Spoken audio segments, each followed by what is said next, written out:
on the Qingyan continent, in the eastern domain. The riverside immortal inn was packed and noisy. A burly man, face flushed with excitement, had hopped up onto a stool.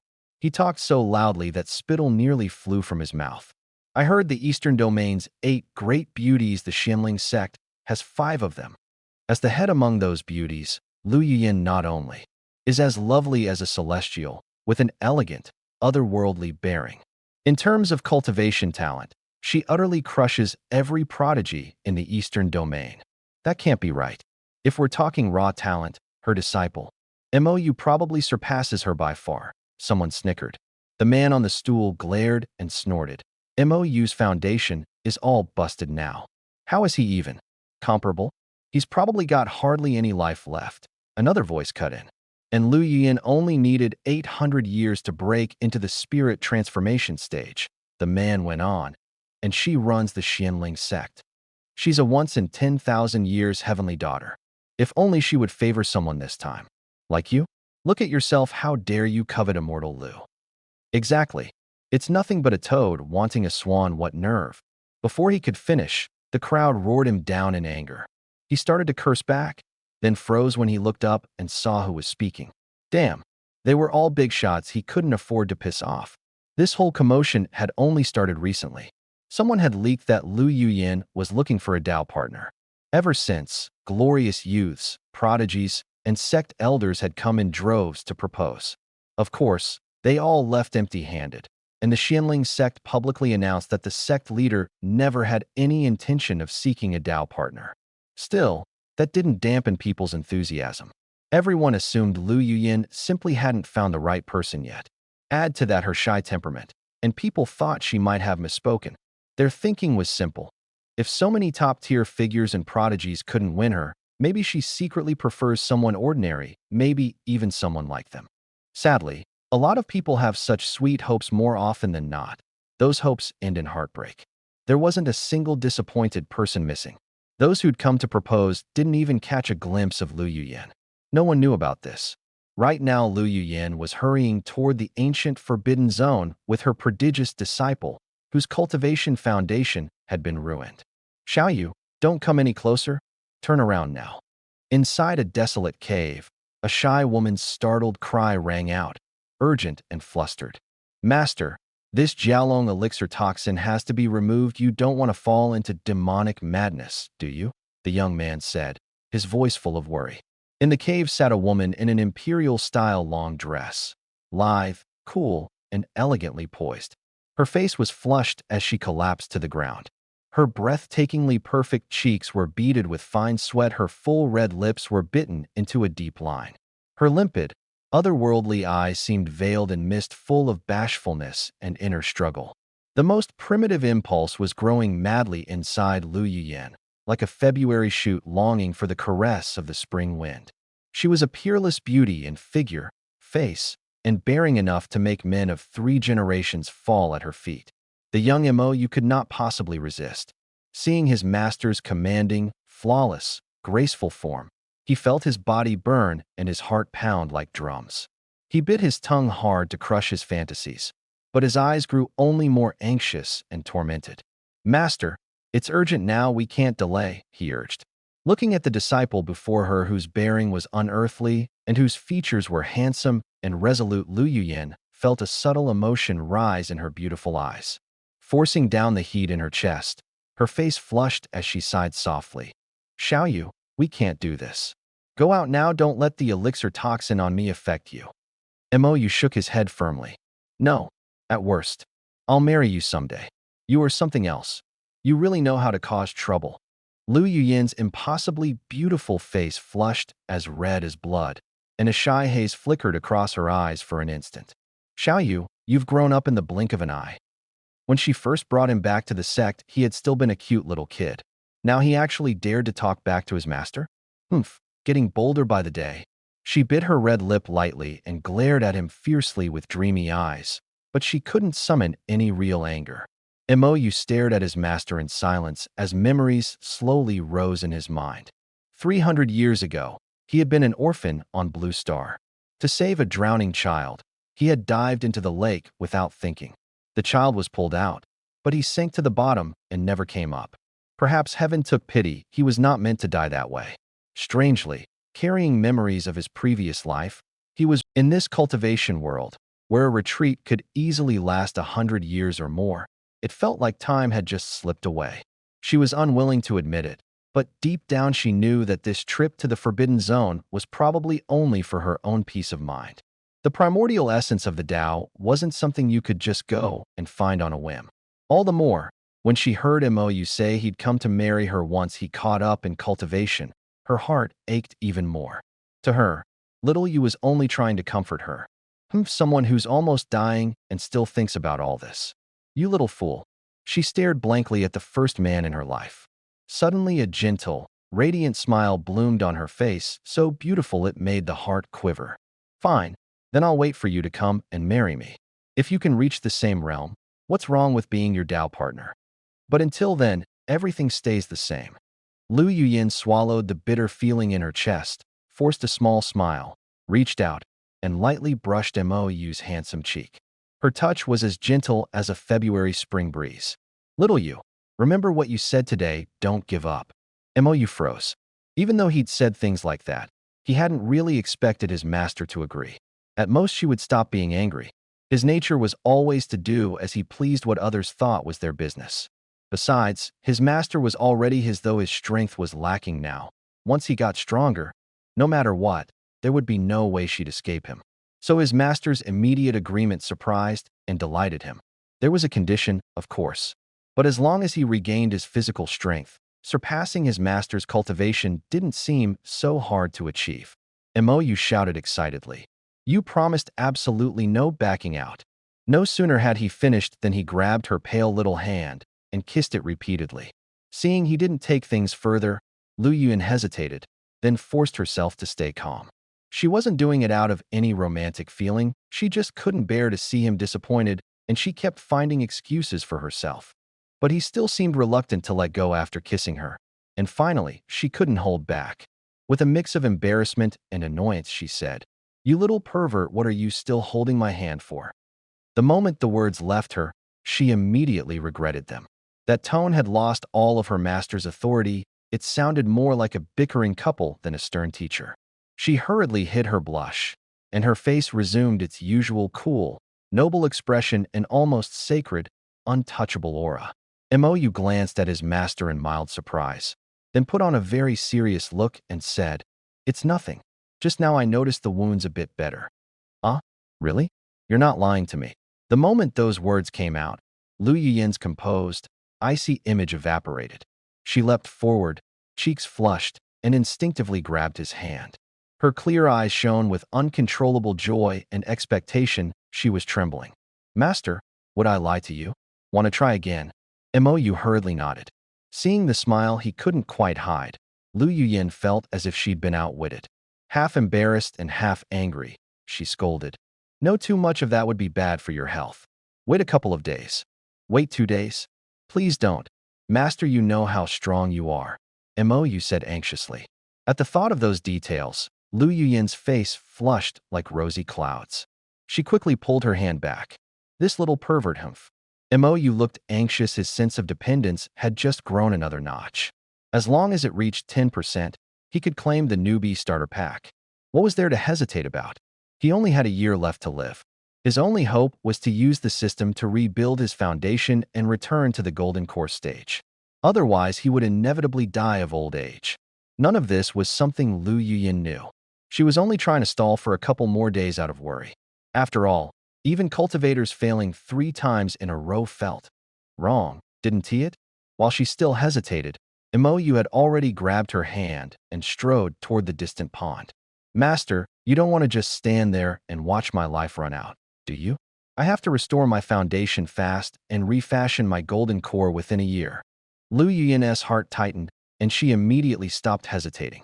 That's right, Xiao Yu didn't have much time. Even if he could repair his foundation, if he couldn't remold the golden core within a year, he would still die. All right, fine.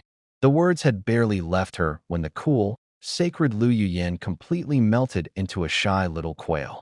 Her cheeks flushed like ripe peaches and her eyes dropped. Then, batting those impossibly beautiful legs, She pretended to be calm and walked briskly toward the pond. Master, don't say another word. A clear, bashful female voice chimed. Plop Mo was so incensed he got kicked into the water. The graceful figure then stood on the surface like an immortal skimming the waves. Her posture was supple, her face breathtaking, as if a celestial maiden had descended to the mortal world. With a flick of her delicate hand, a pale blue barrier silently spread to cover the pond. 3 hours passed. Night fell and silvery moonlight washed over the land. Lu Yuyin stood at the water's edge, demure but pretending to be composed. Her long, rounded, impossibly perfect legs gleamed like white porcelain in the moonlight, resembling polished jade. The exaggerated, graceful curves were highlighted by her slender waist. Below, it traced a graceful arc. The sight made Mou, just regaining his composure, swallow again. However, he didn't act recklessly this time. It wasn't that he'd suddenly turned obedient, rather, the transparent panel before him forced him to behave like a proper gentleman. Chaotic god-demon body, currently repaired 6%. Can begin cultivation at 40%. Congratulations, host. The Fortune Maiden's dependency has been increased to 30%. Next stage mission. Raise the dependency to 100% within 1 year. Newbie gift pack is ready. Claim now. Open it for me now. Mou shouted excitedly, his eyes lighting up. Minor Heaven Mending Pill 1. Can repair damaged roots, and constitution effects vary depending on injury severity and constitution strength. Second tier Restorative Pill 1. Restores some cultivation lost to injury, notably effective for low-tier cultivators. Sky Swapping Talisman 1. Once used, perfectly conceals your aura, only revealing the cultivation level you wish to show. No one below an immortal can see through it. After reading these, Mou instantly looked displeased and snapped. System, did you prepare these things to try and turn me into a coward? Host has already been through this 3 times, don't you get it? Temporary restraint is for the satisfaction of the final strike. Your current strength is too weak. Enduring for now is the wisest choice. Mou fell silent. He admitted the system had a point. Still, he set a small goal for himself. At most a year, he'd be back at the peak and dazzle everyone. He said nothing more and continued to scroll. Heavenly Immortals Shelter Passive. When the host faces a lethal assault, it will automatically manifest and block any damage for 15 minutes. Cooldown 1 month. Item has been stored in system space, others cannot see it. After reading the contents of the big gift pack, Mou was still pretty excited. These were exactly what he needed. They could repair his constitution, restore his strength, hide his cultivation level, even grant a 15-minute invulnerability shield. This newbie pack was really well thought out. He hastily performed the urine escape technique and darted behind a large boulder in the distance. He wanted to see what these pills could actually do. Lu Yuyin, standing behind him, flushed slightly and gave him a glare. Still hiding? She'd already seen everything. Mou swallowed the pills in one gulp, then activated the Sky Swap Talisman and the Celestial Protection skill. He felt something enter his body, though he couldn't pinpoint what it was. The medicinal force of the reversion pill transformed into a strand of pure primordial qi, rushing through his meridians. It finally poured into the sea of his dantian like a terrifying river. His cultivation shot upward from the early foundation stage up to mid-foundation, then into the late stage. The pill's power hadn't been fully absorbed yet and was still spiraling rapidly in his dantian. Mou's face was alight with near hysteria. His instinct told him that if he fully digested the medicinal power, he would definitely condense a golden core again. If that happened, his lifespan would probably rise to around 800 years, and he wouldn't have to worry about dying of old age anymore. The spirit energy of the heaven-mending pill flowed through his meridians and acupoints, quickly repairing his shattered foundation. Mou was radiant. The shadow that had lingered in his eyes disappeared completely. He glanced at the Constitution entry on the system panel and trembled slightly. Chaos Divine Demonic Physique. Repaired 46%, now available for cultivation. 1 second-tier reversion pill had actually pushed him up more than 2 sub-levels at once. And that small heaven-mending pill had restored his constitution from 6% up to 46%. He gained a whole new understanding of the system. It was utterly overpowered. Even if he wasn't fully restored yet, it didn't matter. Compared to his cultivation speed a century ago, he was now at 46%, enough to rival the top prodigies of the Eastern Domain. Haha, I'm back. Fuck. Mou roared with excitement, his eyes a little wet. Those 100 years of torment, no one who hadn't lived through it could ever understand the hardship and despair. He had once been a once-in-10,000 years genius, the #1 talent of the Eastern Domain. Yet he had been reduced to a useless wreck who couldn't even cultivate, just waiting to die. If his resolve in the path hadn't been strong, he probably would have long since given up on himself or even taken his own life. But Mou had gritted his teeth and endured. It was partly his own stubbornness and partly the care and tireless efforts of everyone in the sect who had never abandoned him. Now, his dream was finally about to come true. If his great-uncle and the others knew about this, they'd be overjoyed, right? Thinking of that scene, he couldn't help but feel wildly excited. Humph, you little perv. Lu Yuyan, hearing his crude outburst, suddenly thought of something. Her face flushed, and she gave a coquettish snort. A moment later, Mou strode back, triumphant. He pulled his master into his arms so hard it felt as if he wanted to fuse her into his body. Master, thank you. No. Lu Yuyan's face instantly flushed with bot. Master, I can cultivate now. You can? Really? You're not lying to me, are you? Lu Yuyan, who had been wearing a stern expression, instantly brightened. Her eyes sparkled and her body trembled slightly.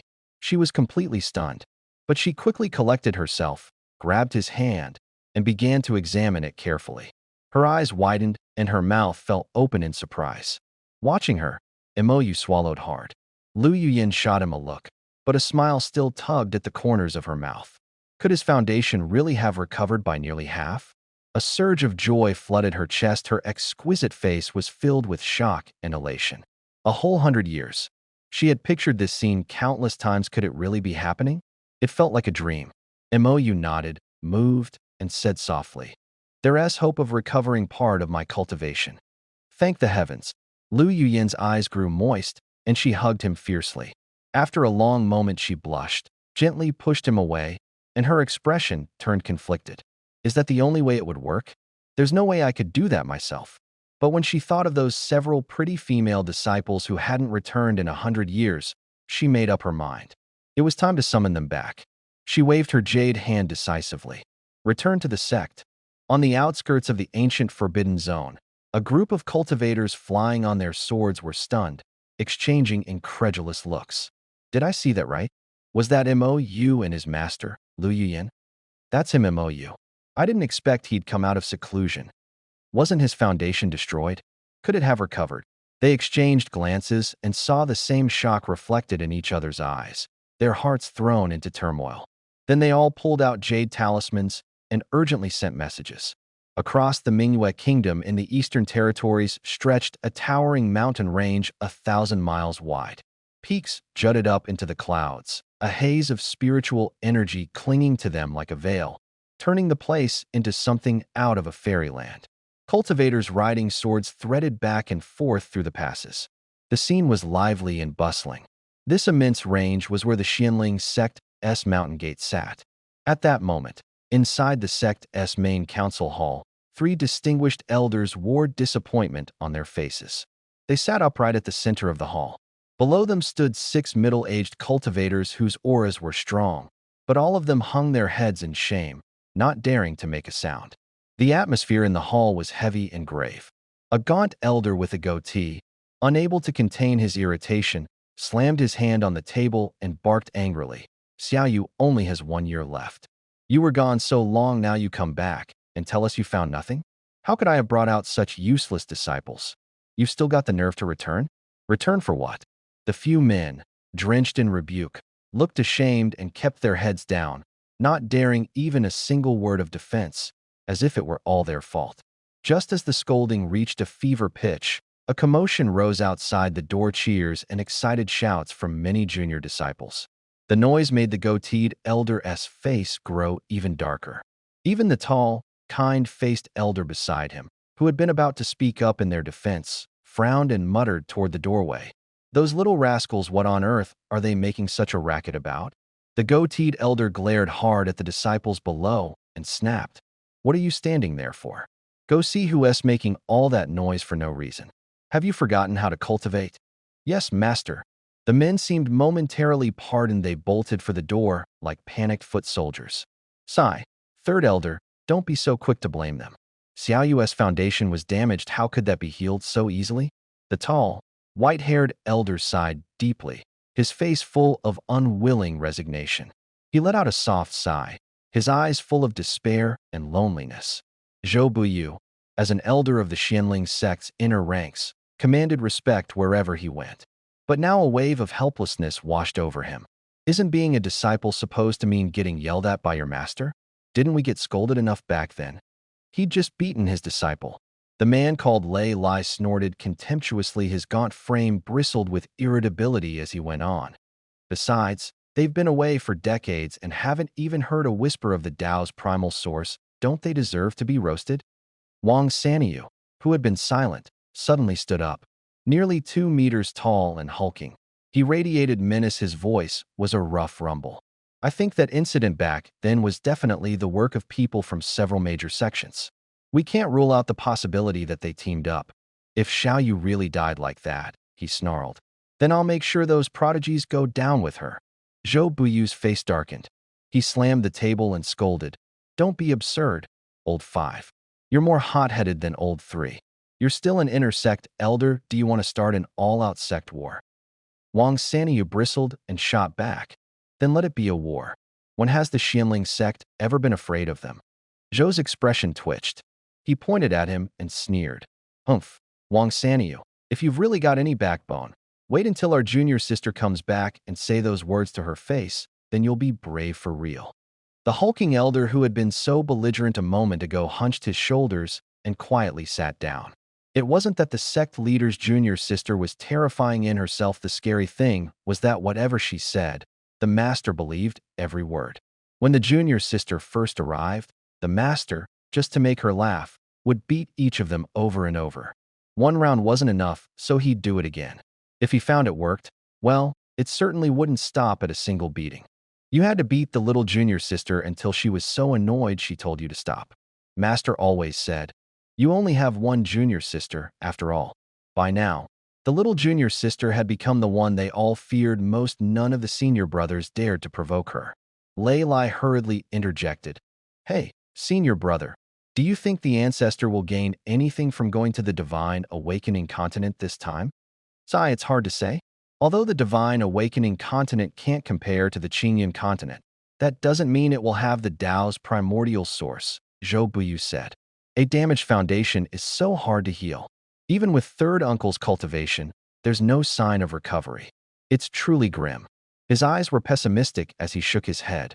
Third uncle had once been MOU's guardian, a mid-transcendent stage powerhouse whose foundation had been shattered, causing his realm to fall to the early nascent soul stage. Just then, the middle-aged cultivator who had gone out earlier came back running, shouting excitedly. Senior uncle. Master. Third uncle. The sect leader. He brought junior brother Mo back. I saw junior brother Mo, huh? Where is he? The man looked at the empty main hall, bewildered. Then he snapped out of it and ran back outside.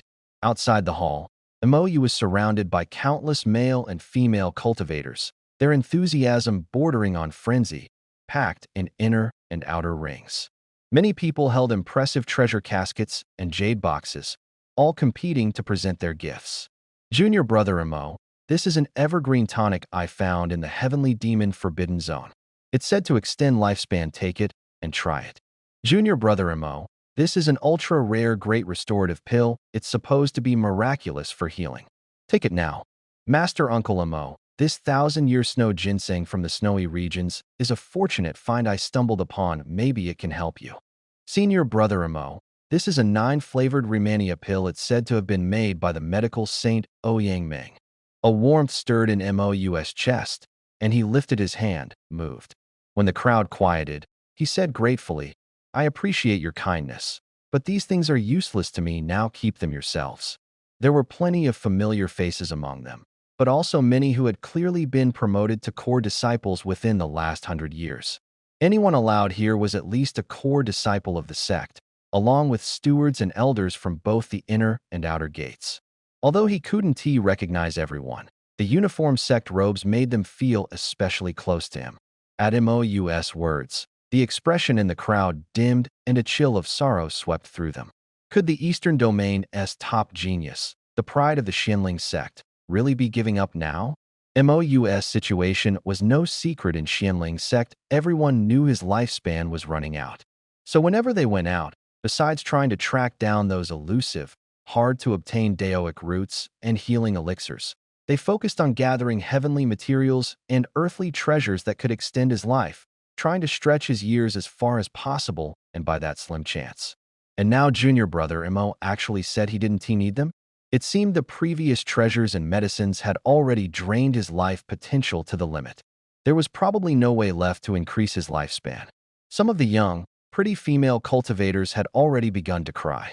Mo's eyes shone with gratitude, but he forced himself to suppress the urge to reveal the truth. Until he had the means to protect himself, it was better to keep a low profile.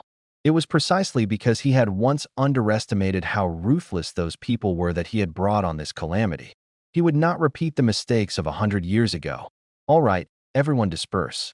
Standing to the side, Lu Yuyin couldn't bear to watch any longer. She immediately waved her hand sternly.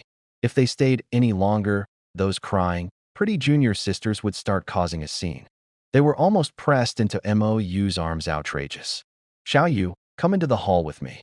Lu Yuyin, restored to the stern dignity of their master, walked coldly at the head. Mo followed her respectfully. All sect elders, report to the main hall immediately for a council. That cool, authoritative female voice echoed across the main peak of the Xianling sect. In the spacious, majestic council hall, Lu Yuyin sat upright at the head, her expression severe. Of the dozens of seats, only 6 were occupied. Mo was among them, though he was only at the foundation establishment stage. He was still an inner sect elder of the Xianling sect. The other 5 elder cultivators were the rest of the inner sect elders currently stationed to defend the sect. Zhou Buyu and 2 others were fellow disciples of the same sect as Lu Yuyin. The remaining 2 were the personal disciples of their second uncle. As for the other 20-odd inner sect elders, they were all currently shuttling between the Qingyun continent and the other continents, searching, above all, for that 1 in 10,000 chance to save Mo. In other words, the elders running about outside far outnumbered those left to guard the sect. Such a situation would be unimaginable in any sect. The sect's mountain stronghold is its foundation. If its home were taken, catastrophe would follow. Yet the Xianling sect had sustained this state for a full 100 years. Junior sister, didn't you take Xiaoyu to the ancient forbidden zone? How are you back so soon? Lei Lai, who had just sat down, was thin and hot-tempered. He couldn't wait to ask. Even the usually composed Zhou Buyu frowned. Junior sister, did you come away from the forbidden zone with nothing? The others fell silent, their eyes fixed on Lu Yuyin and Mo, faces anxious and tense. We didn't find the primordial source of the great Tao. Lu Yuyin's eyes flickered slightly, then he answered vaguely. There were results, he said, but they're too embarrassing to talk about. She looked at the senior brothers who still wanted to press for details, quickly raised a hand to cut them off, and said urgently, all right, about Xiaoyu everyone, stop asking. Starting today, Xiaoyu will go into seclusion on the back mountain. No one is to come and disturb her during this time. Also, go tell the grand elders to quietly return to the sect and hold down the fort. Lie and say Xiaoyu has already come out of seclusion. As for the other disciples, we'll arrange them like this for now. Lu Yuyin considered for a moment and decided not to send everyone away. She didn't want anyone with ill intent to spot a loophole. The moment she finished speaking, everyone looked at one another, stunned and bewildered. They had already been extremely surprised that the junior sister and Moyu had suddenly returned to the sect. Now they were even more baffled. Go into seclusion right after coming back and call the grand elders back? Shouldn't the immediate priority be to go out and find some last shred of hope for Xiaoyu? The elders exchanged glances and froze. Still, when it came to this junior sister, even as senior brothers, they were a little afraid of her. They could only mutter assent. They moved in, concerned, and began to speak to Moyu in soothing tones. After only a few sentences, Lu Yuyin cut them off with a cold look. Enough. Time's tight, don't waste it here. Xiaoyu is coming with me to the back mountain to enter seclusion. Watching Lu Yuyin hurry off and lead Moyu toward the back mountain, everyone wore expressions of frustration and helplessness. This junior sister can't even let us say a few words to Xiaoyu? Same old bossy and overbearing. Once they were out of earshot, Lei Lai finally complained in displeasure. Wang Sanyu couldn't help teasing. Third brother, why didn't you dare say that to her face just now? Fifth brother, you're no different, how can you even blame me? All right, quiet down. Go contact them now and relay the junior sister's words to those senior uncles so they know. Zhou Buyu frowned, his expression grave as he ordered. Although the junior sister hadn't said much, the fact that she suddenly recalled the grand elder pointed to only two possibilities. The first was that they'd completely given up on Xiaoyu. But Xiaoyu only had a year left to live. Who would give up on him now? Wouldn't he that be asking to be struck down by the patriarch? Even if that possibility was slim, and even if it were true, he still shouldn't be going into seclusion now. That didn't make sense. The only remaining explanation was the other one. Maybe Xiaoyu actually had a chance to recover, which was why he had gone into seclusion. And the junior sister's sudden recall of several elders at this moment was probably to better protect him. Zhou felt a surge of excitement inside, but his face showed not a flicker of emotion. This was too serious, you could never be too careful. Under no circumstances must the tragedy from 100 years ago be allowed to repeat. After everyone fell silent, each of them looked pensive. Lei Lai, unable to contain his excitement, blurted out, "Senior brother, could it be possible that Xiaoyu?" "Third brother, don't ask what shouldn't be asked. Mind your own business first." Zhou snapped, his tone harsher than ever. Seeing the senior brother's stern face, Lei swallowed his words and, in a low voice, protested, "I was just excited and guessing out loud." "Third senior brother, the senior brother's right. If this gets out of here, act like you never heard it. Don't even speculate," the other two elders said, nodding solemnly in agreement.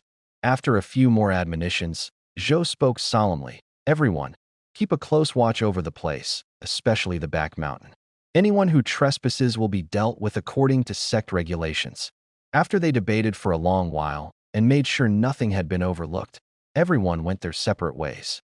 The so-called back mountain was the solitary little peak behind the main summit. It was also where Lu Yuyin usually practiced and lived.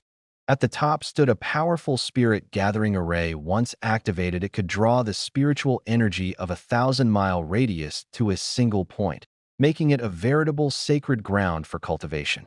But the array consumed spirit stones at an equally staggering rate. Even in her younger days, Lu Yuyin had been reluctant to use it often. Yet for 100 years, Mo had been meditating and cultivating inside that array. The consumption well, one could only imagine how massive it was. Now the array opened again, and spiritual energy surged into the whole peak like a tide. Mo quickly sat cross-legged and continued consuming the restorative pills, absorbing their medicinal power. After laying down a protective barrier, Lu Yuyin sat quietly a short distance away. Her beautiful eyes stared at Mo in a daze until she drifted into thought. As time passed, her expression shifted constantly, finally settling into a complex, soft sigh. If dual cultivation could help Mo rebuild his foundation quickly, then she should find him a suitable partner as soon as possible. Her 4 female disciples were extraordinarily talented and beautiful, and all were deeply attached to Mo. But Xiodi was too impish and free-spirited, and Fian was far too blunt. Neither was an obvious best choice. Xiao, on the other hand, was more fitting, gentle, calm, and good at taking care of people. And Ruyu, as head sister, was equally steady in her actions, with a pure, unblemished temperament that seemed almost flawless. The thought left Lu Yuyin torn. Why not let them choose for themselves, she decided, then looked at Mo with a long, deep gaze. She pulled out a communication talisman and sent a message to the 2 disciples. "Your junior brother has come out of seclusion. If you are willing to become his partner, return to the sect immediately."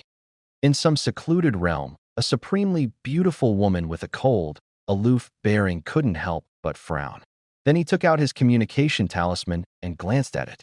In her clear, pristine eyes, a thread of light suddenly burst forth, equal parts confusion and delight, sparkling like a star. "Little junior brother is out of seclusion? Come home quickly." The woman's lips curved into a warm smile. Without hesitation, she gave up the treasure she was about to claim. In an instant it disappeared. Only a group of bewildered, regretful cultivators were left standing there, dazed and stunned. Tens of millions of miles away, a serene woman of graceful bearing and an otherworldly, cool beauty was flying toward Xianling's sect at breakneck speed. Her lovely eyes were already rimmed with red. "Little junior brother, if second senior sister can't save you, then I'll be your backup." At that moment, Mou had no idea he had been betrayed by his master, indeed, that his master had sold off two disciples at once. He was completely immersed in overwhelming joy. Meanwhile, inside Mou's Dantian Sea, a golden bead the size of a soybean was slowly rotating, drawing in the surrounding spiritual essence bit by bit and swelling as it absorbed the nutrient-rich spirit fluid. This process continued for more than 10 days. By the end, the bead had grown to the size of a pigeon egg, radiating a pure and terrifying power, deep, mysterious, and potent. Wasn't this the golden core so many cultivators spent their lives dreaming of? But compared to its previous pale gold hue, this golden core shimmered with streaks of purple within the gold, looking both mysterious and noble. Its strength was even roughly 30% greater than when he had first reached the early golden core stage before. Mou's face shone with excitement. 100 whole years. He had finally returned to this level. He felt as if he were dreaming. His whole body trembled, and he nearly burst out laughing to the heavens, unable to contain himself. The golden core stage, the realm he had once grasped so easily, only to find it unattainable later, had now once again become his starting point. He swore he would never let himself fall into that helpless, death-waiting despair ever again. He had to struggle his way to the very pinnacle of the Tao. He had to work hard and take full control of his own fate. Although an early-stage golden core couldn't be compared with his former mid-stage nascent soul, that didn't bother him.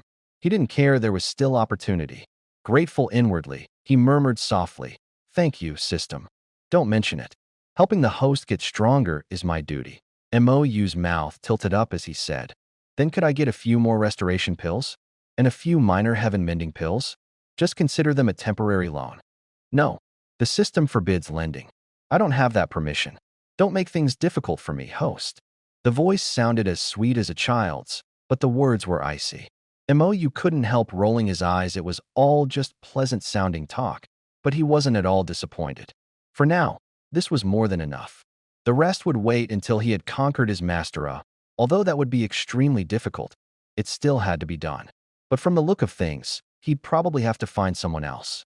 Trying to raise his master's dependence to 100% within a year was almost impossible. And a luck-blessed girl like her, where else could he find another one? The thought gave him a headache.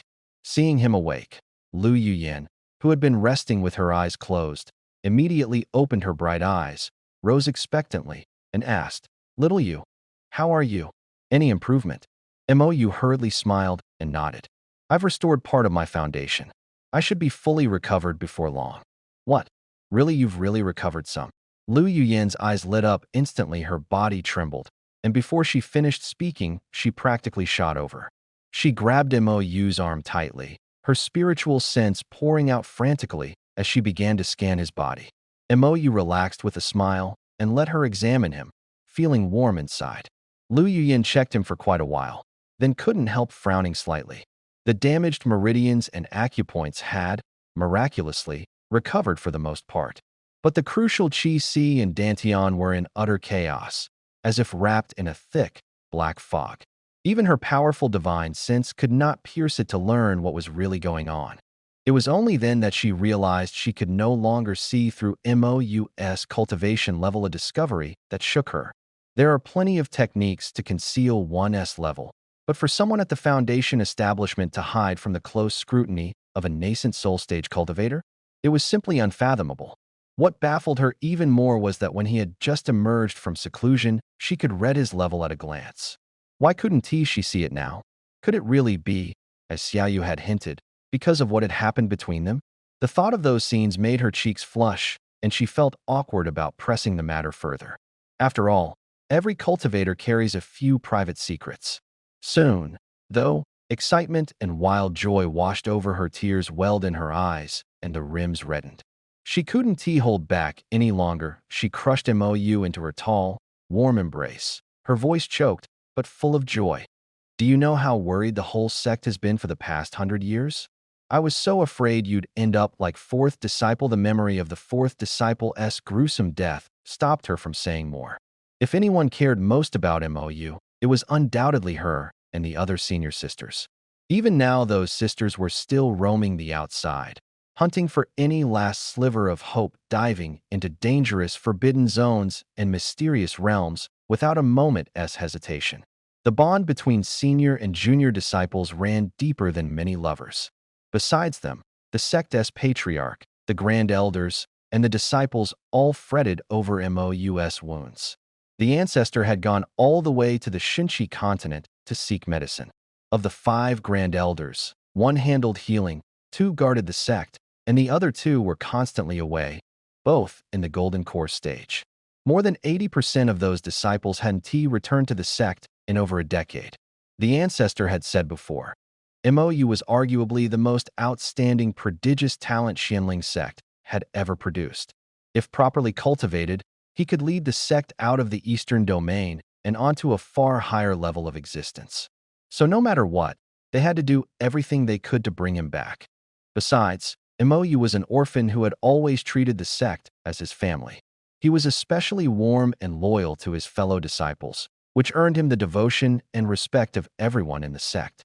After he rose to prominence, whenever he heard that one of his brothers had been bullied by some family's prodigy, he didn't care about right or wrong. He would first restore the situation, then deal with the rest. In his words, the way always came before reason.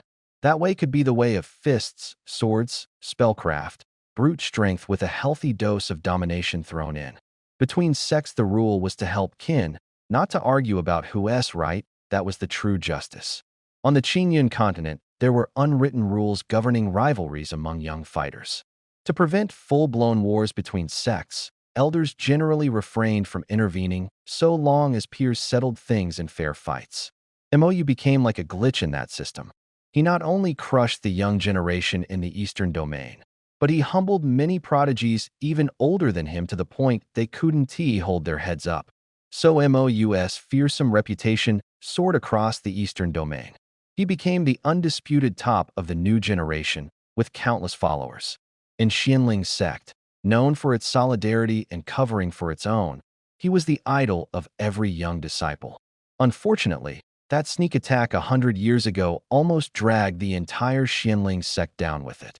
After a long while, Lu Yuyin finally snapped out of her reverie and wiped the tears from the corners of her eyes. She put on a calm expression again and gently pushed Mou aside, watching him with grave seriousness as she reminded him, "Don't tell anyone about this for now, understood?" "I know." Mou nodded earnestly. He already knew what Master was worried about, and he would never let that scene from 100 years ago happen again. Only then did Lu Yuyin show a happy smile. Years of worry lifted, and her smile became unusually relaxed, almost breathtaking in its beauty. Mou was nearly stunned again, momentarily dazed. Lu Yuyin quickly sobered up and put on the stern countenance of their revered master. But the moment she withdrew the barrier and sensed what was beyond the sect gate, her face changed. Something felt wrong. A flash of anger crossed her beautiful eyes. Outside the Xianling sect's gate, hundreds of people were descending in a grand procession, riding flying swords and magical treasures. They landed before the gate, laughing and chatting as they paired off and made their way up the mountain. Are all these people here to propose? A wave of anger rose in her chest. Those who had come before had been fairly dignified, outstanding geniuses and powerful figures without partners. But this new group, many of them already had partners, and there were even quite a few old men among them. If people like that dared to come and propose, she'd break their old bones without hesitation. Once the anger subsided, doubt crept in. Looking closer, these people didn't really seem like suitors at all. Could they be here for something else?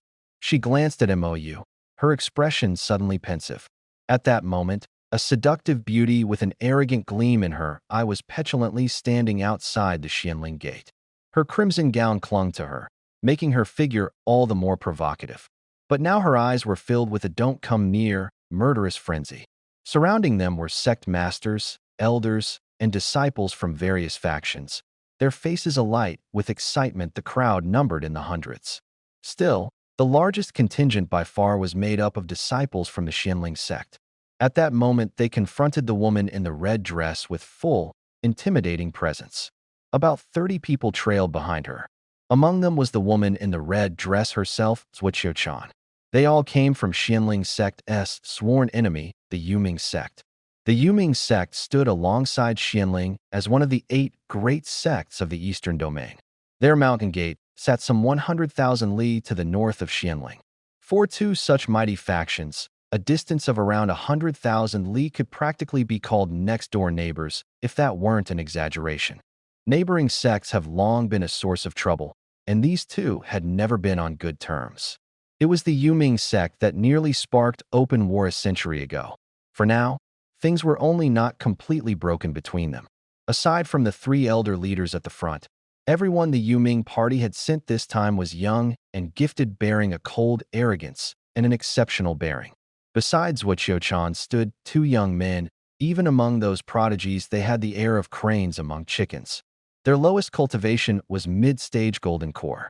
With that level of power, they could easily serve as stewards in the Xianling sect, and in smaller sects they might even qualify as elders.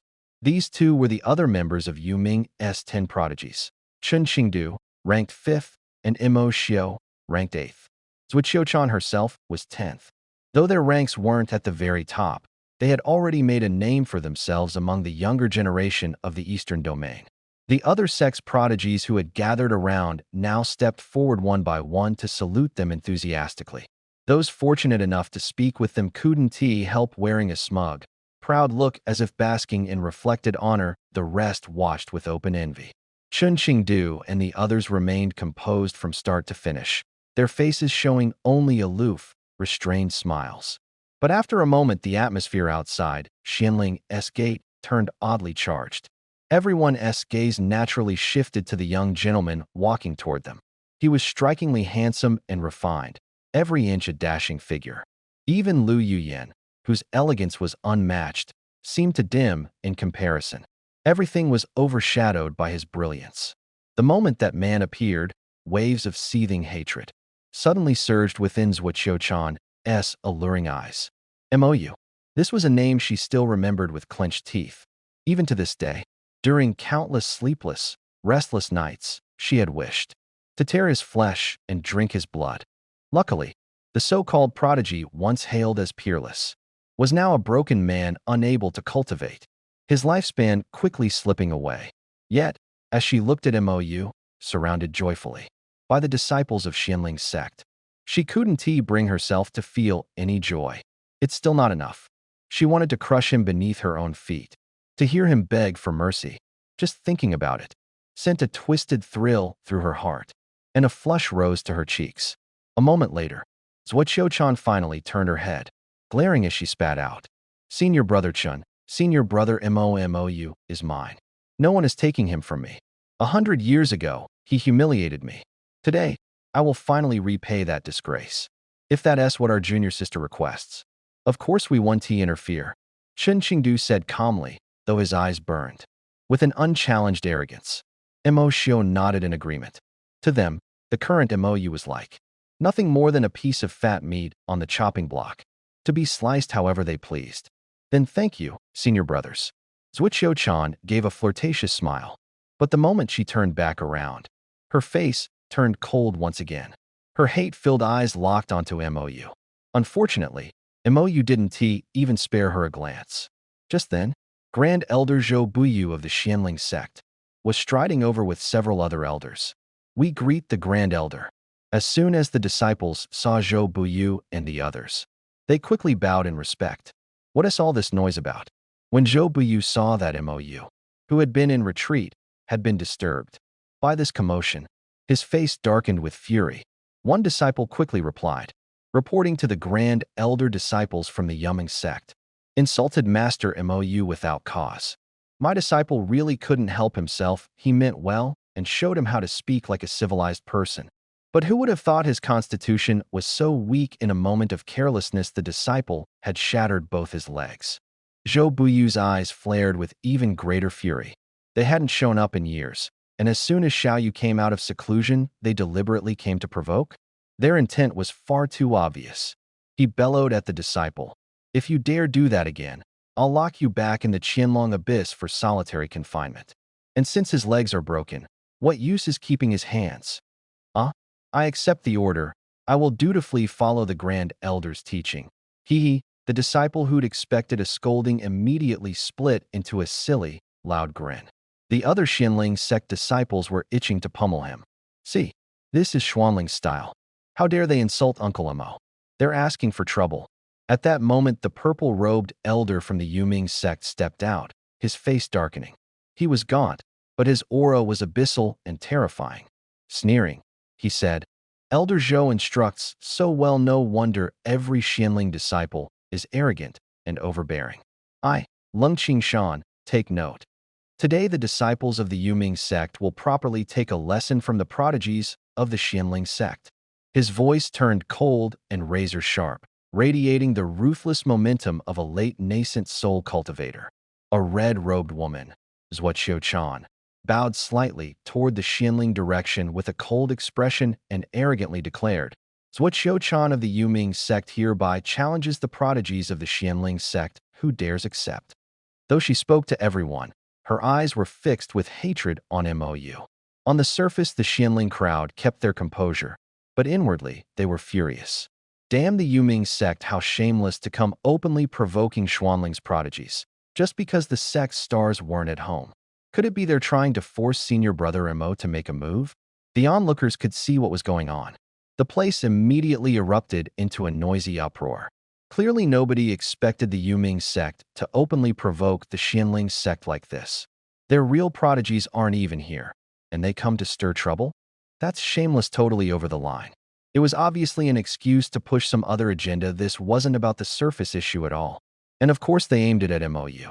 And Yuming hadn't even given anyone a heads up that they were going to play this kind of game, right? The spectators from the various sects all went momentarily stiff. This could seriously offend the Xiantian sect. They worried, but at the same time couldn't help being curious. Would MOU strike back immediately? Who do you think in the Xianling sect can stand up to Zhuo Chan? A young cultivator asked, curiosity written all over his face. I think it's unlikely their real talents aren't kept in the sect anymore, another replied. And Zhuo Chan is one of Yuming's top 10 prodigies. Her talent and combat ability are top tier. Really, she's only a bit over 400 years old and already mid-golden core. She's basically a freak of talent. Rumor has it that in her second year into mid-golden core, she even killed a late golden core demonic cultivator by stepping up a rank. Her power is terrifying, someone nearby added smugly. But these remarks didn't attract much attention. They were old news. Everyone here was the cream of their sect's youth. They all knew the season's hot prodigies intimately. What they loved to gossip about most were the dazzling resumes and achievements of these geniuses. Even their personal likes and quirks had been pried out and circulated.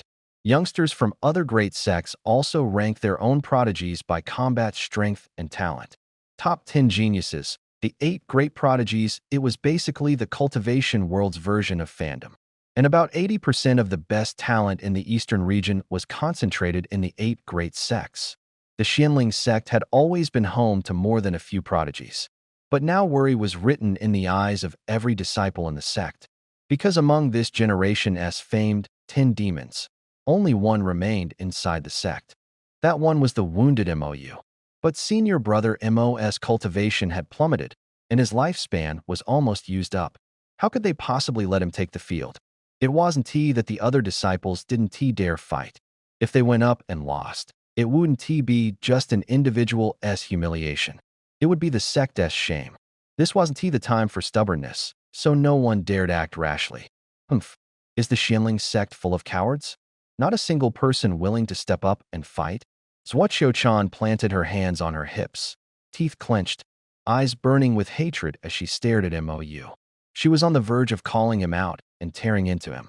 Only now did MOU turn his head and glance at her coldly, then say calmly, over 100 years have passed, and you're still the same, still a spoiled, shrewish woman.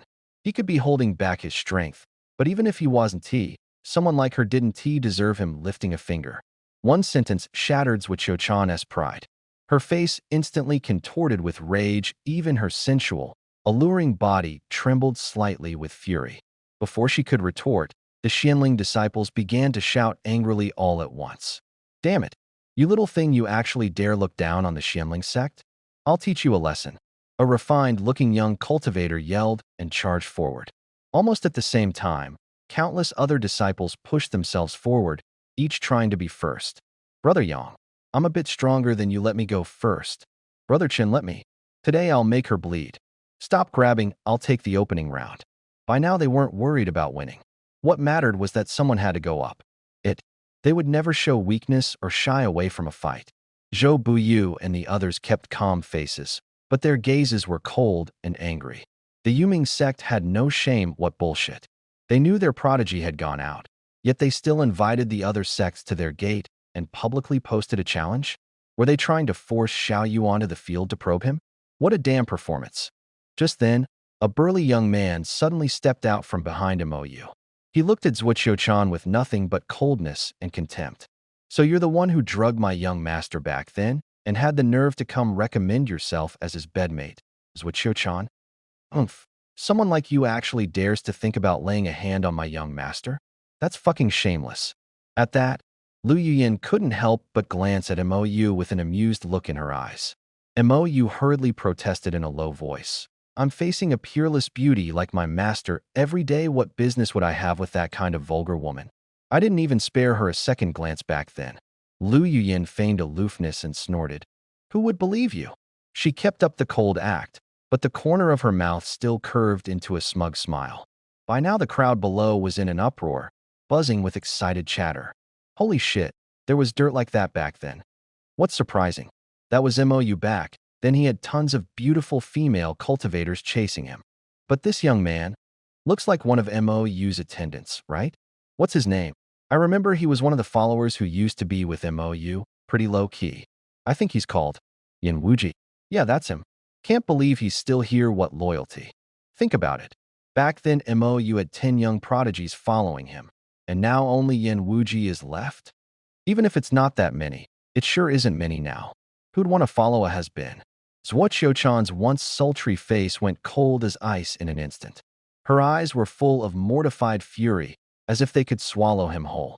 That year she had drugged him, stripped naked, and climbed into Mou's bed. And yet she was still rejected, and humiliation that became the greatest shame of her life. Though the incident had happened over 100 years ago, every time she thought about it, it felt like a blade twisting in her heart. But there had been so many female prodigies spurned by Mou back then that she tried to tell herself she wasn't so pitiable. Late at night, she still couldn't help thinking about it, imagining again and again, what if she had succeeded that time? Would they have become that enviable immortal couple everyone gossiped about?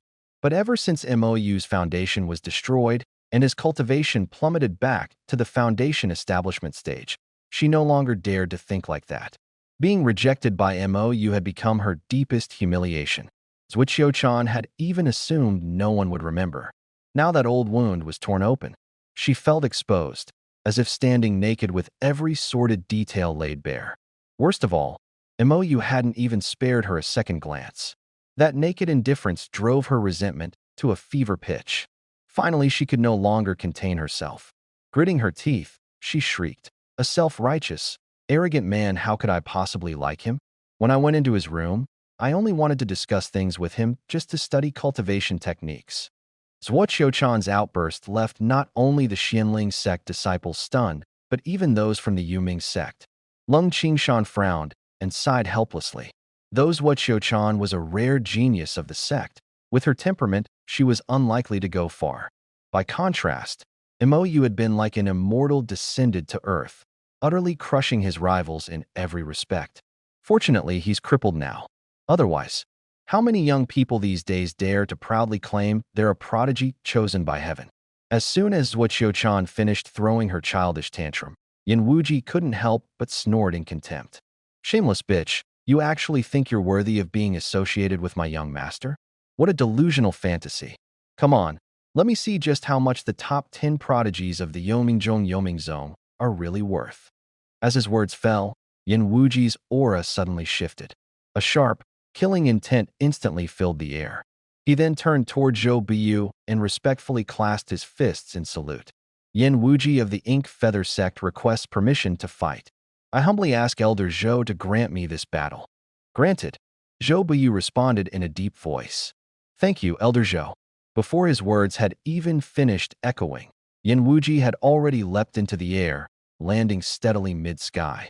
He pointed his finger at Zhuoqiu-chan, his eyes as cold as blades. Bitch, come up here and die. Zhuoqiu-chan, already flushed with anger, turned from red-faced to pitch black with fury. You damned bastard, Yin. I'll rip your mouth off myself. She roared in rage and rushed forward to attack, but was hastily stopped by Mo Xiu, who wore a sycophantic smile. Senior apprentice sister, this kind of trash isn't even worth your effort. Let me teach him a lesson for you. He'd been chasing after Zhuoqiu-chan for quite some time now, though unfortunately, she had always remained indifferent toward him. This was a once-in-a-lifetime chance to win her favor. How could he possibly pass it up? As soon as he spoke, he laughed loudly and shot into the sky. A brilliant, earth-shaking sword beam erupted from his blade as he slashed downward, a terrifying display of power. Mo Xiu's sword strike was like a falling star, radiating violent, bloodthirsty energy that churned the very air around them. A heavy, mountainous pressure spread in all directions, covering an area spanning several miles. Many young cultivators watching from the crowd gasped in astonishment. But Yin Wuji stood unshaken. He raised his hand and slashed back with a green sword beam of his own, meeting the attack head-on. The intensity and power were a perfect match for Mo Xiu's strike. Boom! With a thunderous boom, light exploded outward. The two opening moves ended in a dead heat. The onlookers exchanged stunned looks, their faces full of shock and disbelief. A nondescript follower under Mo, you could be this strong? Then how overwhelmingly powerful must those famed figures of old have been? Seeing the scene, the young disciples of the Xianling sect were equally stunned, struggling to settle their breaths. If Master Mo's followers were all this formidable, how powerful had he been to attract such prodigies to follow him? Frankly, followers are just underlings and servants. These days, many so-called geniuses like to flaunt how many followers they have, but most are just clan servants or household retainers counted among the ranks. Or they're ordinary people who latch on to them to ride their coattails and intimidate others. How many true sons of heaven would willingly be another S follower? Even Qin Qing's followers had few who were truly impressive. Let alone Mo Xiu, his followers were mostly mediocre cultivators filling the numbers. Mou of old, however, was the exception. His followers were genuinely a string of talents. Many wanted to follow him, hoping to rise together in the future. But becoming his follower wasn't easy. Those without talent, or whom he simply disliked, he rejected outright. He was that capricious. Back then, being one of Mou's followers was a real status symbol. The more Mo Xiu stared at Yin Wuji, the hotter his jealousy burned. He'd expected to finish the fight in one move, to show off in front of junior sister Zhua, steal some of the spotlight, and maybe win her favor. Who would V thought it would end in a draw? That only fanned his fury. The clash between the two grew exceptionally fierce. Many sect elders watching, though they didn't recognize Yin Wuji, could tell by eye that the young man was at the mid-golden core stage. Compared to the already rising Mo Xiu, he was probably still a lot weaker in combat power. Even so, it had still stunned them. A genius so valuable he'd be a core disciple of a sect he was only Mou's retainer? That was fucking indulgent. Mo Xiu was surprised too. He hadn't expected the guy to be cultivated to the mid-stage golden core. But it was only surprise. I'll admit you've got some strength, but you're nowhere near qualified to stand against me. Mo Xiu said coldly, and with anger sent another finger slice. A flash of light, and a sword intent rolled back like a raging river, relentless as it lashed toward Yin Wuji. Within a 2-kilometer radius, the strike swept, the violent shockwaves billowing the onlookers' robes. The spiritual power in the sword light even tugged at the might of heaven and earth. The sky above them darkened. Many of the young cultivators watching couldn't help but be enthralled, their eyes full of envy and awe. Even the disciples of the Xianling sect silently conceded that Mo Xiu did have talent. This strike's force was more than twice what it had been a moment ago. Just when many thought the battle would be decided by that blow, Yin Wuji snorted. His burly frame erupted with boundless battle intent, and he laughed scornfully. Who can't talk big? Beat me first, then talk. No sooner had the words left his mouth than a swirl of teal chi spun rapidly around him. In the blink of an eye, it condensed into a massive, luminous sword and shot out, like sunlight piercing the heavens to brighten a pocket of sky hidden by clouds. This sword intent was equally fierce and overbearing, unstoppable. The power contained within it was in no way inferior to MOSHOS. Even Zhou Buyu, seeing the scene, couldn't help but whisper in surprise. I didn't expect that Yin Kid. Not only has he stepped in amid golden core, his power is terrifying. Really impressive. Still, although the two were at comparable cultivation levels, their actual combat strength might differ. After all, Yin Wuji had only just broken through to this level, while Mo Xiao had lingered in mid-golden core for 20 or 30 years. So the outlook didn't seem very optimistic. If Yin wanted to win, he'd have to outstrip his opponent in understanding of sword techniques and Taoist arts. But both were prodigies. Crushing someone purely by insight in one go wasn't that easy. Under the stunned gazes of everyone, the two offensive forces slammed into each other. The result surprised them all. They actually ended up deadlocked. This young man named Yin Wuji was no simple talent. At that moment, even Mo Xiao's expression slowly grew serious. He was arrogant, but not stupid. The other's strength and talent were, by no means, inferior. He stopped underestimating him, focused all his spirit, and began to unleash moves with everything he had. Their clash only grew more and more intense. At the same time, atop the towering peak of the Xianling sect, three venerable elders with immortal airs sat calmly in the main hall. The one in the middle wore a gray robe and was thin and gaunt. His face was kindly like an old farmer's, but his eyes were deep and world-weary. Thick white brows drooped to his cheeks, and three long, dense strands of silvery beard made him look otherworldly, like an immortal. To his left sat an elderly woman with flowing white hair in a blue robe. Though her beauty had faded with age, her bearing remained elegant and dignified. Her features were soft, and her eyes bright. From her current appearance, you could tell she must have been a great beauty in her youth. Sadly, even a cultivator couldn't escape time. It had left indelible marks on her face, crow's feet at the corners of her eyes. It felt like a depth carved into the bones. The table before her was piled with all manner of rare, precious spirit medicines hardly seen in the world. On the other side stood a tall elder in a black robe, his face stern and his eyes severe and cutting. His hair and robes were immaculate, giving off a rigid, exacting air. The two men and the woman all had different demeanors, yet their presences were equally vast and profound. The gray-robed elder shook his head with a bitter smile and let out a long sigh. Fourth junior sister, Xiao Yu only has a year left to live. Even if he took every one of these heavenly materials and earthly treasures, it would be difficult to extend his life. What? I don't believe it. The Tianji Taoist clearly divined that his immortal destiny wasn't finished.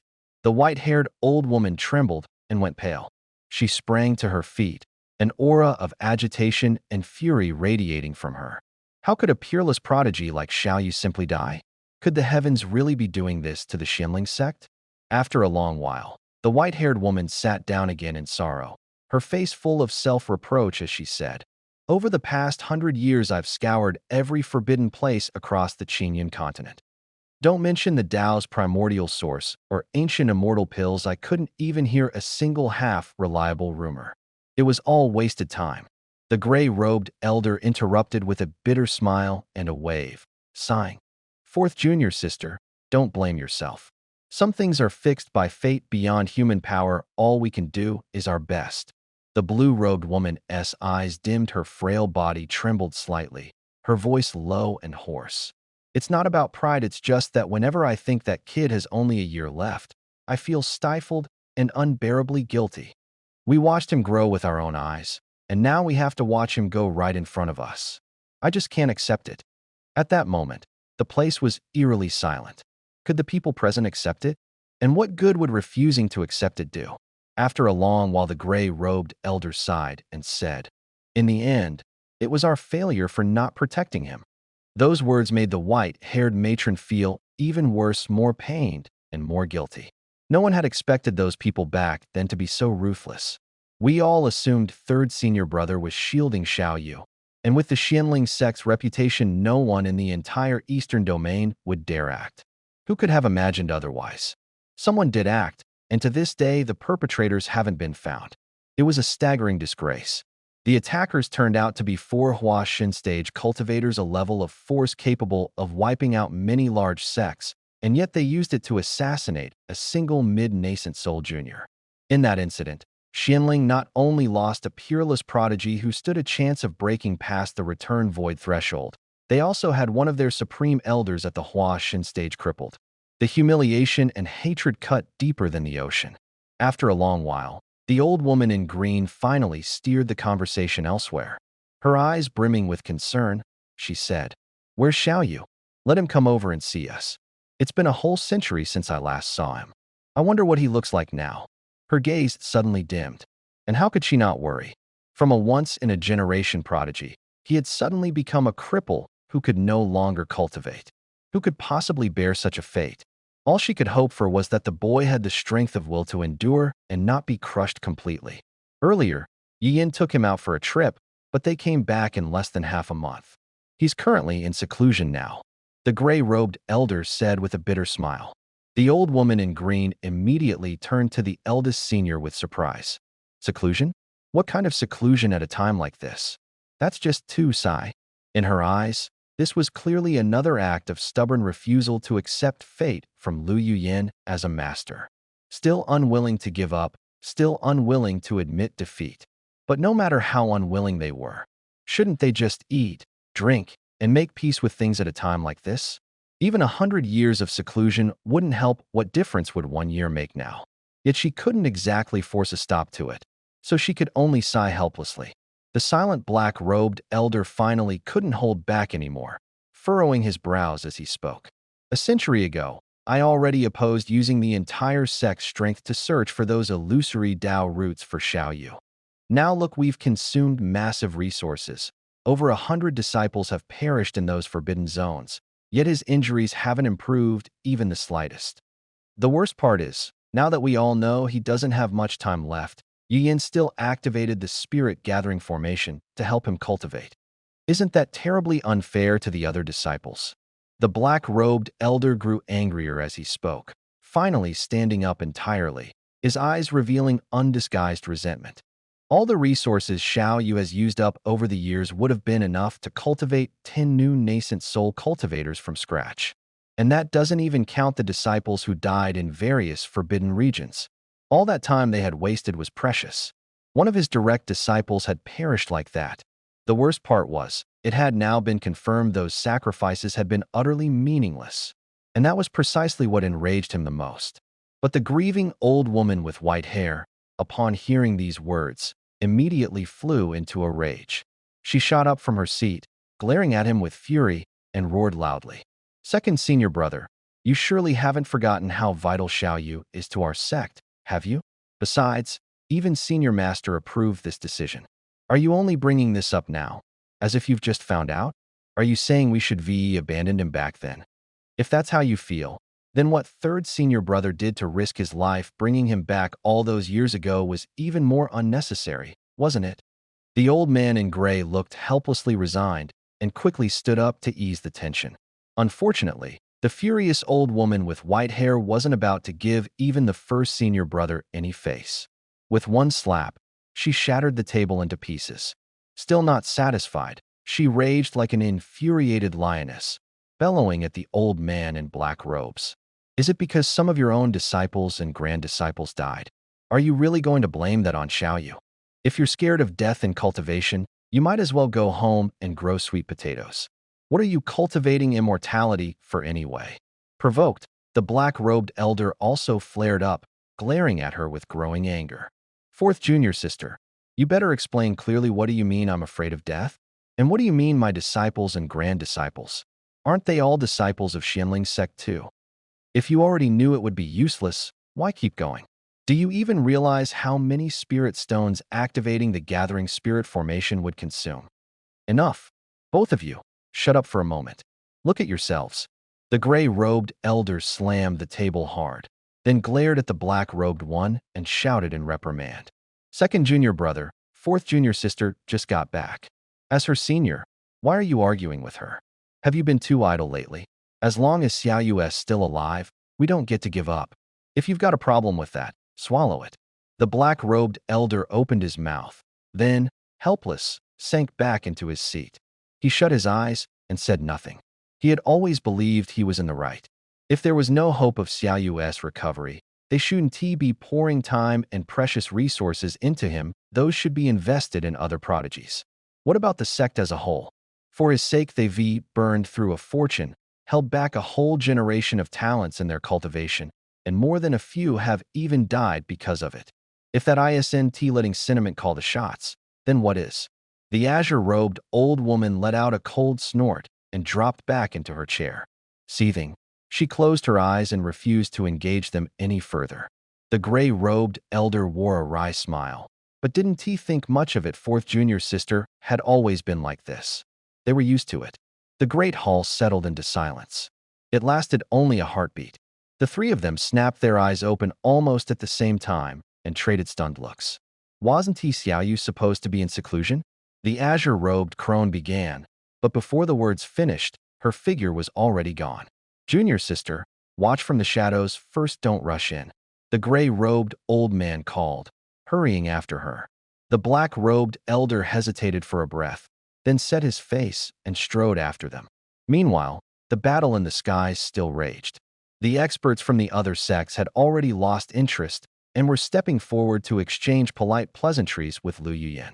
Even the nether sect's Lung Qingshan wore that smile that never reached his eyes as he cupped his fists to her, a contrived grin plastered on his face.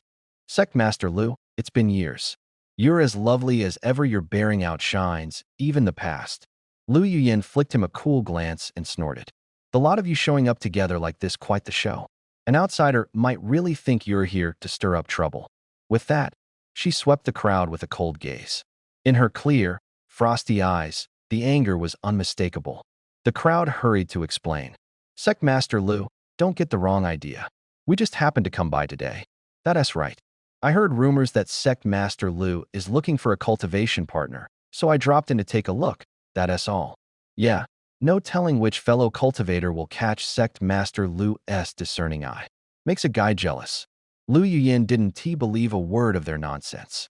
These sects had always kept close ties with the nether sect. Showing up all at once today was hardly a coincidence.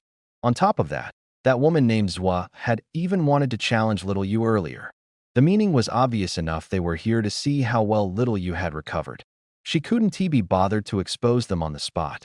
After a few perfunctory pleasantries, face cold, she ignored them. It seemed Little Yu coming out of seclusion had indeed stirred up quite a few interested parties. Her gaze grew even colder. Only then did Chun Qingdu seize his chance. He walked straight up to Mo, offered a restrained smile, cupped his fists, and said, Brother Mo, long time no see. That lost back then still gnaws at me to this day. I've always wanted a fair rematch with you. Unfortunately, you've been in seclusion for years, and this Chun's wish has been hard to realize. Now that we meet again, I hope you'll oblige me. Mo gave him a faint glance, calm as ever. Do you really want another match with this defeated loser? Qin Qingdu's face tightened on the spot. The other disciples of the mystic spirit sect burst out laughing. Exactly. A beaten loser still wants to challenge martial Uncle Mo? Talk about not knowing your own limits. If you ask me, that's like walking into an outhouse with a lantern just asking to get yourself killed. Chun Qingdu's mouth twitched, fury flashing deep in his eyes, but he swallowed it down. This was, after all, the mystic spirit sect's turf. Faced with such an overbearing sect, he didn't dare go too far. Sarcasm, though, that he could manage. Besides, the point of this trip was to probe Mo's true condition. He couldn't help himself and threw out a taunt. I know most of Brother Mo's cultivation is crippled now. I'll lower my realm to foundation establishment so we can have a fair fight. Of course, if you're too worried about your pride to accept, pretend I never brought it up. Mo shot him a calm glance and let out a cold sneer. You really have the nerve to use such a cheap provocation? No wonder after 100 years you've only climbed a single minor realm. What a piece of trash. The words landed hard. Qin was instantly goaded. His face went livid as he ground out. Afraid to fight? Amazing how you make cowardice sound so refined. I'll seal my cultivation down to foundation establishment. Do you still not dare to compare? The other nether sect disciples piled on with mockery. Senior brother Chun, MOUS, all reputation and no substance. As if he'd have the guts to spar with you. Yeah, a coward who talks pretty, what a disgrace. A so-called prodigy of the nether sect, arrogant to the bone, wore open contempt and laughed wildly. As far as I'm concerned, MOUS a useless piece of crap. He'll probably spend the rest of his life hiding behind someone else's ass. Give it a couple more years if he keeps shrinking back. By the time he croaks, he can still claim his so-called undefeated record. Courting death. The shout snapped out, crisp with fury. A shrill scream followed an instant later. The whole place went dead silent. Everyone stared at each other in shock. The nether sect prodigy who'd been mouthing off moments ago was slapped into bloody fragments by Lu Yuyan. A golden core cultivator had just fallen, completely and utterly. Staring at the mangled corpse, the nether sect disciples who had been jeering seconds ago were struck dumb. Cold sweat streamed down their foreheads, terror filled their eyes. A dignified sect master could kill without even saying a word? And the one slain was from one of the Eastern region's top sects, too. Was she not afraid that killing a disciple from the Yueying sect might lead to a war between the two sects?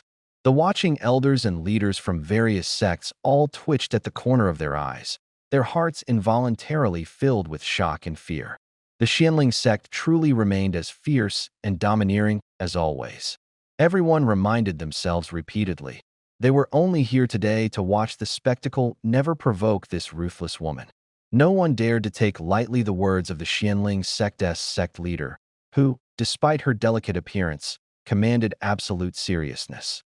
If not for the Yueying sect's repeated assurances and generous offers beforehand, and especially since they hadn't been asked to do anything that would personally offend anyone, none of them would have dared to come along. In this moment, the arena was eerily silent. Only the disciples of the Xianling sect watched with fiery excitement, feeling a deep sense of satisfaction. Mou hesitated slightly, but then a warm feeling rose in his heart. To have such a domineering and protective master was truly something to be grateful for. Lu Yuyan calmly swept her gaze across the surroundings, finally settling on Lung Qingshan. She sneered coldly and declared with authority, "Your Yueying sect's disciples came running to the gates of my Xianling sect, openly hurling baseless insults at my disciples. Are you trying to provoke a war?" Lung Qingshan had already turned blue with rage at her sudden act of murder, his heart boiling with both fury and bitterness. A war? Are you sure you aren't the one instigating it? That disciple's words may have been over the line, but was it really enough justification for you, Lu Yuyan, to kill him? But he truly didn't dare speak those thoughts aloud. Now that their man had already been killed, what could he do even if he objected? She was a mighty cultivator at the nascent soul stage, someone he simply couldn't defeat. But to just swallow this bitterness? It felt unbearable. His face darkened. He stood in silence for a long while, weighing his options. Finally, clenching his teeth, he angrily turned to his disciples behind him and roared, "If you want to provoke a fight, then say it clearly. Why resort to insults? Has the Yueying sect taught you to behave like this? What an utter disgrace. So crude, so utterly irrational." When it came to unreasonable people, he obviously meant Lu Yuyan, but he didn't dare say that to the madwoman's face. He could only vent with a few oblique jabs. Luckily, he was only here to ask about MOU's recovery, not to butt heads with anyone. After cursing out his own side, he held his tongue. Lu Yuyan didn't bother with him. She turned to Zhou Buyu beside her and asked calmly, "Senior brother, what exactly is going on?" Seeing that his junior sister and MOU's closed-door cultivation had been disturbed, Zhou Buyu and the others couldn't help feeling guilty. He hurriedly sketched out the whole story. Once she heard him out, Lu Yuyan arched a brow, anger flickered in her eyes as she snapped coldly, "The nether sect really has some nerve. They knew our sect's prodigies were tempering themselves out in the world, and they still sent their own genius to provoke us? If that is how they want it, then in 1 year the Xianling sect will show up at their gates with our disciples, and the two sects can have a proper showdown." The onlookers were stunned. Was the Xianling sect about to recall all the disciples who had gone out to seek opportunities for MOU? Were they really going to give up on MOU?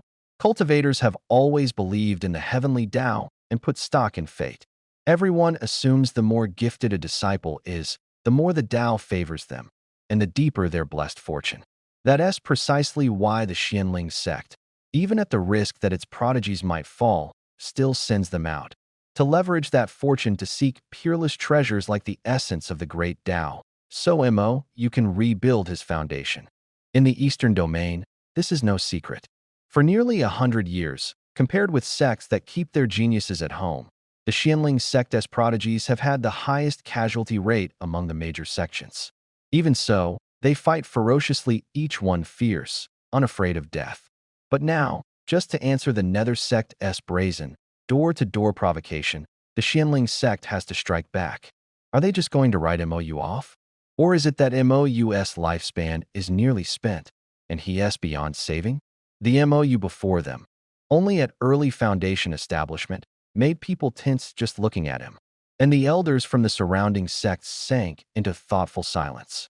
For a foundation establishment cultivator tormented by a Tao injury to live to 300 is a miracle as it is. Reaching 300 is already rare. No doubt the Xianling sect poured a trove of heavenly materials and earthly treasures into keeping him alive. By that reckoning, it really does seem MOU doesn't have long left. Lung Qingshan thought of this too, and he immediately felt relieved, thinking today's trip had been worth it. Looks like even after 100 years of seclusion, MOU's injury still hasn't improved much. An early-stage foundation cultivator? Even if he got the Tao source right now and repaired his foundation, he wouldn't have the time to push his cultivation to the golden core stage. If he can't get back to golden core, then all he can do is wait to die of old age. He couldn't help a smug laugh inside. Right now, failing to obtain the Tao source might not be the most tragic outcome for the Xianling sect. What's truly tragic would be finding it, handing it to MOU, only to realize there's no time left for him to cultivate with it. Haha, just picturing that is pretty amusing, isn't it?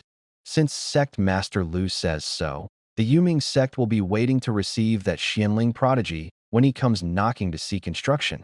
Lung Qingshan, buoyed by delight, let his words drip with mockery. He didn't take the duel set for a year later seriously at all. As long as they didn't run into a freak like that one from back in the day, they'd be fine. The current crop of geniuses in the Xianling sect was about on par with the Yuming sect. No one was going to walk away with some huge edge. So what if they issue challenges? But he couldn't just swallow today's humiliation and say nothing. He snorted and quietly sent a voice transmission to Chen Qingdu, ordering, after your junior brother Mo finishes his bout, win or lose, you go straight up and challenge MOU. Force him to make a move. Then give him a proper humiliation. Yes, Grand Elder, Chen Qingdu answered, excitement flashing in his eyes. By now, Yin Wuji and Mo Xiu had already gone at it for real, fighting in earnest. To be precise, they never treated this like a normal exchange from the very start. Every strike was a fight to the death, kill or be killed. Especially Yin Wuji. His blows were vicious and merciless, like he was staking his life in a desperate brawl. He had only one thought in his mind. There was no way he was going to watch this man walk away from him unscathed. If you dare come to the Xianling sect to provoke us, then you pay the price. Mo Xiu's face was ugly, shame and fury burning in his eyes. As one of the top 10 prodigies of the Nether sect, he couldn't even last long against one of MOU's followers. It was mortifying beyond belief. After this fight, win or lose, his reputation would be in shambles. If he lost, he wouldn't even have a place to hide. Junior sisters would definitely look down on him. I can't lose. He raged inwardly. Without hesitation, he drew a dark red ancient sword. He had found this divine weapon in some secret realm and had always treated it as a treasure. It turned out to be a genuine low-grade spirit artifact. A spirit artifact meant the sword had awakened a spirit when used in sync with its master. It could amplify the power of their strikes. A low-grade spirit artifact? The onlookers gasped the moment the spirit sword appeared. A low-grade spirit sword could boost a user's power by around 20%. Many sect elders couldn't even produce something of that caliber, and yet a disciple of the Nether sect had one? Quite a few people were secretly envious. For Yin Wuji, it looked unfair no matter how you sliced it. But weapons are part of one's strength. No one could say anything. Sure enough, with the spirit sword's support, Emotio's might surged. After just one exchange, Yin Wuji suffered a heavy setback, his face turning pale. He frowned, worry creeping in. He didn't have anything like that. Just then, a clear voice rang out from afar. Wuji, catch the sword. No sooner had the words left his mouth than an ink-black long sword, awash in spiritual energy, sprang from Mo's hand. In an instant it appeared hovering about half a foot in front of Yin Wuji. The sword hung there silently, exuding a simple, ancient majesty that hit you head-on alive with uncanny intelligence. Holy shit, is that a top-grade spirit artifact? Someone who knew their stuff yelled, eyes burning with anticipation. Many thanks for the loan, young master. Still a little dazed, Yin Wuji seized the sword, a surge of fierce pride flooding his chest. You moes, I'm gonna show you what a real spirit sword is. Ha ha ha, he flashed a proud grin and brought the blade down in a brutal slash.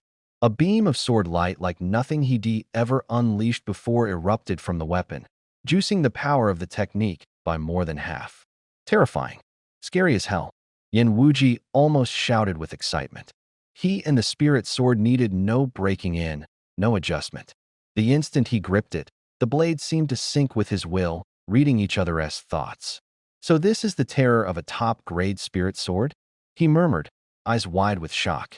Boom. That arc of sword light looked like it could shave a corner off the sky. With one domineering strike, it knocked Mo flying hundreds of meters. Holy shit, that fierce? Many of the onlookers flinched, faces twisting in fright. Yin Wuji, on the other hand, was thrilled. This young master's sword was vicious as hell. He immediately cleaved again, chasing after the airborne Mo, determined to finish it clean. If you show off at Xianling sect, you'd better be ready to get cut down. PS treasures are classified as magical implements, magical treasures, spirit artifacts, spirit treasures, saint artifacts, immortal artifacts, Tao artifacts, supreme treasures, innate supreme treasures, chaos supreme treasures. Each tier is further divided into low, mid, high, and top grade. Lung Qingshan watched from the sidelines, his face turning livid with rage. He nearly ground his molars to dust. Were the people of Xianling sect really planning to push this to the bitter end? In that moment, he forgot all his earlier smugness and calculations. Truth was, he wanted Mo to slip up, just now cripple that kid. So far, the Nether sect already had one dead and one crippled. If they couldn't even win this round, the sect would lose face big time. But with the way things stood now, he didn't dare meddle anymore. It didn't take long for an even match to turn into a rout. Mo couldn't even muster a counter. A moment later, boom. With a miserable scream, Mo was slashed and sent flying again. Midair, his blood sprayed like there was no tomorrow. Splash. This time he was chopped right off the cloud bank and plunged into a massive lake at the foot of the mountain. That ended up sparing him from a worse fate. Yin Wuji hesitated for a moment, but in the end he didn't dive into the lake to finish the job. With the outcome decided, that would been against the rules. He returned to Mo's side and respectfully offered up his sword with both hands, his face full of frustration and self-reproach. Young master, Wuji is incompetent. I failed to slay the opponent. Mo gave a faint smile, but didn't reach for the sword. Just a small fry doesn't matter. Though I didn't expect that after 100 years you'd already stepped into mid-stage golden core. Not bad. Consider this sorta congratulatory gift, so no one will be waving some junk blade in your face to show off. His words had the Xianling sect disciples roaring with laughter, while their hearts were both envious and amazed. This was a true top-grade spirit sword. Everyone had just seen how powerful it was. Uncle Master Mo saying he'd just give it away? He really lived up to his reputation, generous, bold, and loaded. Many of the younger disciples couldn't help the envy and eager longing in their eyes. Whoa, Uncle Mo is seriously too generous. Yeah, this is a top-grade spirit sword. My master doesn't even have one of these. Man, I gotta hurry up and reach golden core. Once I do, maybe Uncle Mo will reward me with something good too. Haha, you said it. We've gotta work harder. Several newly initiated female disciples clutched their chests in awe, their faces glowing with dreamy expressions. The senior disciples nearby overheard them, but instead of laughing, they nodded earnestly. If you manage to break into the top 10 young talents, Uncle Mo might actually reward you with something valuable, one of them said. Really? The surrounding disciples' eyes lit up immediately. Of course, the other young elites in Xianling's sect have all received such treatment before it's almost become a kind of tradition. Only those recognized by Uncle Mo are truly considered top-tier young talents in Xianling's sect. No one dares to call themselves that without his acknowledgement. The newer disciples, who had only joined the sect within the last 100 years, clearly didn't know about these customs and couldn't help but ask curiously, "Senior brother, are you saying that only those who have received gifts from Uncle Mo can be considered real young elites?" More or less, yeah. That's how we've always seen it. Whoa, how does Uncle Mo have so many treasures? A cute little disciple gasped, her face lighting up with amazement. There are rumors about that. Some say Uncle Mo once came across the hidden treasures of an ancient supreme expert, but no one really knows if it's true or not. The disciples began chatting excitedly among themselves, filled with envy. Yin Wuji, however, wore a solemn expression. He did not decline the precious gift from his young master, instead accepting it respectfully and with deep reverence.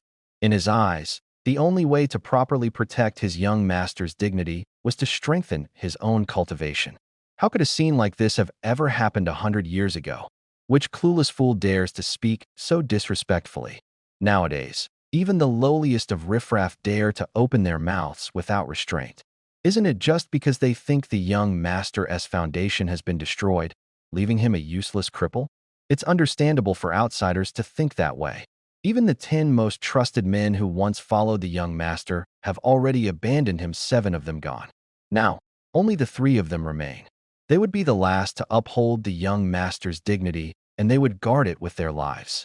Only in this way could they live up to the young master of the past and repay the kindness he once showed them. If they were too weak, wouldn't he that disgraced the young master? The one with unwavering eyes was Yin Wuji. Among the original few, his cultivation wasn't the strongest, but he was one of the most loyal to MOU.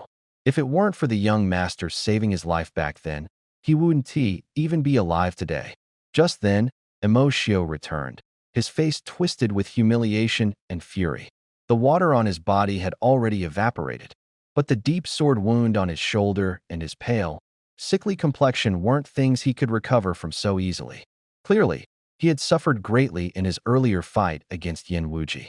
He looked at the disciples of Xianling's sect with nothing but contempt and disdain. His humiliation and anger were nearly spilling out from his eyes. Yet he couldn't utter a single word. After all, he was the one who had drawn the spirit sword first.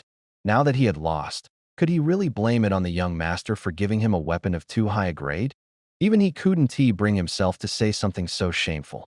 So he clenched his teeth and roared at Yin Wuji with bitter rage.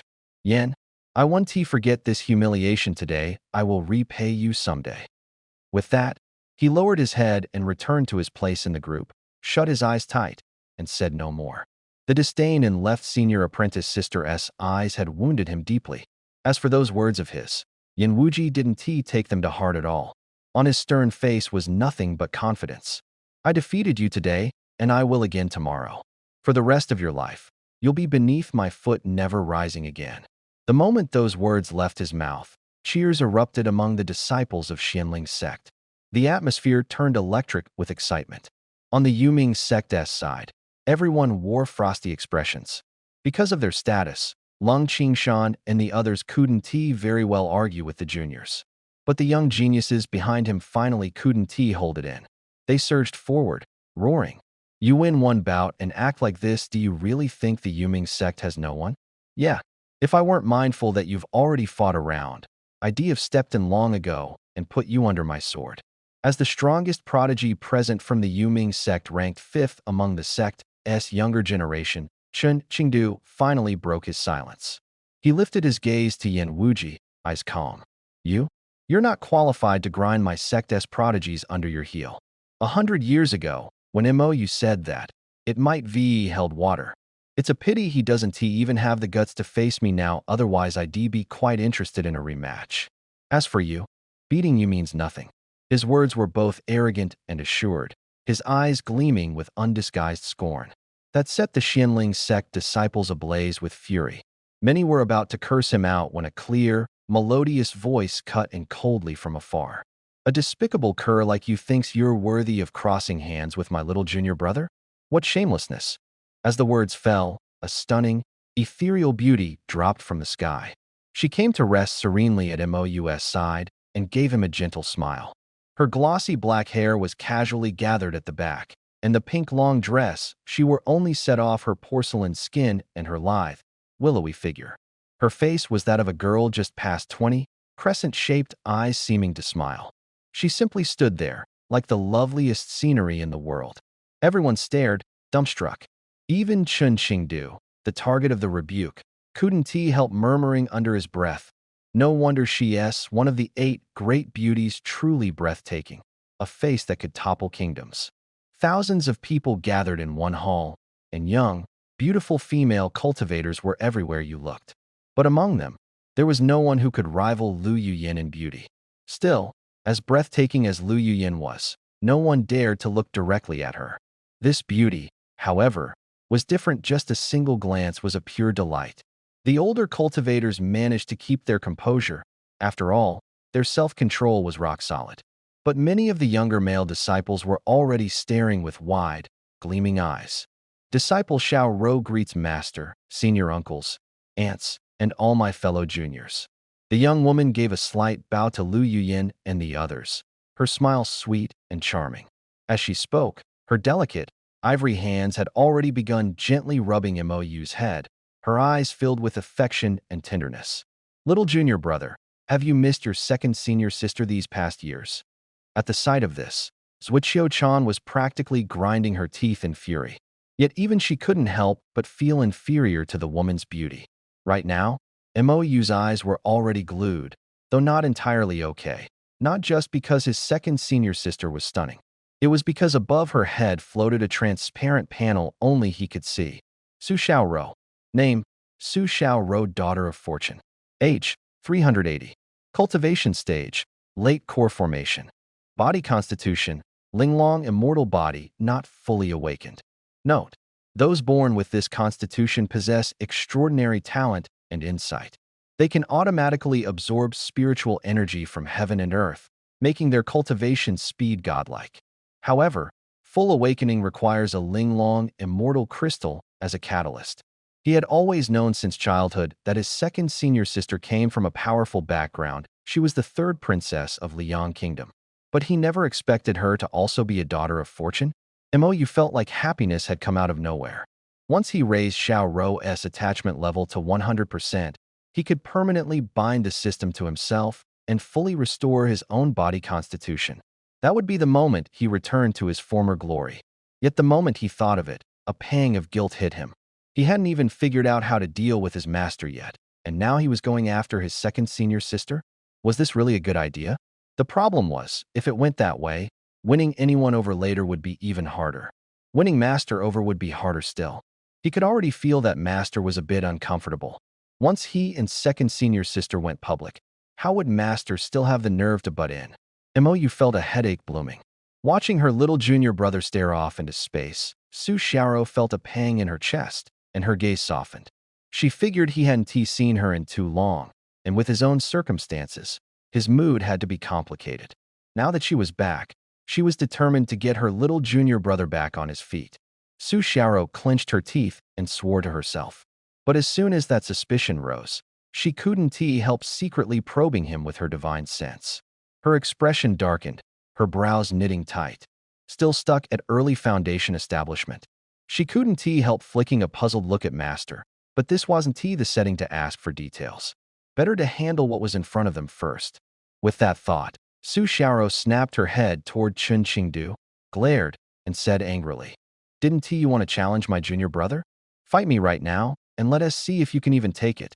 No sooner had the words fallen than she slipped back into a gentle smile, looked quietly at Mou, and asked softly, "Little junior brother, how do you want to deal with this guy? Second senior sister, someone like him isn't worth your time. In a year, we'll go to the Nether sect and really teach him a lesson. Right now, Mou was only thinking about how to quickly win over second senior sister and master. He had no interest in entertaining a small fry like this. Ignored, Chun Qingdu watched Su Xiaoro smile sweetly at Mou and felt himself falling apart. Just as he was about to throw caution to the wind, provoke Mou, and force him into a fight. Three terrifying, ancient figures stepped out of the void and looked down on everyone present. As soon as the three elders appeared, all the disciples of Xianling's sect immediately bowed in unison with deep respect. Hail the three supreme elders. Greeting, Master Senior. The white-haired old woman, standing among the three, waved her hand casually and cut through the formalities. Her sharp eyes locked onto the various clan leaders and sect masters as she barked. You all actually came here to stir up trouble at our Xianling sect? Do you take us for dead men? Or are you just looking for a death wish? Her presence was overwhelming, bold, blunt, and fearless. Facing at least 20 or so elders and sect leaders, she held back no punches. In old lady Lu's eyes, these people were nothing more than followers of the Yama sect, coming right to their doorstep to cause chaos. Even if they weren't outright enemies, there was no way they could ever be friends. If that was the case, why the hell should she be polite? This was the perfect chance to make an example out of someone if they dared to act up. She wouldn't hesitate to wipe out an entire sect. Senior Lu, you've misunderstood. We only came to pay a visit to Xianling's sect. We would never dare to cause any trouble. Yeah, if you don't believe us, you can ask Elder Zhou. We actually brought gifts to show our respect. Senior Lu, another chimed in. I heard that your sect's genius, Mou, has returned, so I specially brought a generous gift to offer my congratulations. We definitely didn't come here to cause any disturbance. After her scolding, not a single leader present dared to show the slightest displeasure. All scrambled to explain themselves. Before these three, they were nothing more than juniors. And not just in terms of seniority power-wise, they were leagues apart. They were juniors in every sense of the word. In many top-tier sects, even a nascent soul early-stage cultivator could become a sect leader. Reaching nascent soul mid or late stage would usually earn one the title of Supreme Elder or even sect patriarch. But these three were all late-stage heaven ascension experts, true ancient monsters, undisputed top experts in the Eastern Territory. Among those present, many were nascent soul cultivators, considered powerful figures anywhere else. But in front of these three, they were truly nothing at all. Lu Qingxia stopped paying them any attention and turned her head away.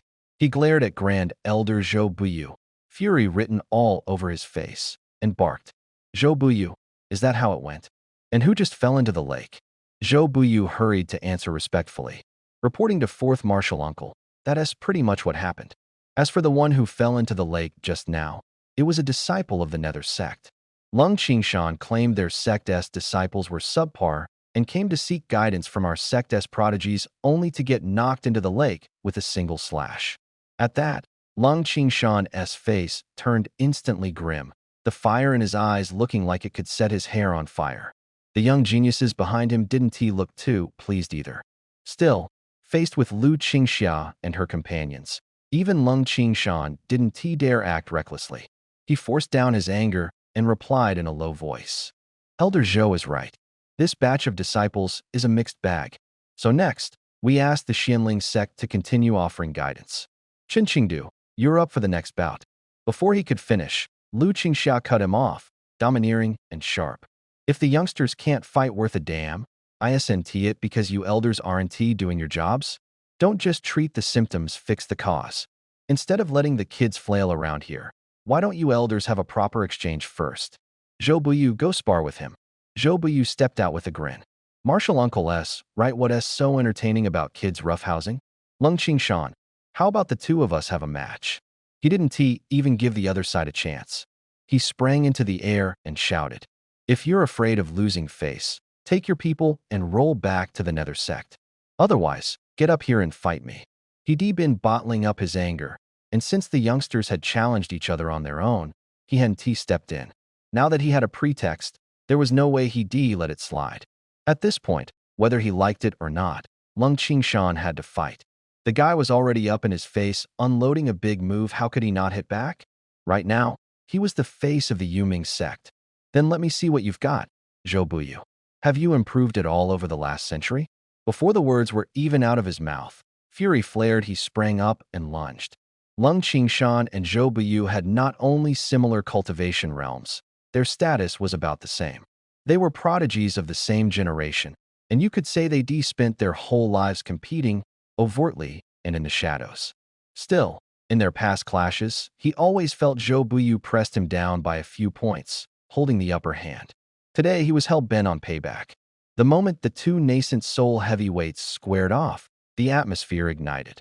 Everyone present turned instantly excited and expectant, especially the younger crowd, eyes shining. It was a rare chance to watch top experts brawl up close and learn. But Lu Qingxia couldn't even be bothered to spare them another glance. She simply waved to Lu Yuyin and the other two not far away and said, "Stop watching. It's not worth it. You three, come with me." No sooner had she finished than she flicked her hand, whisking the master and disciples trio away on the spot. At the same time, the other two grand elders vanished as well. Lu Qingxia brought the three back to Clear Spring Peak, the place where the grand elders usually secluded themselves to cultivate. The other two old men followed with grave faces. As soon as they touched down, Mo and Su Xiaoro hurried to bow with proper respect. "Greetings, Grandmaster." "Greetings, two Grand-Uncle Masters." Lu Yuyin smiled and returned the salute, looking as sweet and well-behaved as the girl next door, no trace of the domineering air from moments before. The old man in gray with white brows was the former sect master of the Xianling sect, and Lu Yuyin's master Gu Jiannan. The stern-faced old man in black beside him was Lu Yuyin's second martial uncle, Qian Baichuan. With Lu Qingxia, who ranked fourth, that made three of the Xianling sect's 5 grand elders present. The elders didn't even have time to ask about Su Xiaoro's affairs over the years. All of them turned to Mo with complicated expressions. Even Qian Baichuan, who had always opposed pouring all their efforts into saving Mo, hadn't expected things to end up like this. He, too, was swept by a rush of emotion. That young man had once been the pride of the Xianling sect, and now, tragically, he'd become a cripple. Mo stepped forward with a smile, the first to break the silence. "Fourth Grand Marshal Ant, you're finally back. It's been, what, 100 years since I last saw you? Little Yu has missed you so much it hurts." Lu Qingxia, blue-robed and white-haired, instantly had tears in her eyes. Her dignified, kindly face was full of doting affection and guilt. She couldn't help reaching out, just like when little Yu was a child, gently ruffling his hair as she murmured with a sorrowful sigh. "Alas, your Grand Marshal Ant has missed you all this time too, but I'm truly powerless. I spent 100 years out there and still couldn't find a way. Little Yu, do you have any last wishes? Tell your fourth Grand Marshal Ant. No matter how hard it is, I'll see it done." Her voice was resolute, and those words also meant she had completely given up hope that Mo could ever restore his cultivation base. 100 years had gone by, and little Yu was still only at the early stage of foundation establishment. Even if someone were to retrieve the source of the great Tao now, it would be useless. With the little lifespan he had left, how could he possibly step into core formation in so short a time? Even when he hadn't been injured, it would have taken decades to go from foundation establishment to core formation. Now there was only a little over a year remaining. All they could do was help him settle a few lingering wishes. Gu Jiannan's face, too, was clouded with unwillingness, his heart aching. A fine seedling who once had a chance to become immortal now, just as his life was beginning, he was already nearing the end. How could that not make one's heart heave a sigh? Su Xiaoro, who had been quietly standing off to the side, suddenly went pale, her eyes filled with bleak despair. Could it be wasn't little junior brother just starting to show signs of improvement? Has he actually reached the very end instead? When she first saw him earlier, she'd noticed he only had the strength of foundation establishment, and unease had already begun to well up inside her. Thinking of how Master had called her back, intending to match her with little junior brother as a Tao companion, she still clung to a final shred of hope that it might not come to that. But now everything had changed.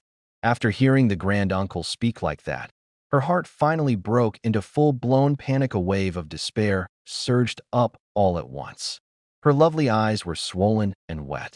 In the end, she couldn't hold back. She threw her arms around Mo and choked out, Little junior brother, hurry and tell second senior sister this isn't real really.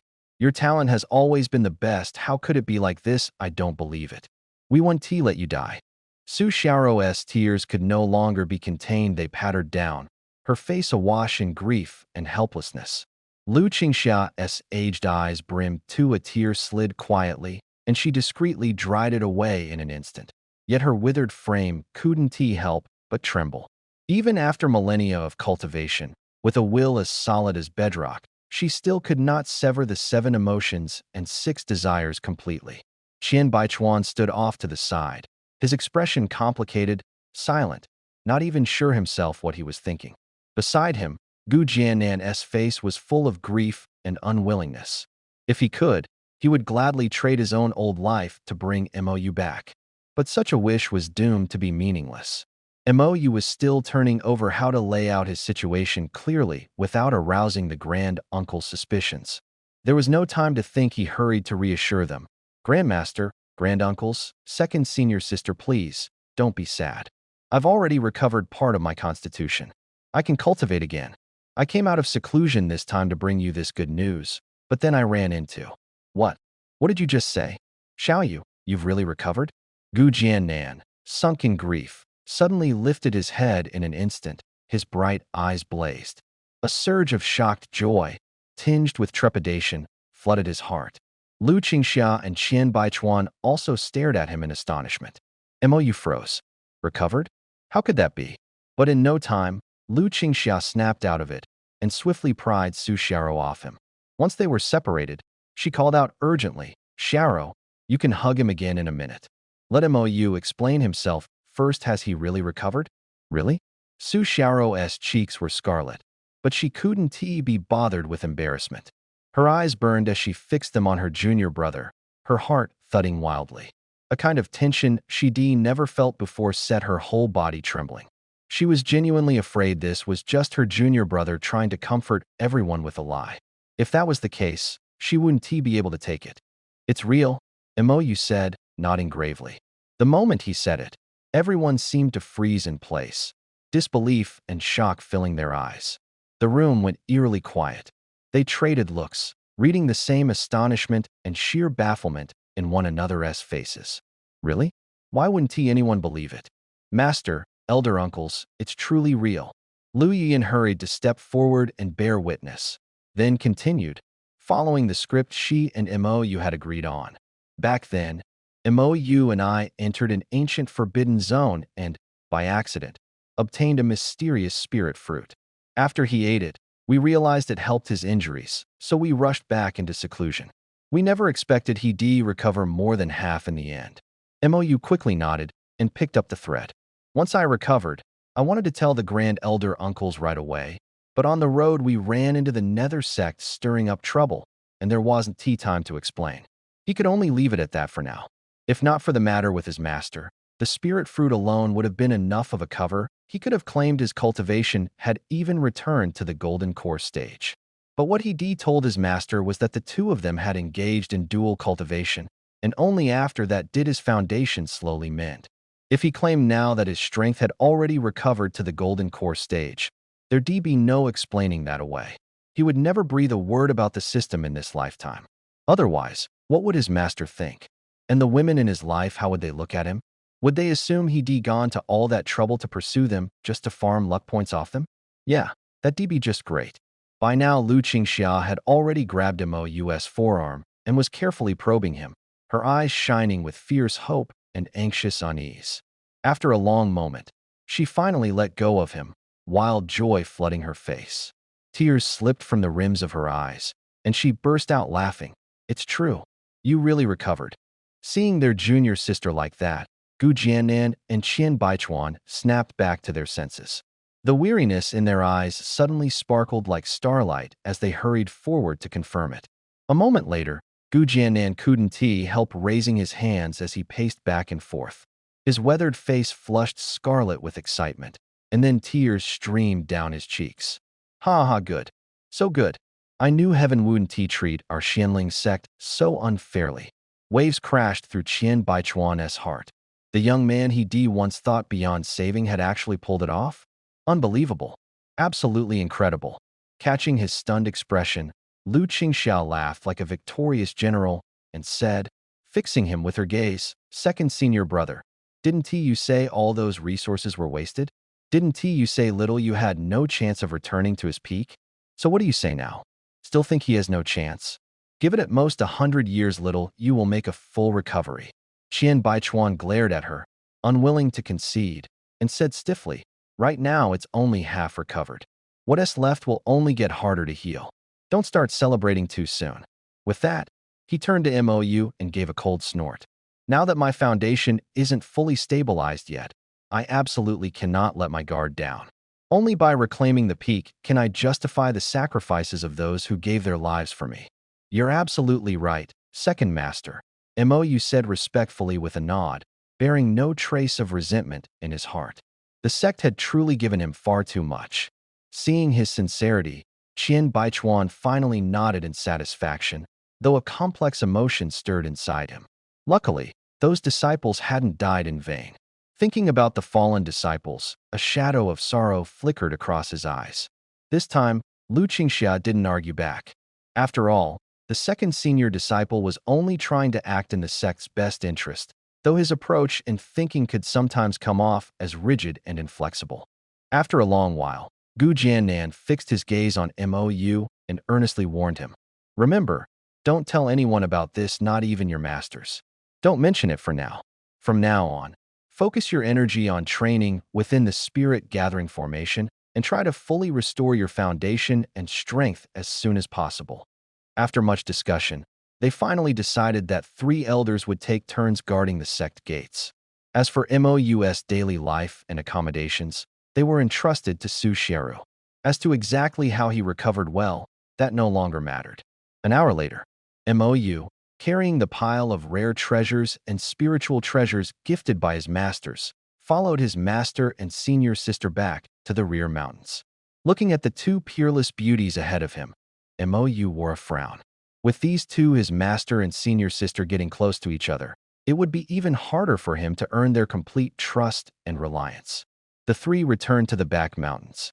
While Mou was cultivating, Lu Yuyin took Su Xiaoru aside into the room and whispered with her for quite a while. When Su Xiaoru came out, her glances toward Mou couldn't help but carry a hint of shyness. Mou, however, remained completely oblivious to these subtle changes. From that day on, the gentle and soft-spoken second senior sister had completely transformed into a breathtaking beauty. This maid was truly versatile, taking meticulous care of him with attention to every detail. Serving tea, pouring water, washing clothes, and folding quilts, these were all routine tasks for her. Massaging his shoulders, giving him the occasional small advantage, had even become the norm. Her obedient, docile demeanor was so exaggerated that even Lu Yuyin found it unbearable. So she spoke up bluntly, advising that there was no need to spoil him so much. But Su Xiaoru simply replied with a soft smile and continued cheerfully circling around Mou every day as if nothing happened. In the end, she had no choice but to pretend not to see. Finally, she claimed she had something to do outside and just left altogether. So in the vast back mountains, only Mou and second senior apprentice sister remained. Several days later, Su Xiaoru was sitting beside Mou, gently peeling the skin off grapes for him. Mou was lying on a rocking chair in the courtyard, frowning in deep thought. Recently, he had indeed enjoyed himself, but it hadn't amounted to much. He hadn't even seen the progress bar for conquering the second senior sister. He finally couldn't take it anymore and silently asked in his mind, "System, what's going on? Why hasn't the second senior sister's dependency rating shown up yet? Host, please understand what exactly counts as wholehearted dependency." Mou froze instantly. What the hell? Isn't psychological dependence enough? It has to be full body, full soul devotion? Then why didn't you say so earlier? You never asked. Fair enough. Mou, now feeling frustrated, ignored the system again and began letting his eyes roam greedily over the second senior sister's perfect figure. Su Xiaoru, being a foundation-building cultivator, how could she possibly not notice? Of course she could sense his little antics, but she merely blushed slightly, keeping her head lowered, still obediently peeling the grapes. She looked focused, as if this were An incredibly important task. Mou frowned, deep in thought. It seemed he had to hurry up and shift their relationship from mere senior-junior apprentice sibling ties towards something more romantic and intimate. Otherwise, how could he get his senior sister to become 100% fully devoted to him within a year? If the task isn't completed, the system will automatically dissolve. When that happens, he won't even have a place to cry. The system will just dump him wherever. No matter how much he acts out, second senior sister would never really get angry at him. Thinking that, he suddenly took advantage of the moment when she was eating grapes, and in the brief gap between bites, gently bit the tip of her delicate, slender finger white and smooth like spring onions. Su Xiaoru felt the sudden sensation on her finger, and her face flushed even deeper red. She couldn't help but bite her lip lightly, shot him a glare, and scolded with mock anger. "Xiao Shidi, behave yourself." Second senior sister, Mou said, his eyes burning with intensity. "You're truly beautiful." He looked at her with a serious expression, completely ignoring her scolding. With gentle and obedient second senior sister, this kind of small, cheeky trick always worked. He'd used it often before. He was certain she wouldn't really get angry. But if fifth senior sister had been around, she definitely would have smacked him hard across the face. Maybe even a couple of extra times for good measure. Sure enough, Su Xiaoru simply blushed with embarrassment, glared at him, realized it wasn't having any effect, then softly huffed and turned her head away. But that pale, elegant swan-like neck of hers slowly turned a soft shade of pink. Mou pretended to sigh with deep regret and said dramatically, "Ah, second senior sister, do you know what my biggest regret has been over these past 100 years?" Su Xiaoru curiously turned her head to look at him, but didn't say anything.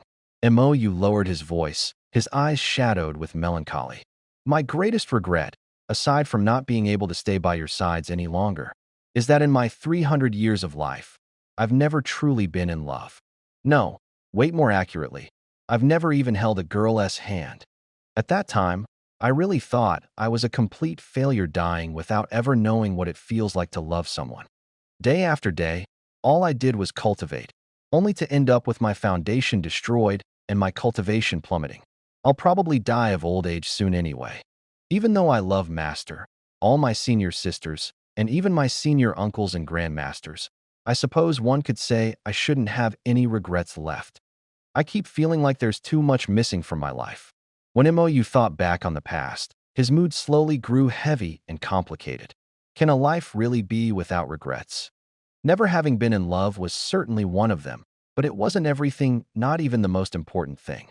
What he cared about then was that he still hadn't repaid his master and his third grand uncle for saving his life, nor the sect elders for raising him.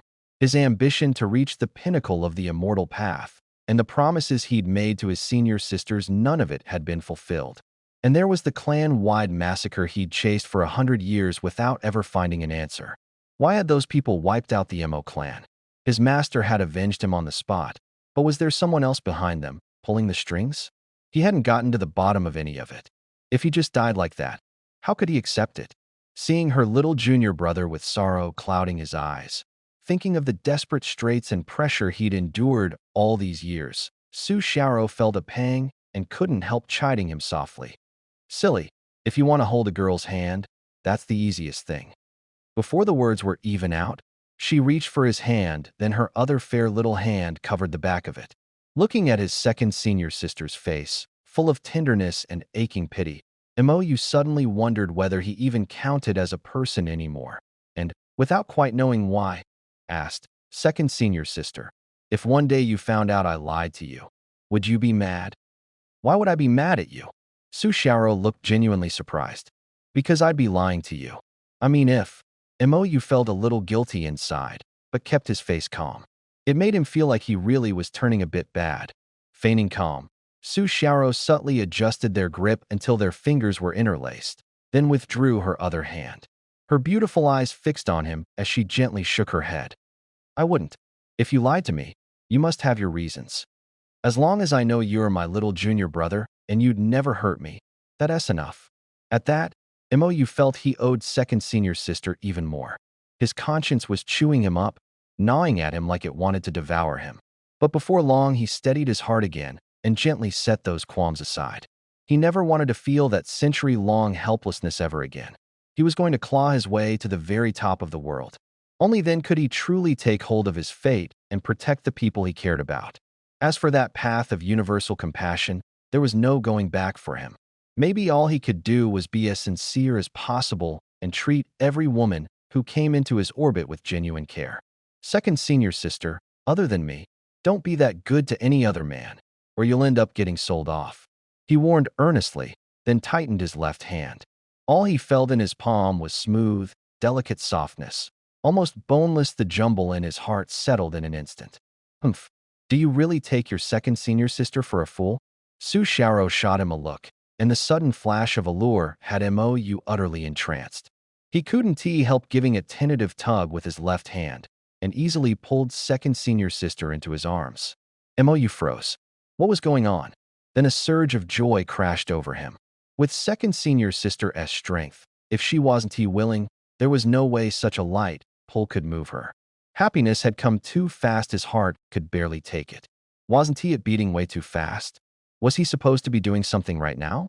Just as Mo Yu and second senior sister were slowly slipping into that charged, ambiguous mood, all kinds of rumors about him were flying across the Eastern Domain.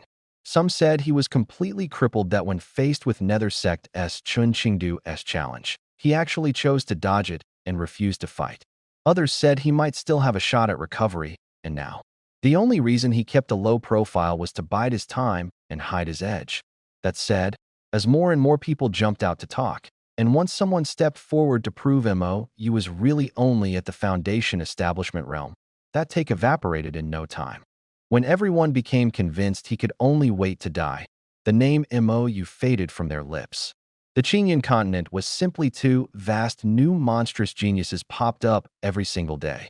The Yuming sect and quite a few other sects all breathed a quiet sigh of relief. No one really knew how much pressure this young man had once put on them. That pressure wasn't just felt by the talents of Mo Yu's generation. The heavyweights of many sects were even more anxious, because this was someone who could absolutely clear the bottleneck of divine transformation and step into return to void, maybe far beyond return to void. As of now, the Eastern Domain hadn't produced a single return to void powerhouse. The moment one appeared, the existing order of the Eastern Domain would be turned on its head. Who doesn't love a genius? The catch is, he has to be yours. If he's someone else's, he's an endless threat. Fortunately, Mo Yu was going to die. Even the disciples of the Xianling sect were gradually swayed by the outside chatter and began to accept the reality that Mo Yu would soon die of old age. I heard junior brother Mo went into seclusion again? Yeah, plenty of senior brothers saw it. That day, he headed for the back mountain. Looks like heaven is jealous of the gifted. Junior brother Mo pushed for 100 years, and in the end still, with senior sister Su keeping him company in his final days, that's something. Yeah, tormented for a century, only junior brother Mo could have held on. If it were me, I'd have fallen apart long ago. In these last moments, let us stop bothering him. Let him enjoy a little peace. Everyone figured Mo. Everyone felt nothing but sorrow and grief, but in reality, there was nothing they could do. Over the past 10 days, a heavy, suffocating gloom had settled over the Xianling sect. The oppressive atmosphere grew worse with each passing day, until it felt like no one could breathe.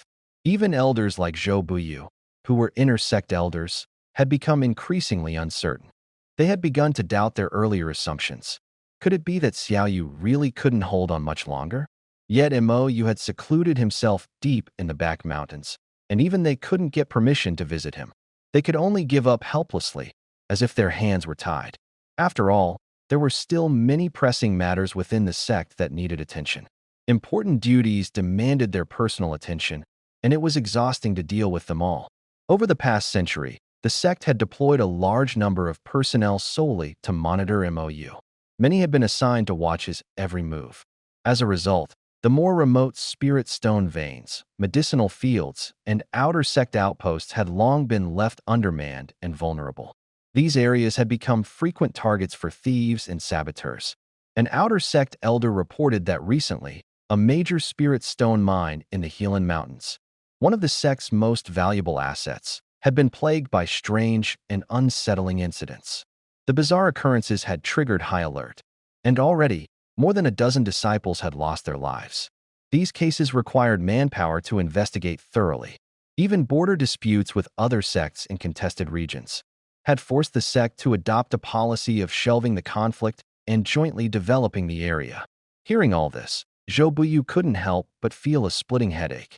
The Xianling sect was nowhere near as powerful or prosperous as it seemed on the surface. Just then, Lei Lai burst in, panting heavily. "Big brother, have you asked the master yet? Is the ancestor still out of contact?" Zhou Buyu simply shook his head helplessly. "Same as before, not a single reply to any messages we've sent." The two fell into immediate silence. The ancestor had been unreachable for quite some time now. His soul lamp was still lit, which meant he might still be alive. But judging from the current signs, the situation was far from optimistic. If MOU represented the sect's future, then the ancestor, who was nearing the late core formation stage, was the very keystone holding the sect together. His presence alone was an irreplaceable deterrent. Without him here to stand guard, facing top sects like the Yama sect would leave Xianling exposed and vulnerable. And if these circumstances were ever exposed to outsiders, the consequences would be catastrophic. Many of the privileges within the sect were likely already in the crosshairs of those with ulterior motives. But MOU had no idea about all this yet. Right now, all he could think about was how to win over second senior apprentice sister, so he could permanently bind the system and restore his body and strength. This made him glance at the system interface again. Host temporary, MOU. Age, 299. Cultivation stage, early golden core. Body constitution, chaos divine demon body. Recovery progress, 46.18%. Currently pursuing. Lu Yuyin pursuit progress, 30%. Available targets, Su Xiaoru 0%. Looking at the stubborn zero behind second senior sister's name, he couldn't help but feel a wave of frustration and helplessness. Still, over these past 10-odd days, there had been some progress. At the very least, he had already held her hand and even hugged her, although she had pushed him away rather quickly after that. But he believed that if he kept using every shameless trick in the book, second senior sister wouldn't be able to escape his grasp. His confidence surged back once again, just as he was daydreaming about the future. A graceful and breathtaking figure suddenly shot through the sky from the main peak toward the back mountains, landing in an instant. She was a woman dressed in a flowing white palace-style gown, so beautiful that one could hardly breathe. Her looks were stunning, her aura refined and elegant. Her crystal-clear eyes were almost too pure, like those of an innocent child, innocent and sacred. She even exuded a faint, almost divine serenity. Her figure was tall and elegant, and even under the loose gown, her curves were undeniably alluring. She looked like a living bodhisattva, except her aura was unusually cold and distant. Every movement she made carried a quiet, icy pride that seemed to keep others miles away. This was none other than MOU's first senior apprentice sister, Lu Ruyu. She had been abandoned by her parents as a child, and even her surname was taken from her master. A pitiful young woman. At the same time, she was also the most powerful and gifted disciple among Lu Yuyin's apprentices. One of the 8 beauties of the eastern region. Lu Ruyu. Senior sister, you're back too? MOU's face lit up with surprise and delight. He lunged forward, arms spreading, going in for a hug. The woman in the white dress, cool and elegant, had innocent eyes that flickered with a hint of panic. Her aloof, distant aura vanished in an instant. She stiffly lifted her arms and gave MOU a gentle hug, then quickly let go, a shy glimmer passing through her beautiful eyes. Master said you'd come out of seclusion, so I came back. MOU said softly, eldest senior sister, I've missed you all these 100 years. Lu Ruyu's fan-like lashes trembled, the corner of her mouth lifting just a touch. She merely nodded, murmuring a faint acknowledgement, and didn't he say anything more. MOU didn't he mind, he chuckled. Getting his eldest senior sister to hug him at all was far beyond what he'd expected. Even so, it only lasted a moment. Even with the other senior sisters, the eldest senior sister rarely did anything so intimate. It couldn't be helped, she'd always been cold by nature. But cold on the outside, warm within. What stunned MOU most, though, Wasn't he any of that, it was the transparent panel floating above her head. Name, Lu Ryu, daughter of fortune. Age, 400. Realm, nascent soul, early stage. Constitution, innate, glazed saint body, spirit untainted, and immaculate Tao heart, clear-born, with 7 apertures, a cultivation path that defies the heavens. As long as she has enough saint-grade spirit crystals, breaking through below the immortal realm poses no obstacles. Another daughter of fortune? And that constitution is so heaven-defying? And she is his senior sister? His head started to throb. Not finding a daughter of fortune was headache enough. But if a bunch of them end up together and know each other, that's real trouble. Master and second senior sister were already tricky. Add the eldest senior sister to the mix, and it's even worse. Mou's heart was instantly in turmoil. Lu Ryu watched her junior brother in silence. She had so many questions she wanted to ask, but all at once she couldn't bring herself to say a word. He was only at the foundation establishment stage. Looked like her earlier guess had missed the mark.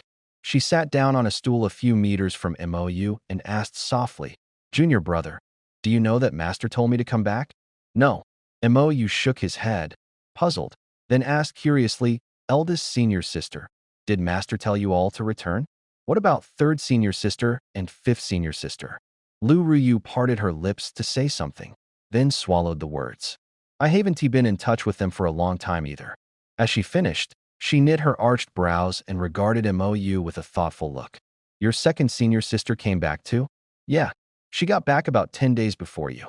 She just ran off to Falling Moon Lake out west to catch fish, said she wants to make fish soup." Mou was preoccupied and didn't notice anything unusual about his senior sister. Now that 2 senior sisters had returned, it might not be a good thing for the grand plan he was about to set in motion. The ideal situation was being alone with just one of them, only then would there be more chances. Between a man and a woman, breakthroughs come easiest in the haze of ambiguity and in moments of crisis. Only by taking that final step would the system's task really get on track. Otherwise, he couldn't even see the progress bar and had no idea where he stood. But now that his senior sister was back, she'd naturally be staying with him on the back mountain. So how was he supposed to make any headway? Facing 1 against 2, he had no confidence at all. When he didn't respond, Lu Ryu fell quiet too, simply studying her junior brother intently. She'd never been much of a talker since she was little. Besides, if Master hadn't told her junior brother the reason she'd come back, that made it even harder to bring up. And she hadn't expected second junior sister to be back too. She probably had the same goal in mind as he did, that meant he should find a chance to have a serious talk with her. If that were truly the case, the senior apprentice sister would naturally feel too embarrassed to compete with the second junior apprentice. A moment later, Mou finally snapped out of his thoughts, though he didn't dwell on it much. He had always gotten along with the senior apprentice sister since childhood. They often sat together in silence for hours, not exchanging a single word, yet never feeling awkward. Back then, his family had just been destroyed, and after arriving at Xianling's sect, he hadn't felt like talking to anyone. Instead, he found comfort in being with this quiet, soft-spoken senior sister. Even after he gradually became more outgoing, he still enjoyed sitting side by side with her in peaceful silence, just like before. Sometimes he would chatter on, and she would always listen intently. He often forgot what he had said only moments after speaking. But she remembered every word, no matter how small or insignificant. Once, he offhandedly mentioned how delicious bear's paw tasted. The very next day, sure enough, the senior sister came back, carrying a black bear on her back. She handed the bear over to elder brother Yan, the best cook in the sect, to prepare especially for him. As soon as the meat was stewed, she chased the cook away. She said cooks have the greediest mouths, Mou recalled. If he stayed, the cook would have eaten all the best parts, and I wouldn't have gotten to taste the most delicious bits. At that time, Mou thought to himself that this seemingly cold and aloof senior sister was actually quite endearing. Outwardly aloof and proud, her icy demeanor might have stemmed from loneliness. After all, she'd grown up as an orphan. Unlike Mou, she hadn't been as fortunate. She had only been taken in by the sect as an adult, rescued by the master from her foster parents' home. Rumors said that her foster mother had wanted to force her into a marriage, as a concubine to an old landlord in the village. Others claimed a different story, that she had deliberately followed Master S' example. Master Lu Yuyin was her greatest idol, so much so that she even changed her surname to match her Master S. Yet compared to the Master S' cold and commanding presence, the senior apprentice sister was clearly more reserved, soft-spoken, and few of words. Lu Ruyu said, "These are just what I've casually picked up over the past 100 years. Take them." She fished a storage ring from her sleeve and placed it in his hand. Her words sounded light and breezy, but after Mo looked through what was inside the ring, he was rendered speechless. Thousand-year blood lingji, ninth grade revival grass, dragon blood longevity, snow ginseng. Every single one was an exceedingly rare miracle herb, with tremendous effects for healing and extending life. Unless you'd raided the treasury of a top-tier cultivator, how could you possibly get your hands on things like these casually? Each item was probably something eldest senior sister had bled and fought for, maybe even staked her life against others to seize. And you call that casual? Still, Mo didn't refuse. His face lit up with joy, and he accepted them without hesitation. "Thank you, eldest senior sister. I really love them." Lu Ryu reached up and tucked a stray lock behind her ear, a hint of happiness flickering in her eyes. She murmured a soft acknowledgement and didn't say anything more. "Eldest senior sister, where have you been all these years?" Mo scooted his stool closer to her, concern in his eyes. "Mostly the northern region of the Qingyun continent, Qiang Kingdom and Kanglin Kingdom." Normally not one for many words, Lu Ryu began to speak about her experiences over the past century. She cut out a lot of details, brushing past many dangers with just a light touch, yet she still talked for more than an hour. Listening, Mo felt both moved and guilty. The perils she faced over these 100 years were surely 100 times worse than what she let on. If she went through so much, how could second senior sister be any different? And there were still third senior sister and fifth senior sister who hadn't returned, along with countless senior brothers and martial uncles. For his sake, the entire Xianling sect had practically sent out all its elites, paying a huge price and making heavy sacrifices. "One day, I'll lead the Xianling sect to the pinnacle of the eastern domain, no, to the very summit of the Qingyun continent." Mo swore silently to himself. After quite a while, when Lu Ryu finally finished speaking, she asked the one question she cared about most. "Little junior brother, how's your body now, really?" Mo flashed a smug grin. "Eldest senior sister, why don't you check my body yourself before you decide?" Before the words were even out, he tore a tiny opening in the aura to steal the heavens. Swap the sun talisman was giving off. Lu Ryu's gaze went a little blank, but she still did as he said. Before long, her willow leaf brows knit lightly, then suddenly smoothed, and the cool clarity in her beautiful eyes lit up. A surge of pure joy raced across her tranquil, peerless face and finally bloomed like a snow lotus. That untainted, exhilarated smile was like a child's deepest wish suddenly coming true, so lovely it tugged at the heartstrings, like a dream. Even Mo had never seen his senior sister smile like that. It was so real it felt almost unfairly beautiful. Damn, I'm about to pass out from how gorgeous she is. Sitting in his chair, Mo was suddenly yanked into a tight embrace. An orchid-like fragrance flooded over him, and warmth and a vast, pillowy softness wrapped him up in an instant. The exquisite feel against his cheek sent his heart into overdrive. His head spun.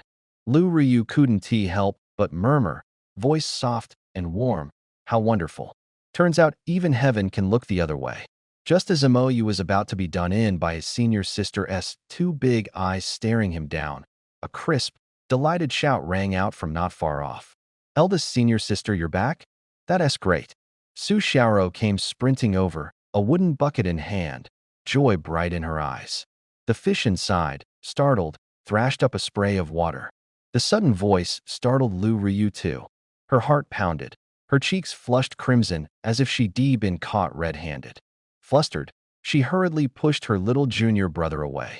Her usually cool and elegant face, for the first time ever, flushed with a hint of shyness. How should he explain everything to his second senior martial sister now? Su Xiaoro, ever the understanding one, seemed not to have noticed anything at all. In her eyes still lingered the afterimage of their earlier embrace. Her gaze overflowed with pure joy. She hastily set down the wooden bucket and rushed forward, throwing herself at her senior sister.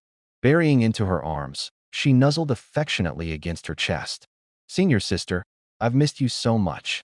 Lu Ryu let out a quiet sigh of relief, then wrapped both arms tightly around her second junior sister, softly murmuring, I've always been thinking about all of you too. In the past, she'd never been comfortable with such warm, lively moments. Yet during the 100 years of solitude and wandering, she had often found herself unconsciously recalling those scattered memories from long ago. Now, this warm hug from her junior sister felt especially comforting and beautiful. And that hug from the youngest junior brother earlier had actually made her heartbeat quicken involuntarily. How strange. Su Xiaoro also noticed her senior sister's subtle change and couldn't help but smile even brighter. She clung to her for a while longer before finally letting go. Then she happily said, Senior sister, later I'll make you some fish soup. And you, youngest junior brother, you're in charge of grilling the fish. You know senior sister always loved the fish you grilled. Mou nodded enthusiastically, his face lit with excitement. No problem at all. My fish grilling skills have improved a lot compared to before. The courtyard wasn't lacking in cooking tools, and the three of them, senior sister and junior brothers, quickly got to work, just like old times. As it turned out, Mou's fish grilling had indeed improved, though perhaps not by much. But the two peerless beauties enjoyed theirs with obvious delight and satisfaction, as if they were feasting on rare delicacies. These two had long since reached the stage of abstaining from food, yet now they were surrounded by the simple warmth of everyday life. Knowing her senior sister's personality well, Su Xiaoro spent most of the time talking nonstop about everything that had happened over the years. To her surprise, even the senior apprentice sister brought up her own past with her, but only briefly. Chattering and laughing all the way, everyone wrapped up the meal in high spirits. But the very next morning, the atmosphere suddenly felt a bit off. Exactly how it was strange, Mou couldn't quite put into words. The second senior sister still treated him with the same thoughtful care as always. Even the usually aloof eldest senior sister seemed unusually concerned about him. Yet Mou clearly felt that both of them were deliberately avoiding being alone with him. It left him puzzled and confused beyond reason. What on earth had the eldest and second senior sisters talked about last night? Still, he didn't feel rushed. The eldest senior sister hadn't returned for 100 years. She was definitely going to visit Master later. And he could always ask the second senior sister about it then. Sure enough, that noon, the eldest senior sister said she was going to pay a visit to Master and then left the back mountain alone. Mou stopped the second senior sister just as she was about to follow along. He wore a gentle smile, as warm as spring breeze. Second senior sister, where are you off to? Oh, nothing really. I just thought I'd go along and visit Master too. Su Xiaoro replied, her eyes slightly evasive. Is that so? I thought maybe you were trying to avoid being alone with me. What exactly did you and the eldest senior sister talk about? No way. What kind of talking would there be? Mou stared straight into Su Xiaoro's eyes, giving her absolutely no room to dodge, and continued with a smile. Really? Then go ahead, touch your face. Does it feel hot? Even after 100 years, you still haven't learned how to lie.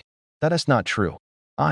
Su Xiaoro instinctively reached out and touched her cheek, then immediately shot him an angry glare. This time, her face really did burn red. Mou's expression slowly turned serious. He gently pressed the second senior sister down onto a stone bench and sat her there. Then, he sat down across from her and spoke earnestly. Second senior apprentice sister, I can completely restore my foundation and my cultivation too. But the condition is, you guys have to help me. He paused. But before that, I need to ask first, did Master send you here for something when you came back so suddenly? Sitting quietly, Su Xiaoro heard those words and immediately stood up, her face lighting up with surprise and joy. Little junior brother, you're not joking, right? You really can recover completely. In the past, she wouldn't have believed such a thing. But now, the situation was different. He had already restored nearly half of his foundation, and there was a real chance he could return to his peak. This wasn't such an outrageous claim anymore. At the very least, she was willing to believe. Mou nodded solemnly. Why would I lie to you? But the method is a bit unconventional. I won't tell you unless I know why you came back. At worst, I'll just take a few hundred years doing it slowly myself. If I can't recover, then I'll just die old anyway. Mou acted like a spoiled child, throwing a tantrum plain and simple. Su Xiaoru immediately wore an expression of frustration mixed with helplessness. Of course, she knew her little junior brother was deliberately pushing her. But she also believed that if she didn't talk, he would really keep his mouth shut and tell no one. She knew all too well how stubborn he could be. With his current situation, who had the time to let him recover slowly? It was utterly ridiculous. She glared at him while a faint blush crept onto her cheeks, letting out a soft, exasperated huff. You always pick on me. Why don't you try pulling this act on first senior sister? Her voice was sweet and soft, nowhere close to sounding angry. It nearly made Mou burst into laughter. Out of the four senior sisters, the second one was by far the gentlest and the easiest to sway. If he tried this with the first senior sister, he'd truly be asking for trouble. He naturally reached out and gently took her delicate, fair hand in his. His eyes were sincere as he spoke softly. That's because I know, second senior sister. You always care for me the most. You're just saying that. Actually, big senior sister cares for you too. She just doesn't know how to express it. Su Xiaoru smiled happily, her eyes curving into crescent moons. Then, with a shy bow of her head, she lowered her gaze. Actually, big senior sister and I, we were both called back by Master. She said you had just ended your retreat, and if I wanted to be your Dao companion, I needed to return immediately. So I came back to see you. Mou froze instantly. Master actually said that? What did it mean? Didn't she promise that once my cultivation reached a certain level, she would become my Dao companion? Then why call the senior sisters back now? He didn't believe for a second that Master wanted to share him with the others. The most likely explanation was that she was trying to shake his resolve, to make him forget everything that had happened before. But could he really forget? A sharp pain shot through his chest. His heart felt hollow, empty all of a sudden. A shadow of loneliness flickered across his face. Seeing the change in his expression, Su Xiaoru panicked. She thought he was just hurt because she had said, I only came back to take a look. Her heart ached with guilt, and she quickly got up and moved to his side. Then, pulling his head gently into her arms, she whispered shyly, Little junior brother, I came back because I wanted to. And big senior sister did too. Wanted to? Wanted to what? Mou blinked, his mind still wandering. Stupid. You know what Master said about that? After speaking, Su Xiaoru's gentle, serene face flushed deeply, like a rosy glow across the evening sky. Her heart pounded wildly in her chest like a startled deer. Huh. Only then did Mou finally snap back to reality, his eyes regaining their sharpness and clarity. Whatever Master thought was her business, but that couldn't stop anything. In the end, Master still took her in. Once my realm catches up, let us see how she keeps playing hard to get. For now, I'll win over senior sister first. To be safe, Mou asked again. Second senior sister, are you saying that about my situation? Master already talked to you and eldest senior sister? And you both agreed, right? Su Xiaoru gave the faintest reply, then immediately lowered her head, her exquisite cheeks flushing a deep crimson. Right now, she wished she could find a hole to crawl into. But thinking of her little junior brother's condition, she mustered her courage, lifted her gaze, and said with shy eyes, We all know, and we're all willing.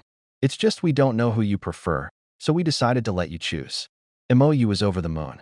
They're all willing? And I get to choose? Only kids think you have to pick one or the other. He wasn't a kid. Obviously, second senior sister, there's something I want to tell you. Mou cleared his throat, dragged his eyes off her flawless figure, and began spinning a little half-truth, half-lie. What? You're saying there's a technique that can boost cultivation speed by over tenfold? How is that even possible? The more Su Xiaoru listened, the more baffled she became. Her beautiful eyes were practically spelling out, Don't you dare lie to me. She might be pure and kind, gentle by nature, but she wasn't stupid. This brat of a junior brother trying to fool us by making up some godlike technique? If a method that terrifying really existed, it would been famous across the Azure Cloud continent long ago. How could she have never heard of it? Still, whether that technique existed didn't really matter to her. She was willing anyway. What mattered was who her little junior brother preferred. But then she suddenly remembered what he said just now. Could it be that my little junior brother wants both? Her face flushed even deeper red. She couldn't suppress her irritation anymore and glared at him angrily, huffing slightly as she said, "Little junior brother, just so you can have multiple wives? You actually made up such a lie. That must have taken quite some effort, didn't it?" Mou hurried to explain. "Second senior sister, this cultivation technique really exists. As for what you said about having multiple wives, I truly didn't think about it like that. I just want to recover my cultivation base quickly and improve my cultivation so that I can elevate the Xianling sect to become the #1 sect on Qinyan continent." Looking into his sincere eyes, Su Xiaoru fell silent. She felt deep down that her little junior brother probably wasn't lying to her. Although the cultivation technique did sound exaggerated, maybe it was just slightly exaggerated, and the rest was probably true, right? I.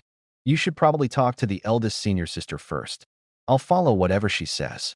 As soon as Su Xiaoru finished speaking, she panicked and couldn't stay any longer. Her face flushed bright red with embarrassment, and she quickly turned around and ran back inside.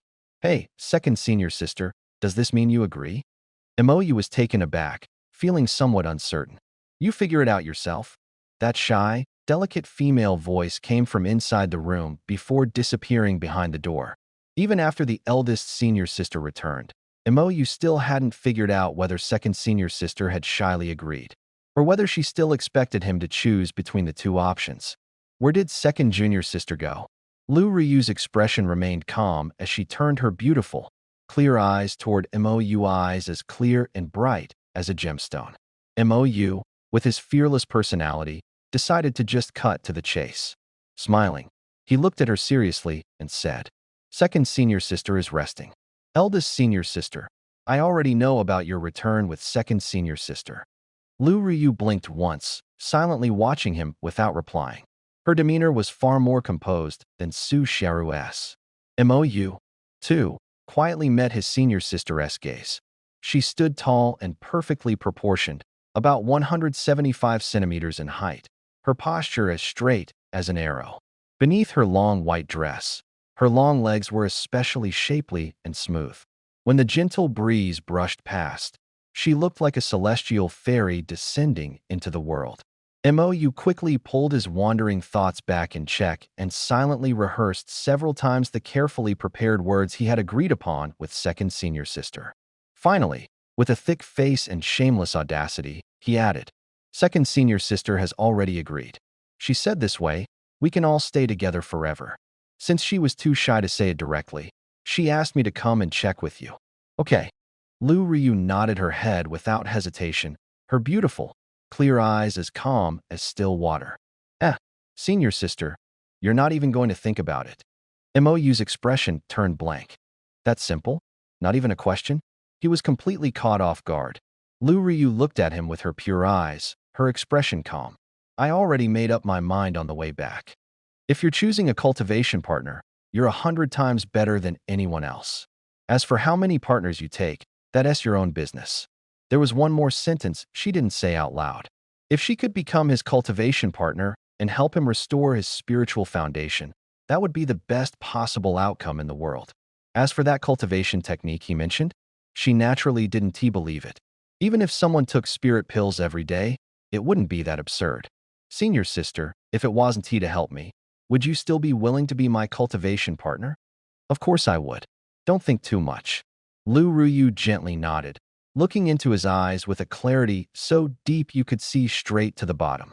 This only made Mou's emotions even more complex, a warm and blissful feeling rising unbidden in his heart.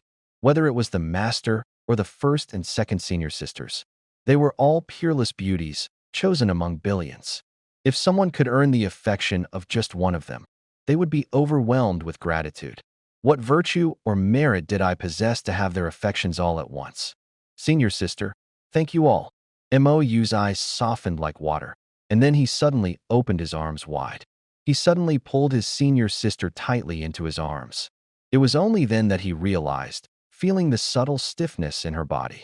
So, senior sister wasn't as calm on the inside as she appeared on the outside. Lu Ryu couldn't help but softly exhale at this moment. Since he was already staring at her so intently, maybe letting him hold her. Like this wasn't such a bad idea after all. At least this way, he wouldn't notice how nervous she was. But her own body had already betrayed her. Lu Ryu stood there, dazed, allowing him to hold her, and MOU showed no sign of letting go. The atmosphere in the room slowly turned hazy, charged. Still, MOU knew clearly this wasn't the right moment yet. He leaned in again, gently nuzzling his face against her soft, delicate cheek, before reluctantly pulling away. So soft and smooth. Seeing the deep blush already spreading across his senior sister's face, MOU felt like something was still left undone. Without thinking, he quickly pressed a light kiss to her full, delicate lips. So soft and sweet-tasting. Lu Ryu was instantly flustered. The usual calm, icy gaze in her eyes flickered with panic and shyness. But just now, she hadn't even thought to pull away. At that moment, inside the room, Su Xiaoru, who had been about to step out, sensed what was happening outside and froze instantly, her face turning pale as paper. Could it be this is Xiao Shidi's choice? Didn't he say he wanted both? Could it be that senior sister refused him? Just thinking about the normally cold and composed senior sister, she instinctively jumped to that conclusion. Well, senior sister and Xiao Shidi really do seem quite a match. She murmured dazedly, then numbly sat back down on the chair, her white teeth gently biting her lower lip, her eyes slowly reddening. From the moment she received Master's message and returned, she had already considered herself Xiao Shidi's woman. Her mind was flooded with memories, each one sweet and beautiful, but who could have imagined? She suddenly felt a twinge of regret, wondering if she should have been more clear about her feelings earlier. What if senior disciple misunderstood and thought she was unwilling? Could she possibly think that both of them would be with little junior brother? She really wanted to stand up and ask, but then froze again. She had already said it so plainly, how could they not understand? They weren't stupid. Just as she was caught in a tangle of hurt and confusion, MOU strode in, holding the slightly blushing Lu Ryu's hand. At the sound of them entering, Su Xiaoru quickly wiped away her tears, forced a smile, and stood to greet them. Her eyes were still red, but she managed a warm, genuine-looking sweet smile, turning gently toward her senior sister and junior brother, her voice soft as honey. "Senior sister, you're back. I was just about to step out for a bit." "I agree too, second sister," Lu Ryu said, her eyes slightly shy, yet her words sharp and clear. "Oh, I totally understand, senior sister and little junior brother are so well suited. Congratulations." Su Xiaoru's heart ached with bitterness, but her face beamed like a blooming flower. Lu Ryu gently nodded and continued, "From now on, we'll both take care of little junior brother together and help him restore his cultivation base as soon as possible." As soon as she said that, Su Xiaoru suddenly froze. Her big, beautiful eyes filled with uncertainty as she looked at her senior sister, her delicate eyebrows slightly furrowed, her entire face etched with confusion. What exactly did senior sister mean by that? Could it be? A sudden wave of emotion surged through her heart, and the sadness between her brows began to fade. Still, she couldn't quite relax yet. Blushing, she softly said, "Senior sister, I'm not quite sure what you mean." MOU cleared his throat and quickly cut in, "Second senior sister, didn't you say you were waiting for senior sister to make her stance clear? Well, now senior sister agrees, just like you do, don't worry. From now on, I'll take good care of both of you." The moment he finished speaking, he took action. With one hand in each, he refused to let go. Caught in such a situation, the two young women couldn't resist at all. They quickly turned their heads away, too embarrassed to face each other directly. Luckily, MOU had a thick skin and cracked a few jokes from time to time, preventing things from getting more awkward. That's when the tension finally began to ease. MOU wasn't impatient. He knew that even if he pushed hard, his senior sisters would probably still give in. But if he actually did that, what would they think of him? Even if they had no objections, he couldn't bring himself to act so disrespectfully. Both the body and the heart needed attention, but you couldn't force both at once. It had to be firm yet gentle, eventually leading to harmony between the two. Let things slow down for 2 or 3 days to adjust. In time, everything would naturally fall into place. Over the next 2 days, He got along warmly and naturally with his senior sisters, almost as if they'd returned to how things were 100 years ago. A deep sense of happiness quietly blossomed in the hearts of all involved. Mous' gaze toward the women gradually grew warmer. He felt it was now time to talk to his senior sisters about something serious. With less than a year left, he needed to act early if he wanted to win them over. What he didn't know was that someone was already on their way seeking to ruin everything he had built. Thousands of miles north of the Xianling sect, two massive spiritual airships, each nearly 100 zhang long, were swiftly approaching each other. Grand and luxurious, the ships flew banners of silk, surrounded by powerful cultivators whose auras were overwhelming. At the prows of each vessel hung different flags. One displayed the words Liang Kingdom. The other bore a banner embroidered with a four-clawed golden dragon, and stitched in the center were the characters, Lifeng Kingdom. Lifeng was one of the 5 great empires of the eastern region, powerful, vast, and mighty. Even most of the cultivation sects within its borders were subject to its rule. This was because the imperial Qin family traced its origins back over 10,000 years to an ancient cultivation clan. The royal families of the other 4 great empires were also ancient cultivation lineages with long and storied legacies. These 5 nations are commonly known as the Upper 5 Nations. Naturally, there are also powerful cultivation sects whose status is so high that even the Upper 5 Nations dare not provoke them lightly. The 8 great supreme sects of the eastern region are prime examples. Among them is the Xianling sect. Although these 8 sects may not match the Upper 5 Nations in overall strength, they possess deep roots, and their ranks are filled with masters of great power. When it comes to top-tier combat strength, the Upper 5 Nations are actually slightly inferior. To put it bluntly, if it comes down to an all-out brawl, any one of the 8 sects alone would certainly be no match for any of the Upper 5 Nations. But here's the catch when it comes to that point. A sect won't fight you head-on in a straightforward battle. Instead, they might sneak into your palace and strike from the shadows. In other words, the Upper 5 Nations have the power to wipe out a sect, but the 8 sects can also slaughter your entire royal family in return. Both sides keep each other in check with mutual fear and caution.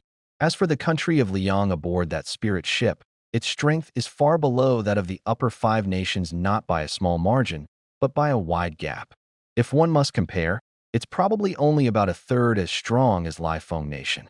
Now, due to the recent tensions over a territory nearby that's rich in spirit stones, the situation has become highly volatile. That's why the king of Liang hopes to secure Lifeng's support by arranging a political marriage through his 3rd princess. But who could have guessed that, before Liang could even negotiate with Xianling sect, the crown prince of Lifeng, brimming with enthusiasm, insisted on coming along. Right now, within the top floor chamber of a grand ship flying a banner with a golden dragon with 4 claws, a young nobleman dressed in snow-white brocade sat leisurely in the seat of honor, gently fanning himself with a golden silk folding fan. His face was cold and stern, his eyes filled with aloofness and arrogance, and his noble bearing exuded an air of natural-born royalty. It was obvious at a glance that he was a high-ranking aristocrat, long accustomed to command. 2 young, pretty maids knelt before him, respectfully pouring wine and offering fruit with elegant, courteous movements. Behind the nobleman stood 6 middle-aged and elderly figures, their auras deep, sharp, and terrifying, clearly experts of formidable strength. "How much longer until we reach Xianling sect?" the nobleman asked impatiently, snapping the fan shut and tossing it onto the table with a flick of his hand. He leaned back, stretching his legs straight out. Without waiting for his command, the beautiful handmaiden had already knelt to massage his thighs. "Your Highness, we will arrive in 3 hours," an elderly man reported respectfully. "If I had known it would be this inconvenient, I should have just stayed in Liang's capital," the nobleman in brocade muttered in irritation, frowning as he asked, "Have any of you seen the 3rd princess before? Is she really as beautiful as the rumors say?" "Your Highness, this old servant was fortunate enough to have seen the 3rd princess once. Her beauty surpasses even the top beauty of our Flamewind Kingdom. To be listed among the 8 beauties of the eastern region is truly well-deserved. She is also a monstrous prodigy in cultivation, only 380 years old, yet already at the late golden core stage." She is a top genius of the Xianling sect. The Liang monarch offering the third princess in marriage to your highness shows great sincerity indeed. Congratulations on soon gaining such a peerless beauty as your consort. The young noble in the embroidered robe was none other than Crown Prince Chunjie of Flamewind Kingdom, a royal of noble blood at the mid-stage of golden core cultivation. As these words fell, he immediately sat up straight in satisfaction, then burst into a proud laugh. Excellent. If she truly is described, she shall be my crown princess. The others quickly chimed in with flattery. A moment later, Chen Jia casually instructed, when we arrive at Xianling sect later, keep a tighter leash on yourselves. This isn't flame wind, after all. But don't be too timid either. We mustn't lose face in front of the Liang officials or the third princess herself. Yes, your highness. On another spirit vessel, several ministers with solemn expressions followed closely behind a middle-aged man exuding quiet authority. After settling into his seat, the middle-aged man finally looked up and fixed his gaze on one of them, an elderly white-haired official. He frowned and asked, Commander Shi, are you certain the third princess has already returned to Xianling sect? If the crown prince of Lifeng Kingdom really came here, that would be a big deal indeed. The old man quickly stepped forward with a bow and said, Your Highness, please rest assured the intelligence is solid and reliable. However, the third princess has been sent to Xianling sect by consort Li since childhood. Her sense of belonging to Liang Kingdom is very weak. This humble servant fears that if the princess refuses the marriage proposal, it may provoke the anger of the crown prince of Lifeng. Moreover, if the Xianling sect objects, how should we respond? The middle-aged man hesitated for a moment, then sighed helplessly. The problem is the crown prince looks down on all the other princesses. We can only hope the princess will sacrifice herself for the emperor's grand ambitions. As for the Xianling sect, after all, this is a matter of royal family affairs in Liang. As long as the princess agrees and the crown prince is present, I doubt the sect will interfere. You don't need to worry too much. Yes, your highness. Everyone responded in unison with forced agreement, though unease was already stirring in their hearts.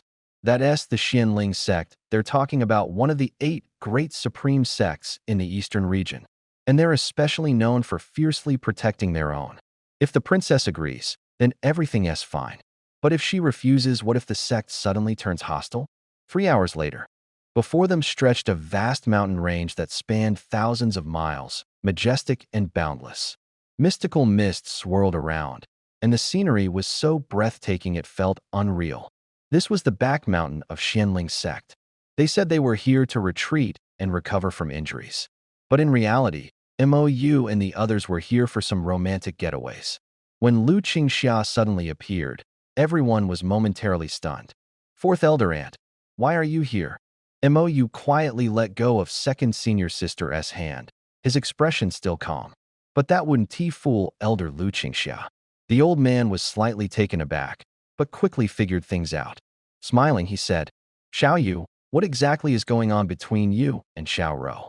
Mou looked embarrassed, but no longer tried to hide. He answered seriously, Second senior sister and I are in love, and also first senior sister. Lu Qingxia had originally been wearing a kind, warm smile, but suddenly, her face went stiff. Her expression darkened with anger as she shot Mou a cold glare and let out a sharp scoff. You little brat, you really do have a greedy heart. These 2 girls, she snapped. Even getting just one of them would make any other man walk on air with joy. But not you want both. Truth be told, whether among wealthy merchant families or cultivators, it was common enough for a man to have multiple wives and concubines. But these 2 young women were no ordinary beauties, they were heaven-favored prodigies, each blessed with extraordinary talent.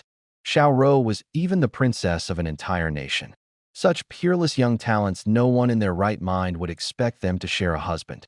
But if that husband were Xiao Yu, well, maybe it wasn't so bad after all. After all, better to keep the blessings in the family. And considering that brat's talent, he more than deserved such fortune. Thinking this, she turned her gaze toward the 2 girls and asked seriously, What exactly do you 2 mean by this? I agree, Lu Ryu replied, her cheeks slightly flushed, yet her voice firm and decisive without hesitation. So do I. We've already talked it over, Su Xiaoro added shyly, nodding her head with a pink glow on her face, as red as a ripe apple. This was the first time the three of them had openly acknowledged their relationship right in front of their sect elders. Even Mou, whose face could usually remain unshaken no matter what, felt a twinge of awkwardness this time. After hearing their answers, Lu Qingxia didn't press further. If the people directly involved didn't mind, then as elders, they naturally wouldn't object, though she still shot Mou a few annoyed glances. In that case, she said, you and Xiaoro come with me. Someone from the royal family of Liang has arrived. Senior Auntie, what are they doing here? Su Xiaoro's expression darkened, her eyes clouding with quiet worry. Her mother had once been an unfavored concubine, and after becoming pregnant with her, had faced constant hostility from the queen. Thankfully, she had eventually been born, but only because she was a girl. She had never truly been accepted. With the emperor's cold shoulder already upon them, the mother and daughter had ironically survived unscathed. However, her extraordinary talent had become increasingly evident, and danger was now slowly closing in. With nowhere else to turn, her mother had no choice but to beg for imperial favor and send her to cultivate at the Xianling sect. This was actually a common practice among many royal families, who would send their offspring to major sects for training in order to maintain good relations with the 8 great sects. Even the upper 5 nations did the same. Of course, each nation placed a different level of importance on this practice, and thus the chosen candidates varied accordingly. But ever since Su Xiaoru's mother had died unexpectedly over 100 years ago, she had cut all ties with that cold, heartless palace. So now, the sudden arrival of royal envoys could only spell trouble in her eyes. Unable to suppress her unease, she finally frowned and asked, Fourth Senior Aunt, do you know why they're here? Lu Qingxiao looked at her with deep affection, her voice gentle. There's also the crown prince of Lifeng Kingdom among the delegation. It seems he's the one chosen to be matched with you. This engagement was personally arranged by your father, the emperor. What? I want to agree to it. Su Xiaoru clenched her lips tightly, her face pale, her eyes flashing with stubborn determination. Don't worry, Lu Qingxia said firmly. This is the Xianling sect, not the palace in Liang Kingdom. No one will force you here if you don't want it. Mou's eyes darkened, and in his mind, he had already marked them as targets for elimination. He had always known about his second senior disciple's distant ties to the Liang royal palace. From a young age, he had seen how their relationship had grown cold, leaving behind only a fragile blood connection. They had lived as strangers for years, neither seeking nor asking about each other, yet now, when they suddenly had a use for her, they wanted to drag her back into their schemes as a bargaining chip? Absolutely not. Such practices might be common in royal and aristocratic circles, but in his eyes, it was utter nonsense. He couldn't help but frown as he spoke. Senior Aunt, why even let people like this in? Why not just kick them out?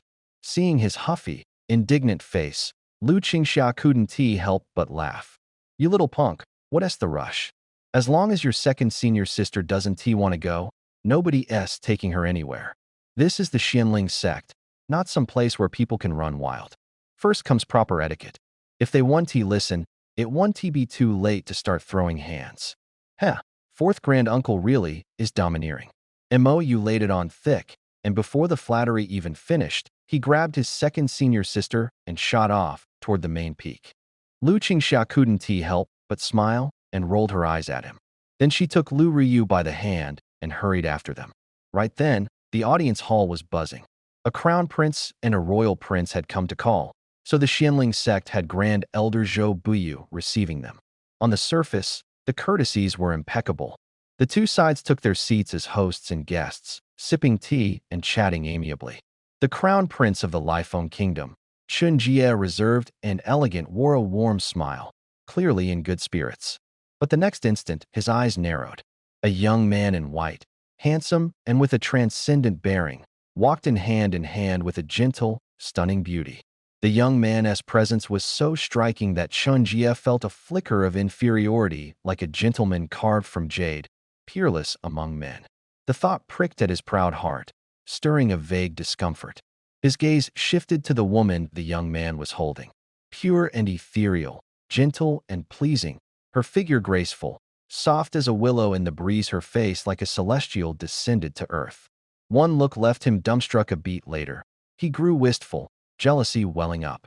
A woman of such breathtaking beauty should be matched with him. And she was with that kid? But when his eyes slid to the other woman in a white dress following behind them, the sourness in his chest eased, if only a little. This peerless celestial maiden must be the third princess of Liang Kingdom.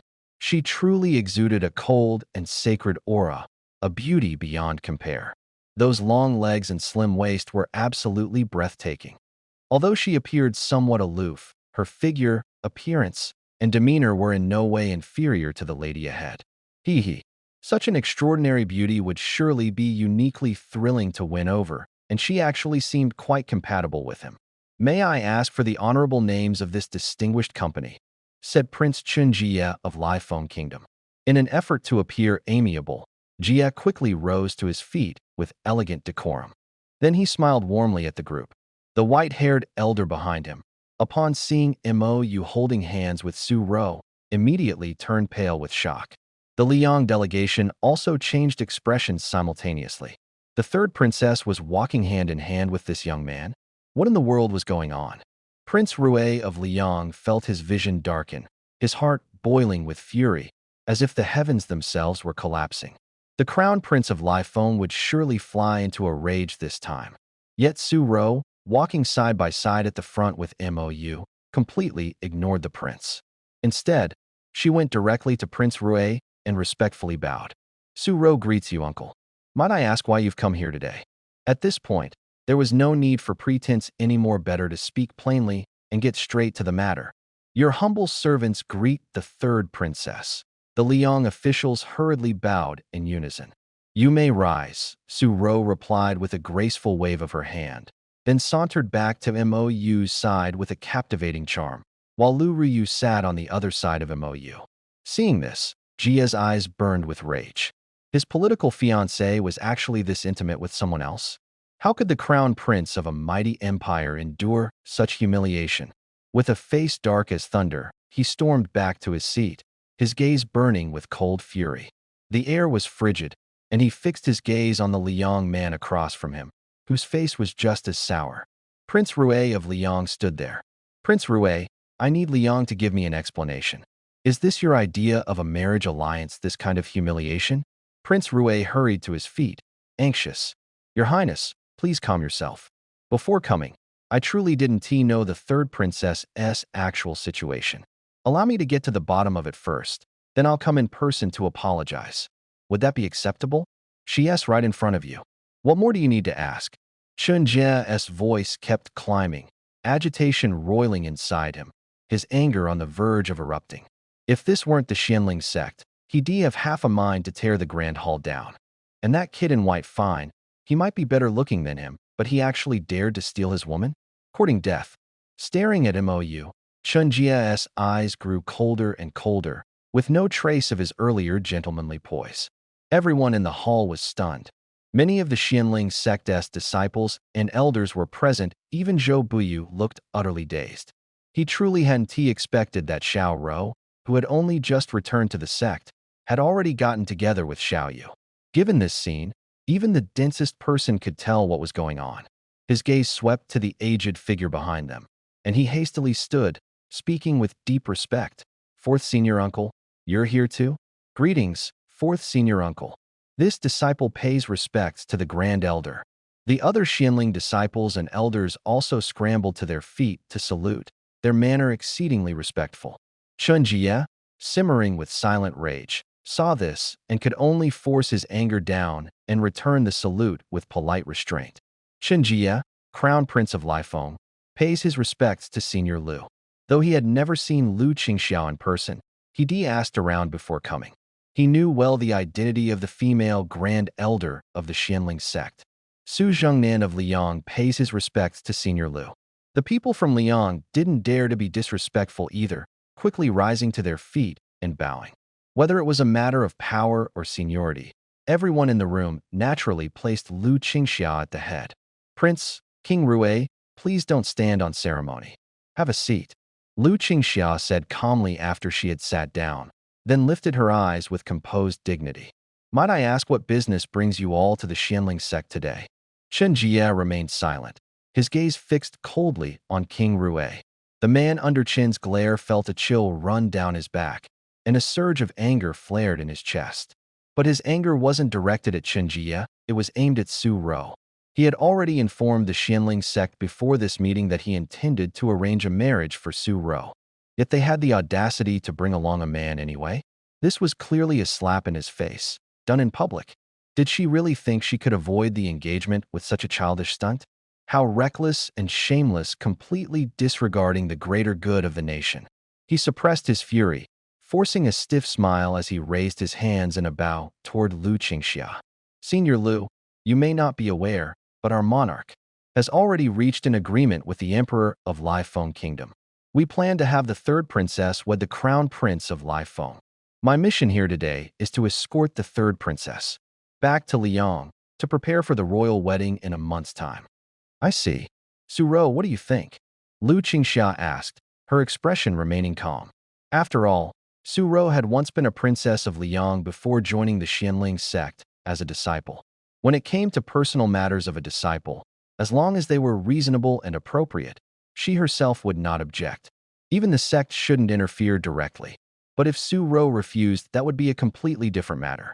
Then, the sect would certainly stand by her side, swords drawn in her defense. Not only would Liang not be tolerated, even the Emperor of Lifeng himself wouldn't dare act recklessly if he were here. Besides, Su Ro and Xiao Yu were truly in love. There was absolutely no way they could be separated. As soon as she saw the two holding hands, she had already made up her mind on how to handle the matter. Now, all she needed was one word from Su Ro and she would act. Surely, it's just an excuse to interfere. As for the rest, leave it to the sect to handle. Su Xiaoru understood this well, so she spoke firmly. Senior Master, please be informed I've long made a marital pact with my little senior apprentice brother in secret. We've already pledged our lives to each other. I absolutely cannot marry anyone else. I beg the sect to stand for me. Lu Qingxiao watched, her eyes revealing a helpless expression. This girl was actually willing to lower her status just to refuse this political marriage? Her determination was indeed firm. Despite wearing the face of someone worldly wise, how could she not see that this girl was still a virgin? She couldn't help but let out a soft chuckle, then quickly composed herself and said solemnly, Prince Rue, you've heard the girl yourself. Since things have come to this, perhaps Liang should choose another for the marriage alliance. Otherwise, wouldn't that show disrespect toward Crown Prince of Lifeng Kingdom? Prince Rue, Su Zhengnan, frowned. He dared not show disrespect toward Lu Qingxia, so he glared coldly at Su Xiaoru and said, Third princess, as a daughter of the royal family, you must not always think only of yourself. You must also consider the state affairs and the fate of the realm. As for political marriage, it's the monarch's decision. How can it be up to us to decide? If you have any objections, why not go tell your father the emperor yourself? Please, third princess, don't embarrass us further. Su Xiaoru calmly met his gaze and shook her head firmly. There's no need to persuade me further, uncle. My decision is final. I will never return to the Liang royal family in this life. From this day on, I am merely a disciple of Xianling sect, no longer the princess of Liang. Prince Rue, please take your leave. From the day she was born until now, she had only seen the man she called father 4 times. To her, he had always been a stranger. If not for his indifference toward them, how could her mother have died so suddenly within the palace halls? Though there was no solid evidence, she had never believed that her mother truly drowned in a lake. She had been a foundation-building cultivator. How could she possibly drown? It was nothing short of a ridiculous joke. Unfortunately, she didn't yet have the capability to uncover the truth.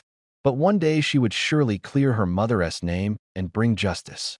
As for herself, in the Liang Imperial Palace, she was nothing more than an unnoticed, insignificant shadow. Even now, she still hadn't been granted a title. If someone hadn't spoken up for her and reminded the emperor of her existence, he might have completely forgotten he even had a daughter. Now, all of a sudden, they want to talk about a political marriage? Did they really treat her like some kind of object? Third princess, hold your tongue. You must return to the palace with this prince. This is the emperor's decree. Do you dare defy his will? Su Zhengnan gritted his teeth and hissed, his face turning dark with anger. If she refused to return, how was he supposed to explain that to the emperor later? Or to the crown prince of Lifeng? Mou, who had remained silent the entire time, suddenly let out a cold laugh. This is the Xianling sect, not the kingdom of Liang. You shouting here, do you mean to challenge us, Xianling sect? His voice wasn't too loud, but it carried immense authority and power. Chen Jie, the crown prince of Lifeng, had been silently fuming with anger and humiliation this entire time. Now, he could no longer contain himself. He immediately stood up and shouted furiously at Mou. We are discussing matters of great importance. How dare you, a mere disciple, interrupt? And how dare you directly scold a royal prince of a kingdom? Is this how your master taught you manners? In his eyes, if it weren't for Su Xiaoru, that man didn't he even deserve to be in this room. He couldn't he dare act disrespectfully toward Lu Qingxia, but surely, he was allowed to scold a mere disciple? It was just the wrong place to do it. Otherwise, he would have already killed the man. What was a simple scolding compared to that? Mou coldly turned his head and said, Who the hell are you to lecture me? Is this the kind of trash that Lifeng chose as its crown prince? As soon as those words left his mouth, everyone from both the Lifeng and Liang delegations changed expressions, their eyes filled with shock. They never could have imagined that this young man would dare speak so brazenly. The key point was this. Even the elders from Xianling sect remained expressionless. Not even a hint of reprimand appeared on their faces. What exactly were they planning? Haha, who do you think I am? I'm the crown prince of Lifeng Kingdom. Tell me, what exactly do I count for? Chen Jie's face darkened like stormy water, his gaze icy cold, burning with rage. He was practically seething, eager to rush forward and kill the man on the spot. In his heart, this arrogant young man, no matter who he was as good as dead. Even if he couldn't be taken today, he would send assassins later to silence him for good. Otherwise, Chen Jie would become the laughingstock of the entire eastern region. As the crown prince, to be publicly humiliated was not just a personal disgrace. It was an insult to all of Lifeng Kingdom. Among the elders who had accompanied him, one had already stepped forward in fury, striding coldly toward Mou. A ruler's humiliation demands a minister's death. No matter who you are, to insult the crown prince is a crime punishable by death. This old man will sacrifice himself if necessary, but I will cut you down. The white-haired elder's voice was deep and grim. With every step he took, a deep imprint was left upon the blue stone floor. He didn't walk quickly, more like an elderly man strolling. Yet the violent aura of his Yuan-Ing cultivation level surged outward like raging ocean tides, wave after relentless wave. It felt as though a single thought from him could crush the entire hall into dust. His white hair floated without wind, and his robe seemed forged from iron, faintly shimmering with golden light. With his fifth step forward, his momentum nearly reached its peak, pressing down on Mou like a shadow emerging from the mist. How could the crown prince of one of the 5 great kingdoms be so publicly shamed by a mere foundation-building cultivator? Even within the Xianling sect, a person should stand up to defend his master's honor. If this news spread, it would be a stain on all of Lifeng Kingdom, and on all the ministers present.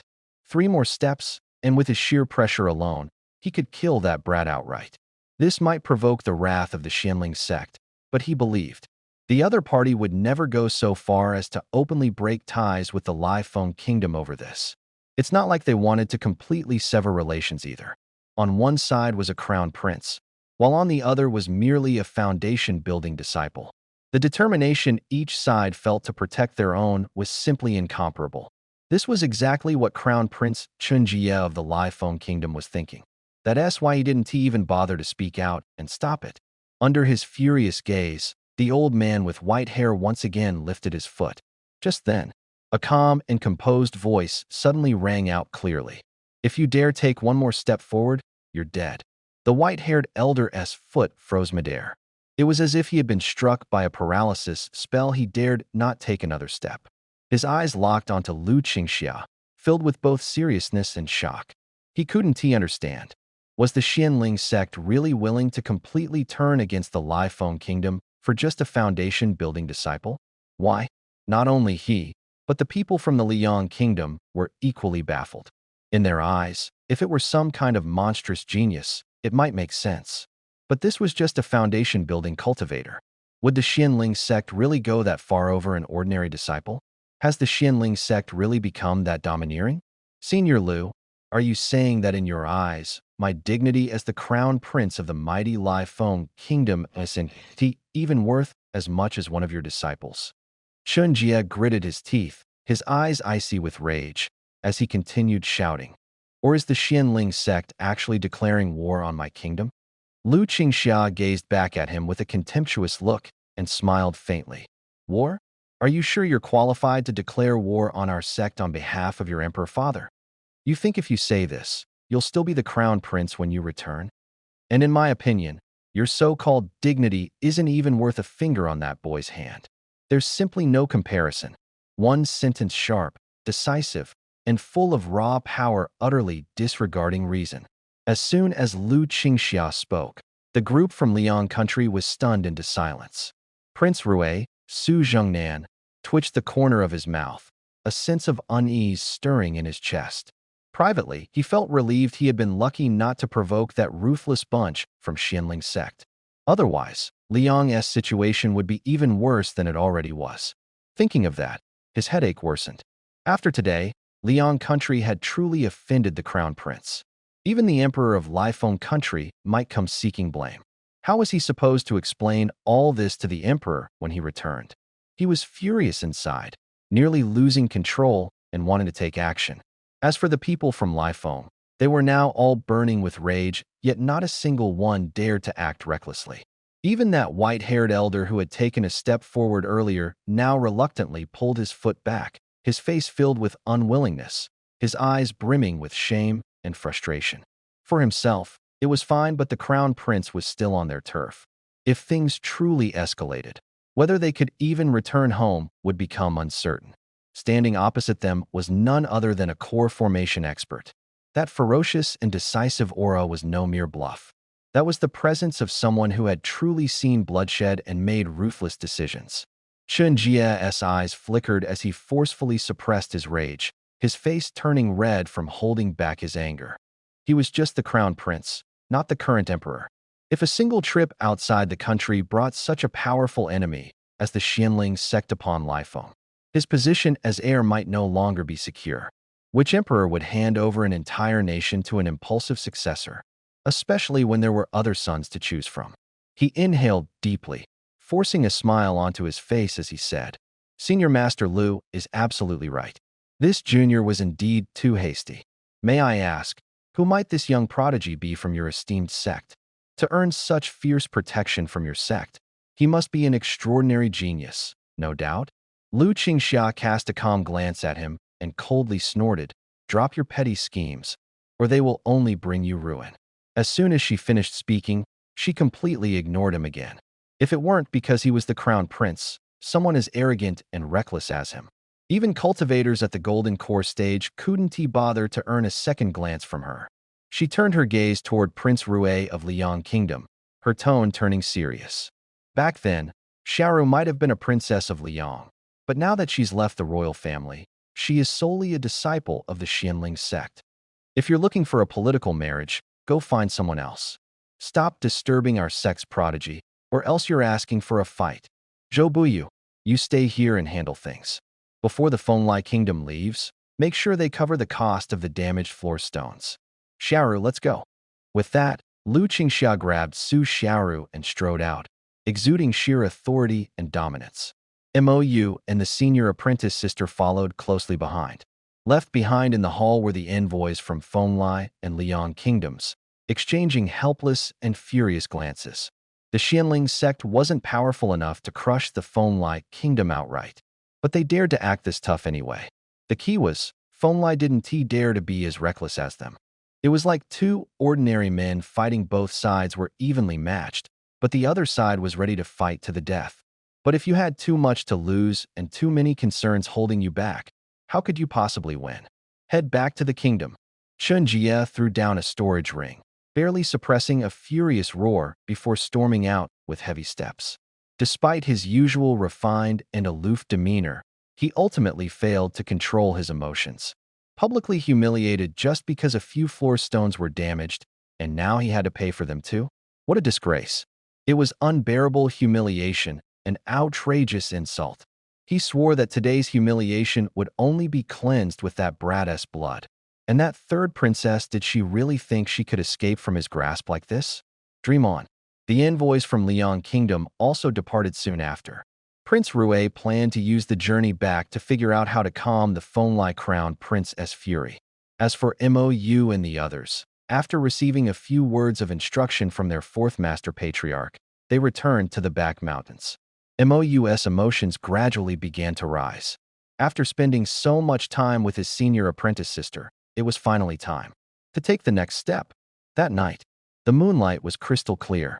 Mou arrived silently in front of the eldest senior sister's quarters, appearing completely at ease. So naturally, he just walked right in. "Senior sister," he said, "I accidentally got my quilt dirty. I was wondering if I could stay here tonight." It was a weak excuse, barely holding up under scrutiny. But Lu Ruyu, who always acted with calm efficiency, was unable to keep her composure this time. That elegant and breathtaking face of hers flushed a soft shade of red, like a drop of crimson ink bleeding into clear water. Even her slender, pale neck, her entire face, and those delicate, translucent earlobes turned a deep rose hue. This cold and ethereal immortal, as if misplaced in the mortal world, was no longer able to maintain her usual poise. She turned slightly and softly responded, as if it had taken every ounce of courage she had left. Then, she quickly retreated into her room, her heart pounding like a war drum. Even though she had mentally prepared herself, she was still nervous. Her body involuntarily stiffened. In a hurry, she grabbed the pair of crystal glasses on the table, then somehow pulled out a small jar of wine and poured 2 glasses full. Faced with her junior brother's curious gaze, she stammered slightly as she explained. "This wine was originally for the third junior sister. I thought it tasted really good, so I wanted you to try it too." "Oh, really? I see." Mou responded with a gentle, almost apologetic look in his eyes. But he didn't call her out on the lie. He handed her 1 cup while lifting the other himself, then took her hand in his and murmured softly, "Senior sister, meeting all of you in this lifetime must mean I've built up good karma. Over 8 lifetimes. If there's a next life, I'll be the one repaying all of you instead." Lu Ryu looked up at him and suddenly broke into a smile. "All right then. If there's a next life, you'd better marry me." Mou paused for a beat, but warmth welled up in his chest. He nodded and said, "Okay." Then he lifted his cup, their wrists interlaced, their eyes met, and, sharing a tender look, they drank their cross-cupped wine. In that instant, the air turned suggestive, and both their body temperatures spiked. Nerves, excitement, and anticipation, those subtle feelings spread swiftly between them, unfurling in their hearts. Outside, the moon seemed shy and slipped into the clouds, and the room fell into darkness. In the end, night blanketed everything. But those maddening sounds drifted from the other room, carrying all the way into Su Xiao's ears. Her stunning face flushed deeper the longer she listened, and it felt like little ants were crawling all over her. She was itching like crazy. She wanted to seal all 5 senses, but her curiosity blocked her path, and Wu Ti let her leave. She comforted herself, "Just chalk it up as gaining experience." As time passed, her eyes turned hazy and unfocused, and at last she couldn't help letting out a bashful little hum. That naughty junior brother is definitely doing this on purpose. But senior sister, she's a bit strange too. 2 hours went by. Su Xiao lay limp on the bed, completely drained, yet she still couldn't sleep. As for cultivating, forget it. With her emotions this unsettled, a chi deviation was almost guaranteed. Thankfully, another 4 hours passed before things finally quieted down over there. Only then did Su Xiao let out a long, hollow sigh. After resting for quite a while, she quietly got up to wash up. She really had been drenched in sweat. Meanwhile, Mou was staring blankly at the senior sister sleeping in his arms. "This effect is way too obvious, isn't it?" He fixed his gaze on the transparent panel above her head, his eyes full of joy. Name: Lu Ruyu, daughter of fortune. Age: 400. Realm: early nascent soul. Innate luminous spirit body constitution. Host attachment level: 80%. He really did rub his eyes several times, over and over again, staring at the screen repeatedly, just to confirm he and T misread it. It was really 80%. This was a number he had never even dreamed of seeing. The only explanation was that senior apprentice sister had secretly fallen for him a long time ago. Only that reason could make sense of everything.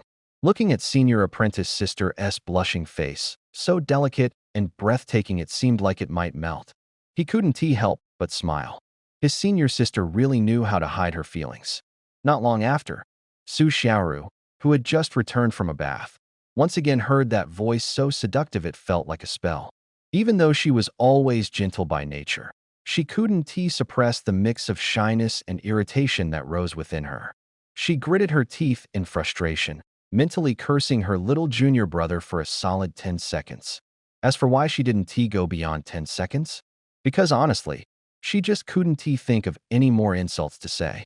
She only had a few phrases: stinky junior brother, little troublemaker, bad guy, repeated 3 times. Thinking that 3 strikes were more than enough, she finally stopped herself from saying more. After what felt like forever, dawn finally arrived. She rushed out like she was escaping, heading straight to the lake on the west side, catching several fish and even trapping a wild beast to prepare lunch for her little junior brother and senior apprentice sister. As for breakfast, they probably wouldn't even have time to eat it. She couldn't help but blush as she thought to herself, would her little junior brother come find her tonight? Just thinking about it made her whole body flush with heat. That evening came, when Mou saw that second apprentice sister's attachment level had also reached 80%. He was already somewhat prepared. Still, he felt a dazed, bubbling joy surge within him for quite a while. At this rate, 100% would arrive before long. But beautiful moments always passed by the fastest. In the blink of an eye, 3 months had passed. The 2 elder sisters' attachment levels had quietly climbed to 98%. Although the growth had slowed, there was absolutely no sign of stopping. This smooth progression surprised him more than a little. Unable to contain himself any longer, he excitedly called out to the system in his heart. Little system, what happens if both of their attachment levels reach 100% at the same time? What do I get for hitting 100%? If the host can complete it within 1 year, the system will additionally reward a vial of bottleneck-breaking pills. Below the void refinement stage, any bottleneck at any realm can be shattered with a single pill, with no side effects. You'll also receive 5 unrestricted lottery draws, and the system shop will be unlocked. The host can spend fortune points to purchase items there. Hearing what the bottleneck-breaking pills could do, Mou was so excited his heart nearly leapt out of his chest. Absolutely heaven-defying. Outrageously heaven-defying. Accumulating cultivation isn't the hard part. Breaking through bottlenecks is. Most cultivators, due to talent or cultivation methods, may spend their whole lives stuck at a single realm. Take a few of the sect's supreme elders, for instance. The reason they're still stuck where they are is because they're already brushing up against the limits of their own talent. Without a higher grade technique or some external aid, that's pretty much the end of the road for them. But if they had these bottleneck-breaking pills, what would there be to worry about when it came to breaking through? Mou was beside himself with excitement. Still, what he cared about most was the shop function. There had to be great fortune pills inside, and return to origin pills suited for restoring cultivation at the divine transformation stage. Then third granduncle master could make a full recovery just like him. His heart swelled with longing and anticipation. While Mou was lost in his elation, the atmosphere in the main hall of the Xianling sect was heavy as lead. Worry and confusion were written on the faces of every high-ranking member present. Even Lu Yuyan, who hadn't been seen in quite some time, had returned, her brows furrowed. Master, what did second martial uncle say? Did they really find Fairy Elysium's cave abode at the Heelan Mountain Spirit Stone Mine? Gu Jiannan, deeply troubled, let out a long sigh. It's not certain there's a cave abode, but someone was definitely there, and they obtained a supreme grade spirit treasure. One of them was exactly the one Fairy Elysium used back then when she stepped into. Before reaching the Tao merging stage, he had once walked beneath the radiant glow of crimson dawn clouds and golden cicada light. Now this matter has already spread throughout the Eastern Territory. It won't be long before it becomes common knowledge. Gu Jiannan's voice grew heavy, his expression more solemn than ever before. The mining at that top-grade spirit stone deposit in Helan Mountain must be temporarily halted. But more seriously, he continued, someone has been spreading rumors. They say you suddenly went looking for a cultivation partner because you obtained the twin cultivation technique from the celestial maiden of bliss. And that's why you went looking for someone to practice it with. What? Master, who started this rumor? I'll tear him apart with my own hands. At the mere mention of the word twin cultivation, Lu Yuyan's face flushed bright red. Unconsciously, she recalled that rebellious disciple of hers once wild and lawless who had once put her in such an embarrassing situation. The humiliating memory resurfaced in her mind. Gu Jiannan helplessly shook his head. We've already looked into it, but for now, we can't trace the source. Everyone's mood darkened instantly. They all understood too well just how destructive such a rumor could be. The twin cultivation technique from the celestial maiden of bliss was a supreme cultivation method powerful enough to reach the peak of the late ascendant stage. What kind of temptation was that? Who could possibly resist it? One misstep, and even the Xianling sect could face total annihilation. Lu Yuan hesitated only briefly before decisively issuing orders. Immediately recall all elders and disciples currently outside the sect. At the same time, open up Helan Mountain's mine to all major sects, allowing them to enter and investigate freely. No one, under any circumstances, is to leave their post during this time. We must fully mobilize our forces to defend the sect, and especially the back mountains no one is to approach without my direct order, or that of the other grand elders. Yes, understood. Orders flew one after another, and the atmosphere in the room grew heavier by the second. Lu Yuyan turned her head and asked, Master, have we still not been able to contact the ancestor? No contact at all. Gu Jiannan shook his head hard, his eyes filled with worry. The ancestor, who had reached the late soul transformation stage, possessed a level of intimidation that he, at mid-soul transformation, could never match. They seemed only a single step apart, but only someone who had already entered mid-soul transformation could truly understand. He could feel the immense gap between them. A sect with a late-stage nascent soul expert, even if its overall strength was inferior, would still be untouchable to others. As long as there was one powerful late-stage nascent soul cultivator willing to go all out for revenge, no one could guarantee complete defense. In the end, it would likely end in mutual destruction. No one would come out unscathed. But now, the Xianling sect only had 2 mid-stage nascent soul supreme elders, just 2. The difference was glaringly obvious. Just as the high elders of Xianling sect were frowning over strategies, news of the emergence of the Fairy of Bliss's legacy had already begun spreading like wildfire across the eastern region. Its speed was beyond normal comprehension. Upon hearing the news, countless cultivators immediately set off, heading toward the Helan Mountains in search of treasures.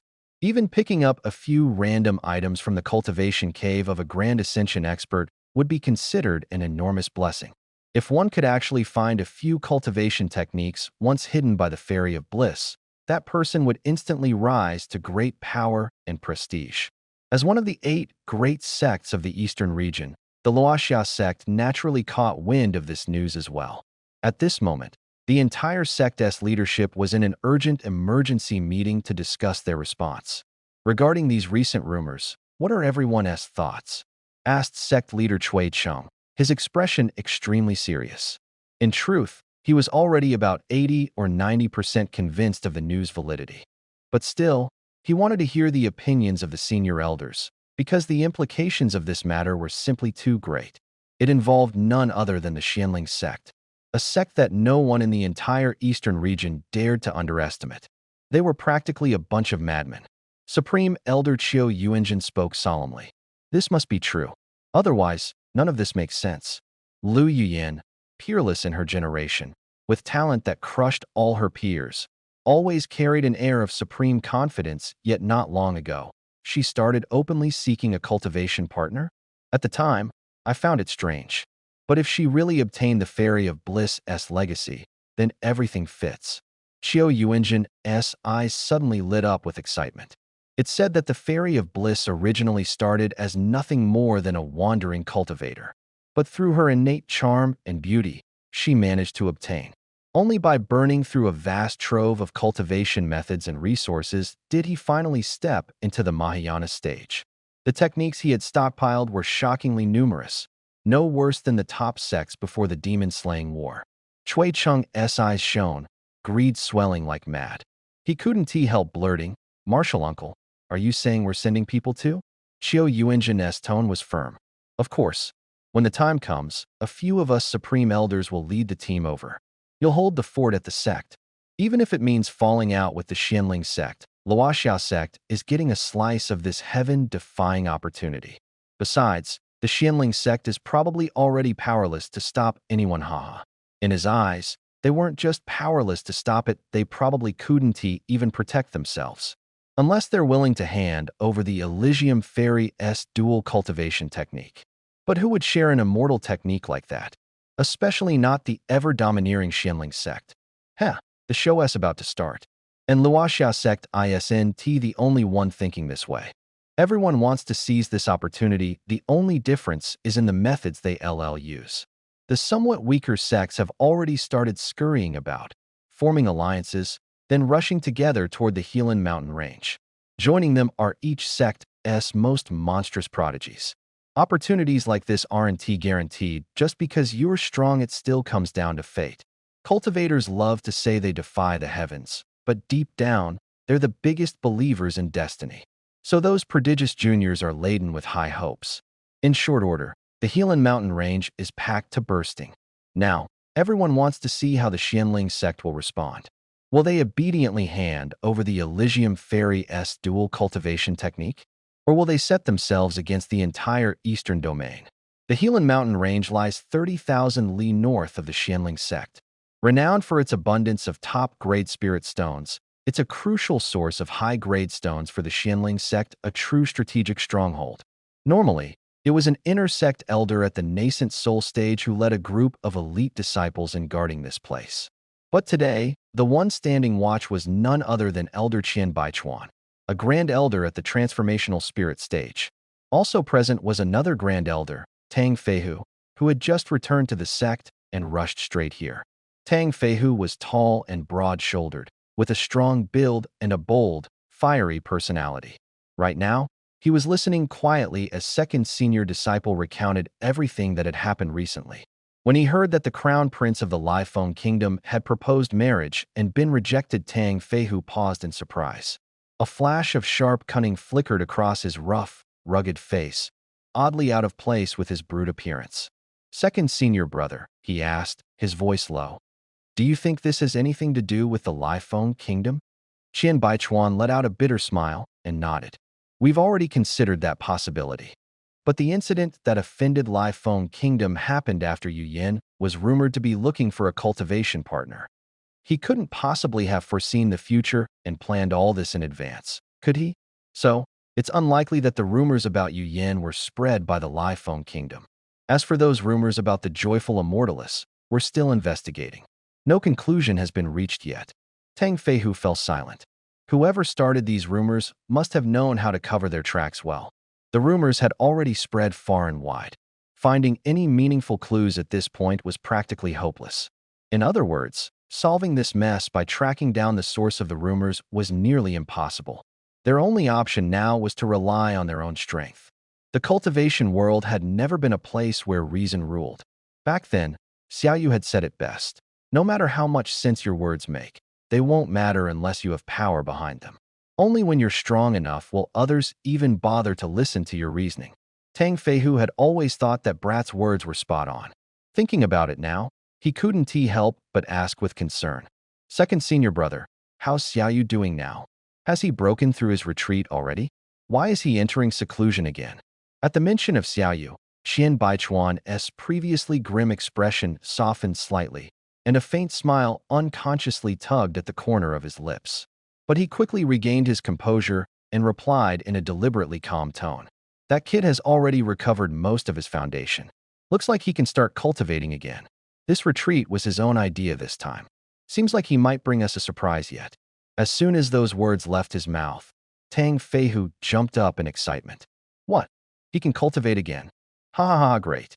I knew I hadn't misjudged him. That kid's damn impressive." "Impressive? More like absolutely perfect enough to earn anyone's full respect. This was someone whose foundation had been severely damaged, to the point he'd lost all connection to the Tao itself. Without some legendary celestial pill or divine remedy, he'd been basically beyond saving. And yet, he managed to recover half of it? For a moment, Tang Feihu even forgot about the current crisis they were in, pacing around the room, too excited to stand still. Then he turned smugly toward his second senior brother and laughed out loud. Second brother, remember what you said back then? You claimed that kid had no hope of recovery, that it was a waste of resources and effort to keep saving him, and that we should focus instead on nurturing other prodigies. Well now, do you still think that way? Humph. Good thing me and fourth senior sister strongly opposed you back then, or else big senior brother might actually listen to you. Qian Baichuan refused to back down, glaring coldly at him. Don't pin this on me. I never said not to save him.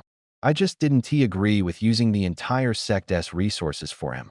Even now that he's nearly halfway recovered, it was still ultimately his own good fortune that did it. If we'd listened to me back then, no one would been held back or gotten hurt, and that kid would still have healed. Tang Feihu snorted with amusement. You really think that's how it would turned out? If you don't give your all for someone, how can you expect them to give their all for the sect when they reach the peak? Qian Baichuan's eyes flared with anger. He is a disciple of Xianling's sect. Of course he should devote himself to the sect. Do we really need to talk about fairness and reciprocity here? Are you saying that just because the sect didn't pour all its resources into him, once he gains power, he has the right to forget the sect's the grace of nurturing him and giving him a chance? If that were the case, the sect would fallen apart long ago. Xianling's sect belongs to all its disciples, not to one lone prodigy. By the time he finished, Qian Baichuan's face was flushed red, his eyes full of anger and defiance, with a touch of helplessness at being misunderstood. He'd never thought himself in the wrong. Absolute fairness might be impossible in a sect, but this kind of favoritism was out of line. Tang Feihu ignored him and said with a smug grin, with that kid's talent, he should enjoy that kind of privilege. Otherwise, what's the point of having personal disciples, inner sect and outer sect? And besides, going out to hunt down the Taoist source for him wasn't something the sect forced. Everyone volunteered. Where's the unfairness in that? Seeing second senior brother speechless, Tang Feihu, clearly feeling he D1, waved him off and cut in. All right, second senior brother, let us shelve this. Which sects are actually gearing up to investigate the Spirit Stone vein mines? Qian Baichuan's expression turned grim. He forced down his anger, let out a cold snort, and handed over a list. Take a good look. Tang Feihu took it with a cocky smile, but as he read, his face slowly darkened. Shit, even that trash flame sect dares to stir things up on Xianling's sect's turf? God damn it. All 7 of the other major sects are here, even Heavenly Sword sect. Qian Baichuan shot him a sour look and snorted. Do you really think that just because that old, unpublicized betrothal is still technically in place, Heavenly Sword sect would hold back from a lure like this? Besides, in their eyes, MOU is already a cripple. Tang Feihu's face twisted with irritation. If that's how it is, then when the time comes, we'll have first senior brother take Xiaoyu and annul the engagement. The Holy Maiden of Heaven's Sword sect, I really don't think she's worthy of him either. Qian Baichuan's expression stiffened. Then he sneered and looked toward the distance. Never mind that for now. They're here. Let us go out and see what they want. With that, he walked out of the house first. About a mile to the east, crowds of disciples from various sects had already gathered, a dense, dark mass. At the very front stood about 20 elders, all nascent soul cultivators.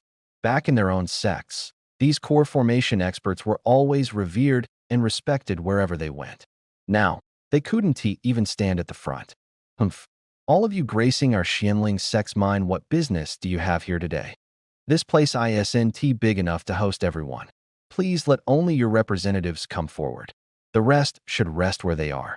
Qian Baichuan raised his hands in a calm salute from afar. Haha, fair enough. The hostess rules are our guide. Will do as you say, Brother Qian. A nascent soul expert responded calmly. Then, over 20 nascent soul cultivators soared into the air, and the atmosphere at the scene instantly tensed. These 20-plus nascent soul experts represented nearly half of the Eastern region's top power. Now, they had all gathered inside a hall in Helan Mountain Range. This place had once been where Xianling sect disciples gathered to discuss important matters, but now, it had become the meeting ground for ancient elders from various sections. Besides the representatives from the 8 great sects, there were also 3 other self-proclaimed Treasure Alliance leaders selected by other sections. Everyone's eyes were filled with anticipation and excitement. Only the Xianling sect members remained expressionless. Qian Baichuan put down his teacup, his gaze sweeping across a series of familiar old faces. Straight to the point, he said, "I know why you're all here. I'll just say 3 things. First, the Xianling sect has not received any inheritance from the Celestial Maiden of Bliss. We only heard this rumor not long before you did. Second, we have found no cave dwelling or hidden treasure here either. I know you may not believe me, but feel free to investigate. If you happen to find any treasures, just take them, no problem at all. Third, I ask everyone to keep their disciples in check. Don't damage the veins or the minds here. If you don't listen, that means you're deliberately trying to provoke my sect into open conflict. I've said all I needed to say. Does anyone have any questions?" Qian Baichuan said calmly, gazing silently at the crowd below. "Humph." A cold voice responded with a chuckle. "Brother Qian, you claim that the Xianling sect hasn't obtained the inheritance of the immortal fairy Lele. How exactly do you plan to prove that?" The speaker was an old man in a red robe, his expression severe and skeptical as he spoke. "It's true," another voice chimed in. "With our cultivation and abilities, if we really discovered a hidden treasure or a secret cultivation cave, we could easily move everything or hide it without a sound." Nods of agreement rippled through the crowd, and the atmosphere grew lively with murmurs and discussion. Only a few sects closely allied with Xianling stayed silent. They didn't take this opportunity to attack. But at the same time, no one stood up to support them either. The Heaven Sword sect and the Jade Snow Palace, among others, also harbored doubts deep down about whether the Xianling sect was telling the whole truth. Tang Feihu was furious, his face flushed with anger as he sneered. "How do you want us to prove it? What kind of proof does your Luyun sect expect from us? Or perhaps you, Elder Yang Tianxi, can tell us what proof do you have that we took those things? Are rumors alone enough for you?" The red-robed elder was none other than Yang Tianxi, the supreme elder of the Luyun sect, one of the 8 great sects of the Eastern region. Among the 8 great sects, distrust and rivalry were common, and relations between the Luyun and Xianling sects had been particularly strained for the past 3 centuries. The origins of this tension went back more than 300 years, to when Lu Yuyin had once rejected Jiao Mufei, the current sect leader of Luyun. And Jiao Mufei was none other than Yang Tianxi's most favored and accomplished disciple. Yang Tianxi merely smiled faintly, his expression calm and composed. Rumors don't arise from nothing. If the entire Eastern region is talking about it, how can there be no truth to it at all? What happened first was the selection of a cultivation partner by the Xianling sect leader, and now, rumors say treasures from the immortal fairy Lele have appeared in your sect's mine. That seems more than just a coincidence, don't you think? Could it really be such a coincidence? The Nether sect's supreme elder, Yu Buchuan, wore a fake smile as he replied, "Sure, rumors spread fast. But the Elysium Fairy's crimson, glow-flowing cloud golden cicada shawl there's no way that's fake, right? That thing's a top-tier defensive spirit treasure, rare as they come. More to the point, how would a woman's intimate garment end up in someone else's hands? And who would brandish a treasure like that just to start rumors? Heh, her cave abode has to be somewhere around here. I say Xianling sect should stop dreaming of monopolizing it. If Xianling sect dares stake the lives of your entire sect and swear a grand Dao oath that the cave abode isn't here, will clear out on the spot." Heads nodded all around. Nobody can spell out the heavenly Dao in plain words, but everyone knows the score. If a cultivator swears in the name of the heavenly Dao and then breaks it, it really will cost them their life. And that kind of death? No one can save you. It's complete annihilation, body and Dao both. Of course, oaths have thresholds. Ordinary people can swear whatever heaven and earth want to even react, and breaking it won't do much. Cultivators are different. The stronger you are, the more binding the oath. There are exceptions below core formation, it's not absolute. But once you're at nascent soul, breaking an oath means certain death. At divine transformation, there's no way out at all, you can't dodge it. Qian Baichuan and Tang Feihu were instantly set ablaze with anger by Yu Buchuan's sinister words. Even though they were sure there was no cave abode here, if by some fluke there was, the entire sect would be finished. The karmic weight of such an oath was too heavy, break it, and you're truly wiped out, body and Tao. No one in Xianling's sect dared to shoulder that risk. Tang Feihu couldn't hold it in anymore.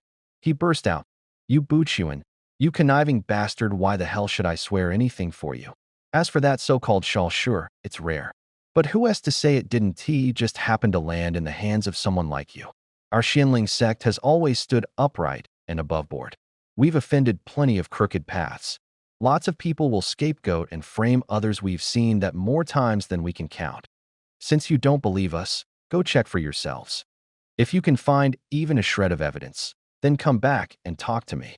Tang Feihu grew more and more irritable as he spoke. By rights, any treasure that appears on your own turf should belong to you. But once a treasure's value is high enough to tempt everyone, nobody sticks to the rules anymore. It comes down to whose fist hits harder. Even a domineering powerhouse like the Xianling sect had to yield.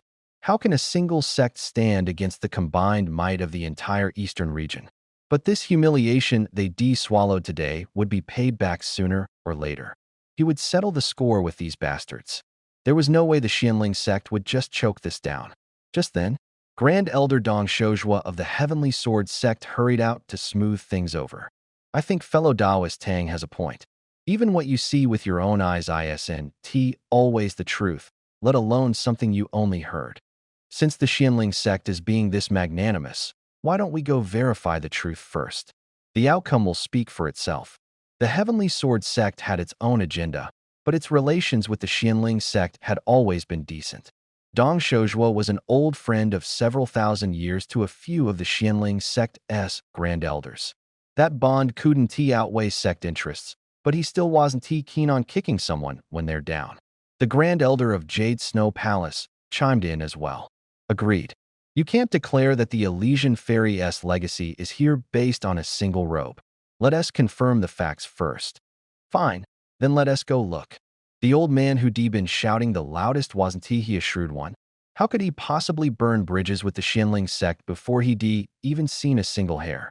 It wasn't as if everyone had old grudges with the Xianling sect the way the Nether sect did.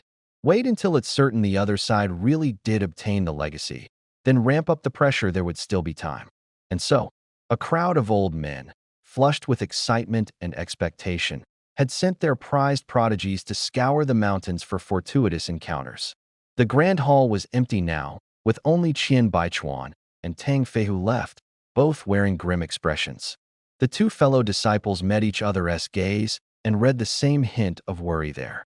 For the moment, those people were still being somewhat polite. But if they searched for a while and found nothing, they start to suspect the Xianling sect. Then they show their ugly faces. They try every trick to force Xianling to hand over its techniques, maybe even band together and use force. The temptation was simply too great, a dual cultivation method that could carry someone to the Mahayana stage, and other methods from before the war to exterminate fiends. Never mind outsiders, even the people here would be tempted. Too bad Xianling sect didn't have any of that. If they did, it would actually be easier. They'd rope in a few factions they could stomach and cut a few people down. Maybe even use the chance to wipe out the Yuming sect and the Luyan sect. Tell first senior brother what's going on. Have them prepare for the worst. Qian Baichuan's look was steely, his words full of resolve. Whoever thinks they can carve flesh off the Xianling sect had better be ready to have a few teeth knocked out first. Got it. Tang Feihu began sending the message, his rough-hewn face written all over with ferocity and decisiveness. At worst, it was. The revered elder who had once been regarded as the most gifted among the elders had already passed away. Third senior brother, how come you've suddenly grown so old in the blink of an eye? Lu Qingxia's eyes turned red. In the end, she couldn't hold back any longer. Tears burst forth from her eyes all at once. She grabbed his bamboo-thin arm and wept uncontrollably, sobbing bitterly. The figure dressed in green robes was none other than another senior elder of Xianling's sect. He was Sima Xiaotian, once the guardian of Mou. Among the senior and junior brothers, his talent had always been considered extraordinary. Even Gu Jiannan had seemed somewhat inferior in comparison. Before the incident, he had already reached the middle stage of nascent divinity cultivation. Among the brothers and sisters, he had also been the one with the greatest chance of advancing to the late nascent divinity stage. As Gu Jiannan recalled the past, even his eyes grew misty. Yet Sima Xiaotian remained calm and composed. Looking at his grieving brothers and sisters, he gave a light smile and sighed. Senior brothers and sisters, you're being too attached. We cultivators may harness the power of heaven and earth to transform ourselves, but in the end, who can truly live forever? I've merely gone ahead of you on this path. After thousands of years of cultivation, these last couple of years, I just want to rest properly.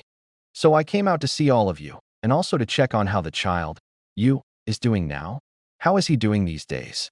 At this, even he, the one who had just spoken so calmly, couldn't help but feel a pang of sorrow, his eyes revealing traces of grief and regret.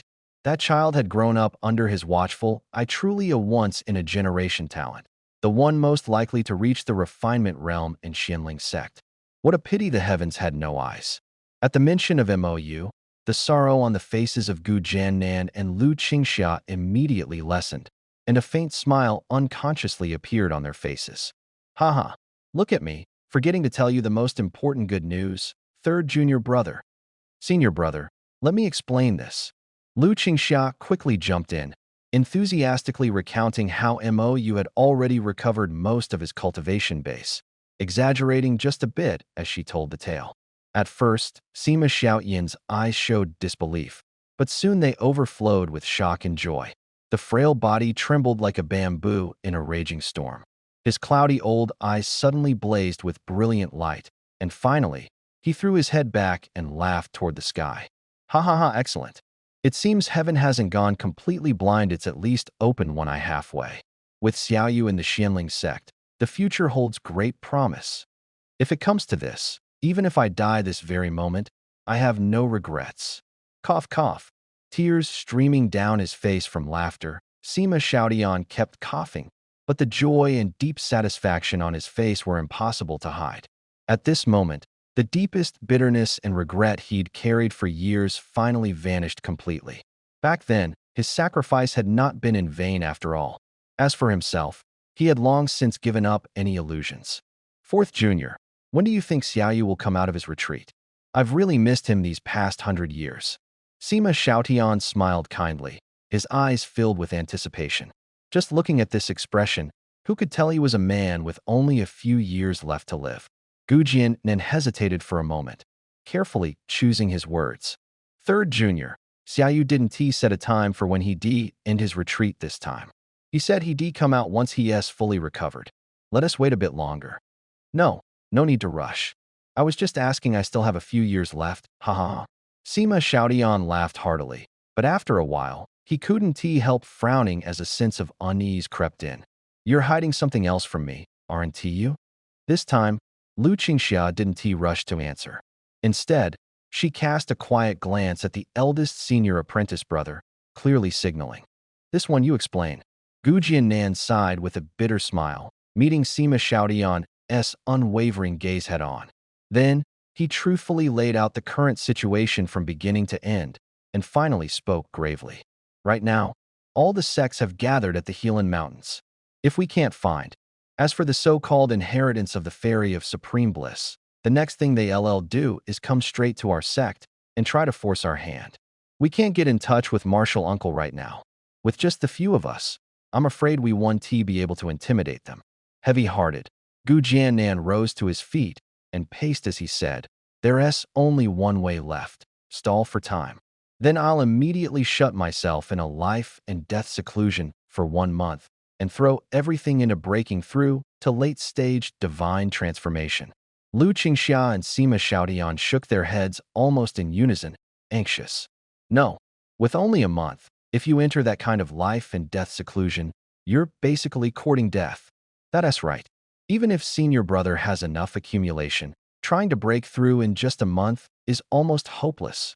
Even with Marshall Uncle's talent back then, it still took decades of closed-door cultivation to push into late-stage divine transformation.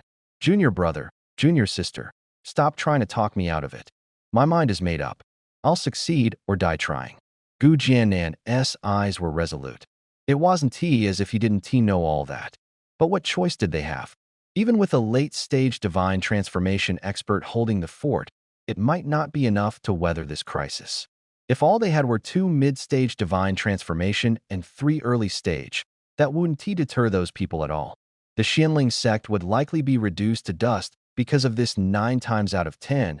It would be erased from the Eastern Domain's cultivation world altogether. The Yuming sect, the Luyun sect, and others who believed in and coveted the fairy of supreme bliss's inheritance, who drooled over the foundation of the Xianling sect, would tear it to shreds. How could Lu Qingxia and Sima Xiaodian not know all this? But they couldn't just stand by and watch their senior brother march to his death, could they? Just as they were about to argue again, Gu Jiannan suddenly barked at them, face stern. Enough. I'm the senior brother, and my cultivation is the highest. Even if it's marching to my death, it's my responsibility. After the rebuke, he added solemnly, once I go into seclusion, 4th junior sister is not to get involved in anything. Just keep a close watch on the rear mountain. If things become impossible, take Xiao Yu and the others and leave together. As long as Xiao Yu and the others are still alive, the Xianling sect still has hope. Do you understand? When he got to the second half, Gu Jiannan, who had always been kind and accommodating to his junior brothers and sisters, looked more severe than ever. Seeing her senior brother like this, Lu Qingxia opened her mouth, but in the end nodded, eyes rimmed red. Gu Jiannan's voice softened. Yu Yin, she should have already reached the Helan mountain range. Pass these decisions on to her. Okay, Lu Qingxia answered, choking up. Days went by. The atmosphere over the Helan mountain range grew heavy. Those treasure seekers who had come brimming with hope hadn't found so much as a single pretty bird feather. A lot of people were getting restless. But at that very moment, the rear mountain of the Xianling sect was instead unusually peaceful and warm. Mou stared blankly at the top of senior sister's head, grinning like a fool. Unable to contain his excitement, his eyes reddened slightly, and he practically shouted like a madman. Ha ha damn. Finally, at 100%. Although no one really understood what 100% meant, Lu Ruyu and Su Xiaoro could feel it was definitely good news. Little junior brother, has your foundation fully recovered? At the thought of that possibility, Su Xiaoro's gentle gaze suddenly lit up, and she grew excited too. Lu Ruyu pressed her red lips together without a word. But her clear, beautiful eyes stayed fixed on him, unblinking, and her fair, delicate hands clenched involuntarily. Haha, I think it's recovered. Let me check first, Mou replied excitedly. Congratulations to the host on completing the objective. The system is now performing a full bind 36% 100%. Host's constitution is being repaired now fully repaired. Host's cultivation is being restored fully restored. Mou felt a strange sensation stirring within his body. An involuntary shiver ran through him, and tears welled up in his eyes, nearly spilling over. A full century had passed like that, just like that. He had waited 100 years for this very moment. The Mou of old had finally returned. And this time, he would be even more terrifying, even more monstrous than before. The century-old burden weighing on his heart was finally lifted today. He felt as if the wind were carrying him, light-headed and weightless. His heart pounded with excitement, his hands trembling. And as for that beautiful senior apprentice sister, was she still around? But he forced himself to hold back, and instead opened the system interface. Host name, Mou. Age, 299. Cultivation stage, core formation mid-level. Body constitution, chaos divine demon body. Cultivation technique, chaos yin-yang sutra click to claim. Tao companion, Lu Ryu dependence, 100%. Provides 1,000 fortune points daily to the host, without affecting her own fortune. Su Xiaoru dependence, 99%. Lu Yuyin dependence, 30%. When another fortune female reaches 100% dependence, the shop function will unlock, along with additional rewards. Finally, he was no longer just a temporary host. Just a glance at the first line of text filled MOU with the kind of exhilaration a liberated serf might feel after breaking free. Even more importantly, he had obtained the Chaos Yin Yang Sutra. He clicked eagerly, and instantly a vast, profound stream of information surged into his mind. His consciousness slipped away, pulled into a mysterious and unfamiliar space.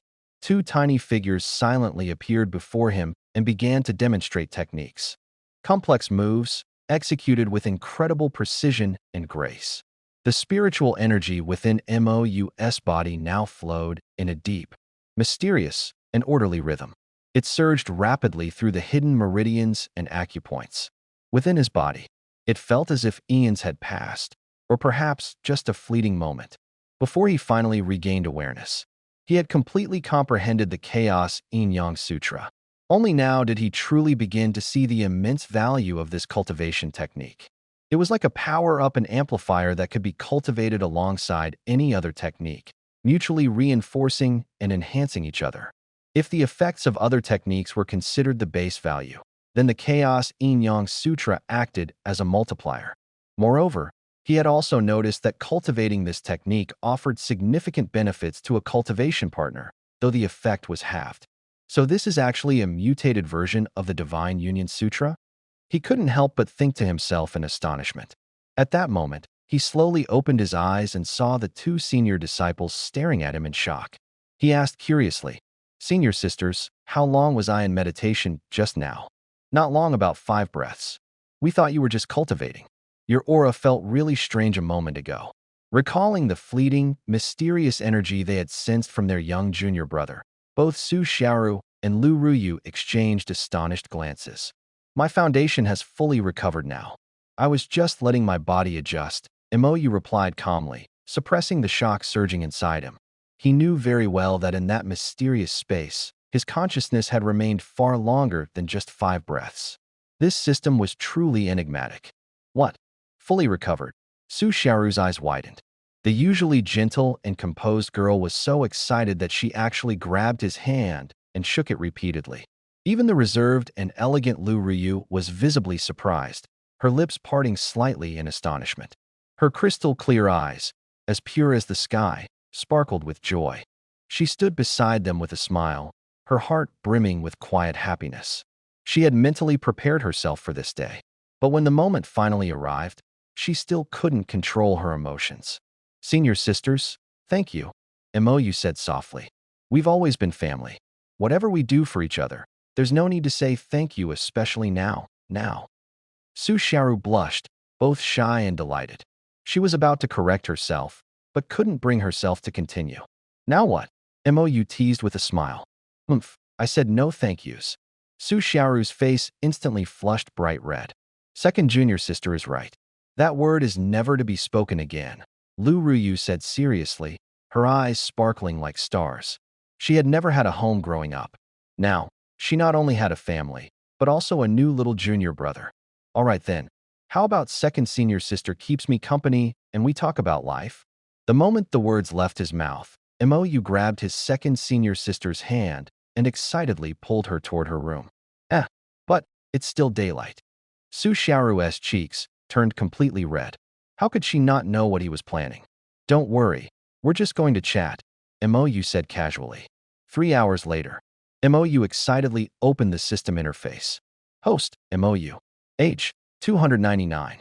Cultivation stage, core formation, mid-rank. Body constitution, Chaos Divine Demon Body. Cultivation technique, Chaos Yin Yang Sutra. Fortune value, 1992 6000. Affection dependence, Lu Ruyu, Su Xiaoru 100%. Lu Yuyin 30%. Rewards being distributed. Basic realm breaking pill X1 bottle 30 pills allows perfect breakthrough at any bottleneck below void return stage. 5 lucky draw opportunities, no restrictions on item level or type. Can be used anytime. Basic shop access unlocked. Wishing host a pleasant shopping experience. He didn't rush to use the draws. Instead, he hurriedly clicked into the shop interface. How could he forget?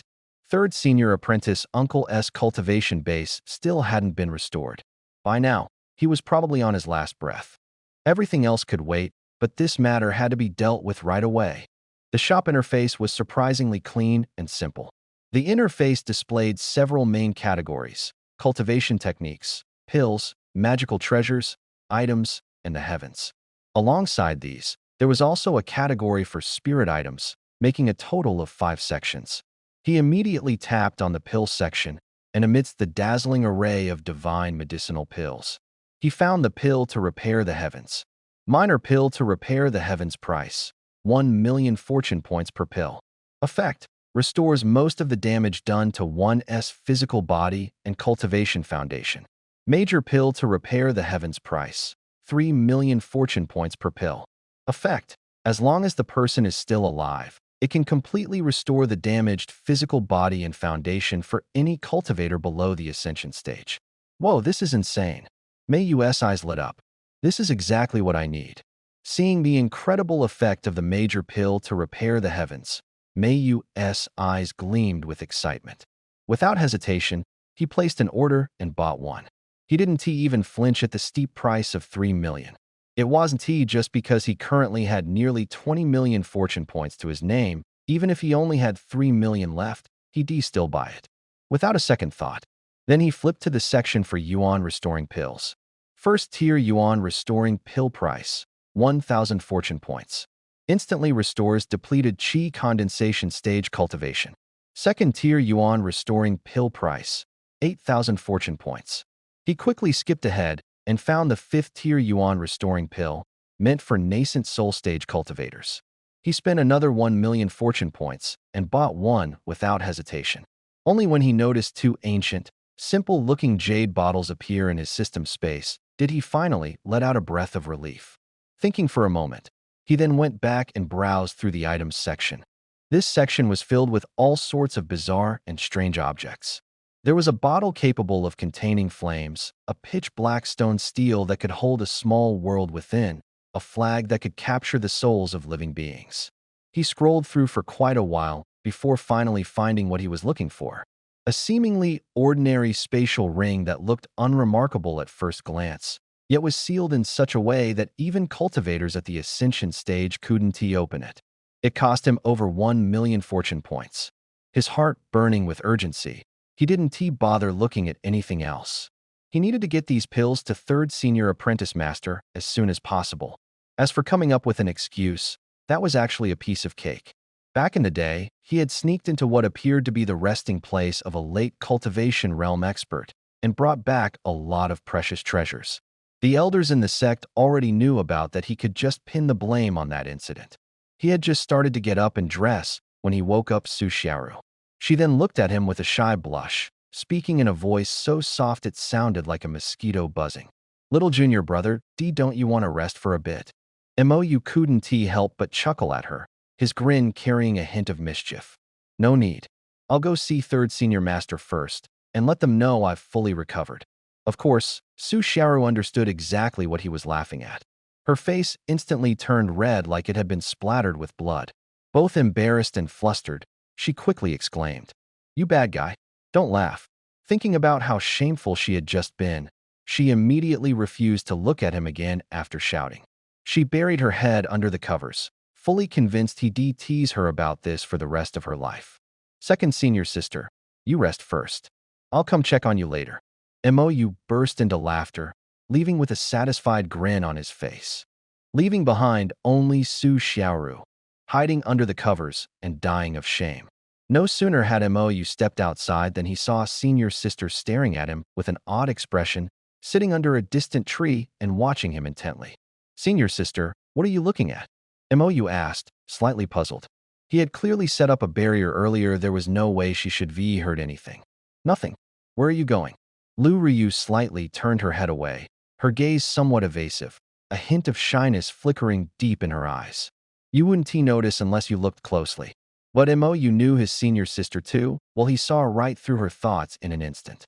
"I was thinking of going to visit 3rd Senior Master. Are you sure there's nothing you want to say?" Mou asked, still confused. "No, I'll go with you." Lu Ryu quickly stepped forward, hurrying to follow him as he walked off. "Sure." Here's a natural and immersive English translation of the passage, tailored for a novel context and written in authentic American English style, capturing the tone, emotions, and nuances of the original Chinese. He hadn't taken more than a few steps when Mou quickly caught up with her. Without hesitation, he took her soft hand in his, and the two soared side by side into the sky. A faint blush crept across Lu Ruyu's face, but she didn't pull away. They flew together all the way to the main peak, side by side. Seeing the pair, the younger disciples stopped whatever they were doing and bowed respectfully. "Greetings, Master Mo." "Greetings, Master Lu." "Good day, Master Mo." "And Master Lu too." The two smiled and nodded politely as they passed. Once they were out of sight, a group of young disciples immediately burst into excited whispers. "Wow, Master Mo and Master Lu, what a perfect couple." "So true. Master Mo is just so handsome. They're like a pair of celestial beings." "But I heard Mo's lifespan is nearly up. What a cruel fate, heaven has no eyes, damn it." "Sigh, Master Lu is so brave. If Mo were willing, even for just one day, I'd do it in a heartbeat." "Humph, same here." Mou and Lu Ryu were the picture of elegance, handsome and beautiful, with exceptional talents. Though Mo had secluded himself in cultivation for 100 years, and Lu had spent most of her time wandering the world, their stories were widely known among the younger disciples of Xianling sect, and they had many admirers.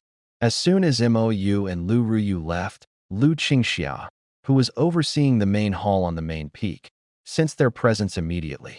A look of surprise flashed across her face. Could it be that Xiao Yu already knows about the recent rumors in the sect? At that moment, Situ Xiaodian, who had been sitting nearby with his eyes closed, suddenly opened them wide, his face lighting up with excitement. Xiao Yu has ended his seclusion? Before he even finished speaking, he stood up and hurriedly strode toward the exit. The joy in his steps was anything but that of a frail old man. Lu Qingxia sighed helplessly and called out in a low voice, "Third senior brother, they're already on their way here. Why rush?"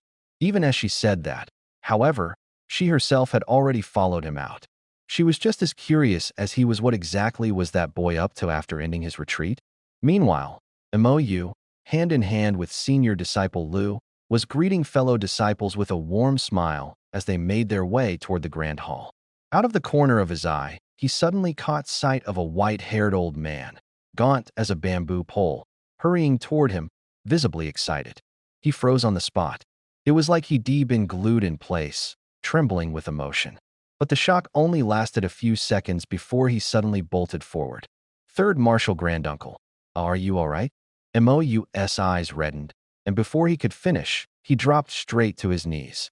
The old man, his own eyes wet, hurriedly hauled him up and scolded in a rush. "Foolish child, up with you. A man should have some backbone. What kind of sight is all this kowtowing? Your third Marshal Granduncle is just fine. So what if there's a true God? Then I'll drag him down and kneel with me." Mou stubbornly knocked his head to the floor once, then stood with a grin of relief. "Greetings, third Marshal Granduncle." Lu Ryu quickly stepped forward to bow as well. Sima Xiaodian glanced at her, then at Mou, and Kudanti helped stroking his beard with a pleased chuckle. "I've said all along, one day little you would pick another from among you girls. Looks like I was right.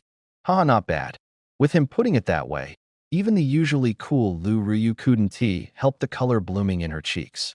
Behind them, Lu Qingxia gave a cold snort and said bluntly, "Not just one. It's already two." "Two? And who asked the other?" Sima Xiaodian feigned nonchalance, though his eyes were bright with gossip. "The other is that girl Xiao." "Haha, excellent. They both suit him."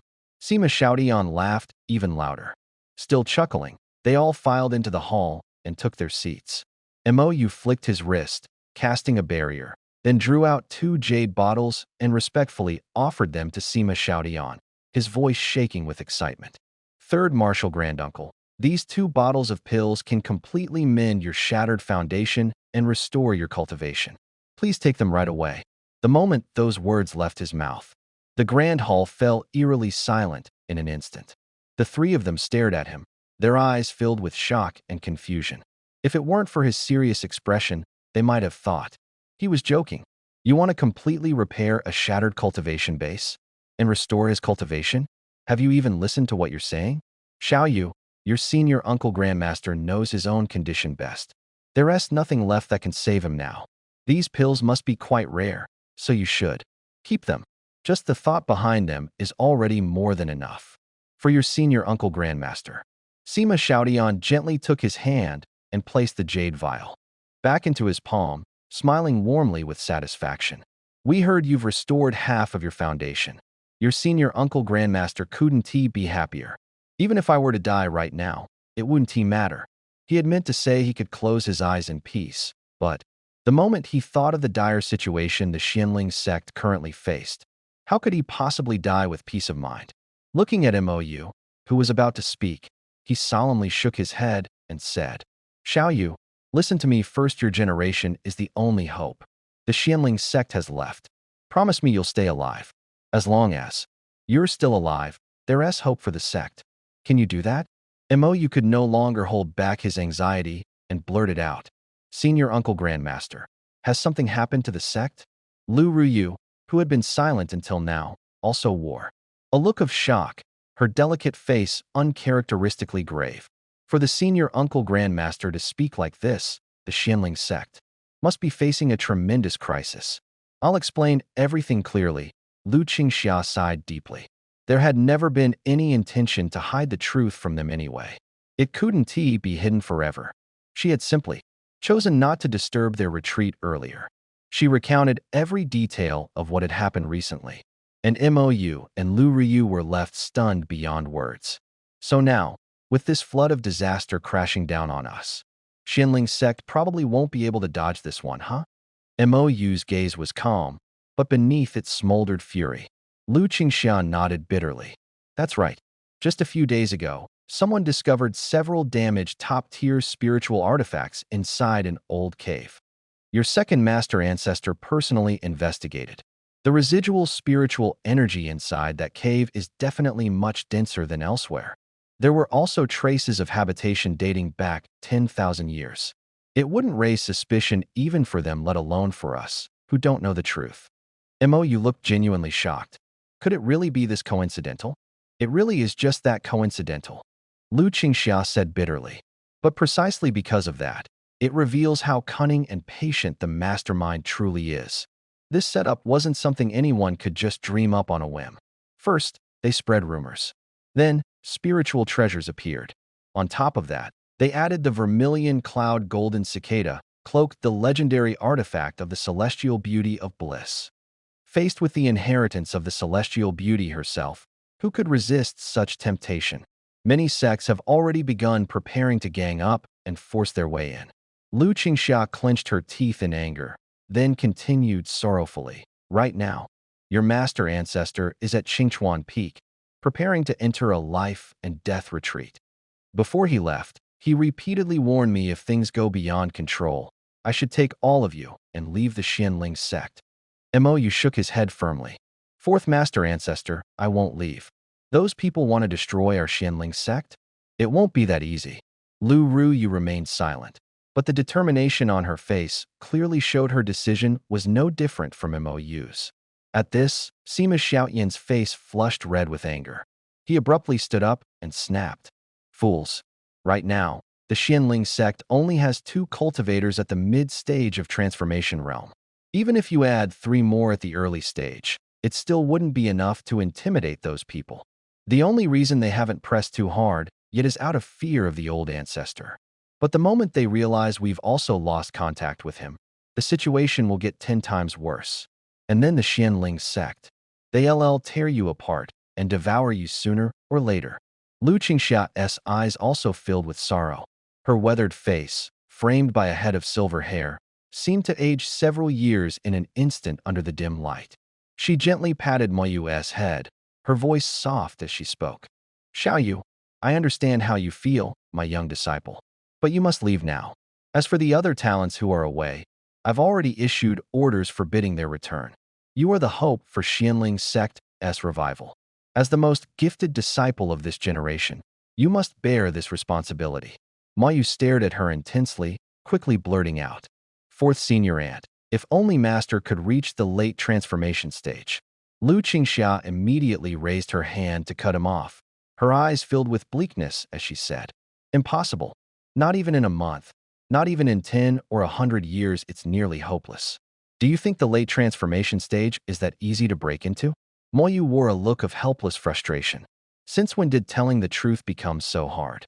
Don't rush to doubt me, can't you at least hear me out first? But the one interrupting him twice was none other than the elder he respected most. He had no choice but to grit his teeth and listen patiently. Finally, when the two elders stopped talking, Moyu quickly interjected with a helpless, half-amused expression. All right, please, both of you, don't interrupt again. Let me finish what I have to say, and then you can decide. Seeing his expression, Lu Qingxia and Sima Xiaodian exchanged bitter smiles, eyes filled with resignation. In their hearts, they both knew this stubborn kid wouldn't be easy to persuade. Still, Lu Qingxia had already made up her mind. If Xiaoyu refused to leave, she'd knock him out and drag him away herself. All right then, Lu Qingxia nodded lightly. Let us hear what you have to say. Ma Yu cleared his throat, his expression turning serious as he began. First of all, my foundation has completely recovered. If you two don't believe me, you can examine it yourselves. What? Already fully recovered? Lu Qingxia's face instantly showed shock and bewilderment the moment the words left her mouth. She quickly stepped forward, grabbing Mou and beginning to examine him carefully. The expression on her face was truly a spectacle. Confusion, shock, joy, each emotion flashing in succession. In the end, it transformed into wild euphoria and disbelief. Could it really be fully restored? It was simply unbelievable. And earlier, Xiaoyu had clearly said that this pill could restore third senior brother's foundation as well. Could it actually be true? Seeing the expression on her junior sister's face, Sima Xiaodian suddenly caught on as well. As soon as realization hit, he rushed forward in a flash. After a moment, a wave of exhilaration surged through him. Not only had his foundation been restored, but it was completely intact. Not even a trace of hidden injury remained. Earlier, when he heard that Mou was still in retreat for recovery, he had already lost most hope in his heart. After all, with such a severe Taoist cultivation injury, restoring even half would have been a miracle beyond miracles. How could full recovery even be possible? But now, could this dream actually be real? Ha ha ha. Good. Heaven sees all. Our Xianling sect was never meant to perish. Never meant to perish. Tears welled in Sima Xiaotian's eyes as he laughed, his expression bordering on madness. Even if we fall now, so what? In 1,000 years, our Xianling sect will surely return to the eastern region, and when that day comes, we'll settle accounts with these bastards. At that moment, Lu Qingxia was even more excited than he was. Her whole body trembled violently as she pointed first at Mou, then at Sima Xiaodian, shouting with uncontrollable excitement. Third senior brother, what Xiaoyu said just now, maybe. Maybe it could actually be possible. What? What could be possible? Sima Xiaoyan's eyes were wide with confusion, clearly. Still not fully recovered from the overwhelming joy. The pill. The pill. Lu Qingxia shouted, her excitement rising. Only then did Sima Xiaodian freeze for a moment, before a surge of uncontainable joy and hope exploded in his mind, rushing straight to the top of his head. He stared at Mou, his mouth opening and closing wordlessly, his frail body stiffening slightly. His frame trembled violently, and for a moment, he was utterly speechless. He had once been a monstrous prodigy of the Xianling sect, and a cultivator who had reached the transformation stage. Could he truly accept fading away in this broken, decaying body? That calm demeanor he wore on the surface was nothing more than a helpless compromise, a mask forced upon him by powerlessness. He understood this pain better than anyone. And now, with the sect on the brink of annihilation, he could do nothing but watch helplessly. This helplessness was far more tormenting than death itself. If he could truly regain his former strength and fight one last battle for the sect, even if he died in the process, he would have no regrets. Mou looked at the anxious and tense third senior apprentice master, his heart aching with emotion. He quickly nodded firmly. Third senior apprentice master, it was precisely after taking that pill that my constitution was completely restored and my cultivation power returned as well.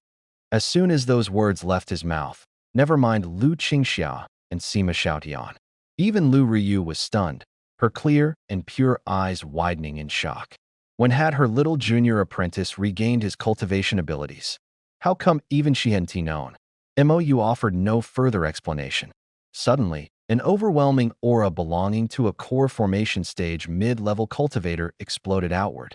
The three shocked faces were frozen in utter disbelief. It's real? It's really back. Haha, this is incredible. Sima Xiaodian suddenly threw his head back in laughter, tears glistening in his eyes. The bitterness that had weighed on his heart for years finally lifted. The legendary genius of the Xianling sect had returned. Even if he died now, he could pass away in peace. Moreover, Xiaoyu had actually produced that pill. His belief in its effects was now at least 80%. As for Lu Qingxia, her heart was already in utter turmoil. Everything felt like a dream. Her hope for the pill in Mou's possession began to skyrocket uncontrollably. In contrast, Lu Ryu was the one who believed most deeply in what had just transpired. Although her younger junior brother often exaggerated, if it was him saying it, she would actually believe it. The three of them gradually calmed down. Mou then handed the jade bottle back to Senior Master Uncle Zhu, urging anxiously, "Senior Master Uncle Zhu, please take it right away and give it a try." Sima Xiaodian grabbed the bottle eagerly, but Lu Qingxia raised her hand nervously to stop him, her eyes filled with a seriousness she rarely showed. "Third senior brother," she said, "it would be better to return to Qingchuan Peak to go into seclusion. This place is just not quite suitable." In her heart, she thought, considering this involves repairing his foundation and restoring his strength, there was no way it could be done in just a few months. But Mou shook his head casually, saying, "No need. This place is fine enough. It won't take that long anyway." Not that long. Lu Qingxia and the others couldn't help but give bitter smiles. If it weren't for the living proof right in front of them, who would believe such a thing? It was almost unbelievable. "All right, we'll go with Xiaoyu's decision." Sima Xiaodian smiled, sat down cross-legged, and immediately pulled out a pill. Immediately, spiritual energy surged around them. The pale blue pill actually emitted a hazy, radiant glow, making it seem incredibly mysterious. This. Could this actually be the legendary immortal pill? At the sight of this spectacle, the other three were instantly stunned. Their previous doubts and unease vanished in an instant. Then, curiosity stirred in their minds. Where on earth had Xiaoyu gotten such an extraordinary divine pill? But no one asked further. Inside, Mou was also sighing to himself. Products from the system really are extraordinary. What Senior Master Uncle Zhu had taken out was none other than the legendary Great Karma Pill. Without hesitation, Sima Xiaodian swallowed the pill immediately. Not long after, his facial expression began to shift repeatedly. It started with shock, turned into joy, then mixed with a trace of madness and hope. Watching his face change like a Sichuan opera mask transformation, the three waited for quite a while. Finally, after about half an hour, they saw Sima Xiaodian stand up, his face brimming with excitement. "I've recovered, really recovered, ha." Even Sima Xiaodian, a cultivator of millennia, couldn't contain himself. Exhilaration surged through his chest, and he shouted at the top of his lungs. "Third Martial Granduncle, this is just the beginning. Try taking the other pill too. I always took two at once." Mou put on a breezy, indifferent air and gave a faint smile, but inside he was practically leaping for joy. Back then, to save him, Third Martial Granduncle had sacrificed his own cultivation path and been left a cripple. No one understood that pain better than Mou, and because of it his guilt only ran deeper. Now he had finally healed Third Martial Granduncle. A wave of relief washed through him, his eyes grew moist and faintly red. Even the light outside the hall seemed a little brighter. Just as he was awash with emotion, a soft little hand quietly slipped into his palm, and their fingers interlaced. He turned and saw Senior Sister standing calmly at his side, her eyes clear and bright like a spring. Warmth bloomed in his heart, and he smiled as he squeezed that soft hand tighter. After Sima Xiaodian swallowed the pill, the power within him kept surging, prompting Lu Qingxia to hastily throw up another barrier. His realm then shot to mid-nascent soul, late nascent soul, early divine transformation, finally settling at mid-divine transformation. But Sima Xiaodian did not wake at once. He remained in closed-door cultivation. The pill's ferocity just now was enough to create an illusion, as if the bottlenecks that had stymied him for 100 years could be swept through with ease. He knew, however, it was only an illusion. To have recovered to this degree was already the stuff of dreams, something he and T dared imagine even in his sleep. Even if he never advanced another inch, he would be content. Only those who have tasted loss understand how precious it is to regain. He opened his eyes, about to rise. Who could have known that Mou then handed over another golden pill radiating with spiritual energy? He offered it with a solemn expression and said earnestly, "Third Senior Junior Master, please take this pill and try to make a breakthrough." All right. Though slightly taken aback, Sima Xiaotian didn't hesitate in the slightest. He grabbed the pill and tossed it straight into his mouth. Then he closed his eyes and began to meditate. Lu Qingxia, standing nearby, wanted to stop him but was too late. She couldn't help pacing anxiously on the spot and scolded in frustration. "You kid, even if it's the most miraculous immortal pill, you should at least wait until the third senior junior master stabilizes his current cultivation stage first. How can he attempt a breakthrough at a time like this? Third senior brother is already this old, yet he still acts so rash." Mou couldn't help but chuckle softly. He calmed her down gently, saying, "Fourth senior junior master, don't worry. Just sit back and watch as our Xianling sect gains another late-stage transformation realm cultivator. With the sect leader added in, our sect will have 3 late-stage transformation realm experts. I'd like to see who dares provoke us then." Looking at his confident expression, Lu Qingxia thought to herself, breaking into the late transformation stage wasn't that easy, was it? Take herself, for example, even advancing to mid-transformation stage seemed nearly impossible. Although third senior brother's talent was extraordinary, breaking through to late transformation stage would likely take decades of gradual effort. But then again, she had just witnessed with her own eyes how the third senior brother had miraculously recovered from a broken man to his former self. It was nothing short of a miracle. If she hadn't seen it herself, who would believe such a story? So maybe it wasn't so absurd to believe that he could break through his cultivation barrier in a short time, as Xiaoyu claimed. She opened her mouth, then finally closed it again without saying a word. Mou glanced at the fourth senior junior master with a faint smile, offering no further explanation. The pill he had just given the third senior junior master was none other than the system's reward, the breakthrough pill. At the soul formation stage, as long as one's cultivation base was sufficient, this pill guaranteed a smooth breakthrough of bottlenecks. As for why he hadn't immediately asked the fourth senior junior master to take one as well. In such extraordinary times, the key was to have a powerful expert to guard the cultivation breakthrough. Just having an expert to watch over everything would be enough. Before long, the aura surrounding Sima Xiaotian gradually became terrifying. Even Lu Ruyu, who had just reached the Yuan Ying early stage, felt an overwhelming pressure closing in. It wasn't until Mou pulled her back a few steps that she finally felt a bit better. Lu Qingxiao witnessed this, and her eyes filled with shock. She hadn't expected her third senior apprentice brother's breakthrough to be so rapid. It completely defied what she thought was possible. In that case, she had really been unfair to Xiaoyu just now. That pill was practically a celestial elixir. No, not just the one from just now, even the previous 2 pills. They didn't seem like anything from the mortal world. Such divine pills were practically non-existent across the entire Qingyan continent. She couldn't help but glance at Mou several times, deeply intrigued. This little kid must definitely be hiding some incredible secret. But she had no intention of prying further.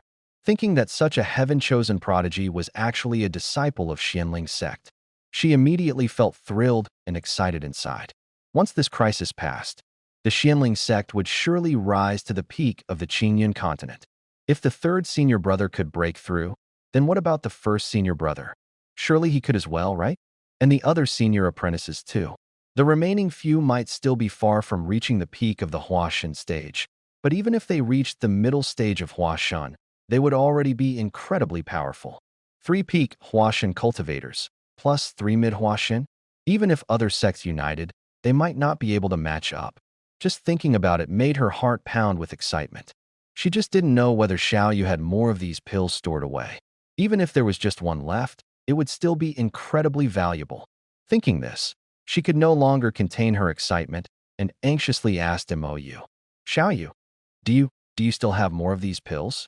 Seeing the 4th junior ant patriarch in such a tense state, Mou couldn't help but smirk proudly, then pretended to be calm as he replied, "Not many, but I still have 20 left." "What? 20? That many?" Her gaze froze, and Lu Qingxiao went completely still. Shock filled her eyes. A flicker of wild joy suddenly lit up her face, and before she could stop herself, she let out a laugh. But as soon as she remembered that senior brother 3 was still in the middle of a breakthrough, she quickly covered her mouth. Still, the happiness in her eyes couldn't be hidden. Lu Ruyu was equally astonished, her eyes locked on her youngest brother, shining like stars in the night sky. Under the harsh sunlight, that exquisitely beautiful face seemed even more elegant and noble, like a white lotus blooming in still water. Her thoughts drifted back to when he was just a child. Back then, the little brother wasn't just odd in both words and deeds. His talent was also shockingly extraordinary. She never imagined that even as he grew older, he would continue to amaze her. Lu Qingxia didn't ask any more questions. Instead, she focused on protecting senior brother 3. The aura radiating from Sima Zuoshan grew increasingly terrifying, far surpassing what a mid-stage soul transformation cultivator should be capable of. Time passed, second by second. In the expectant silence of the 3 women, he seemed like a peerless divine sword suddenly drawn from its sheath. Blinding light surrounded him, as if a celestial being had descended. A faint ripple of heavenly law flickered across his body, barely visible. That sharp and fierce pressure nearly shattered the entire hall. If not for the barrier Lu Qingxia had set up, even cultivators hundreds of miles away would have been shaken by the disturbance. After a long while, Sima Zuoshan finally opened his eyes, brilliant light flashing within them. A smile tugged at the corner of his lips, and an unprecedented confidence surged through his heart, as if the vigor of 100 years ago had returned to him once more. His once gaunt and frail body now radiated strength, overflowing with boundless vitality. He couldn't help but feel a rush of emotion deep inside. Now, at last, he had truly achieved an immortal soul and undying spirit, taking that first small step from the mortal world toward immortality. Once he had fully merged, like rivers flowing into the sea, he had finally grasped his true self. His understanding of the Tao now immeasurably deeper than before. Just then, the tightly wound tension in Lu Qingxia finally eased, and she let out a quiet breath. Then he rushed over to the man excitedly, his eyes wide with disbelieving joy. He quickly asked, "Third senior apprentice brother, you've broken through already? This is feels like a dream, doesn't it?" Sima Xiaoyan's face remained calm, but deep inside, he was already overwhelmed with emotion. From near death to rebirth, from being cast aside as useless back to a position of honor and even a step higher than before. How could he possibly feel no turbulence in his heart? It was just that the current crisis within the sect had greatly subdued his joy. "Xiaoyu, this time, it's all thanks to you. Third senior master truly owes you his gratitude," Sima Xiaoyan said with a smile as he stepped forward, gently ruffling Mou's hair with affection. Mou's eyes immediately welled up. He choked back tears and said, "Senior master, you're praising me so much I don't even feel worthy of it. If it hadn't been for you risking your life to save me back then, I would be long turned to bones by now. And yet, over these past 100 years, you've suffered nothing but torment on my behalf." "Enough, let's not talk about this anymore," Sima Xiaoyan said with a smile, waving his hand. He then glanced at Lu Ruyu standing quietly nearby, and his expression turned serious again. "But speaking of that, don't you dare betray this girl, or senior master will personally beat you up." Lu Ruyu, who had been standing quietly beside them, immediately replied with a straight face, "Rest assured, third senior master, my little senior apprentice brother will treat me well. Of course I will. I would never betray senior sister or second sister." Mou quickly nodded in agreement, though a hint of guilt stirred in his heart, because he knew this life of his could never again be devoted to just one person. With a mix of apology and aching regret, he turned slightly and stole a glance at senior sister. "All right, third senior brother," Lu Qingxia chimed in, her voice both urgent and slightly teasing. "Let us not meddle in the young one's affairs. We should hurry and find senior brother." "Yeah, right. Let's go." Sima Xiaoyan, finally snapping out of it, didn't he even pause to think or calm himself down. He quickly waved his hand, summoning a gust of energy that wrapped around Mou and Lu Ruyu, and flew off toward the mountain peak where senior brother was in retreat. Before long, the four of them landed atop a towering summit. There sat Gu Jiannan, facing the setting sun, quietly meditating as he made his final preparations. He wasn't surprised when his junior brothers and sisters arrived. But Xiaoyu came too? Wasn't he supposed to be in seclusion, recovering? He quickly steadied his mind, stood up, and said helplessly, "Third junior brother, fourth junior sister, didn't I tell you to stay with Xiaoyu and keep him from doing anything reckless? I don't need guards during my seclusion. Big brother, we're not here to guard you.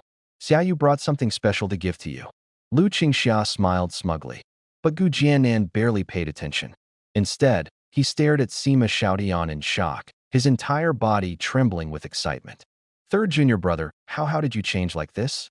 Could it be you've restored your cultivation? That's impossible. Big brother, nothing is impossible." Sima Xiaotian grinned, his tone full of confidence. "I've already reached the late transformation stage." As soon as he spoke, the aura of a late transformation stage expert quietly spread into the air. In that instant, Gu Jiannan's eyes welled up with tears. Overcome with emotion, he threw his head back and laughed loudly. "Ha ha ha! Excellent! Indeed, heaven has not abandoned our Xianling sect. Ever since the sect fell into crisis, no one had carried a heavier burden than him. With no way to contact the senior elders, he had become the strongest fighter left in the sect. All responsibility naturally fell upon his shoulders. After all, he was the eldest disciple. But now, his third junior brother had not only regained his power, but had advanced all the way to the late transformation stage. The weight on his shoulders suddenly felt much lighter. Even after Lu Qingxia finished speaking, he still felt a bit dazed. But indeed, his juniors and even Xiaoyu had all recovered.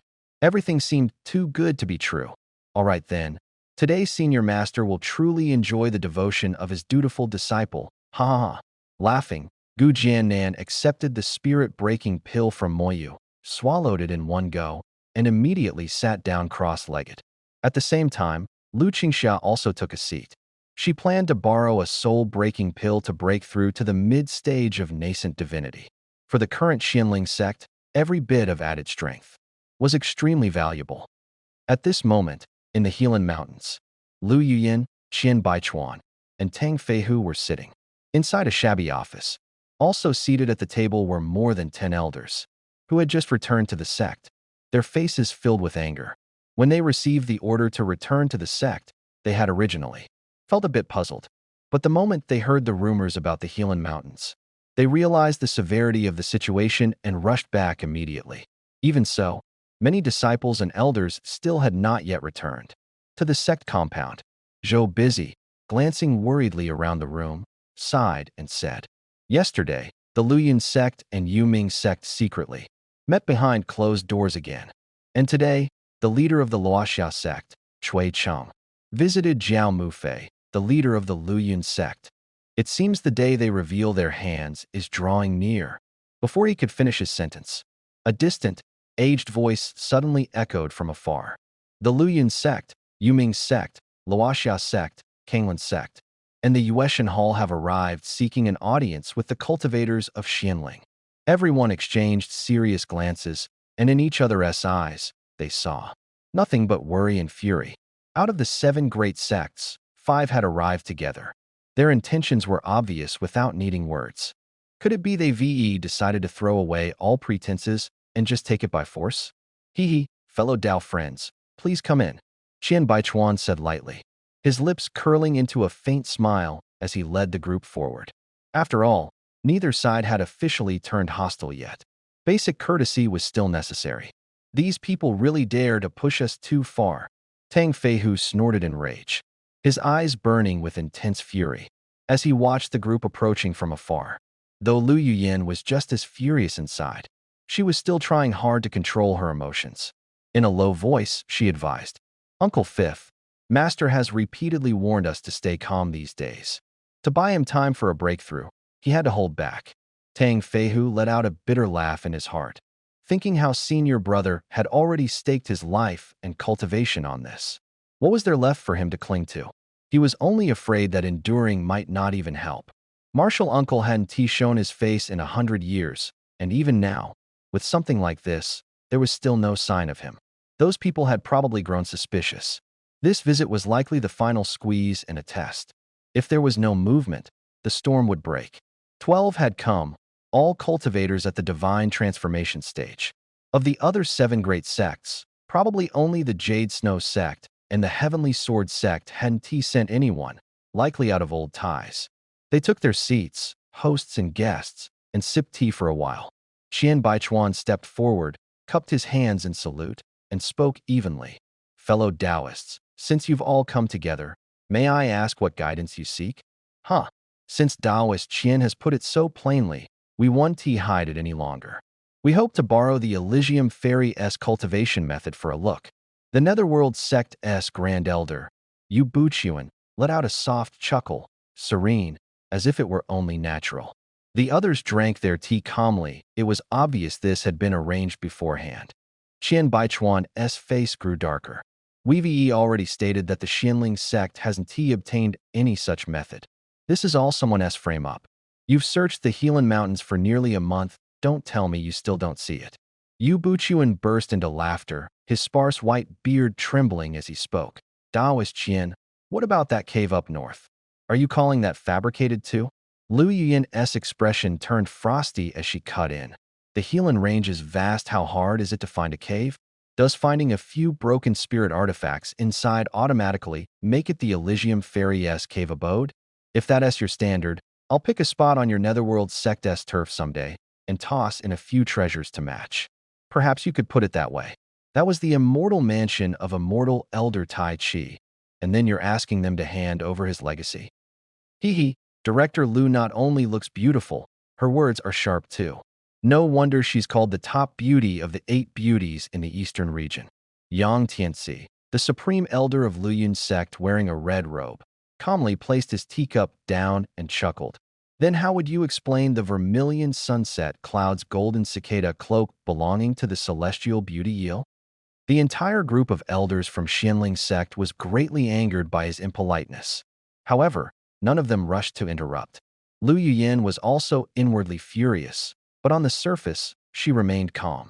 She simply looked at him with the gaze of someone watching a fool. If Senior Yang truly wants to frame someone, he surely would have left behind some evidence matching the rumors, right? He wouldn't possibly leave behind a note, would he? If that were the case, Senior Yang would indeed be too foolish. The vermilion sunset cloud's golden cicada cloak is indeed a personal item of celestial beauty Yil. But given her usual conduct, it wouldn't be surprising if it were lost outside. How could you use that as evidence?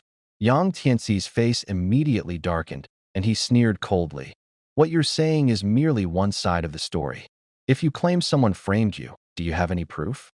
Tang Feihu, standing beside, couldn't hold back any longer. He angrily roared. Even if we did obtain a legacy, it would be our own fortune. Why in the world should we share it with you? Would your Luyan sect share your cultivation techniques with everyone else? Haha, so you finally admitted it. Yang Tianxi immediately burst into loud laughter, his expression sly and sinister.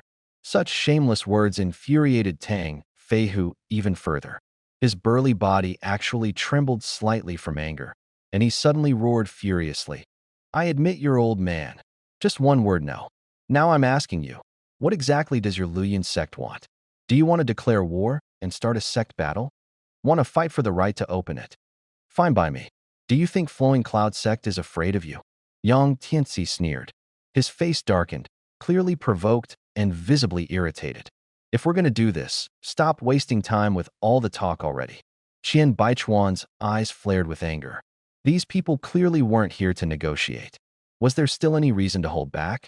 Lu Yuyan, who had originally wanted to stall and endure quietly, now wore a cold, frosty expression.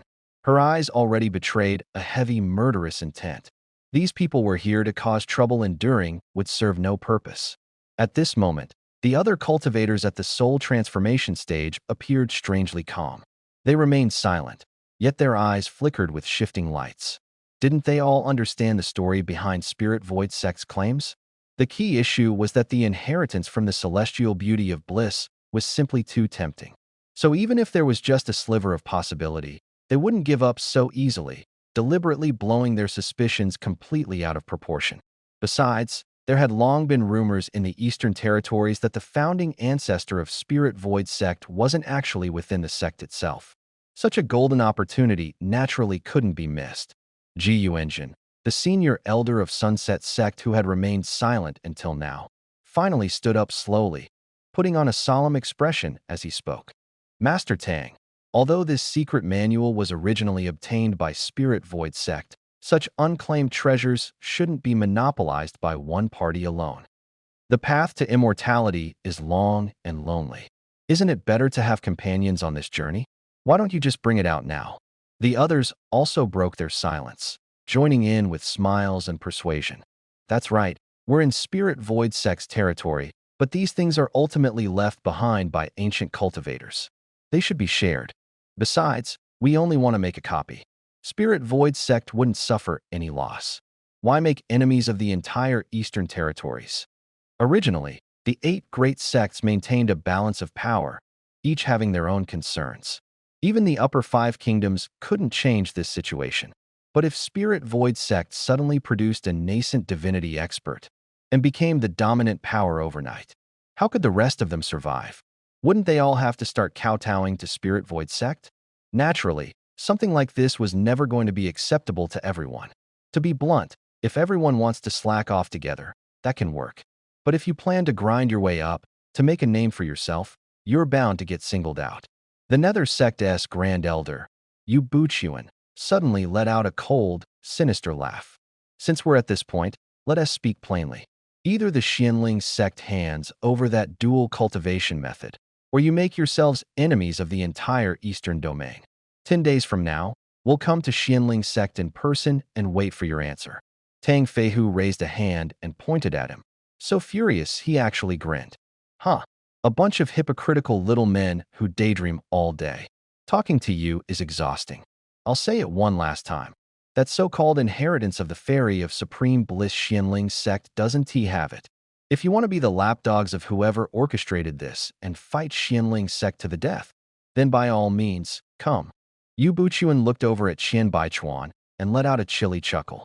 Taoist friend Qian, you keep swearing up and down you didn't get that immortal technique. Do you dare gather every disciple of your sect and have them all swear a great Tao oath together? As long as every disciple at nascent soul and above swears to the heavenly Tao that they haven obtained any technique that doesn't belong to your sect, otherwise all your elders will die and have their Tao annihilated, then we'll believe you. At those words, the members of Xianling's sect went livid. This was going too far. If they wanted a few of the higher-ups to swear, they could grit their teeth and bear it for the sake of the sect. But making every nascent soul and above take that oath? Impossible. If someone planted that technique on some disciple, wouldn't that drag the leadership down and doom the entire sect? Tang Feihu roared on the spot. Shove your oath up your ass. If it's a fight you want, bring it on. Yu Buchuan shot a grim look at Lu Yuyin and Qian Baichuan. Do the two of you feel the same way? Lu Yuyin flashed a domineering smile. What Uncle Master Tang said speaks for every disciple of our sect. In their hearts, they thought, Xuanling sect would never back down from a fight to the death. If you Yoming sect truly fear no death, then come at us with everything you've got. Qian Baichuan glared fiercely around the room and roared. Gentlemen, since we've come to this, if you truly wish to make enemies of Xuanling, then let's settle it with swords. As he finished speaking, he stood up, clearly done with the conversation.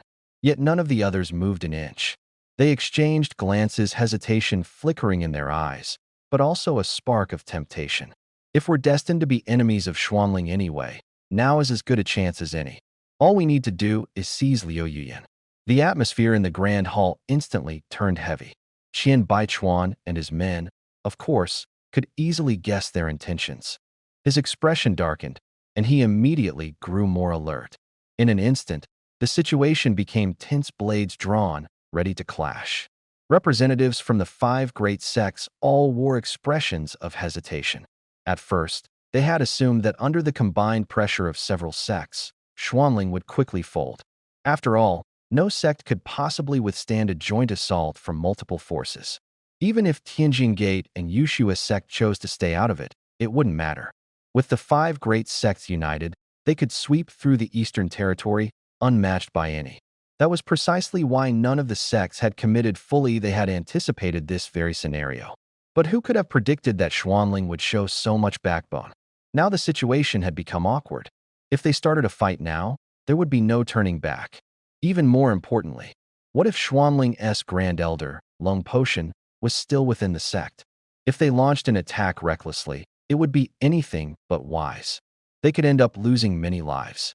A fully committed late-stage nascent soul cultivator would take at least 4 or 5 mid-stage nascent soul experts to barely match. Those at the early stage would be in even greater danger, practically no chance of victory. Among the dozen or so people present, most were still at the early nascent soul stage. That was why they had originally planned to strike 10 days later. They wanted to wait until all the sect elders had arrived before making a move. Otherwise, facing Lone Potion head-on would offer no peace of mind. After all, Xuanling wasn't going anywhere. Everyone silently conferred using their spiritual senses and then slowly rose to their feet. In that case, we won't overstay our welcome. We can only hope that the Xianling sect will make a wise decision when the time comes. We'll take our leave now. After the representatives from the 5 great sects had departed, the high-ranking elders of the Xianling sect finally began their discussion, faces grim and heavy with concern.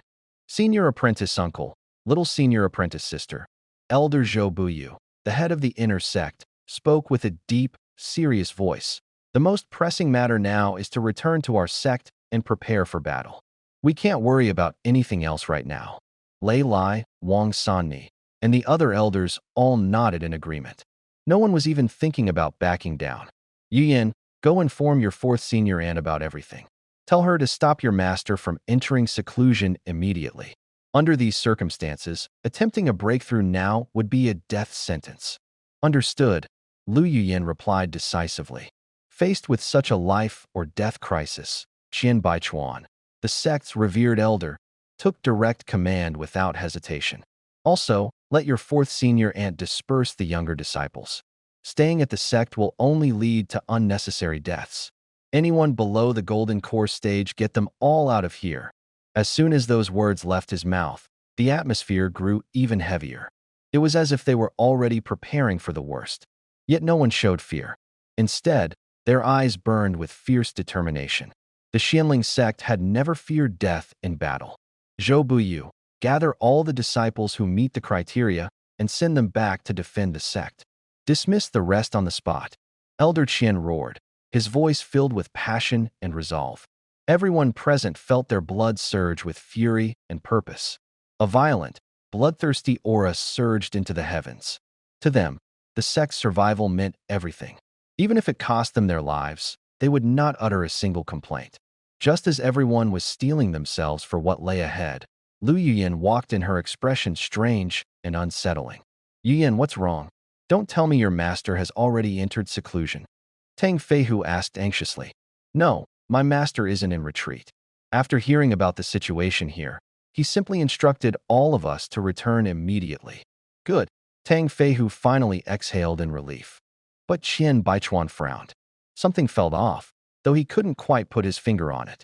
Right now, however, he didn't have time to dwell on it. He quickly gathered all the disciples and hurriedly packed up anything valuable before rushing back to the sect headquarters. A mere 30,000 li was nothing for cultivators, just half a day's travel. Yet when they proudly returned to the sect, they found things weren't quite as they imagined.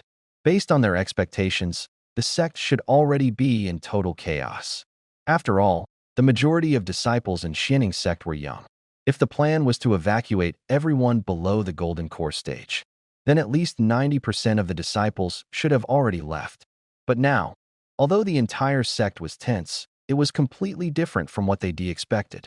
Not a single person seemed to have left. Had all the disciples refused to go? That was the first thought that crossed everyone's minds. After all, Xianling sect was known for strongly protecting its own. Its disciples had a deep sense of belonging to the sect. It wasn't unreasonable that they wouldn't want to leave at such a critical moment. Qian Baichuan's frown deepened. Irritated, he muttered under his breath. What exactly are senior brother and fourth junior sister thinking? Why haven't they started organizing the evacuation yet? Even if they don't want to leave, we should at least persuade them to go. The others also wore expressions of confusion. However, their large group of several hundred people immediately drew the attention of many disciples, who quickly approached to greet them respectfully. Greetings to elder masters, the sect leader, and all senior juniors. The disciples' expressions were heavy, but not the least bit panicked. This only made Qian Baichuan even more convinced senior brother and the others hadn't evacuated anyone at all. He couldn't help but feel. He gave the order with a helpless sigh. Fall back and stand by for now. Don't act rashly. Fifth junior brother, Yi and you guys come with me to see your master. With that, he shot off toward the Grand Council Hall on the main peak, anger simmering beneath the surface. The group followed and stepped inside. Gu Jiannan, Lu Qingxia, and Mo Yu were already seated, waiting. No sooner had Qian Baichuan taken his seat than he flicked his hand and cast a soundproof barrier. He spoke in a rush. Senior brother, the situation is critical. Those 5 great sects will be here in 10 days, and I'm afraid a major battle is inevitable. There's no point keeping the young disciples here anymore. We should disperse them at once. Gu Jiannan waved calmly. Don't panic, second junior brother. Even if they come, they may not dare to actually make a move. The Xianling sect is no longer what it used to be.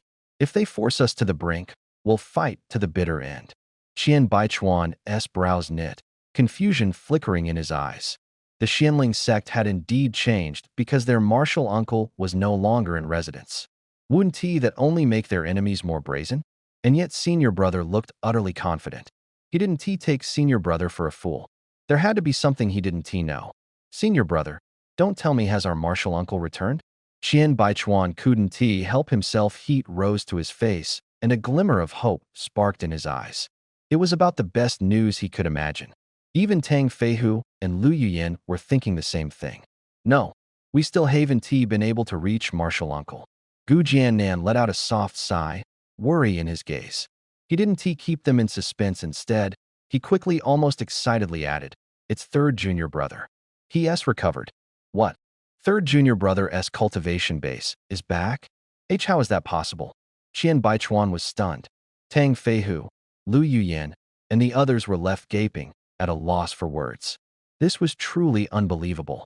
Could it be that the foundation shattered a century ago had been restored just like that? And more importantly, no one had ever heard a whisper about it before? Lu Yuyin couldn't help but cast a quiet glance toward Mo Yu. She had a nagging feeling that this whole thing might have something to do with him.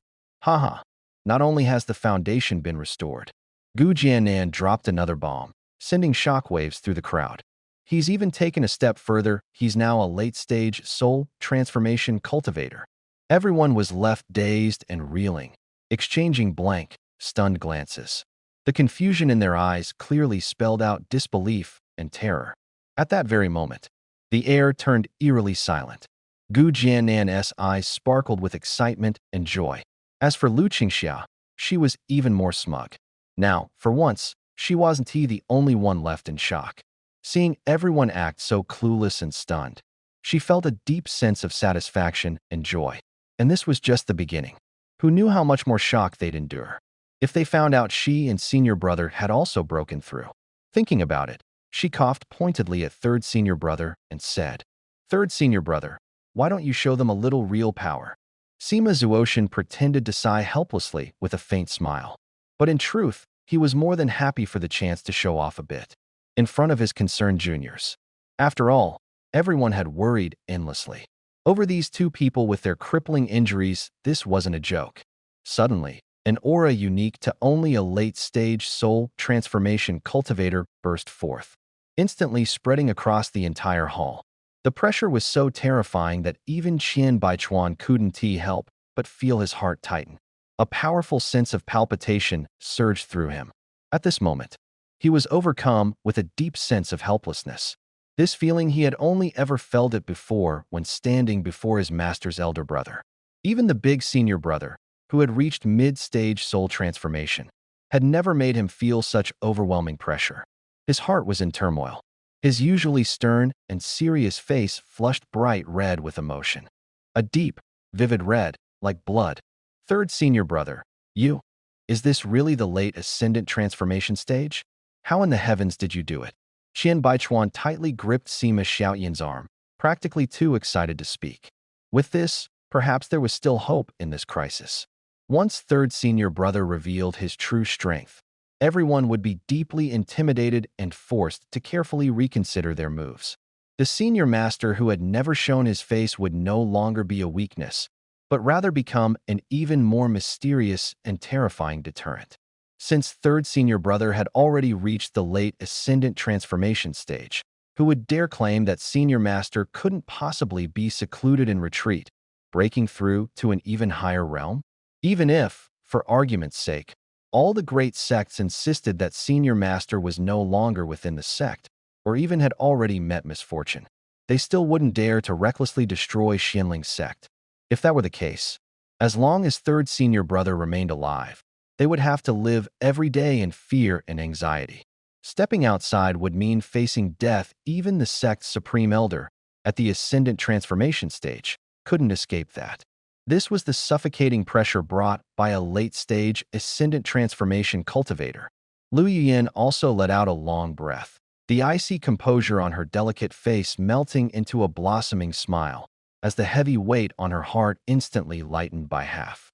At this moment, finally, she could truly relax. Looking at his master's exquisite yet weary beauty, Mo Yu felt a pang in his heart, his gaze softening to the point of near surrender. Meeting his eyes, Lu Yian immediately felt a bit flustered, quickly turning her head away as a faint, barely noticeable blush crept across her fair cheeks. But she quickly resumed her usual composed demeanor. The crowd, caught between shock and joy, didn't even notice this subtle exchange. Everyone was cheering loudly. Congratulations, third senior brother. Now that you've entered the late ascendant transformation stage, we won't have to feel so suffocated and frustrated ever again. Before, every time I saw those hypocritical little bastards, I wanted nothing more than to beat the hell out of them. Too bad we couldn't take them on. Tang Feihu laughed heartily, his booming voice unrestrained and full of unrestrained joy. Zhou Buyu and the others also shouted excitedly, their happiness like children's laughter ringing out. It wasn't until quite a while later that the commotion finally began to settle down. Everyone gradually settled down, and only then did Lu Qingxia let a smug smile show as she said, not only did third senior brother break through, even I and eldest senior brother advanced. The Xianling sect just gained 3 late-stage divine transformation cultivators. To be clear, she wasn't one of those 3, she meant her martial uncle. What? You and eldest senior brother both broke through? Then eldest senior brother, is way too unbelievable. Qian Baichuan was so stunned he couldn't get a full sentence out. Eldest senior brother clearly said 2 days ago he was going into seclusion to try for a breakthrough. How is he suddenly late-stage divine transformation? It wasn't just him. The faces of those who just returned to the sect were full of bewilderment and shock. If it weren't fourth martial aunt saying it, and if third martial uncle weren't standing right there as a living, breathing example, there's no way in hell they would believed it. This was even more far-fetched than what happened with third martial uncle. He'd been in closed-door cultivation for 100 years. If he'd broken through sometime during that stretch and only told everyone now, that still tracked. But master, what on earth was going on there? Eldest senior brother, is what fourth senior sister said really true? Maybe you could show us too? Tang Feihu swallowed hard, staring at eldest senior brother like he'd seen a ghost, disbelief all over his rugged face. Gu Jiannan's expression stayed calm and unreadable as a terrifying aura slowly unfurled from him. Feeling that oppressive pressure wash over them again, everyone finally started to believe. Then they glanced around at one another, baffled. Was late-stage divine transformation really that easy to break through? Right then, Lu Qingxia skipped the whole demonstration bit. She shot a hard glare at Zhou Buyu and a few others and warned, "What I'm about to say is top secret sect business. If any of you can't keep your mouth shut, get out now." "Heh, fourth martial aunt, my lips are always sealed. You can count on me," Wang Sanyu said with a guileless grin. If he were kept in the dark about something this wild and bizarre, then once the truth came out, he'd probably be so shaken he'd lose focus even while cultivating. The others chimed in loudly. eyes full of astonishment. Lu Qingxia hesitated again and, in the end, chose not to drive anyone out. Originally, she and her senior brother believed the fewer people who knew about the pill, the better. They planned to keep it from even the inner sect elders. But Mo, you said the pill was meant for everyone. Since it was bound to be exposed sooner or later, better to use it early and reap the benefits early. Most importantly, he trusted the senior uncle's loyalty to the sect. They would never slip up on something this big. After repeating her cautions, she finally straightened up and said solemnly, "We were able to break through so fast, and all the credit goes to you. He handed us this once-in-a-lifetime chance. Of course, this opportunity is for everyone. As long as your cultivation has reached late nascent soul or the divine transformation stage, and your foundation is solid, you can leverage the pill to break through quickly. Not only will it save you 100 years, but the realm you reach through the pill will actually be even more flawless. But if you're at lower tiers, you'll have to break through on your own. These peerless divine pills are scarce and must be reserved for critical moments." By their original plan, not to mention late nascent soul, even using the pill at early divine transformation would have been considered a waste. The best was to save it for the push from mid-divine transformation to late divine transformation, or even to charge into return to void. That would be putting it to its best use. Because there's a crisis right now, and because MOU straight up produced 20 pills, they loosened the threshold. But only this once. Going forward, unless you're aiming for late divine transformation or an even higher realm, no one is to use them lightly. Everyone was stunned. So the senior uncles broke through thanks to US pills? How could he even have that kind of divine pill? Pills that can help cultivators break through bottlenecks are exceedingly rare in the Azure Cloud sect. The continent wasn't completely devoid of such things, but what existed were only meant for low-level cultivators. Anything that could actually help a nascent soul cultivator was practically non-existent, let alone anything suitable for a transformation stage cultivator. Even for lower cultivators, its effects were minimal. At best, it slightly increased the chances of a breakthrough, but it could never noticeably shorten the time required for cultivation. As for achieving a perfect, flawless breakthrough, forget about it. Cultivators who relied on pills to ascend usually suffered from unstable foundations and weaker combat strength. Compared to those who broke through hard, self-driven cultivation, their power was at least 30% weaker. Even so, such pills were still extremely rare and valuable, nearly impossible to come by. Tang Feihu and the others couldn't help but freeze in shock, staring at MOU in disbelief.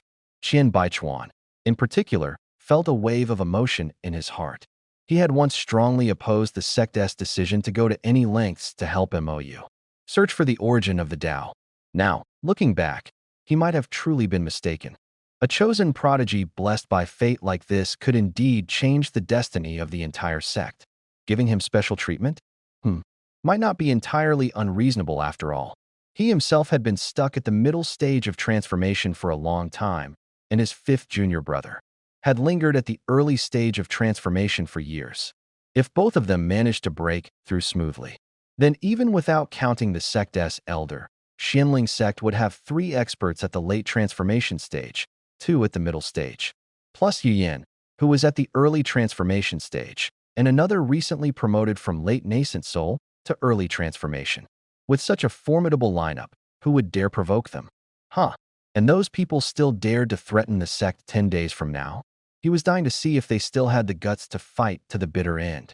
After a long while, the high elders of Xianling's sect, who had been nearly beside themselves with excitement, finally began to calm down. Tang Feihu couldn't help but ask, "Xiaoyu, where exactly did you get these pills from?" Gu Jiannan and the others had been dying to ask the same question. They immediately fixed him with intense stares, eyes burning with barely restrained curiosity. MOU smiled faintly, then pulled out a ring he had purchased from the system. He handed the item to 5th Senior Disciple Master and spoke earnestly.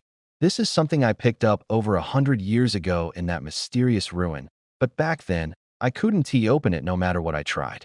This time, after my cultivation was restored, it somehow opened on its own, though only a little bit. I always feel like there's another space inside, but I can't reach it." 5th Senior Disciple Master, "Could you and the others take a look and help me figure it out?" MOU, meanwhile, remained completely calm. The system description of the ring was crystal clear once blood claimed.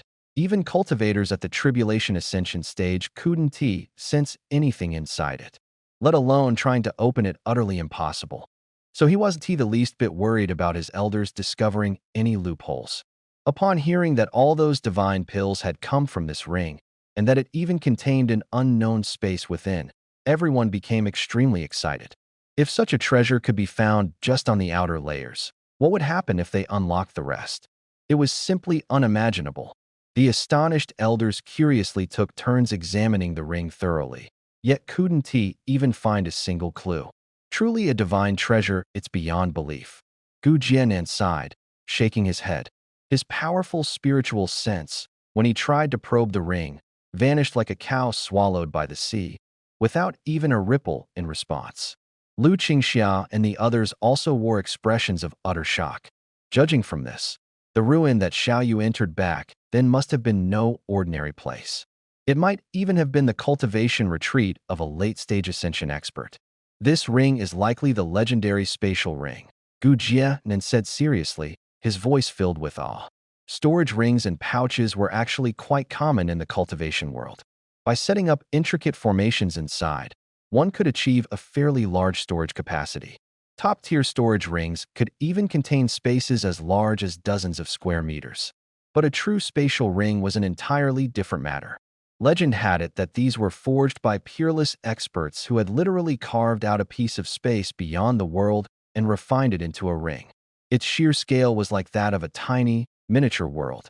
Only someone who had reached at least the late-stage ascension realm could possibly accomplish such a feat. Looks like the original owner of this thing was no small fry.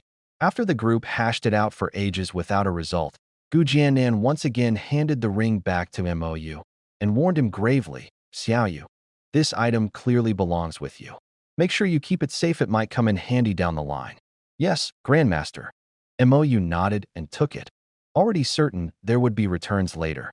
Anything he bought from the system in the future, if he ever had to reveal it, he could use this ring as the cover story. That would be a massive score. Heh. Everyone went back to cheerfully discussing which disciples from their sects met the criteria and could break through first. Meanwhile, the crowd up in the Helan Mountains had already begun to split into 3 camps. The 5 grand sects formed one block, the 3 treasure hunting alliances another, and the last consisted of Heavenly Sword sect together with Jade Snow sect, since the Xianling sect's disciples had all withdrawn from the range. The 5 grand sects set up camp right in the mine, then settled in to wait for their sect patriarchs to arrive. After repeated discussion, they all agreed the Xianling sect's patriarch was probably, just as the rumors claimed, not in the eastern domain, maybe even in trouble. After all, Xianling sect's predicament had spread across the eastern domain, and likely to other parts of the Qingyan continent as well. If the Xianling patriarch were fine, why hadn't he shown up by now? The most excited, the most eager, were of course the Nether sect. As Xianling's next-door neighbor, the moment Xianling fell, its veins, herb fields, and other resources would surely fall into their hands. Everyone, we stick to the plan. 9 days from now we march on the Xianling sect. If they don't know what's good for them, they can't blame us. You Buchuan sneered, smug and cold. Rest easy, fellow Taoist you. Our sect's patriarch will be here any moment. And to think Heavenly Sword sect and Jade Snow sect are still putting on airs, pretending to be so high and mighty, what a pair of hidebound fools. Flowing Cloud sect's supreme elder, Yang Tianzi, burst into loud laughter. He nodded slightly, a restrained yet expectant expression on his face. Haha, fellow Taoist Yang, don't take it too seriously. With the 5 sects on our side, it's more than enough. In fact, it's better that the others didn't come at save us from unnecessary disagreements.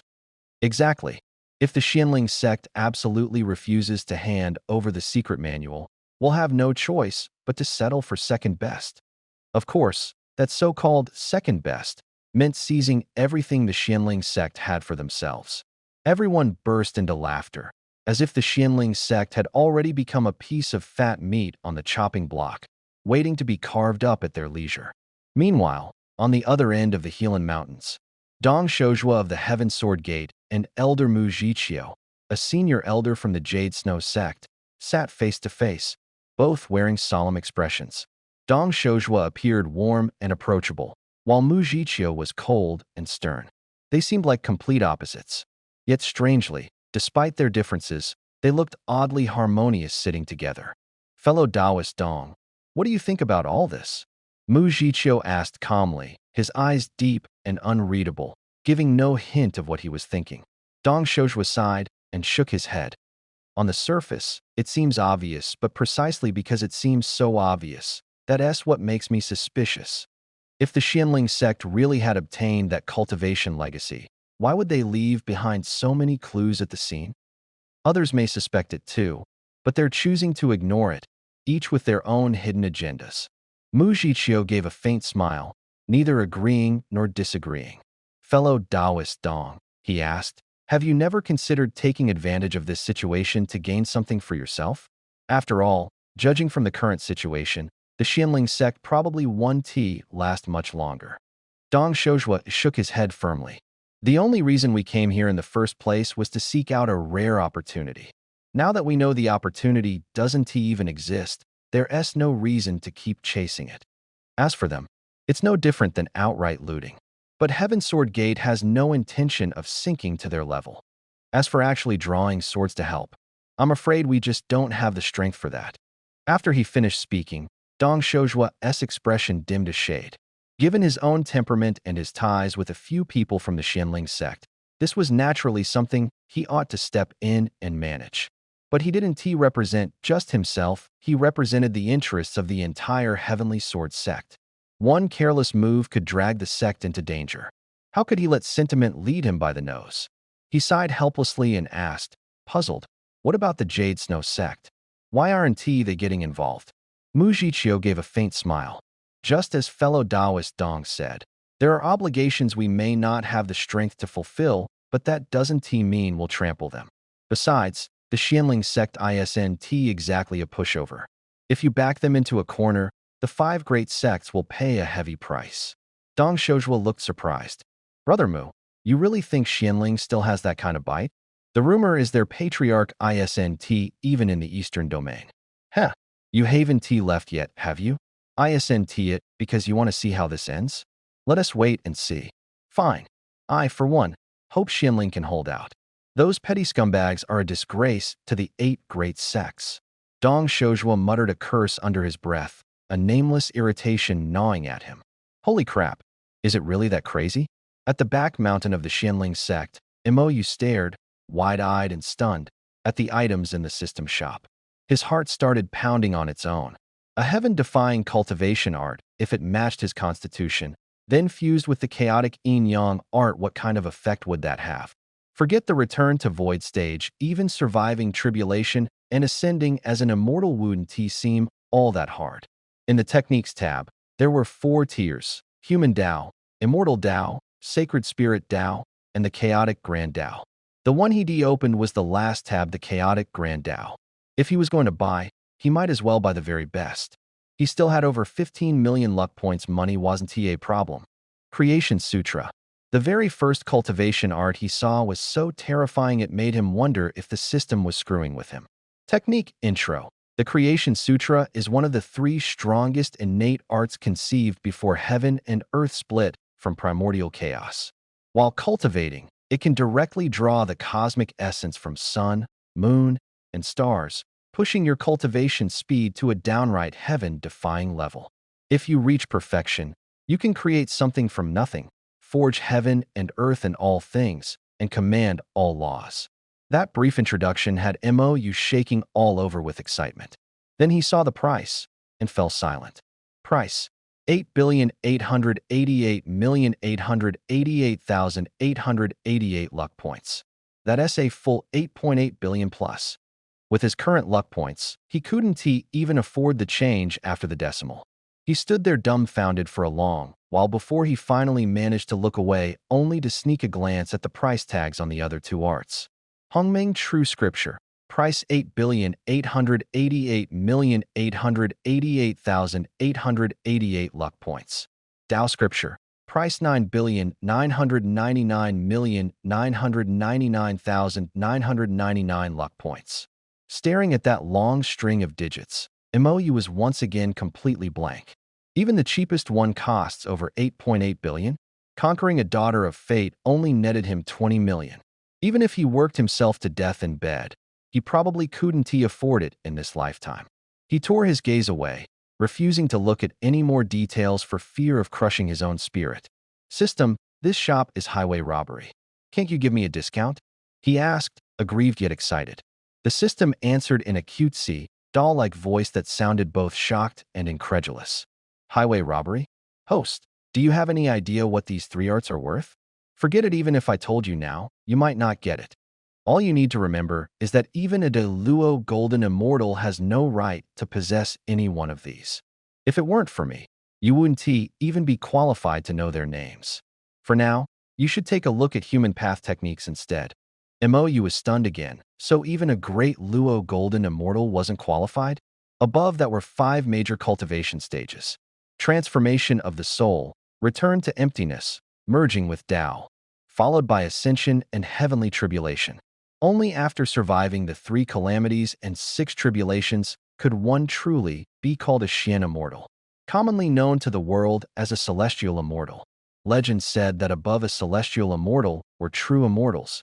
Then came golden immortals, and only after that came the great Luo golden immortals. By that reckoning, the gap was like spanning several galaxies. Grumbling inwardly, he clicked open the next tier Holy Spirit class cultivation methods. The first thing he checked was the price. 6 Realms Reincarnation Art, priced at 78,888 total of 88,880 fortune points. 8-9 Profound Art, priced at 88,888 required 88,888 fortune points. Other Self-Freedom Art, priced at 99,999, required 99,999 fortune points. He scrolled from top to bottom. The astronomical prices left him wide-eyed in shock. The cheapest one still cost over 600 million. Unwilling to give up, he clicked open the Immortal Tao cultivation methods next. After reading through them, a herd of wild horses galloped through his mind again. Over 50 million for the cheapest one? Yet all he had now was just 15,238,000 fortune points. Depressed, he exited and obediently opened the Human Tao cultivation methods, browsing through the dazzling selection of treasures. Originless Sutra, priced at 22 million fortune points. Immortal Sutra, priced at 18,888,888 fortune points. Empty Sky Sutra, priced at 16,999,999 fortune points. After looking around, the most suitable one for him right now was the Jade Mystery Manual, priced at 14,888,888 fortune points. Just enough to empty his pockets completely. He stared at the description, hesitating deeply in his heart. The Jade Mystery Manual, a supreme tier heaven-level cultivation method. When cultivated, it allows one to absorb fortune points from heaven and earth, gradually refining the body and soul into an immortal foundation. Its energy flows smoothly, its path pure and stable, ideal for beginners seeking the immortal path. The manifested Yuan Shin and Dermic form were already nearly flawless. Such a cultivation technique could carry a cultivator all the way to the tribulation crossing stage. If one's talent was high enough, reaching the heavenly immortal realm was truly possible. If this were the old MOU, he wouldn't have hesitated for even a second. He would have taken out his money and bought it on the spot. This was truly a top-tier heaven-rank cultivation method. It allowed cultivation all the way to the tribulation crossing stage, and even offered a path to immortality. A technique like this, he had never even heard of before. In the mortal world, cultivation methods were ranked into 5 tiers: heaven, earth, mystic, yellow, and mortal, making up 5 total levels. Each level was further divided into 3 grades: upper, middle, and lower. Throughout the entire Eastern Territory, forget about heaven rank upper grade, even earth rank techniques were nowhere to be found. Take Xianling sect as an example. Their most precious treasure was merely the Xianling treasure cannon, a mystic rank upper grade technique, which only the most core disciples were ever allowed to cultivate. You guessed, the other 7 top sects were probably similar. But now, right before his eyes, was a heaven-rank upper-grade cultivation method. If he wanted it, he could have it immediately. However, he had just browsed through too many high-grade techniques. And now, ironically, he felt a bit jaded. Even heaven-ranked techniques couldn't excite him anymore. It was like in his previous life, after touring a car show. He'd look back at the so-called beautiful women on the streets and suddenly think, meh, they're nothing special. Unable to help himself, he inwardly asked, "System, what do you think I should do?" The system calmly replied in a childish, doll-like voice, "Dear Master, although starting with a heaven-ranked technique and switching later when something better comes along may seem fine, ultimately, your foundation won't be completely solid. For lower cultivators, the foundation is their golden core. But when it comes to the entire journey from mortal to immortal, the most important foundation is the Yuan Shen itself. Only with a flawless and complete Yuan Shen can your future path of cultivation proceed smoothly. Therefore, before you reach the transformation stage, you still have the perfect opportunity to refine your foundation to absolute perfection. Prerequisite: you must possess a cultivation technique at the Holy Spirit level or higher. Otherwise, everything will have to be restarted from scratch later." Mou was instantly stunned. "You're saying that if I don't have a technique at the Holy Spirit level or above, no matter how high I cultivate, I'll have to start over again? If you have no intention of advancing to the grand golden immortal realm, you can ignore this for now. But if you don't cross into that realm, you're going to be in deep trouble later." The system's childish voice was actually quite pleasant to hear.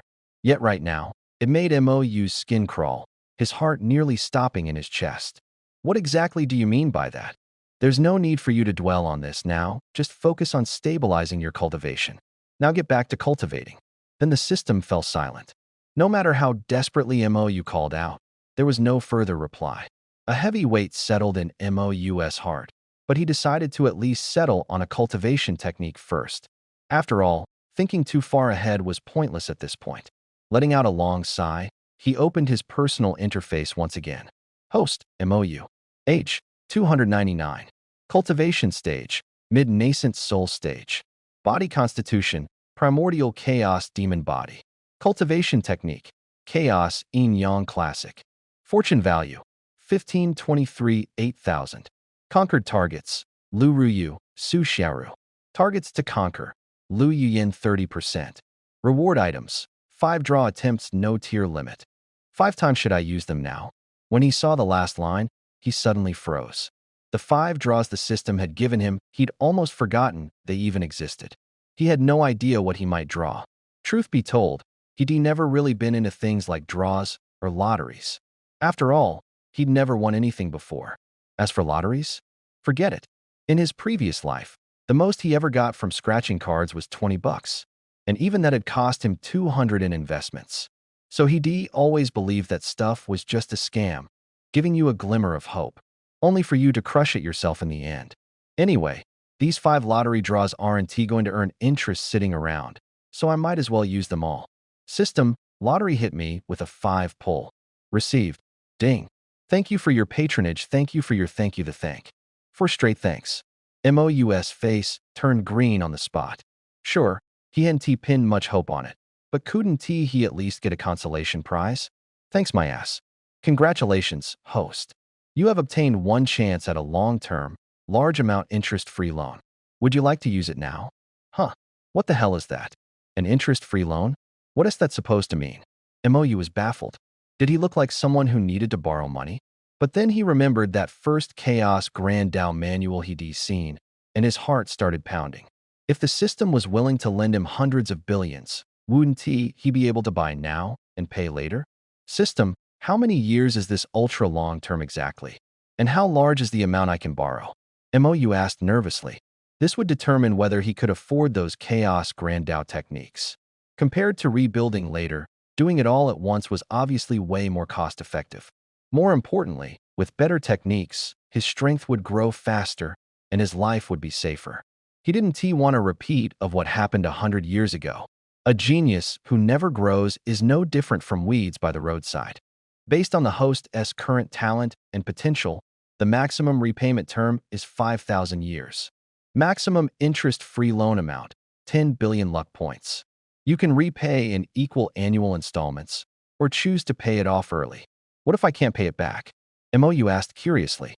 If repayment is delayed, the system will erase the corresponding techniques from the host's memory and reclaim all benefits provided by the system. MOU was dumbstruck. That's brutal. But before he could open his mouth to keep asking, the system seemed to. Realizing the system's intention, he continued inwardly. Host, don't even think about writing down or passing this technique to someone else. Without the system's permission, this martial cultivation method cannot manifest in any form outside the system. Hearing that, MOU felt both excited and anxious. The last bit of hope in his heart was completely shattered. Just moments ago, he had been thinking about how he could buy this world-class cultivation method and then cultivate it together with his master and senior sisters. That would maximize the benefits. Looks like he had been daydreaming. The system's anti-piracy measures were beyond anything he could imagine. He asked again, so if I buy other techniques, will I be able to pass them on to others? Techniques of the Chaos Tao can only be cultivated by the host himself. Techniques of the Holy Spirit Tao can be purchased for others, but only one person can cultivate each one. As for human Tao and immortal Tao techniques, once purchased by the host, they can be freely distributed. After hearing this, MOU was practically bursting with excitement. This was actually an immortal Tao technique, something even beyond the heaven tier? Forget immortal tier, even a heaven tier technique would be nearly impossible to find on Qingyan continent. But right now, he couldn't afford it. He'd have to figure out a way later. Right now, his biggest priority was to go take out a loan. A full 100 billion. That loan amount was like it had been tailor-made for him. But the repayment period, 5,000 years sounded long. But he was borrowing 100 billion. That meant he had to pay back at least 2 million per year. Each of the two senior sisters could contribute 1,000 fortune points per day, which added up to 730,000 per year. That still left a shortfall of 1.27 million per year.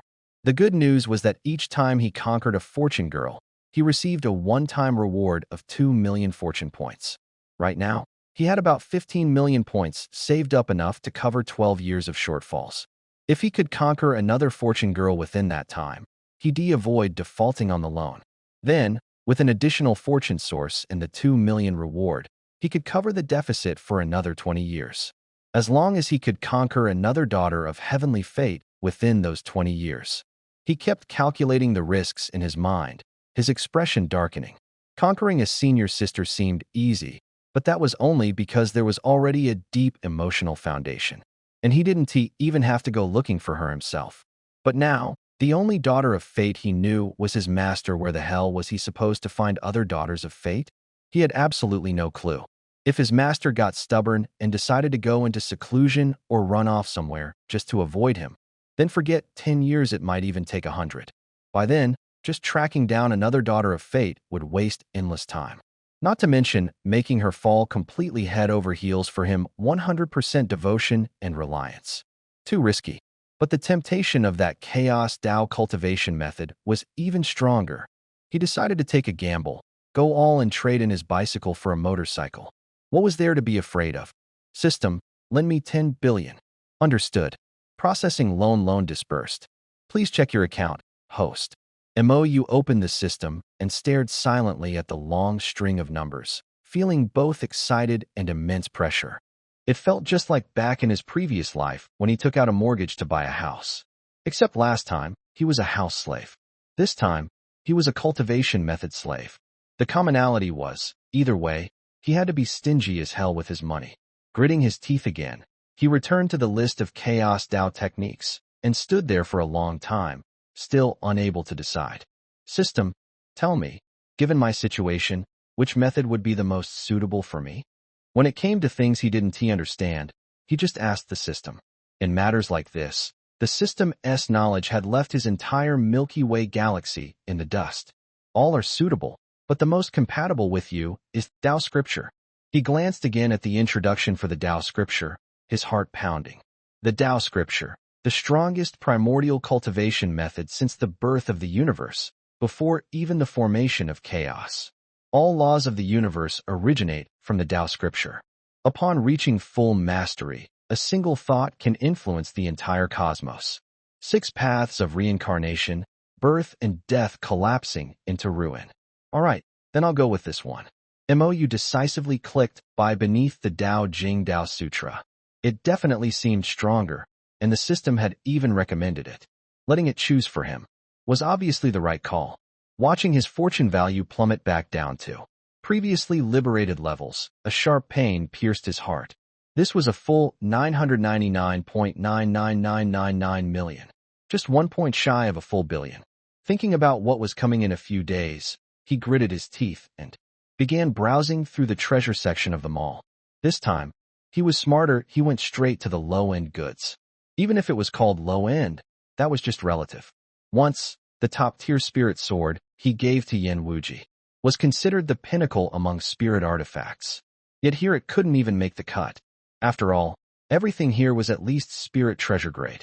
Before him was a sword 1.5 meters long, about the width of an adult's palm, and a deep ancient blue in color. Its appearance was simple and ancient, seemingly no different from an ordinary greatsword at first glance. But its description was actually quite cost-effective. Great Spirit Sword, low-tier holy artifact. By channeling the formations carved into the blade, this sword allows cultivators at the nascent soul stage and below to instantly unleash 10 times their normal power.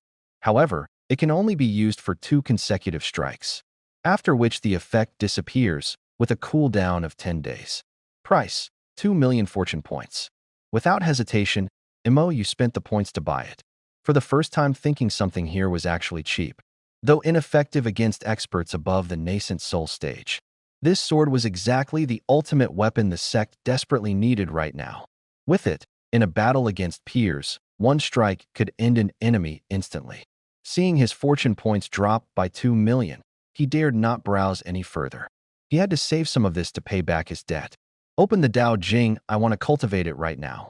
MOU shouted excitedly in his mind. Not far away, Lu Ruyu and Su Xiaoru sat cross-legged in meditation, not daring to disturb him. On their breathtakingly beautiful faces, a trace of worry lingered. Now, although the sect's strength had greatly increased, the opponents they were about to face were none other than the 5 great sects. How could they not be worried? But when it came to such a major matter, with the 2 of them at their current level of strength, they could do nothing but anxiously stand by helplessly. Senior sister, do you think those people will back down 8 days from now? Su Xiaoru could no longer hold back, gently parting her red lips, her eyes filled with concern. Compared to her, Lu Riyu's expression remained much calmer. Yet, deep within her clear, sharp eyes, lingered a faint trace of worry. She smoothed the wrinkles from her long dress and stood up, her posture upright and graceful. Sunlight filtering through the gaps in the leaves cast a soft golden glow upon her slender, elegant figure. She was as beautiful as a celestial maiden descending from the heavens like a dream made real. They will retreat. In the end, it all comes down to who has more determination.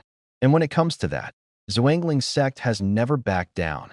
Her voice was firm, as if speaking to her junior sister, yet also as if trying to encourage herself. In 8 more days, the 5 great sects and every notable faction and aristocratic family in the Eastern Territory would gather at Zhuangling's sect. The news had already spread like wildfire across the Eastern Territory. As for the smaller factions surrounding Zhuangling's sect, they were even more acutely aware of what was coming, panicking like ants on a hot iron pan. Because their ties with Zhuangling were deep and complex. Either their clan's most promising young talents were studying there, or their family or sect had long-standing cooperative ties with Zhuangling.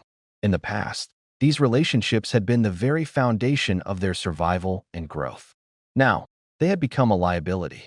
One wrong move, and they could face total annihilation, sect destroyed, families wiped out. So, many families had already begun recalling their young disciples from Zhuangling, cutting all ties with the sect. And the sects or noble families who had previously cooperated with Zhuangling were hastily issuing public declarations, announcing the immediate termination of all partnerships. Compared to offending a Zhuangling sect that seemed on the verge of destruction, protecting themselves came first. Their foremost concern was naturally safety. In just a few days' time, Xianling's sect had seemingly become a forsaken mess, one that everyone avoided. Like the plague, keeping their distance as though fearing contamination. Within a radius of 10,000 miles centered on the Xianling sect, innumerable factions and powers, large and small, stood side by side. Among these factions, the three great sects and five noble families had long viewed themselves as vassals of the Xianling sect, and the Tianhua sect was one of those three great sects. As the Tianhua sect's sect leader, Lai Rulin naturally understood the current situation all too well. At this moment, he looked around the grand hall at the many elders and couldn't help but ask eagerly, "Elder Chun, how have the Yujian sect and Zixiao Pavilion responded?" The Yujian sect and Zixiao Pavilion were precisely the other two among the three great sects. An elder with white hair quickly stood and replied urgently, reporting to sect leader. Zixiao Pavilion has already issued a statement declaring its severance of all ties with Xianling sect. But Yujian remains completely silent. We have no idea what they intend to do. Lai Rulin abruptly stood, his towering frame exuding an aura of overbearing might. His eyes filled with disdain. The Xianling sect's calamity is already upon them, and Yujian dares not strike while the iron is hot? They truly don't know life from death, never mind them. What of the remaining five noble families? The elder replied again. The Wang, Yan, and Lu families have already begun recalling their clan members and disciples from the Xianling sect. Those who refuse to return are immediately cast out. Of the family, their actions are decisive. As for the Yans and the Zhus, they've yet to show any movement at all. It seems they're waiting to see what happens. Upon hearing this, the hall erupted into a chorus of mockery. No way, still not daring to act at a time like this. Those two families are truly cowardly and afraid of death. I swear it's laughable. That's right. Although the Xianling sect treated us well in the past, it was nothing more than mutual benefit. Nowadays, Xianling can no longer offer us protection. Instead, they bring disaster. Drawing a clear line is the only responsible choice for our sect. Sai, our sect leader, must consider the future of our sect. To make a decision like this, I really was forced to swallow my pride and shoulder the shame. Exactly. Sect master, don't blame yourself. As the head of a sect, of course you have to put the sect first. As for moral obligations, set them aside for now. Lai Rulin had been wearing a smug smile, but now he put on a helpless look inside.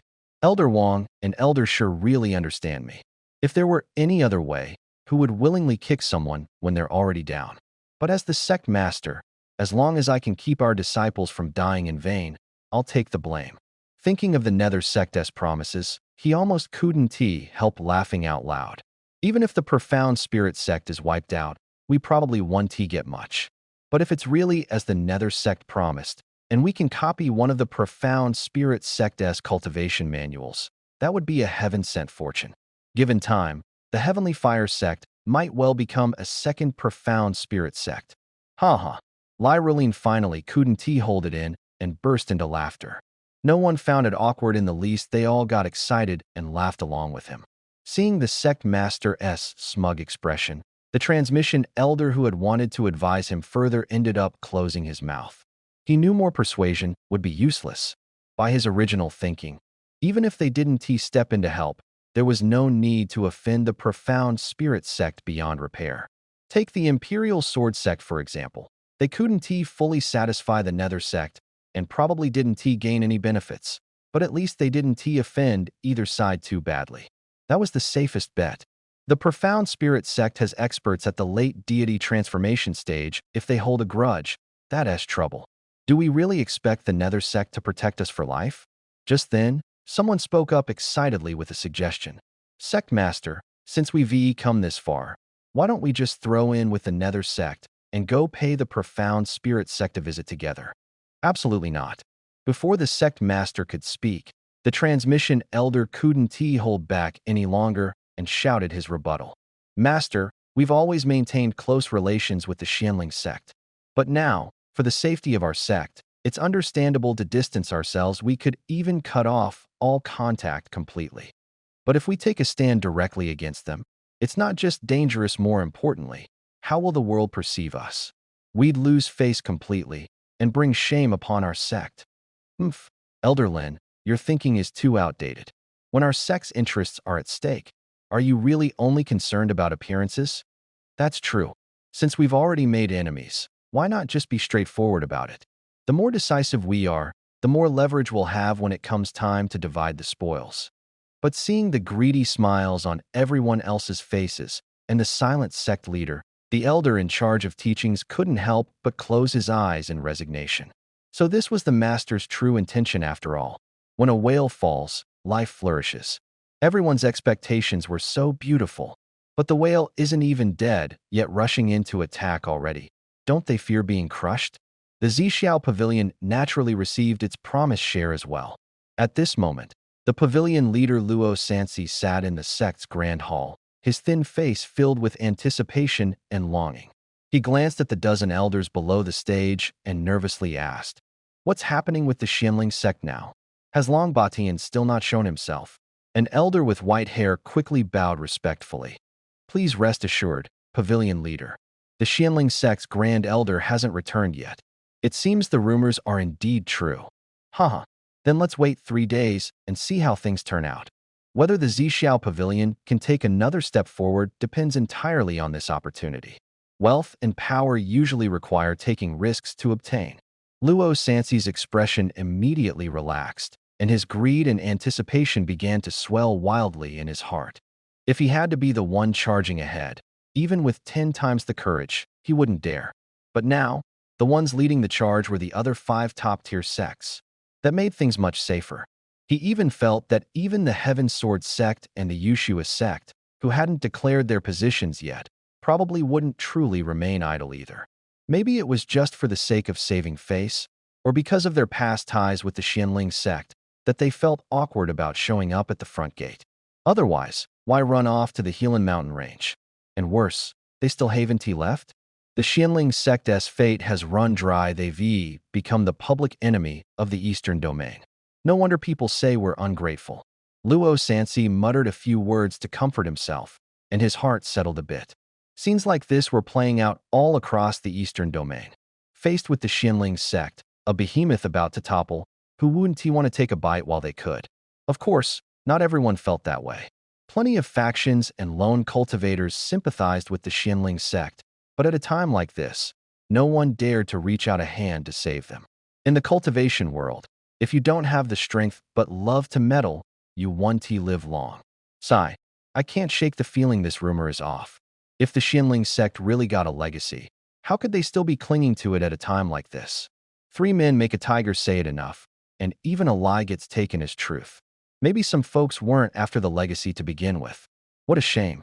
Among the 8 great sects, the Xianling sect's reputation was always pretty solid. Who would have thought they'd end up besieged by a joint alliance? Nothing to be sorry about. In 5 days, the Eastern Domain will be down to 7 great sections. Yeah, the Xianling sect is done for this time. Stubborn as hell. Stubborn?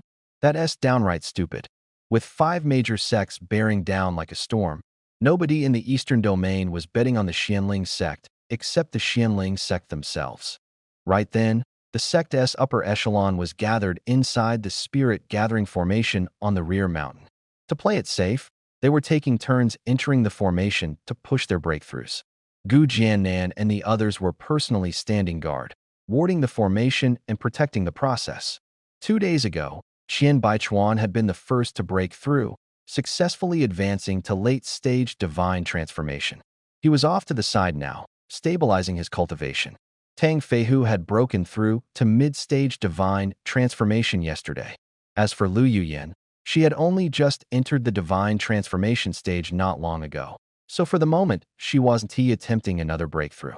Besides that, there were also 4 intersect elders who had been stuck at the late nascent soul stage for years, now preparing to make a breakthrough to the formidable ascended realm.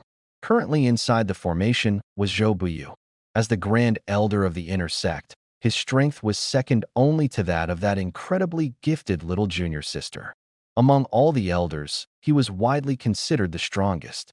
And now, barely half a day after swallowing the breakthrough pill, he'd already stepped into the ascended realm. Seeing his condition, the other elders couldn't help but feel excited and hopeful, their hearts pounding with anticipation.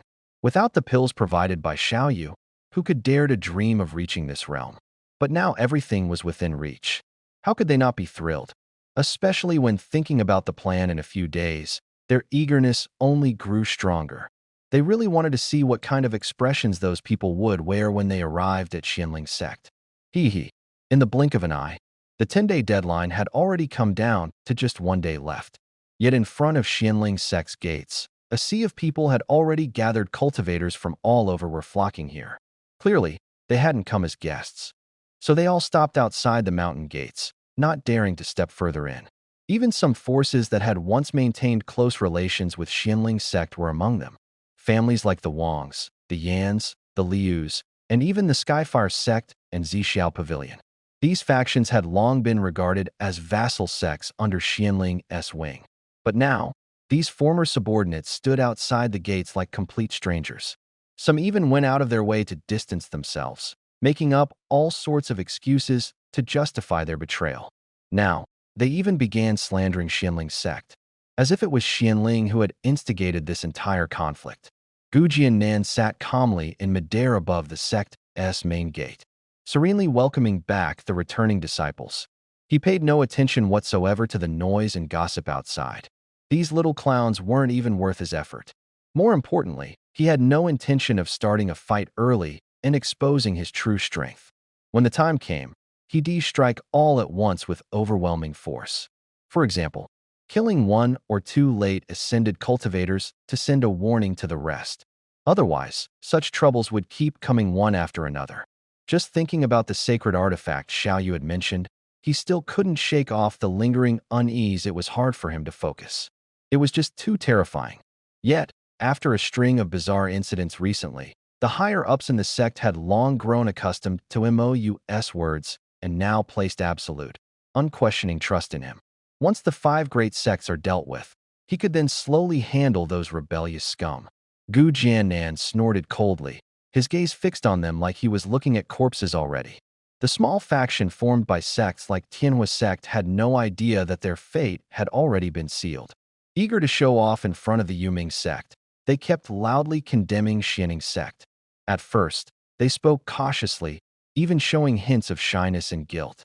But as they kept talking and Gu Jiannan still didn't say a word, their courage grew. Gradually, they became more at ease, their sense of righteousness swelling with each sentence.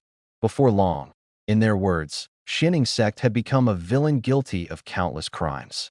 In my opinion, Xianling's sect must have planned this from the start. Otherwise, how could all the treasures inside that cave vanish so completely? Lai Rulin of the Tianhua sect gritted his teeth, his tone filled with rage, as if someone had violated his lover.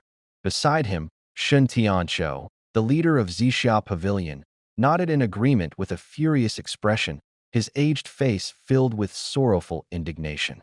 Exactly. Fortunately, the 5 great sects stepped forward to uphold justice.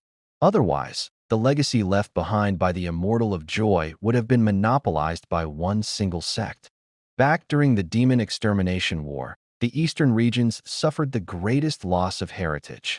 Now that a new opportunity has appeared, it's clearly heaven's compensation for the East. Therefore, it should belong to all of us.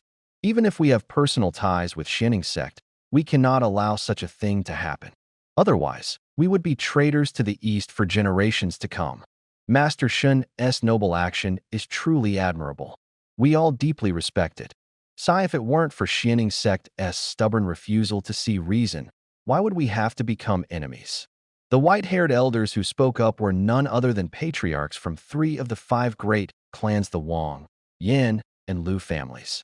They were the strongest figures of their respective clans, each a late-stage nascent soul cultivator. In the Eastern Domain, unless the supreme elders of the top sects personally showed themselves, these men already counted as major players.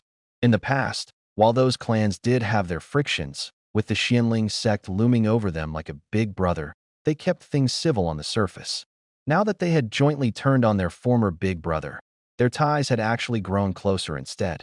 They knew full well that if they wanted a bigger cut in the days to come, they'd have to band together to negotiate with powers like the Yuming sect.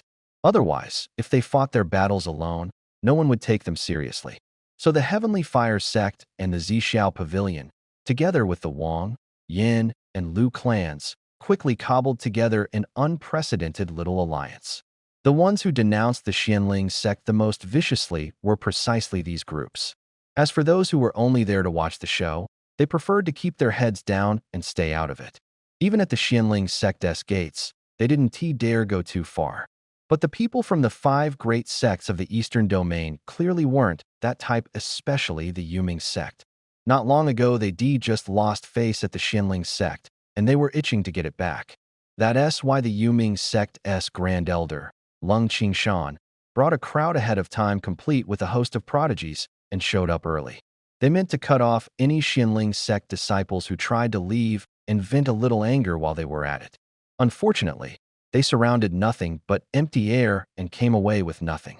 The few who did leave had actually thrown in their lot, in secret, with the younger generation of the Wang, Yin, and Lu clans.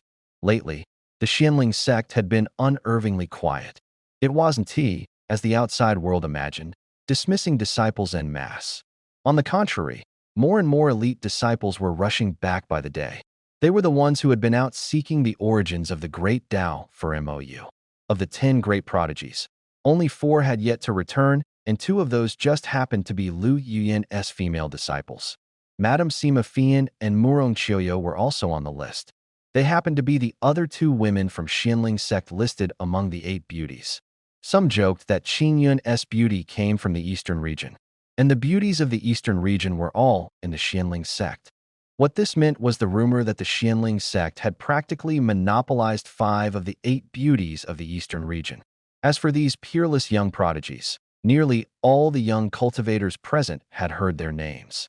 That was also a major reason why so many young cultivators had come here despite the danger. They all wanted to see with their own eyes how breathtakingly beautiful these legendary beauties truly were. However, watching the constant return of other Xianling geniuses, many of the young spectators began to grow more and more excited. Putting aside allegiances, that kind of fearless passion was truly moving. Because, judging by the current situation, returning here was practically a death sentence. Yet the disciples of Xianling showed no fear at all. As more and more disciples returned, the expressions of the 5 major sects grew darker and darker. Qing Qingshan looked even grimmer. Although the return of these disciples didn't change the overall situation much, they did give Xianling a psychological edge in morale, which made Qing Qingshan deeply uneasy. According to the records kept by disciples who had been camped outside Xianling's mountain gates early on, in recent days, nearly 80% of the almost 100 elders from both inner and outer factions of Xianling had returned. Thousands of disciples had also come back. In Xianling, only those who had reached the Golden Core stage could hold a position as a steward. Those at the late Golden Core stage could become outer elders. And once they reached the nascent soul stage, they could be promoted to inner elders. Xianling had a total of 42 inner elders, each of them formidable in strength. But when facing the combined might of the 5 major sects, that was still barely enough. The 5 sects together had at least 20 soul transformation cultivators and nearly 200 nascent soul experts. Even so, not even that kind of overwhelming pressure could stop the Xianling disciples from returning. It was infuriating. He gazed into the distance and saw another dozen or so young cultivators flying toward them. The leading figure was a handsome young man who had already reached the mid-stage of Golden Core cultivation. A surge of fury rose in Lung Qingshan's chest. He couldn't help but sneer, saying coldly, "The Xianling sect is on the brink of destruction, yet you still return here? Have you come to die? How utterly foolish." The young leader fixed him with a glare, his eyes filled with disdain. Then he burst into arrogant laughter and declared, "We act in the name of the Xianling sect. How could cowards like you ever understand?" Mo Wenshou of the Xianling sect returning to the sect. His young disciples behind him then shouted in unison, their expressions brazen and defiant. Zhang Xiaoer of the Xianling sect returning to the sect. Mu Caixiao of the Xianling sect returning to the sect. At this moment, outside the gates of the Xianling sect, only the roaring voices of these young cultivators echoed through the air. Fueled with killing intent, they had already cast aside thoughts of life and death. "Yang Mu, disciple of Mou returning to the sect." Another roar rang out from the horizon. As the words fell, A cold-faced young man in black robes, his back bearing a massive sword, suddenly appeared. And astonishingly, he was already at the early nascent soul stage. A nascent soul cultivator so young was incredibly rare, even among the great sections. This caused Lung Qingshan's expression to darken further, his eyes brimming with murderous intent. Brash brat, disrespectful to your elders. Do you think I want to dare to kill you? Lung Qingshan glared at the young prodigy named Mo Wenchou, his face grim. His gaze was icy, utterly devoid of warmth. How dare this youth, barely more than a child, accuse him, a senior inner sect elder, of one of the 8 great sects of cowardice? It was almost more than he could bear. If not for the sake of appearances, he would have drawn his blade and cut the insolent brat down already. And he could just as easily deal with that freak young Mu at the same time. A nascent soul cultivator under 500 years old, such a genius, would be considered among the top-tier talents in all of the eastern region. Of course, that was except for Mou himself, who had broken through to the mid-stage of nascent soul at the age of just 180. That guy was simply not human. What Cold Green Mountains desired most was precisely this: the fact that Yang Mu had turned out to be a follower of Mo. You made him even more determined not to let him go. In this matter of pressuring the Xianling sect, the 5 great sects were not entirely united. 2 of them advocated that if the Xianling sect refused to compromise completely, all their core formation cultivators should be wiped out entirely. Then the sect could be disbanded, its prodigies and resources divided among the victors. As long as the disciples of Xianling no longer rose up in rebellion, there was no need to go too far. After all, as one of the top sects in the eastern region, they still had to maintain a certain reputation. As for the inheritance of the Fairy of Bliss, if Xianling truly possessed it, it was most likely held by the sect's upper echelons. Next were those young cultivators with extraordinary talent. As long as these 2 groups were controlled, even if they themselves couldn't obtain it, Xianling would never recover. But the other 3 sects held a different stance if the Xianling sect refused to comply with the demands of the 5 great sects. Even foundation-building cultivators should not be left alive. They must either surrender to the 5 sects or be completely eradicated. Since they were already enemies, they might as well go all in and finish the job thoroughly. After all, what is a few more lives lost? Naturally, any disciple who dared to resist or harbor hostility toward the 5 great sects would be exterminated. Their cultivation level was irrelevant. The sects holding this brutal stance were exactly the Yama sect, Luoyun sect, and Kanglan sect. So far, the 5 sects had yet to reach a consensus. Therefore, these 3 sects had taken the approach of seizing every opportunity to destroy Xianling's promising talents before they could become a future threat. Right now, Cold Green Mountains was doing everything he could to create the chance to kill Yang Mu without hesitation. As for Gu Jiannan, who sat cross-legged in midair, he would naturally be dealt with by the supreme elders of the 5 sects. Currently, aside from the sect founders who had yet to arrive, nearly all the nascent soul elders had gathered. Dealing with the Xianling sect, whose strongest cultivator was only at mid-nascent soul stage, posed absolutely no pressure. This was precisely the reason Cold Green Mountains dared act so brazenly. However, he had clearly underestimated the resolve of the Xianling sect. The words had barely faded when, in the next instant, a figure shot through the sky from the Xianling sect's main peak toward them. It was none other than Zhou Buyu, the very one who had beaten him so badly last time.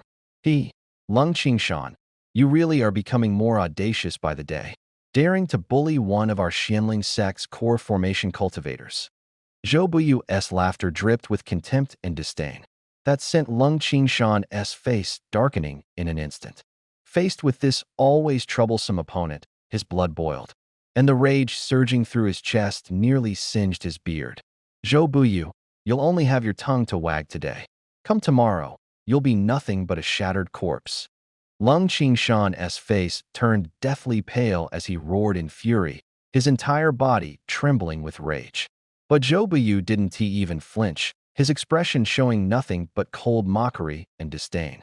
Even if I become a shattered corpse, it's certainly one to be by your hands, Lung Qingshan. You were born to be crushed beneath my feet. This is your fate. You only know how to pick fights with my sect's juniors. How utterly pathetic. Zhou Buyu's calmness hit Lung Qingshan like a punch into thin air. Frustrating, powerless. But worse still was the overwhelming fury and humiliation that surged inside him.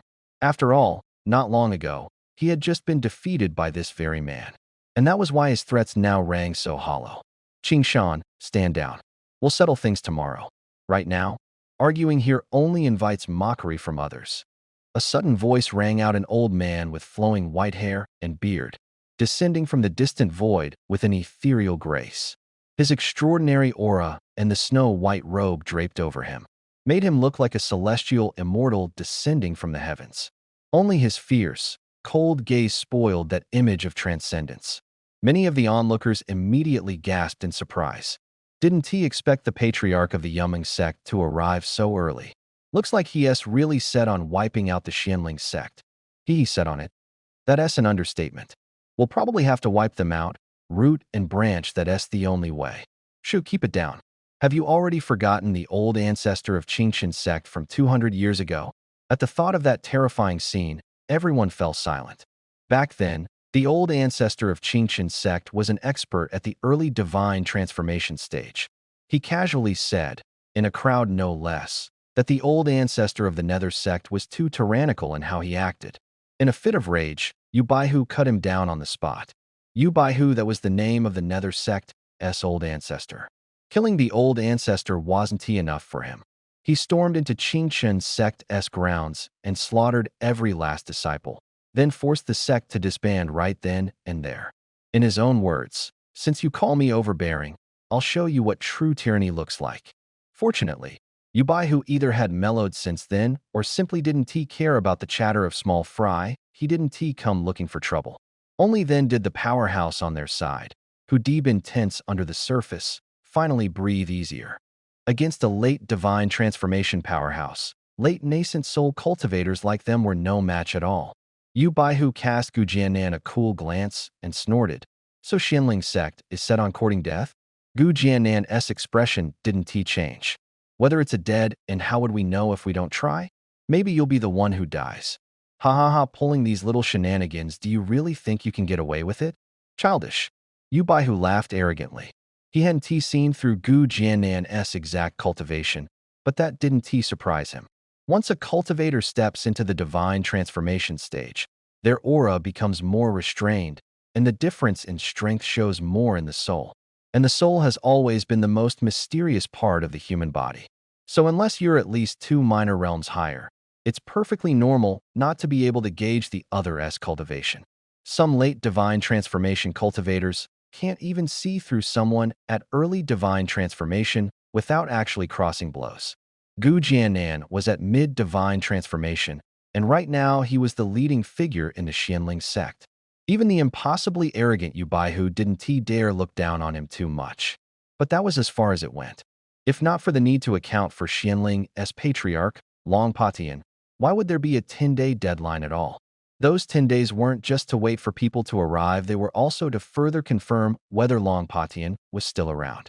If there wasn't even a shadow of him by now, then something had probably happened, and the other sects could act without any scruples. As things stood, that was 9 times out of 10 already certain. Xianling's sect was doomed. That said, the opposing camp still had several divine transformation cultivators. They certainly couldn't leave the Nether sect to face them alone. Waiting one more day didn't really matter anyway. Even so, Gu Jianan was getting antsy. The other side had brought a few divine transformation experts, but only Yu Baihu was late stage. If he joined forces with his 2 junior brothers, they'd have a real shot at killing Yu Baihu without resorting to the sacred artifact. That would save him a sword strike, wouldn't it? But after mulling it over again and again, Gu Jianan ultimately gave up on that very tempting chance. Leaving aside whether they could quickly surround and kill Yu Baihu right under the noses of those other divine transformation cultivators, even if they pulled it off, their side would completely expose its true strength and draw the Eastern Domain's extreme wariness and hostility. At that point, the rumors about the Elysian Fairy's legacy would be taken as fact and believed without question. Killing Yu Baihu would come with massive side effects. Although cutting down a late-stage divine transformation cultivator with a single sword tomorrow would indeed be more shocking, everyone's eyes would be on that sword. It would both deter them and keep him from laying all his cards on the table. The only thing that would need explaining was where that sword came from. And that just so happened to tie back to Xiao Yu and that incident more than 100 years ago. After going through all this, we can try to keep it somewhat under wraps. Back then, Imoyu had once entered the cave residence of a powerful cultivator. This incident had already been circulating in the eastern region for quite some time. Though it wasn't foolproof, it was the best plan they could come up with under the current circumstances. Once Gu Jian saw the logic in it, he stopped bickering with Yu Baihu. He turned around and faced the group of young cultivators standing respectfully by his side, issuing his orders. You've all been wandering outside for years. It's been tough on you. Go back to the sect and rest well. Thank you for your kindness, Master Gu. We don't feel tired at all. The young cultivators replied in unison, their faces filled with both excitement and shame. Although a few had returned midway over the past century, those were all decades ago. Most of them hadn't stepped foot back in the sect for 100 years. Who could imagine that when they finally returned, it would be right in the middle of a crisis threatening the sect's very existence? It was like a wandering son who'd struggled in the outside world without achieving much, suddenly hearing that his parents were being bullied back home.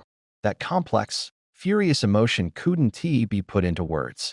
Gu Jian sensed the subtle emotions in the group, but didn't elaborate. He simply smiled and comforted them. It's good that you've all returned safely.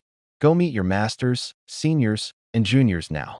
Yes, Master Gu, we'll take our leave then. Eagerly, they bowed once more and then took off at full speed toward the sect headquarters. Gu Jian couldn't help but linger his gaze on Yang Mu for a moment longer, the pride in his eyes unmistakable. Very impressive. I never expected that in the 100 years since we last met, you'd already reached the nascent soul stage. Hurry back to the sect. Xiao Yu is in the back mountains.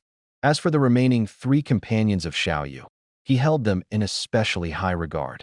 Not only were their talents exceptional, each surpassing the last, but more importantly, they possessed strong and loyal hearts.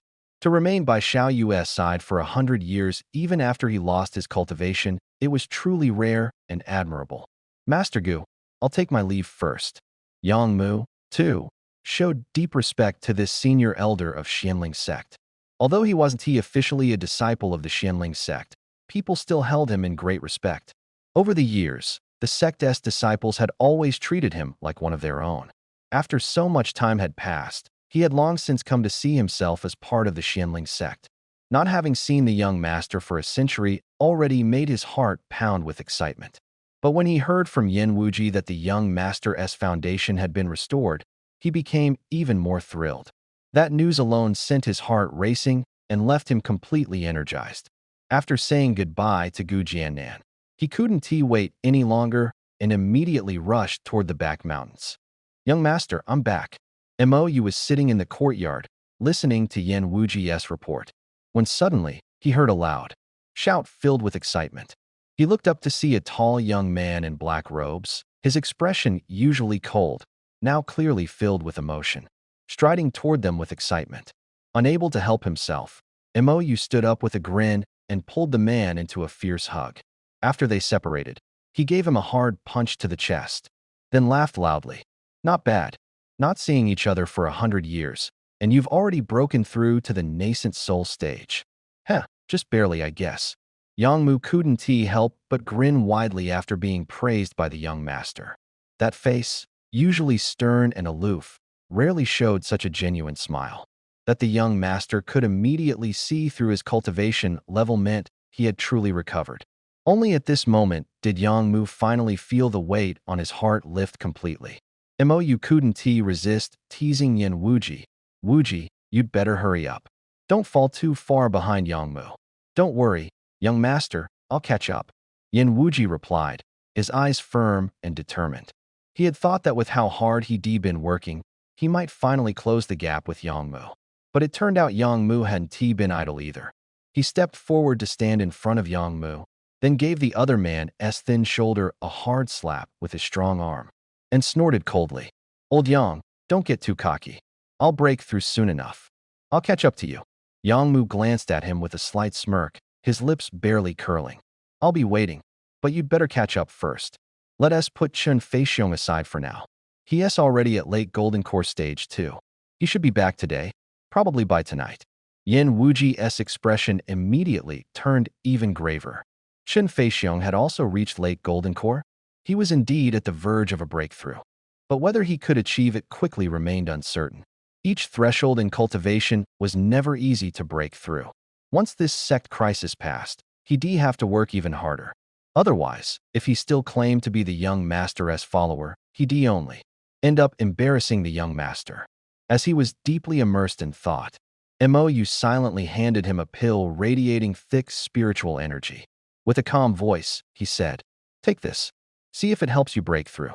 Yin Wuji's gaze carried a hint of confusion. But when it came to the young master's words, he not a single doubt. He took the pill and popped it straight into his mouth. Then his eyes widened before quickly shifting to immense surprise. A strange and terrifying energy surged violently through his body, rampantly crashing against the seemingly unbreakable barrier within. Ignoring the rising fear in his heart, he quickly sat cross-legged and began his breakthrough. Beside him, Yang Mu had already frozen in shock. Already starting the breakthrough? That fast? What kind of divine pill did the young master just give him? It's incredible. If I had this pill back then, I wouldn't have needed years to break through. This kid really knows how to get lucky. Yang Mu muttered under his breath. You won't need it for now. Come find me when the time comes, Mou replied with an amused glance. Yang Mu quickly shook his head awkwardly. Young master, I can manage my own breakthrough. Such a precious treasure should stay with you. I don't rely on this kind of thing for cultivation, Mou said with a smile, shaking his head without further explanation. With the profound mystery of the Tao Jing, combined with the terrifying enhancement from the Chaos Yin-Yang Sutra, his cultivation speed was practically lightning fast. He was just half a step away from late nascent soul. Of course, it wasn't all thanks to the cultivation method. It also had a lot to do with the groundwork he laid over the past century.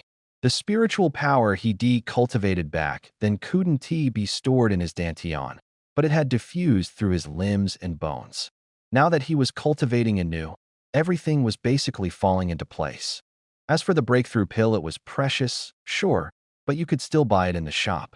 The price was steep, 200,000 fortune points per pill. But compared to what it could do, that was nothing. So the 9 he had left naturally went to whoever needed them most. First come, first served.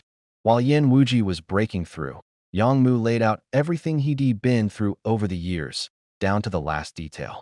Hearing him, Mou couldn't help being moved. Yang Mu made it sound offhand, but Mou could imagine the danger between the lines. Still, all of that was in the past. Mou clapped him on the shoulder and said with a confident smile, "From here on, I'll carry you guys to the top and show you what the real summit looks like." Yang Mu froze for a moment. Realizing the young master of old had returned, his eyes went red. He nodded heavily. "All right. When the time comes, I'll lead your horse and carry your sword." But as soon as the words left his mouth, his mood sank again. The young master was back, but how were they supposed to face the ordeal that was the Xianling sect? Mou glanced at him, smiling. "Don't worry. Tomorrow we'll just sit back and enjoy the show." A show? Yang Mu stared, baffled, a flurry of questions popping up in his mind. Early the next morning, on the main peak of the Xianling sect, the atmosphere turned unusually solemn. In 100 years, the sect's disciples had never been this assembled. Of the nearly 10,000 disciples, at least a third spent most years out in the world. Now they were finally gathered in one place. But the brief joy of reunion was washed away by the looming crisis. Those feelings then hardened into a killing intent that seemed to pierce the heavens. Their anger was leashed, and they looked ready to die. Before they returned to the sect, they had already accepted the most likely outcome, death. But even so, they had returned. Today would be their moment to shine. They would show the entire Eastern Domain what Xianling sect disciples were made of. As for those few who had long since left, they could no longer be counted as members of the sect. Gu Jiannan stood at the head of the formation with the senior leaders, solemn, his eyes full of relief and pride. Faced with an extinction-level crisis, these disciples had rushed back to rescue the sect at top speed. This was the spirit of the Xianling sect. Fearless unto death, charging straight ahead. He couldn't contain himself and laughed aloud.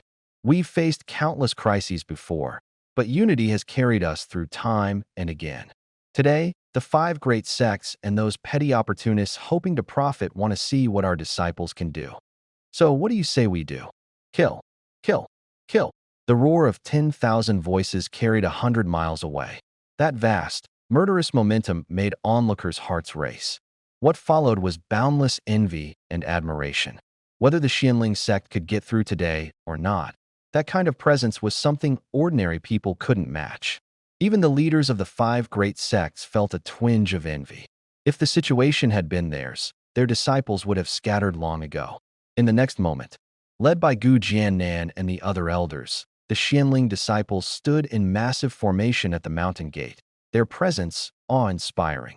Opposing them was a massive force led by the five great sects and the Lifeng kingdom, equally numerous and packed with powerful warriors. The overwhelming aura of terror nearly sent the air within a 100-mile radius into a boiling, churning frenzy. It was terrifying. Standing with the five great sects was the Lifeng kingdom's crown prince, Qinjie, but his gaze was fixed on Mou, accompanied by the three beauties, as he gritted his teeth in hatred. The thought of Xianling's sect's fate after today sent a fresh thrill through him. Those three peerless beauties, by then at least two would be his. It had been decided long ago. Heh. The people gathered here today represented nearly half the power of the Eastern Domain. Not only had both opposing sides shown up, but many neutral forces were hovering in the distant air, watching to see how it played out. Even the likes of the Heavenly Sword Gate and Jade Snow Palace were among them. Though the patriarchs of those sects hadn't appeared, several grand elders had made the trip. I fear Xianling sect 1T be able to weather this ordeal, said Mu Zhiqiu, the grand elder of Jade Snow Palace, emotion on his face. Senior Long, looks like something major has really happened. Dong Shouzhua narrowed his eyes and nodded, a nameless fire rising in his chest, making him feel stifled. Part of it was fury at the five great sects, part of it frustration with himself, and of course resentment toward those standing on the sidelines, watching. But in the cultivation world, so much is beyond your control. What can you do?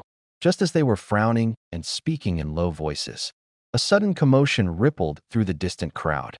A colossal Jiao dragon, over 100 feet long, tore through the sky. Its fierce, domineering aura surged unchecked in all directions, making the faces of low-level cultivators go pale. Seated upright on the dragon's head was a gaunt, white-haired old man in a blue robe, his expression cold, his gaze sharp and deep. The moment the dragon-riding elder appeared, cries rose up from all around. Holy crap, that Jiao must be Luoyun sect's mountain guarding beast. Rumor says it's a lesser blood Jiao, at mid-nascent soul. No wonder he's the Luoyun sect patriarch, he's riding a nascent soul stage beast. That sect's foundation runs deep. Beasts have powerful bodies and formidable souls. To tame one, you generally need to be at least a full realm above it. Especially a Jiao like this, since it carries a trace of the bloodline of a primordial divine dragon. Its divine soul is several times stronger than that of ordinary demonic beasts, to the point of being beyond measure. Breaking one in as a mount is even harder. The crowd buzzed with chatter. Those who fancied themselves connected stepped up, smugly bowing to the elder. Anyone who managed to earn a nod or a smile immediately wore a proud, self-satisfied look, as if basking in reflected glory, as if that alone were something to brag about. Over on the Xianling sect's side, Gu Jiannan was solemnly introducing things to Mou and the other young prodigies, one by one. This is Luoyun sect's patriarch Yang Lai, late divine transformation stage, and the biological uncle of Luoyun sect's supreme elder, Yang Tianci. He is ruthless and unscrupulous. If you run into him, be especially on guard. Yes, Mou and the others nodded gravely. While they were talking, a portly, fair-skinned old man in red came whistling through the air, feet planted on a red gourd. The gourd was at least larger than an ordinary house. With the old man's crimson robes and his whole figure flushed scarlet, as he barreled over he looked like a billowing bank of fiery clouds. Gu Jiannan continued calmly. This is Luoxia sect's patriarch Jia Banqing. He is the senior brother of the sect's supreme elder, Qiu Yuanjin, and a late divine transformation cultivator. That wine sword gourd under his feet is a mid-grade spirit treasure. It can nurture swords and all manner of magical artifacts. Even pills, spirit herbs, and wine put inside will gain all kinds of wondrous effects. His moods are erratic. He is a drunkard, frequents brothels, and kills in the midst of banter. In private, people call him Smiling Yama. Mo couldn't help but click his tongue inwardly. Looking at that squinting, smiling, laughing Buddha of a fat old man, he just couldn't reconcile the reputation with the man before his eyes. Ha ha, Elder Gu, are you ready yet? As they spoke, the laughing Buddha-like old man strolled over grinning. With that kindly face, anyone who didn't know better might have taken him for a good man. There are still people asking whether you've eaten today? Gu Jiannan let out a cold laugh and said, full of swagger, don't overthink it. If anyone dares dump a bucket of shit on the Xianling sect's head, we'll cut off their hand. Jia Banqing came to a beaming stop 100 meters in front of the Xianling sect's ranks. Not the slightest hint of anger showed on his pale, chubby face. Ah, young people are so prone to impulse. With your martial uncle not here, we elders really can't bear to watch you step onto a road of no return. Hand over the Bliss Fairy's inheritance. That belongs to the entire cultivation world of the Eastern Domain. It isn't something one person should monopolize. Otherwise, our Eastern Domain will be looked down on by the other 3 domains forever. That is something we cannot tolerate. Haha, fellow Taoist Jia is absolutely right. That is exactly what we think. A peal of elderly laughter drifted in from the horizon. 3 white-haired, white-bearded elders appeared, descending together while seated cross-legged atop a massive golden stone seal. Their otherworldly, sanctified aura made them look like true immortals, leaving countless cultivators below gazing up with fervent longing. As for that stone seal, a single look told you it was no common item within the aura it emitted was actually a trace of the power of laws. At the very least, it was a mid-grade spirit treasure. By now, many of the older cultivators had recognized the 3 and were explaining their backgrounds to their juniors. Listening to the chatter around him, Mou also gained a rough understanding of them. The cold-faced man in white robes and white hair was Yu Baihu, patriarch of the Yuming sect. The tall, burly one was Jiang Feng, patriarch of the Junma sect, and the refined scholar in a blue robe was Wei Daozi, patriarch of the Kanglin sect. All of them had reached late-stage deity transformation. The 5 of them put away their artifacts and stood proudly in the air above the mountain gate of the Xianling sect, each with an immortal bearing and a transcendent poise. The terrifying pressure they unconsciously radiated turned the onlookers' faces solemn and filled their hearts with dread, leaving them too shaken to speak. Each one of them is a peak existence in the Eastern Domain. Any single one could wipe out an entire sect. And now 5 of them have shown up at once. Let me ask one last time, does Xianling sect really intend to monopolize the legacy? Nether sect patriarch Yu Baihu pressed coldly, a sneer on his face. Gu Jiannan stepped forward, calm-faced. He didn't look at the patriarchs of the 5 great sects instead. He swept his gaze around and spoke solemnly.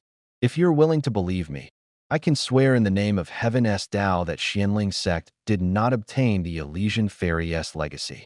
As for those claiming that all nascent soul disciples swore that if they cultivated any technique not from Xianling sect, they all have to die. Wouldn't that make it easy for anyone to frame us? Do you take Xianling sect for fools?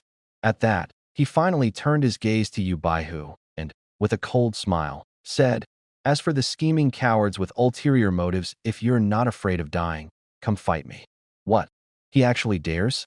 Though many had already guessed what stance Xianling sect would take, their hardline response still sent the onlookers into an uproar.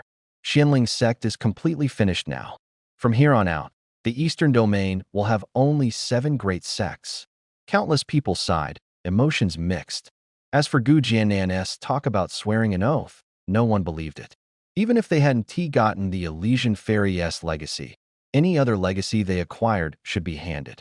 All the major powers were watching like tigers ready to pounce. The Xuanling sect was doomed to fall. Standing silently to the side, Mujiqiu, the supreme elder of the Yushua sect, wore a complicated expression. The relationship between the Yushua and Xuanling sects could at best be described as cordial. But no one knew that his master and Long Patian, the old patriarch of Xuanling, actually shared deep ties. If he could help, he would gladly lift a hand, but now the situation had far outgrown the realm of personal loyalty. A single misstep could determine the survival or destruction of the entire sect. How could this be treated lightly? On the surface, Xuanling was up against the five great sects, but behind the scenes, three other nations from the upper five kingdoms were also involved. This was precisely why his master had refused to show himself. Unless both the Yuxue and Tianjin sects were willing to risk everything to come to Xuanling's aid, there might still be a 30% chance of survival. But even if the Tianjin sect refused, let alone the Yuxue sect, no one would dare to make such a reckless move, because the risk was too high, and there was absolutely nothing to gain. Unless Xuanling truly possessed the inheritance of the immortal Lady Jile, and was willing to share it. But by now, that possibility had become extremely slim.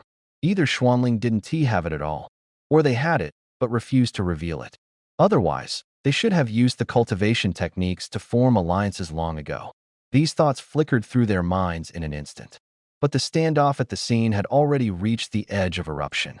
The disciples of Xuanling burned with fury, ready to face death unflinchingly. The five great sects, on the other hand, outnumbered them and were brimming with confidence. Hold on, brother, you let me say a word first.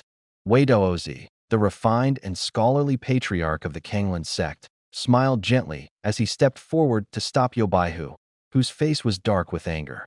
Then he turned toward Gu Jiannan and said lightly, "Brother Gu, if you want to struggle for survival, that's your business, but why drag your disciples into certain death? How about we let our top cultivators engage in a duel of martial cultivation? Life and death are matters of fate. What do you say?" Gu Jiannan let out a cold laugh. "Just what I wanted." At that, the patriarchs of the five great sects exchanged amused looks.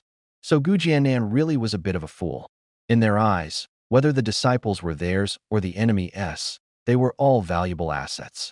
They'd long since been reduced to the sect's property, and no one wanted a large-scale battle that would bleed them for nothing.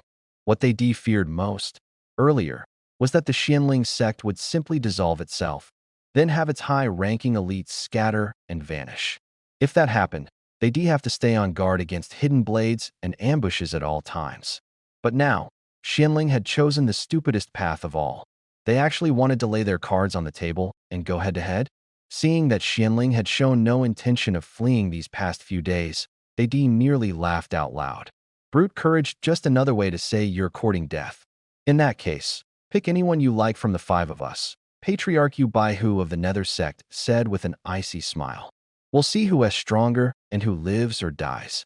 He didn't take Gu Jiannan seriously in the slightest, nor did anyone else. Aside from a few of Xianling's upper echelon, almost no one gave him a chance. The gap between mid-stage and late-stage divine transformation was a gulf, and that wasn't an exaggeration.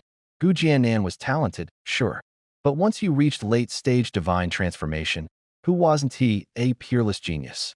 The outcome W. At that moment, the tens of thousands in the arena fell deathly silent. Then, from a camp behind the five great sects, a rousing shout broke the stillness. "Hail, Elder Yu, may you win decisively and uphold justice for our eastern domain." All eyes instinctively turned toward the direction of the shout. Many recognized the voice at once, and surprise spread across their faces. Lai Rulin, head of the Heavenly Fire sect? Didn't his sect always follow the Xianling sect before?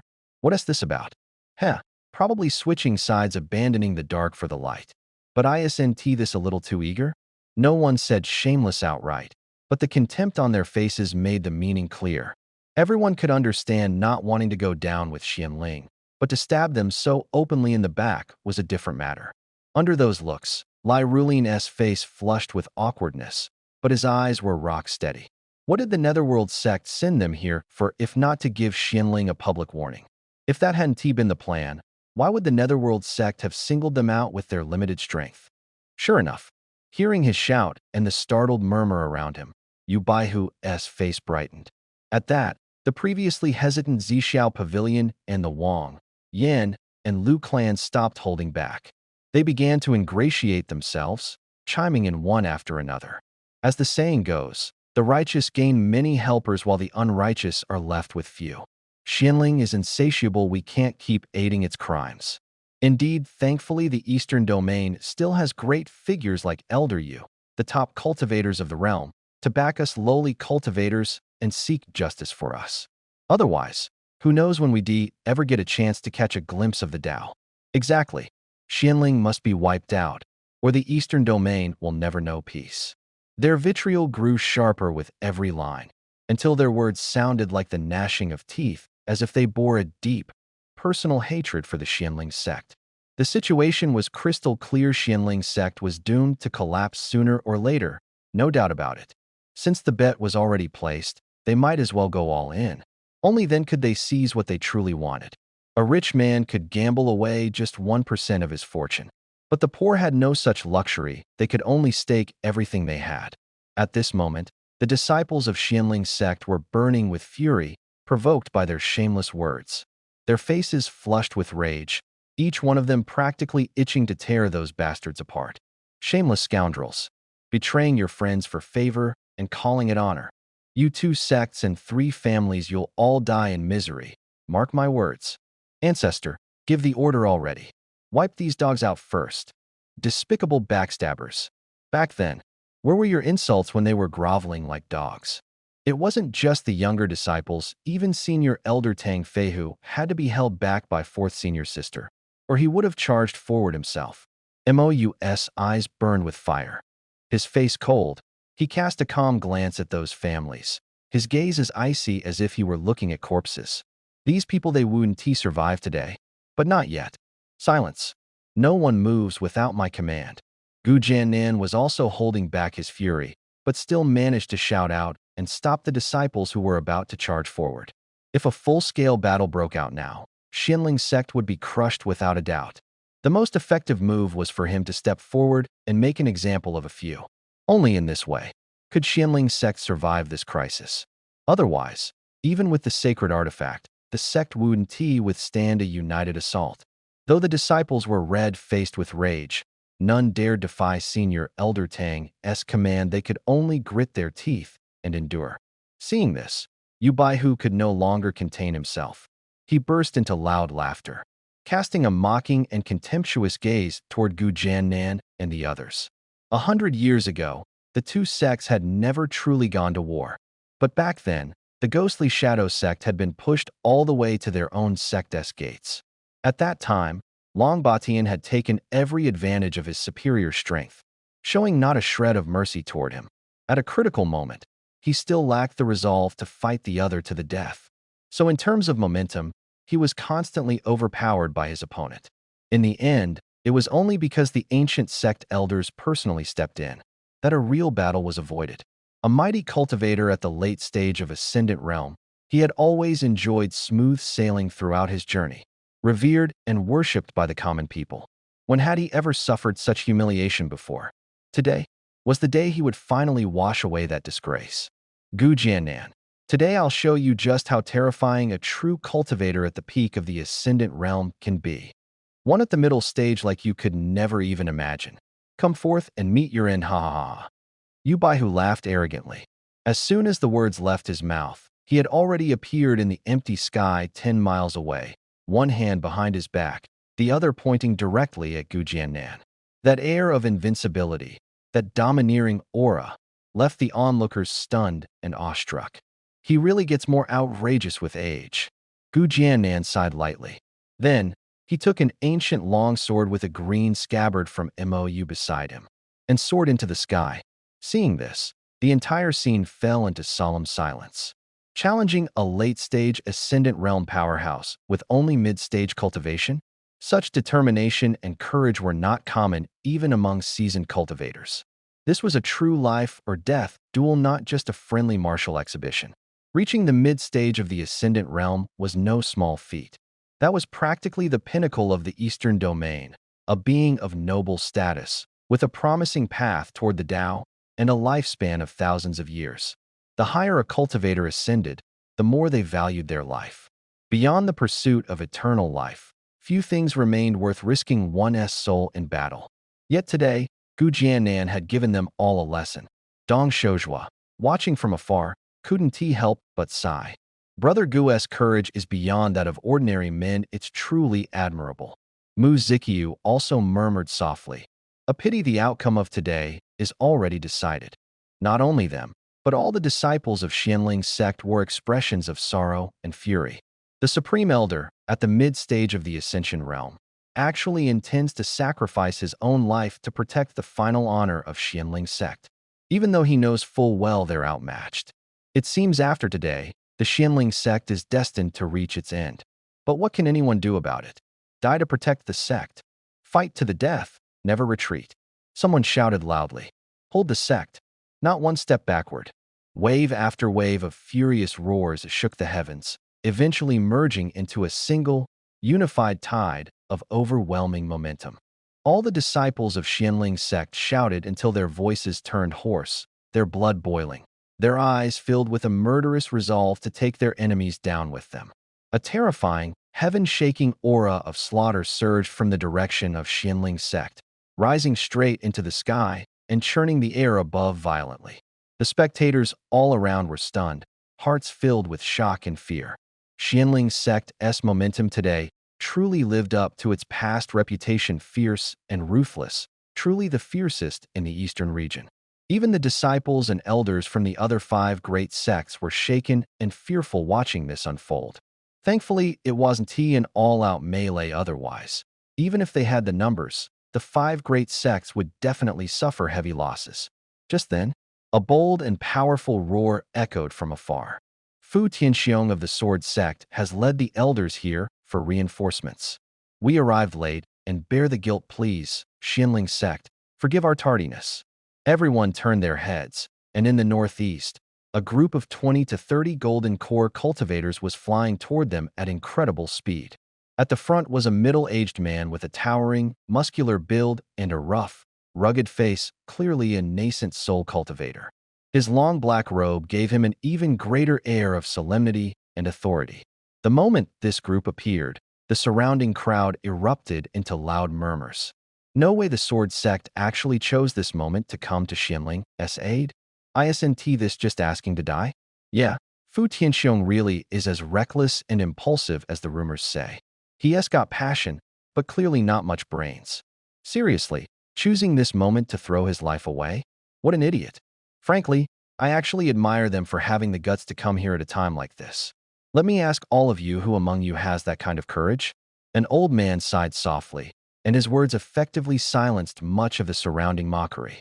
I heard that years ago, when the Sword Pavilion was nearly wiped out, it was the Xianling sect that came to their rescue. Fu Tianxiong is at least a man who knows the meaning of gratitude. And what about the Skyfire sect, the Zixiao Pavilion, and the other 3 factions? Haven T, they all benefited greatly from the Xianling sect over the years. But in the end, not only did they not offer help, they were the first to jump in and kick the dog when it was down. People like that truly break one's heart. As these words faded, the small group of scoffers fell completely silent. Though they themselves wouldn't have done such things, that didn't mean they couldn't appreciate someone who stood by his principles. After all, who wouldn't want a friend who remembers kindness? Of course, Lai Rulin and the others from the Skyfire sect had overheard all the whispers, and their expressions darkened immediately. But since so many people were saying the same thing, even they dared not act rashly or make enemies easily. They could only redirect their anger toward the Sword Pavilion. Yet before they even had a chance to sneer or mock, their muttering was cut off. From the distance came a hoarse, self-deprecating laugh. Haha, it seems not everyone in this world has lost their conscience. Fu Xiaozi, you've done well at the very least. You're better than this old man. The voice had barely faded when a new figure appeared in the courtyard, a venerable elder with the bearing of an immortal, kind-eyed and gentle-looking. It was none other than Dong Shouzhua, the supreme elder of the heaven-sundering sword sect.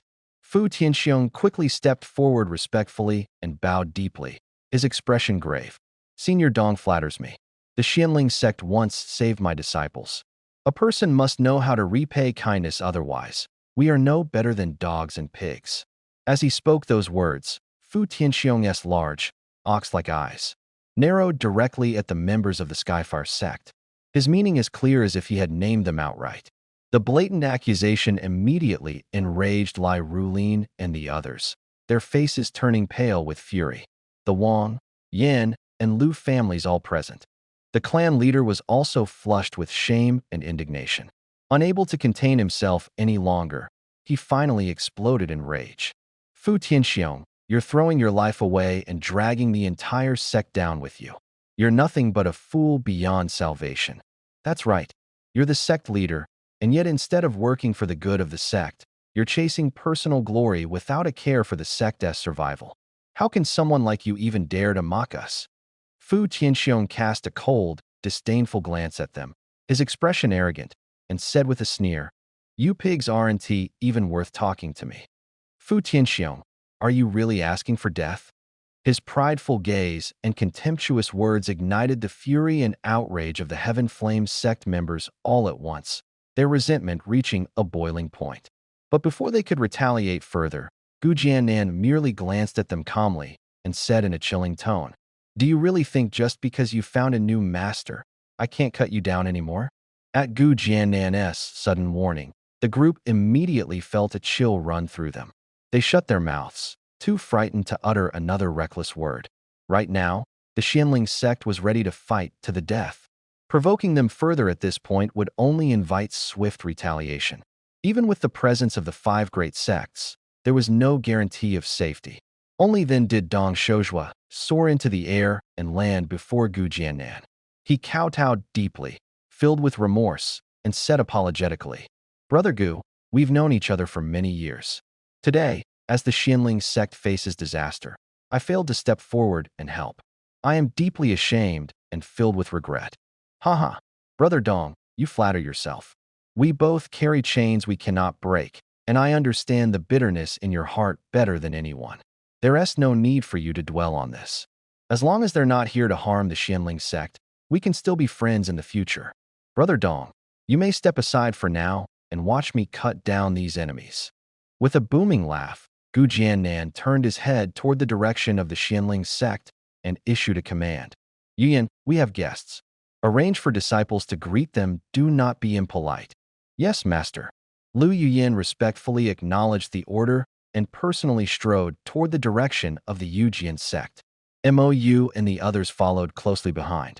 The fact that Fu Tianxiong had come all this way to offer support at a time like this, choosing to stand with the Yujian sect, earned him a newfound respect from Mou. Sometime in the future, he might just have to return the favor and fight for Fu Tianxiong's own chance at destiny. Just then, Yu Baihu, who had been silently waiting in the air all along, had already grown grim-faced. Unable to hold back any longer, he coldly snorted and said, "Gu Jiannan, if you've already said your goodbyes, then hurry up and come die already." Facing him, Gu Jiannan couldn't help but first let out a hearty laugh, then wiped the smile off his face and replied with pity in his tone, "Yu Baihu, you should be grateful they arrived when they did, giving you a few more moments of life. But now it's your turn to die." The moment he finished speaking, the surrounding area erupted into chaos. Everyone was stunned. Where was this confidence of Gu Jiannan coming from? His opponent was a powerhouse at the late transformation stage. Even Yu Baihu found it unbelievable. He sneered coldly, his voice laced with menace. A mere mid-transformation stage cultivator dares speak such threats to this old man? How ridiculous. Die for me. With that, he suddenly slammed his palm downward. The sky instantly darkened as an enormous golden palm, impossibly vast, came crashing down toward Gu Jiannan. The palm was 10,000 zhang tall, yet moved as fast as lightning. The terrifying aura it carried roiled the entire airspace for hundreds of miles, and violent spiritual energy rampaged wildly in all directions. At this moment, the onlookers' faces changed dramatically, filled with horror. Many low-level cultivators felt their bodies lock up, unable to move. Even nascent soul cultivators couldn't help but feel a sense of powerlessness. Indeed, the might of a transformation stage expert was beyond imagination. Even a single casual strike carried the power to destroy heaven and earth. Disciples of the Xianling sect wore anxious expressions, clenching their fists tightly. With the sect patriarch absent, if even the senior elder couldn't hold the line, Then today would mark the end of any hope for the Xianling sect to rise again. Under the anxious gazes of everyone present, Gu Jiannan smiled faintly and suddenly spoke. I have one sword strike that can slay a core formation expert. As soon as the words left his mouth, a heaven-shaking sword beam suddenly shot forth from his hand. It tore through the sky, descending upon the world with an aura of utter destruction. The momentum was unstoppable, as if it could split the heavens apart. Witnessing this scene, Yu Baihu, who had been calm just moments ago, suddenly felt a chill run down his spine. Intense fear and horror instantly flooded his heart. His eyes showed both rage and disbelief, and he couldn't help but roar in desperation. This is impossible. How could you possibly? Gu Jiannan was clearly not at the mid-stage of core formation. He was at the late stage. His cultivation level had already reached the same tier as theirs. Even more alarming was the terrifying power behind that sword strike. If someone said he'd already stepped halfway into the nascent soul realm, no one would doubt it. But right now, Yu Baihu had no time to think clearly. The horrifying sword beam had already shattered the mystical seal formed by his hands, then continued forward with unstoppable force, slashing toward him like a raging torrent. Like an ancient dragon of calamity rampaging through the mortal world. It could neither be blocked nor evaded. His entire being seemed to be locked onto by that piercing beam of sword light. A chill crept up his spine, and the calm he had cultivated over thousands of years of cultivation nearly shattered under the threat of death. I don't believe it. I am a late-stage core formation expert. Roaring as he spoke, Yu Baihu quickly gathered all his spiritual energy, hastily forming a brilliant golden protective barrier solid and radiant. He didn't dare to confront the strike head-on, hoping only to endure it. If he could just survive this one strike, the others would have time to react, then come to his aid. Once that happened, he would have survived this deadly crisis. At the face of death, pride and victory meant nothing. Yet, he had clearly underestimated the power of Gu Jiannan's sword strike. The golden barrier he relied on so heavily was as fragile as paper. Before that terrifying sword beam, he felt a sudden jolt throughout his entire body. Then, his body was cleaved in two. The severed remains immediately burst into fierce flames. A chilling cold, like abyssal ice from the netherworld, completely engulfed him. As his soul trembled in terror, boundless regret surged through his heart like a tidal wave. That sword was terrifying, absolutely no ordinary supreme-grade spiritual treasure. If he had known the opponent possessed such a divine artifact, even if he hadn't yet reached the late stage of transformation, he never would volunteer to be the vanguard. He had originally hoped to contribute more, so he could claim a bigger share of the rewards later. As a neighboring sect to the Xianling sect, the Yuming sect indeed had such advantages. But alas, all of it was gone now. His physical body was destroyed, even if he found a new suitable vessel and performed soul transference. His cultivation would never return to its current level. As these thoughts flashed through his mind, his Yuan Shun violently erupted outward, screaming desperately, "Brothers in cultivation, save me!" His frantic cries echoed across the battlefield. In his panic, he actually activated the blood escape technique, shooting off at incredible speed toward the direction of the five great sects. The stunned cultivators watching the scene unfold felt as if they were dreaming, unable to grasp the reality of what had just happened. At this moment, the elders of the sects Jia Bansheng of Luoxia sect, Yang Lai of Luyin sect, Wei Daozi of Kanglan sect, and Zhang Feng of Zhenma sect suddenly snapped out of their shock. They exchanged urgent glances, then simultaneously shot toward Yu Baihu's escaping Yuan Shun. At a critical moment like this, if the sects didn't unite, they would surely be at the enemy's mercy. None of them had expected Gu Jianshan had already reached the late stage of transformation. And that sword strike just now terrifying, as if a god or demon had struck. Thankfully, it was Yu Baihu who faced him. If it had been any of them instead, their fate would have been the same. A wave of sympathy and gratitude for Yu Baihu welled up in their hearts. Thank the heavens, it was a fellow cultivator who perished. The two factions had not been far apart to begin with, and with Yu Baihu's Yuan Shun fleeing in a panic. His primordial spirit used a blood escape art and was actually faster than his physical body. The two streaked toward each other, and in the blink of an eye the spirit had already slipped in behind the five great sects. Gu Jiannan had meant to cut down the primordial spirit along with the body, but he had no choice except to let it go.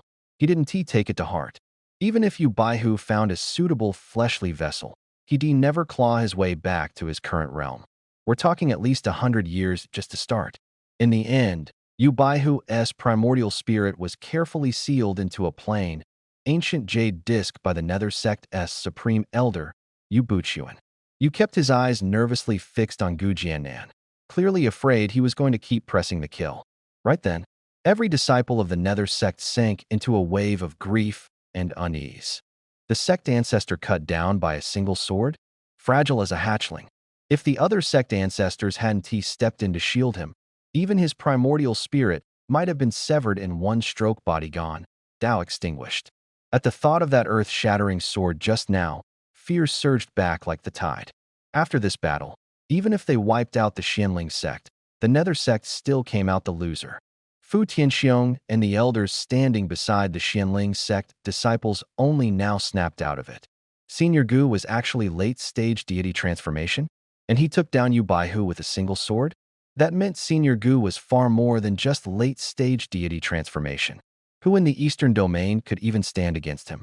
They had come ready to die to repay a debt, only to realize they didn't have to. They were so happy they could hardly speak. The Xianling sect disciples were even more excited than they were. So what if their ancestor hadn't returned yet? The Xianling sect still had a late-stage deity transformation powerhouse anchoring the sect. This crisis was finally resolved. Once the ancestor returned, they'd have two late-stage deity transformation experts and become the #1 sect in the Eastern Domain. Though Gu Jiannan looked calm at that moment, inside he was roiling like storm-tossed seas. The power of the sword was far beyond his comprehension. If it weren't for this ancient blade in his hands, he probably wouldn't have been more than a match for his opponent. Yet now, with just one strike, he had killed him. The high elders of Xianling's sect were watching in stunned silence. Then, one by one, they turned their burning yet strange gazes toward Mou. Filled with excitement, eagerness, confusion, and even a hint of satisfaction. A surge of pride and triumph rose in their hearts. Since Xiao Yu's cultivation base had been restored, the sect had undergone changes so dramatic they could only be described as earth-shattering. In just over half a month, the sect had gained 5 new divine transformation cultivators. Even more importantly, 3 of them had reached the late stage of divine transformation. And with the Saint Sword now in senior disciple's hands, in terms of elite combat power, they could easily crush any 2 major sects combined. They were more than worthy of the title #1 sect in the Eastern region. Who would dare provoke them now? Never would I have imagined that Brother Gu would reach such a level. His combat power is terrifying. It's simply beyond imagination. Dong Shozhua couldn't help but exclaim in astonishment, his eyes filled with both pride and envy. Indeed, it's beyond expectations. It seems the crisis facing Xianling sect this time might actually be resolved peacefully. Beside him, Mu Zhiqiu's expression was equally shocked. Just now, that single slash had stunned even them. It was like witnessing a celestial immortal descending from the heavens. With one sword strike alone, he had shattered the physical body of a late-stage divine transformation expert. That feeling, it was like hearing thunder in absolute silence, or like a mayfly suddenly seeing the vast sky. With such a battle force, the 5 great sects would certainly dare not threaten them with brute force anymore. Otherwise, if Gu Jianshan were to strike someone from the shadows, who could possibly withstand it? The elders among the sects naturally understood this logic.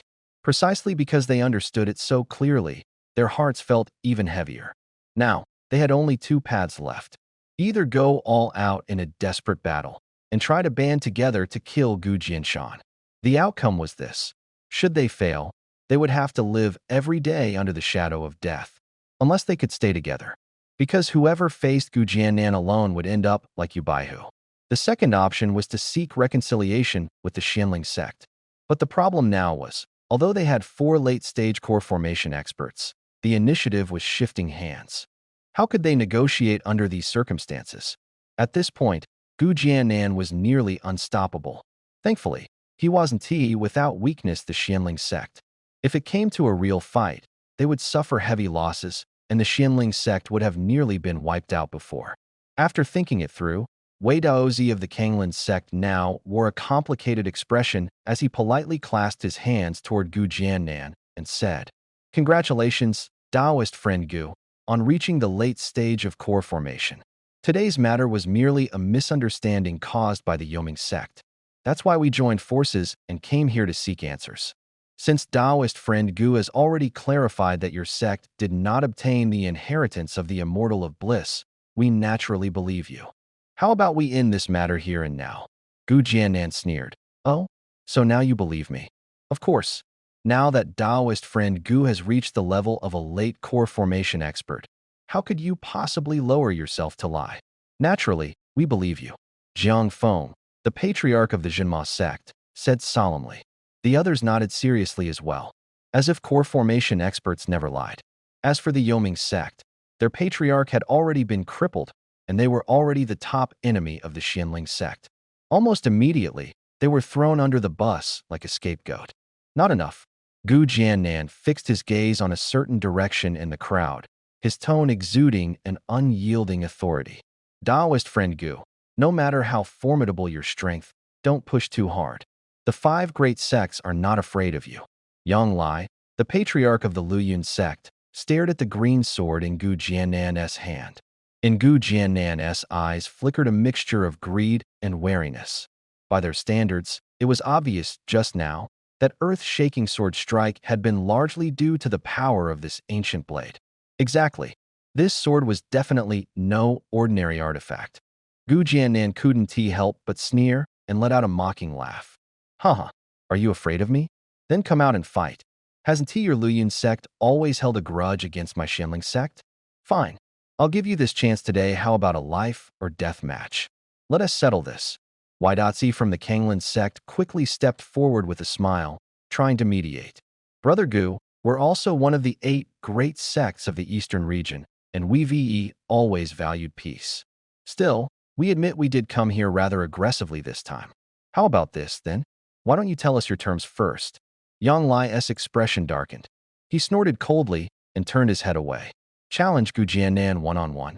Only a fool would go commit suicide. Everyone saw how he beheaded Yu Baihu with a single strike, cutting down a white tiger with one swing meant he could just as easily cut down a man with 2. Jiang Feng from the Jinma sect nodded in agreement.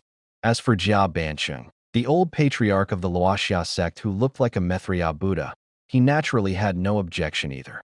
They all understood Gu Jiannan probably wouldn't really fight to the death. But who dared to bet their life on that assumption? The Xianling sect had always been reckless and wild in their actions like madmen. If they were pushed too far, there would truly be no turning back. Forget the terms for now. First, I need to deal with an intruder, Gu Jiannan said calmly, though his eyes glinted with danger. He cast a subtle glance toward a certain corner of the crowd. The moment the people from the Tianhua sect saw that look, their hearts tightened. A sudden, unprecedented sense of danger surged through them. Could it be? He was talking about us. If there was anyone the Xianling sect wanted most to eliminate, it would naturally be the old patriarchs from the 5 great sects. But now, with the 5 sects united and already on high alert, even someone as powerful as Gu Jiannan wouldn't dare or be able to pull that off. So the next target would definitely be those who had struck from the shadows.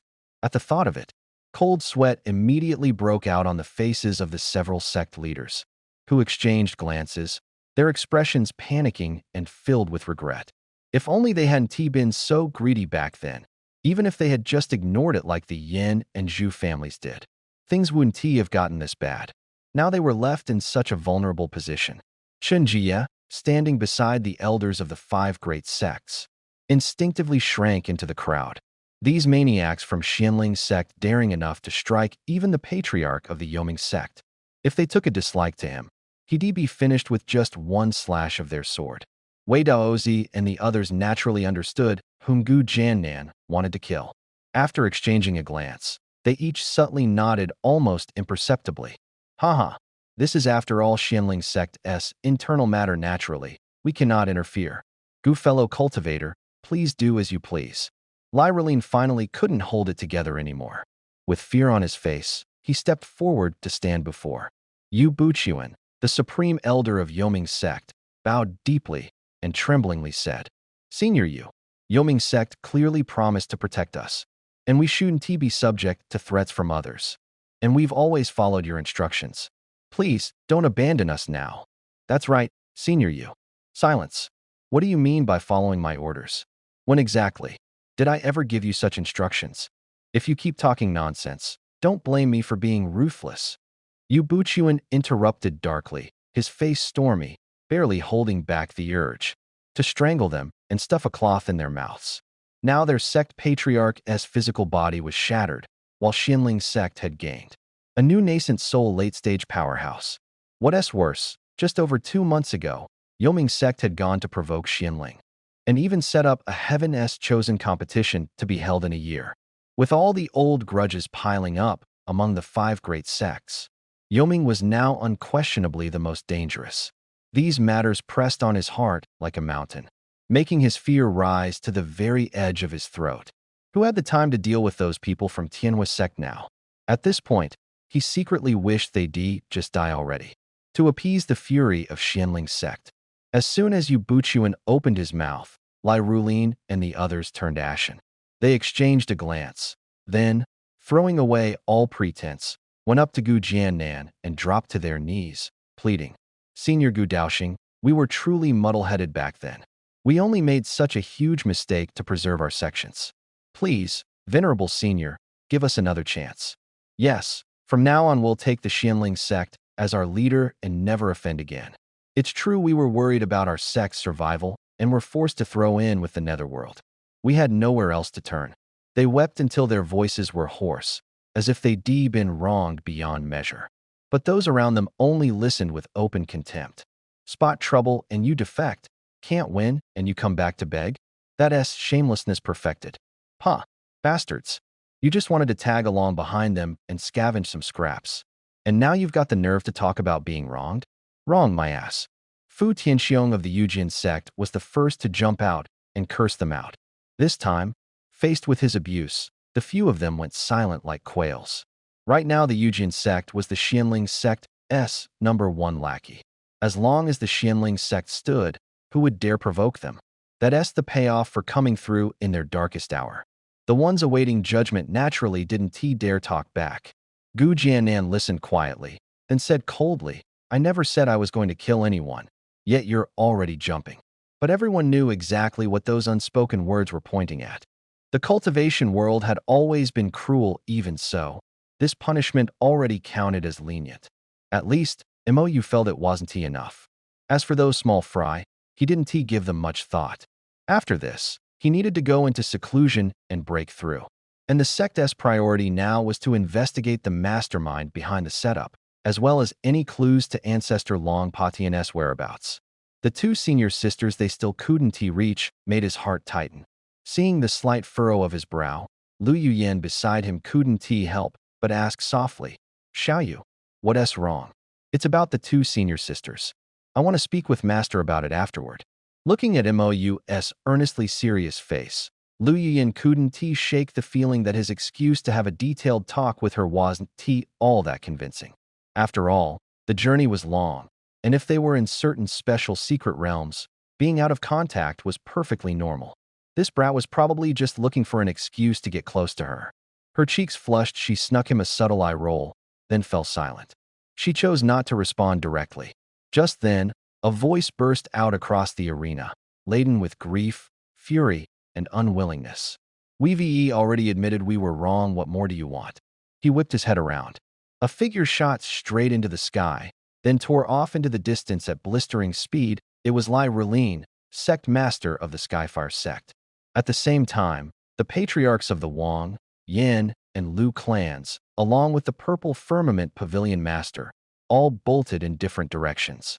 Faced with life and death, no one wanted to end it like this. Too bad. They hadn't even gotten 1,000 meters before their bodies dropped like kites with snapped strings, as if a towering mountain had been strapped to their backs. They plummeted at a terrifying speed. Every face turned north was etched with shock and bewilderment. What stunned them wasn't that these people had been stopped so easily. A mere handful of nascent soul cultivators, if they could escape from a late-stage divinity transformation powerhouse slipping out of someone else's grasp, that was the real oddity. What shocked everyone even more was the commotion far off on the horizon. What came flying in was actually a luxurious dragon carriage. In truth, a dragon carriage wasn't much different from an ordinary coach. The creatures pulling it were what set it apart. They were 4 snow-white giant dragons, each 200 to 300 feet long. Judging by their aura, they were far more formidable than the flowing cloud sect's patriarch's mount. Every divinity transformation cultivator present felt their hearts tighten. This was way over the top. Those 4 white dragons were all early-stage divinity transformation beasts. So who in the world was the person in that carriage? Under their stunned gazes, the massive, opulent dragon carriage reached the Xianling sect's mountain gate and came to a stop. The coachman was a gaunt elder in his 70s, clad in a coarse short tunic. His face was stern and cool, his eyes carrying an aloofness that kept people 1,000 miles away, as if nothing in the world could stir him. His aura was as unfathomable as an abyss. None of the divinity transformation cultivators present could see through his cultivation, and more than a few felt inferior to him. That left all the heavyweights on site a little rattled. Someone like that, here is a mere coachman? All eyes swung to the dragon carriage. Enormous. Up close it looked like a palace that could walk. The more worldly among them already had their eyes blazing. Its frame had been forged from gold essence iron marrow from beyond the realm, top-tier material for crafting supreme spirit treasures. Even a fist-sized piece would make the cultivators present fight themselves bloody. An entire carriage of it would have even the patriarchs of the 5 great sects salivating, hearts pounding. As for the cabin, it was made from precious 10,000-year dragonbone treasure wood, a prime material for formation arrays, etched with countless profound runes, faint and restrained. The power of laws slowly flowed within, exuding a sacred and extraordinary aura.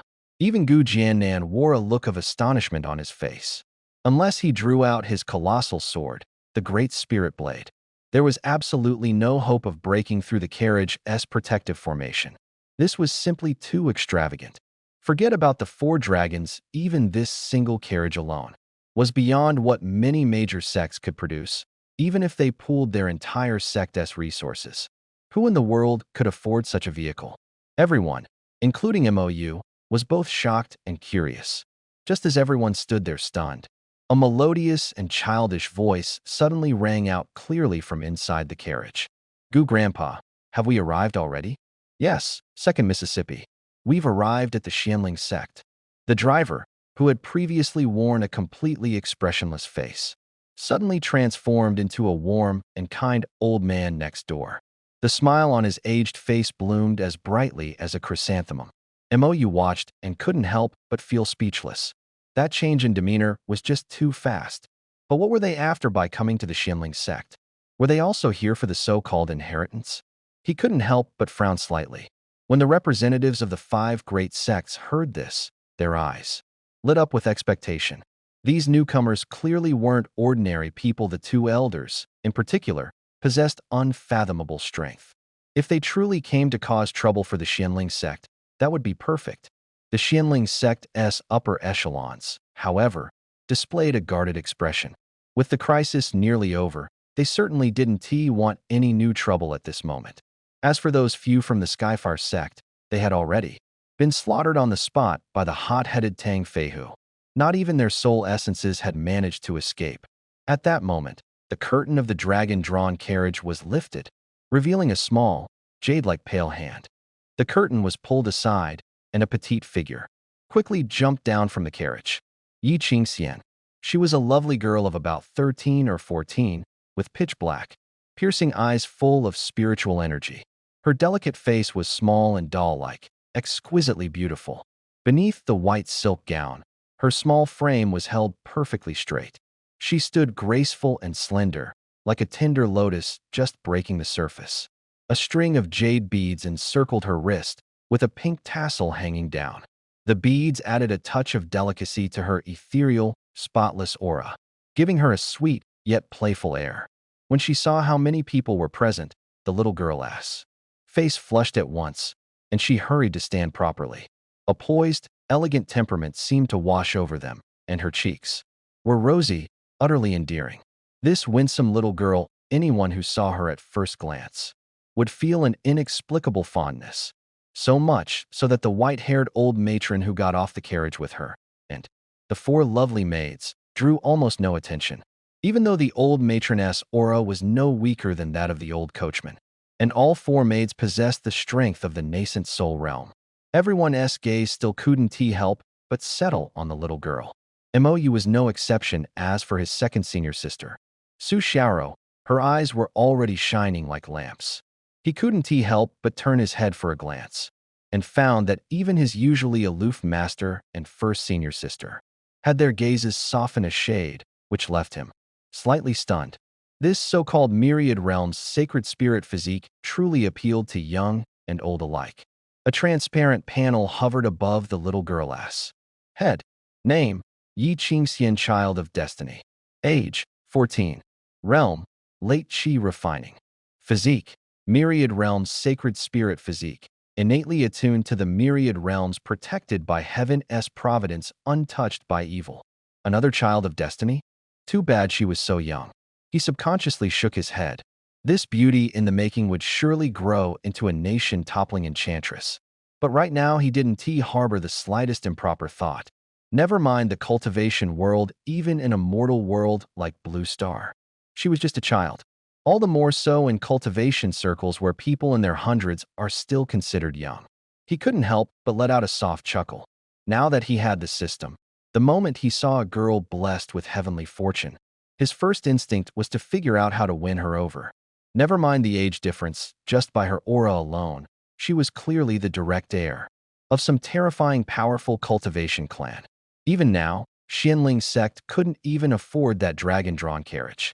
She arrived with two elders who seemed to be at the late ascension stage, and four ascension stage spirit dragons pulling the carriage. Even the servant girls attending her were nascent soul cultivators. A figure of such status, how easy would it be to win her over? And to top it off, they hadn't even figured out whether she was friend or foe. Just as the crowd was still stunned, the young girl gracefully made her way toward the Xianling sect's group. The old man driving the carriage and the white-haired matron took up protective positions on either side, with four beautiful attendants following closely behind. The expressions on everyone's faces shifted to surprise. It was clear none of them had expected such a gathering of powerful cultivators. The sudden appearance of 30 or 40 ascension stage experts made them all extremely cautious. As the host of the event, Gu Jianan was the first to step forward and bow slightly toward the elderly man holding the reins, politely asking, "I wonder what brings you esteemed cultivators to our sect?" Though the man was just a carriage driver, Gu Jianan showed him no ounce of disrespect. "No need for such formalities. We've come here seeking a favor." The old man paused, then glanced around before continuing. "Perhaps we should wait until you finish your current affairs before we speak further?" Gu Jianan smiled and nodded. "Very well. Yu Yan, please show these honored guests to the reception hall. I will join them shortly." The old man turned slightly to glance at the white-haired woman beside him, silently asking for her opinion. But she gave a slight shake of her head. She naturally understood his thoughts, but this matter was getting complicated. Better not get involved if possible. To everyone's surprise, the little girl's eyes had been scanning the surroundings when suddenly she locked her gaze on Mayu's face and asked in a clear, bright voice, "Big brother, do you need my help?" Moyu was a bit taken aback, but still smiled gently at her. "Thank you, little miss. We can handle this on our own." The little girl's face tightened slightly, her eyes serious and sincere. "Oh, if they gang up on you because they're more people, I can call Grandpa Gu to help. He's never lost a fight before. All right, if I really need help, I'll come find you." Mou pushed down the confusion in his heart and offered her a faint smile. The little girl grinned, showing her teeth, nodding eagerly as her clear eyes curved into crescent moons. The two elders walking behind him exchanged a surprised glance, silently conveying their astonishment to each other in that single look. Why was the second miss so close to this young man she had just met? Could it be? Each of them silently speculated as they followed Lu Yuyan into the Xianling sect together. "Big brother," after the meeting, Don't forget to come find me once you're done. Promise me." The girl waved at him with obvious reluctance as she walked away. "All right," Mou replied with a smile and a nod. Witnessing this scene, the leaders of the 5 great sects all wore dark expressions. In the end, after being ridiculed by Xianling's disciples, they swallowed their pride, muttered a few parting words, and left in disgrace. They had come with grand ambitions to destroy the Xianling sect, only to end up humiliated and defeated. Even the patriarch of the Yumling sect had lost his physical body in the battle. From this day forward, the Xianling sect would surely rise to prominence. Gu Jiannan and others watched the 5 great sects depart, their faces filled with cold disdain. It wasn't convenient to strike just yet, but after some time, they probably wouldn't always stick together. Once their guard was down, that would be the perfect moment for Xianling to strike back and settle the score. Mou followed his master elder back to the sect's grand guest hall. The little girl's eyes lit up the moment she saw him. She obediently gave him a sweet smile and waved enthusiastically.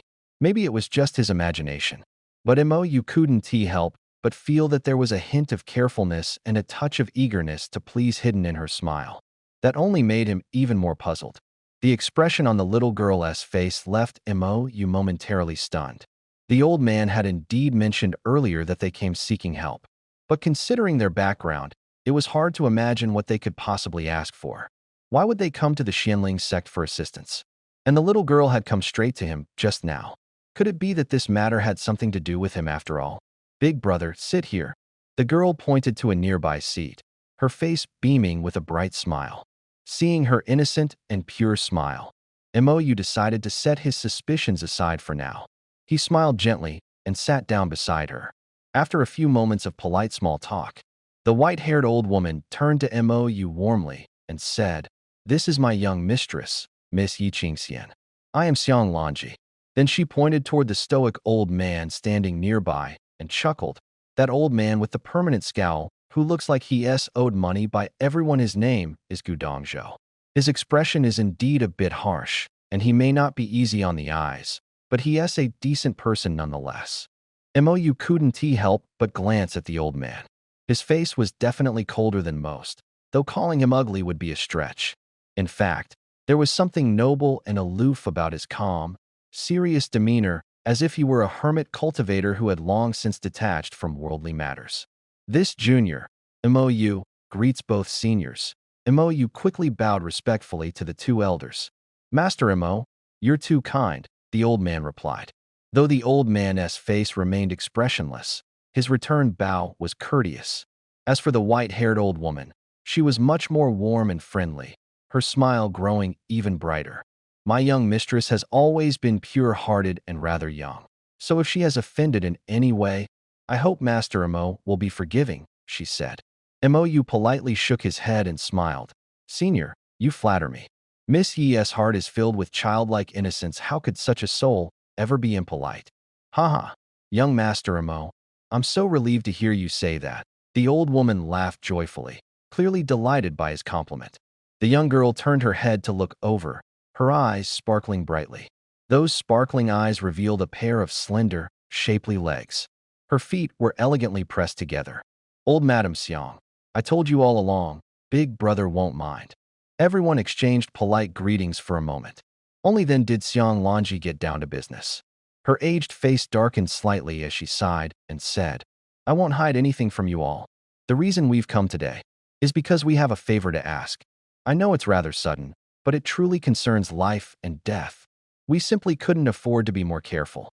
Please, speak freely, senior." Gu Jiannan merely calmly raised a hand, neither showing approval nor objection. Xiang Lanji hesitated briefly, then grew serious and continued.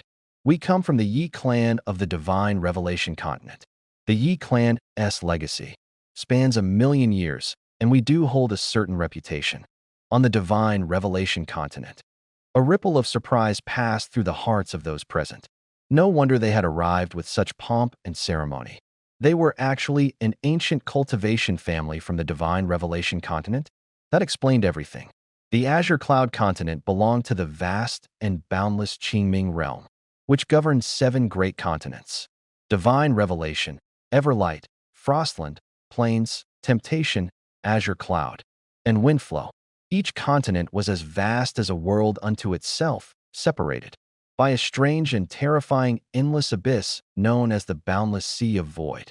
Only nascent soul cultivators, or those with top-grade flying spirit treasures, could possibly cross it. Ordinary cultivators wouldn't even dare attempt the journey, though customs and cultures varied across the continents. Even Temptation Continent, the stronghold of demonic cultivators, was home to human cultivation families.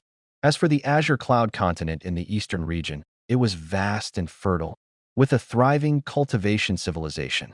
Yet within the entire Qingming realm, its presence had always been relatively low-key, nowhere near the level of the Divine Revelation continent. For the Yi clan to maintain a million-year legacy on Divine Revelation meant a depth of power far beyond the Xianling sect. How could it be merely somewhat renowned? There must be more to this than meets the eye. Xiang Lanji paused briefly, then sighed again before continuing. 23 years ago, the fourth generation of the main branch of the Yi family was born. A great-great-granddaughter, none other than the elder sister of the second miss herself. However, she was born with a severe congenital illness. The Yi family had tried countless methods, but all had failed. Now, her lifespan was nearly exhausted. Thankfully, a cultivation expert had once offered guidance, saying that only in the blessed land far to the east, the Qianshan Lingzong, was there a glimmer of hope for survival. The eastern region of Qingyun continent happened to lie on the eastern edge of the Qingming realm, and your esteemed sect was located directly east within that region. Combined with the name Qianshan Lingzong, the words strongly suggested that it was none other than your sect.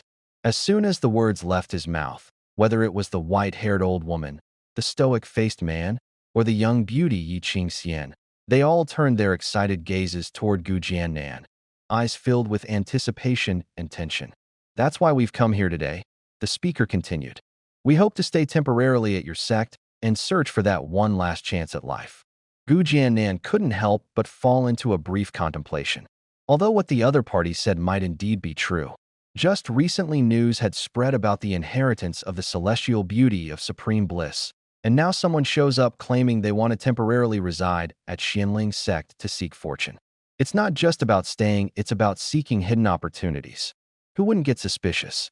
After all, if you know that the sect's grounds are the secret core of a cultivation sect, where countless rare and precious spiritual treasures are cultivated and stored, and where treasure halls and immortal caves are scattered like stars, how could you possibly allow outsiders to casually peek inside? Seeing the hesitation on Gu Jiannan's face, Xiang Lanji quickly pulled out a storage ring and respectfully handed it over, speaking earnestly. We know our request may seem improper, but truly, we have no other choice. Please understand, Master Cultivator, we're desperate to save her life. This is just a small token of our sincerity. Please accept it. And if we indeed stumble upon any fortune, the Yi family will surely reward you handsomely. As Gu Jiannan's spiritual sense swept into the storage ring, he caught sight of the rare and precious treasures within. At the sight of that rare heaven and earth treasure, his heart gave a jolt, but he didn't reach for it. Instead, he frowned and asked, "This so-called chance you mention, what exactly do you mean?" Xiang Lanji gave a wry smile and set the storage pouch on the table. After a glance at Gu Dongzhou, she said candidly, "We came here to seek the vermilion bird spirit fruit, so we can cure my lady of the damage caused by the 9 nether profound in sacred body." The 9 nether profound in sacred body? Gu Jiannan and the others visibly stiffened. They had clearly heard of that rare and eerie constitution. Only Mo, you still looked completely lost. That's right. That kind of constitution is indeed formidable, and the rate of cultivation is astonishing, she went on. But without the vermilion bird spirit fruit, she likely won't live past 20. And my lady is already 23. She actually held on for 3 extra years? Gu Jiannan was shocked and puzzled. But our Xianling sect doesn't have any vermilion bird spirit fruit. Why come here? Grandpa Gu, there are mountains everywhere here, and the spiritual energy is rich. It might be hidden in some corner. Without that fruit, my sister's life is in danger, Yi Qingxian said pitifully. Her clear eyes brimmed with tears, and her lips puckered. She was on the verge of crying. Looking at the porcelain doll-like girl, Gu Jiannan's heart softened, but he still didn't agree on the spot. Lu Yuyin parted her lips to speak, glanced at her master, then obediently closed them and turned her head away. The other supreme elders all sighed, but none of them spoke. The earlier sect annihilation scandal had in fact been a frame-up. Fortunately, with Xiao Yue's help, they just barely got through it. And now they let a group of outsiders into the heart of the sect, even allowing them to wander around.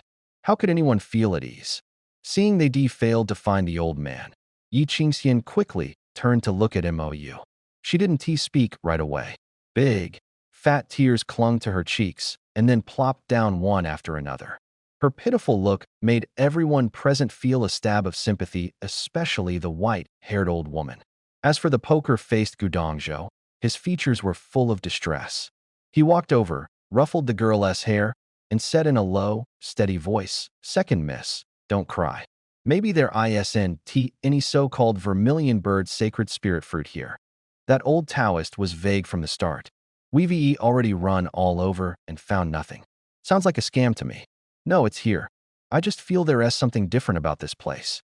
Yi Qingxian pouted, lifted her little face, smudged like a kitten's, and looked up at Gu Dongzhou, stubborn yet full of hope. The old man's face creased with worry. He was out of ideas. And right now, the Xianling sect clearly didn't want outsiders hanging around to search. What could they do? They couldn't just start a fight over this, could they? They could try another sect, sure, but then he thought of the ancient sword in Gu Jiannan's hand earlier, and his heart sank.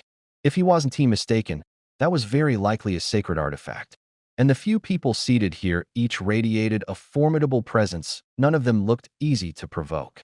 Even if he and old Lady Xiang could fight, there was no guarantee nothing would go wrong.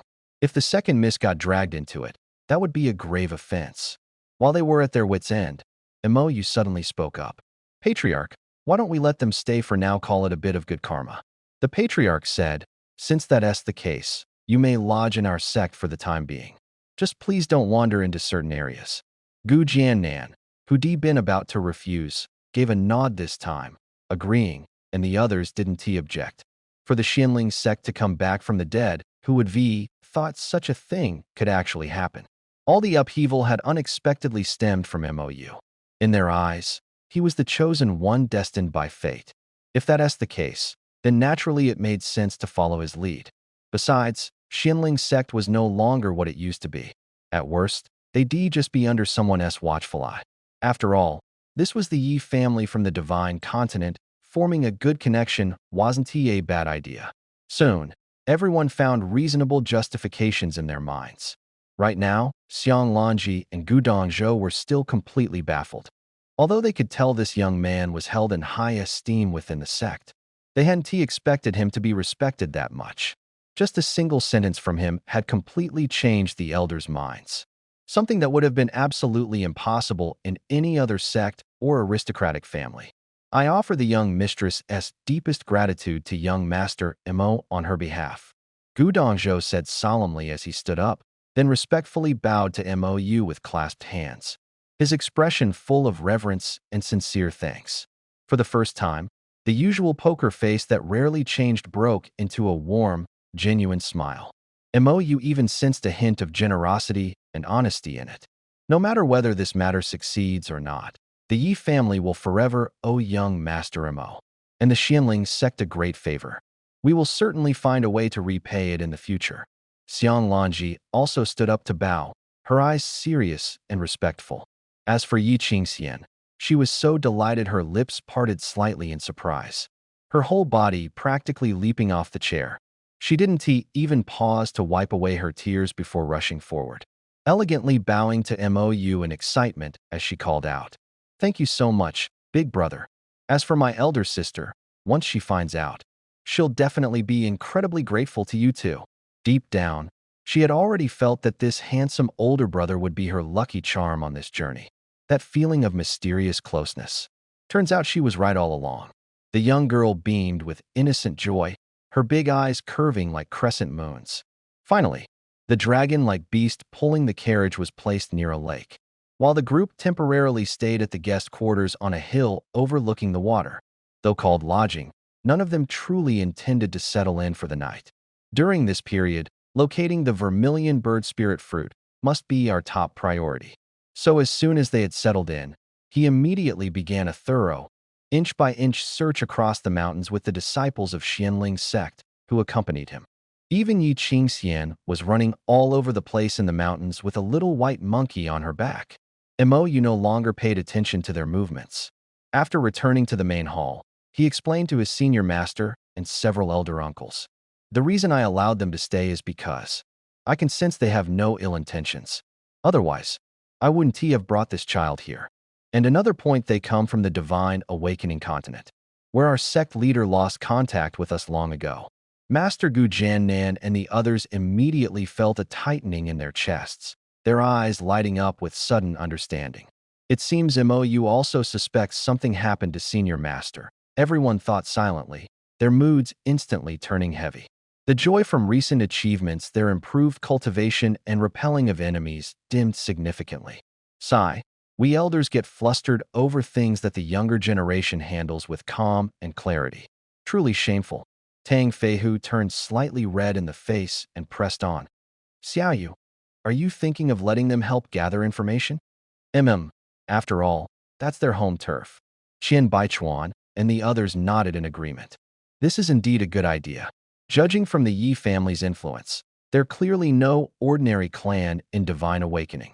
With their help, we'll be twice as effective with half the effort. Gu Jiannan couldn't contain himself anymore.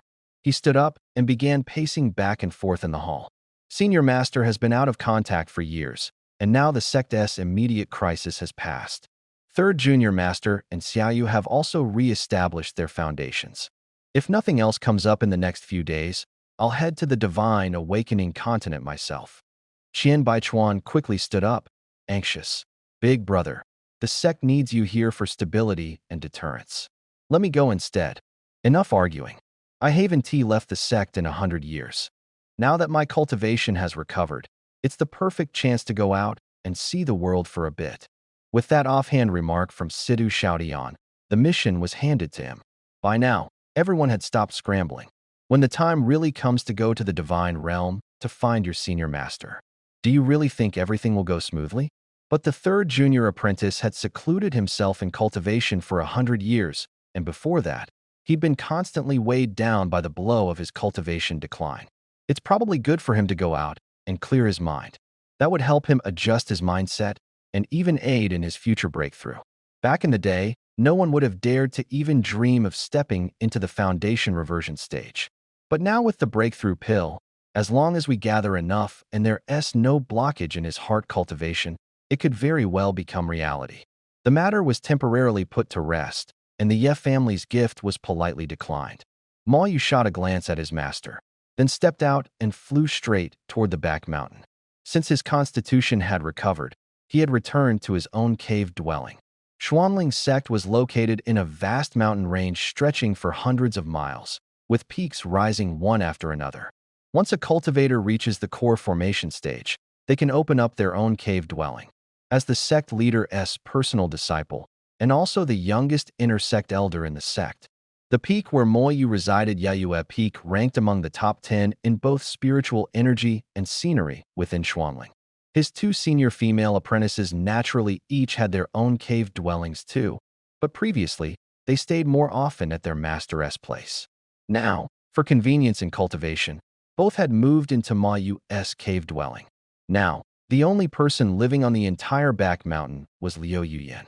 At this moment, alone together with him, she felt an inexplicable sense of tension. She couldn't help but take a deep breath, then spoke calmly. Your two senior sisters, although you can't get in touch with them right now, aren't necessarily in danger. Don't worry too much. Ma Yu paused, then suddenly turned his head to look at her seriously. Master, you calling the two of them back? Are you having second thoughts? Second thoughts? About what? Liu Yuyan's eyes flickered slightly. She already suspected this brat didn't come just to ask about the other two disciples. Acting all high and mighty after getting the better end of the deal. She had originally just wanted her two disciples to make their own decisions, never expecting that both of these clueless apprentices would actually side with that brat. It infuriated her, Yet at the same time, a strange and complicated emotion stirred inside, one even she couldn't quite understand. Don't forget what happened that day at the ancient Forbidden Zone. I haven't forgotten. Mou started acting like a spoiled brat. He had already won over the two senior apprentices, and now, facing his master, he couldn't help but feel a little nervous. But since his master had become his woman, there was no way in hell he was letting her go. Lu Yuyin was both angry and strangely amused. She quickly forced a stern, beautiful expression onto her face, shot him a fierce glare, and coldly snorted. What? Aren't my two senior apprentices enough for you? That's different. Back then when we made the deal, it wasn't specified that I could only marry you. Besides, you were the one who set it up. You could do nothing now, but keep playing the stubborn card. He knew he was on shaky ground logically. Oh really? Then tell me, does that mean I can go find two spiritual partners of my own? Lu Yuyin gritted her teeth in frustration. How had she not seen it before? Since when had her disciple turned into such a shameless rogue? No way. You wouldn't do something like that. Mou replied with a playful grin. His casual attitude made Lu Yuyin feel like he was effortlessly getting under her skin. She clenched her teeth and snapped. And what if I really did? Then I'll kill your other partner. Every time you find someone new, I'll kill them. Either he dies, or I do, but only one of us will survive. The way Mou said it was shockingly serious, and it made Lu Yuyin want to slap him across the face. She knew all too well that this brat wasn't kidding. Get out. I'm going into retreat soon. Lu Yuyin dropped the subject, but didn't deny it outright either. That, in itself, made Mou secretly ecstatic. All right then.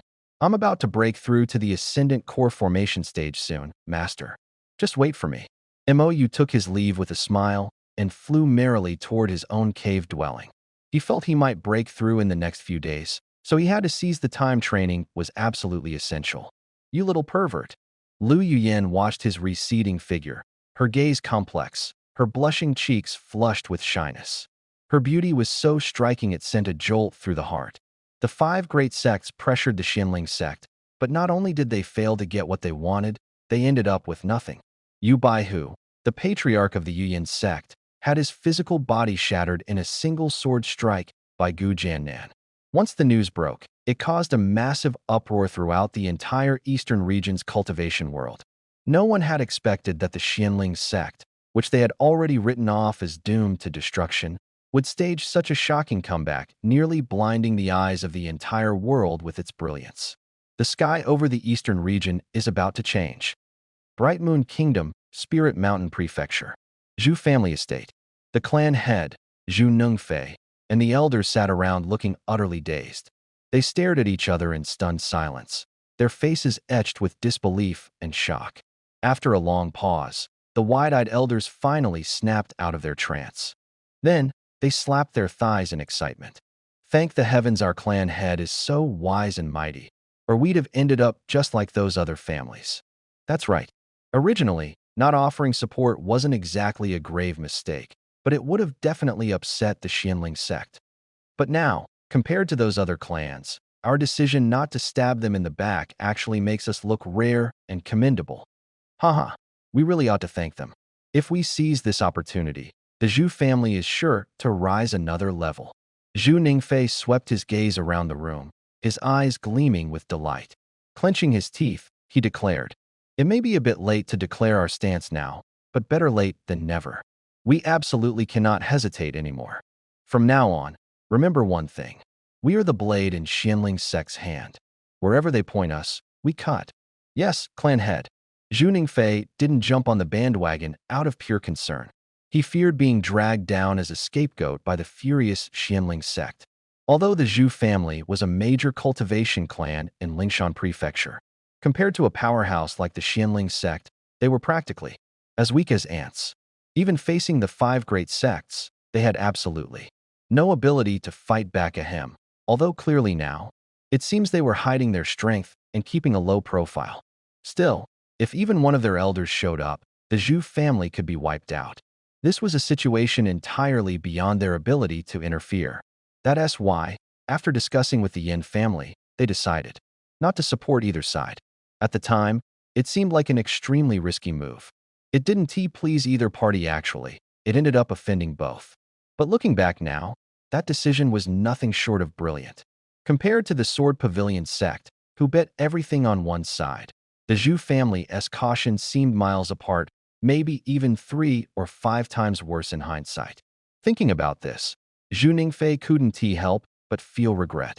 If he had just taken a wild chance like the Sword Pavilion did, the Zhu family would VE skyrocketed for sure. Unlike the Zhu family, who were secretly thrilled amidst their anxiety, the Sword Pavilion sect had already plunged headfirst into celebration.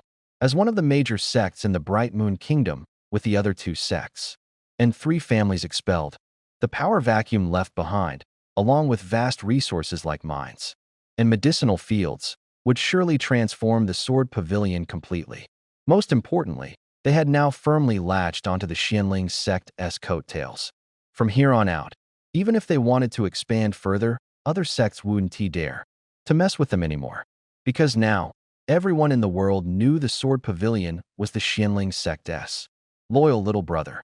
They weren't afraid of sacrifice before. But now, not only were they fearless, they also had a powerful backer behind them who would dare provoke them. Right now, the ones with the most complicated emotions were the Heaven Sword Gate and the Jade Snow Palace. The outcome of the Xianling sect's situation had gone far beyond their expectations. No one had predicted it would end up like this. What shocked them the most was the overwhelming combat power displayed by Gu Jiannan. Everyone present felt a tremor in their hearts. They had always assumed he was only at the middle stage of transformation. Who would have guessed he had secretly advanced to the late stage of transformation? Sure enough, he had hidden his strength deeply. Could it be that the rest of the Xianling sect were also concealing their true power? Li Ke, the patriarch of the Heaven Sword Gate, couldn't help but glance toward the main seat. There sat in Xiaoxian, the venerable patriarch of the Yu Snow sect, calm and composed. Yet her eyes carried a trace of contemplation. These were people who had lived over 1,000 years, each shrewd and sharp, none of them fools. They all understood this perfectly well. Surely, he must have sensed it too. And yet, he couldn't help but press further. And fellow Taoist, do you truly believe this is all the strength Xianling sect has to offer? And Xiaoxian gazed at him calmly, not answering immediately. She met his question with one of her own. Does true strength really matter? The Xianling sect has already become the #1 power in the Eastern Territory. However, the 5 great sects won't just stop here, they'll only grow more tightly united. They fear retaliation, patriarchally. What will your Heaven Sword Gate decide to do? Li Ke couldn't help but shake his head and laugh out loud. Then what about you and fellow Taoist? Considering your old friendship with Dragon fellow Taoist, I had thought you would intervene directly this time. The old woman, who had previously worn a peaceful and dignified expression, instantly lost her composure. A flicker of anger flashed across her kind, aged face. Don't bring him up with me. My ties with that person ended long ago. What do I care about the life or death of Xianling's sect? Li Ke stroked his white beard and smiled knowingly, without calling her out. If she truly didn't care, why had she secretly lingered near Xianling's sect all those years ago? What a woman of contradictions. If the 5 great sects continue their alliance, even dragging in the upper 5 kingdoms, will you still refuse to act? No. Let Xianling's sect handle their own life and death. Can you truly make such a cold-hearted decision? You talk too much. And Xiaoxian, now clearly furious, glared at him without letting up. Li Ke didn't take it seriously at all, a teasing smile tugging at his weathered face. Since that's the case, let us just sit back and enjoy the show. And Xiaoxian shot him a glance and snorted. That girl from your Heavenly Sword sect wasn't she engaged to that kid across the way? Did she call it off? Not yet. Word is the brat won't live much longer. No need to lose face for nothing. Li Ke couldn't help but sigh, regret written all over his face. That kid's talent back then was astonishing, he practically blazed. He truly had high hopes for him. Otherwise, he never would have agreed to betroth his own Heaven's favored daughter to the boy. What a pity. Bang. Chen Jia was so furious, he smashed the main hall of the Eastern Palace to pieces. As he wrecked the place, he roared, the Netherworld sect is a bunch of useless trash, and the other great sects are crap too. He'd been bottling up that inexplicable rage for a long time. So pent up he felt like he was going to explode. 5 great sects ganging up on the Xianling sect, only to get slapped in the face instead? All those rare treasures he sent, weren't they just given away for nothing? Not to mention the peerless beauty they kept promising him. After all that trouble, it all turned into smoke. Just picturing Mou with beauties in both arms sent a surge of jealous fury through him. No way was he letting this slide. At the thought of the peerless divine sword in Gu Jiannan's hand, his eyes lit up. A plan quietly took shape in his mind. Attend me. Prepare my carriage and an escort. I'm paying the Luyun sect a visit, the crown prince barked coldly. Xianling sect. Yaiwa Peak. On the verge of a breakthrough, Mou led his second senior sister into the room. Lu Ryu sat quietly outside, ready to respond at a moment's notice. Inside, Mou's expression was grave. The Chaos Yin-Yang Sutra was simply too frightening in its effects. Every cultivation session took at least 3 to 4 hours, and that was with him deliberately speeding up the process. After a short rest, he could get back to cultivating. But his senior sister couldn't. It wasn't just her body, even her chi, couldn't take it. That sudden, terrifying influx of spiritual energy couldn't be fully digested in a short time. Given the eldest senior sister's cultivation, she could only train for 4 shurchen a day. Second senior sister was worse, she couldn't last past 3 shurchen. If they forced it, it could very well make her chi burst outright. Only then did it hit him. The system had actually sent him to seek out nothing but monstrously gifted daughters of fortune. He turned to look at second senior sister, and a panel quietly surfaced. Name: Su Xiao, daughter of fortune. Age: 380. Realm: late-stage golden core. Constitution: exquisite immortal physique, not fully awakened. Hint: those with this constitution are born with extraordinary comprehension, can passively absorb the world's spiritual energy, and cultivate at a heaven-defying pace. But to fully awaken it, an exquisite immortal crystal is required as the catalyst.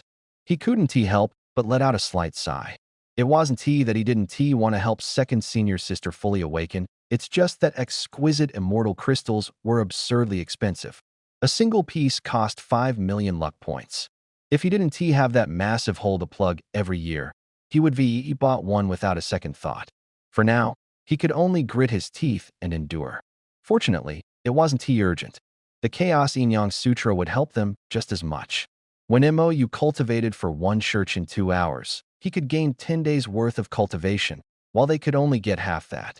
But once Mou burned through his luck points, and one day couldn't repay the system loan, everything the system had given him would vanish into thin air.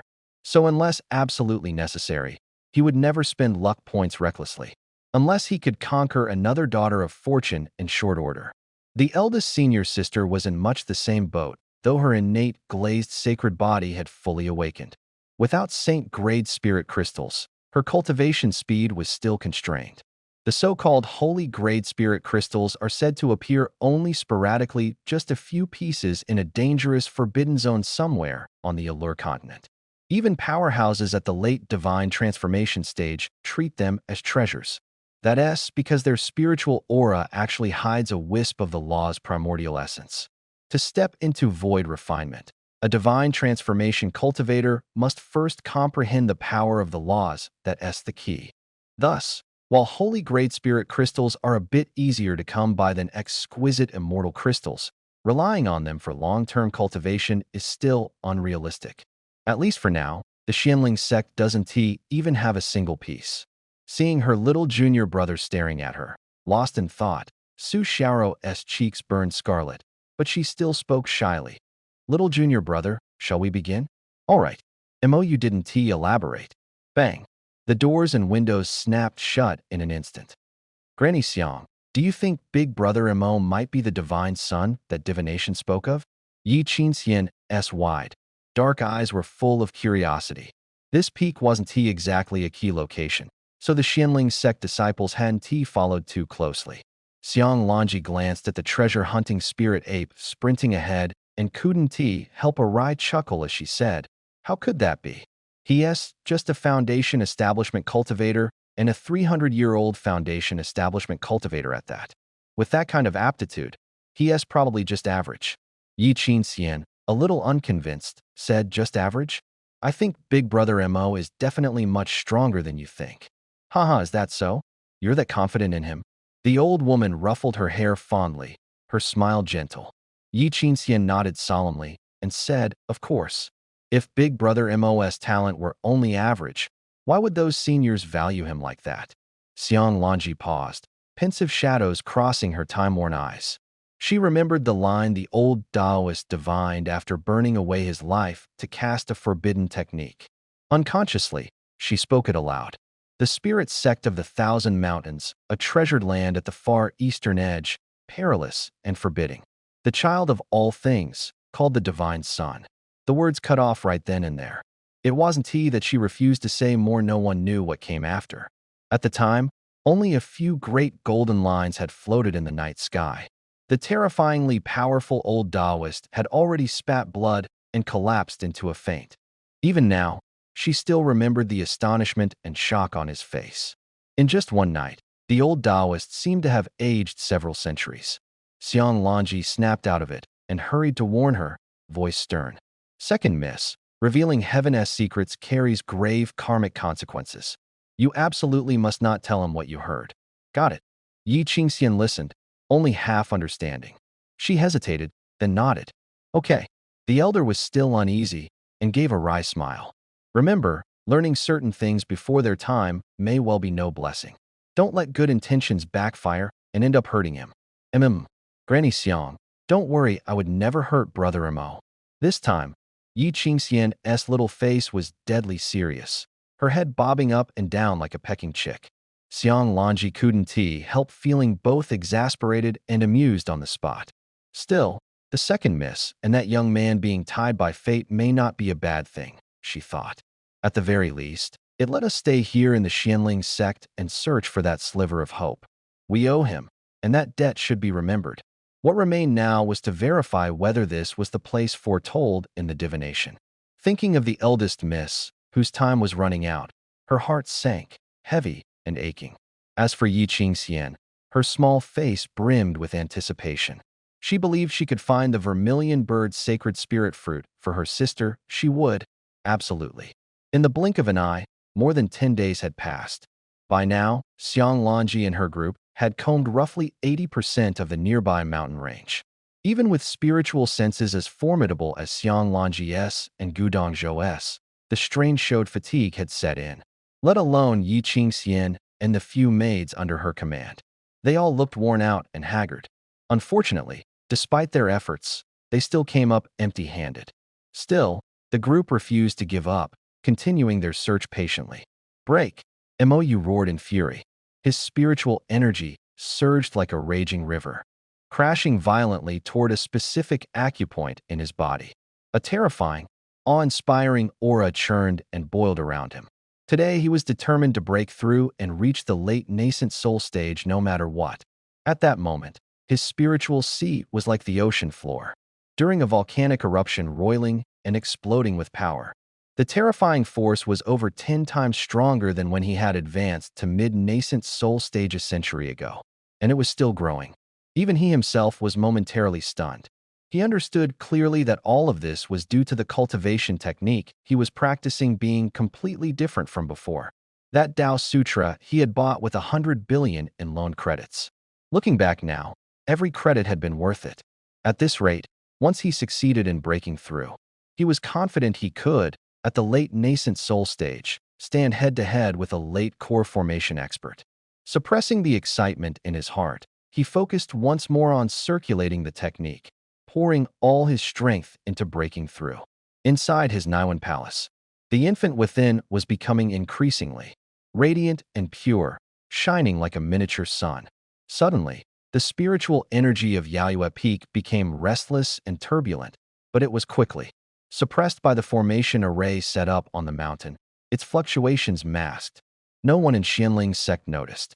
Only the 3 supreme elders at the late core formation stage glanced slightly toward Yaoyue Peak, puzzled for a moment. When their spiritual senses confirmed that the protective formation array was still intact, they calmly withdrew their attention. Day after day passed. To be safe, Mou had chosen not to use a realm-breaking pill this time. He was worried that the ceiling offered by the pill wouldn't reach the ultimate potential his own technique could achieve. That would be counterproductive. It was like climbing a mountain ordinary cultivators could barely reach halfway up the slope. With a boundary-breaking pill, you can push someone to the mountaintop. But MOU, with the Tao scripture, can go straight past the peak and shoot into the heavens in one go. He naturally wouldn't sacrifice the bigger picture for a small gain. Looking at it now, my choice cough. The System S suggestion was spot on. Sitting to the side, Lu Ryu's face went rigid with shock.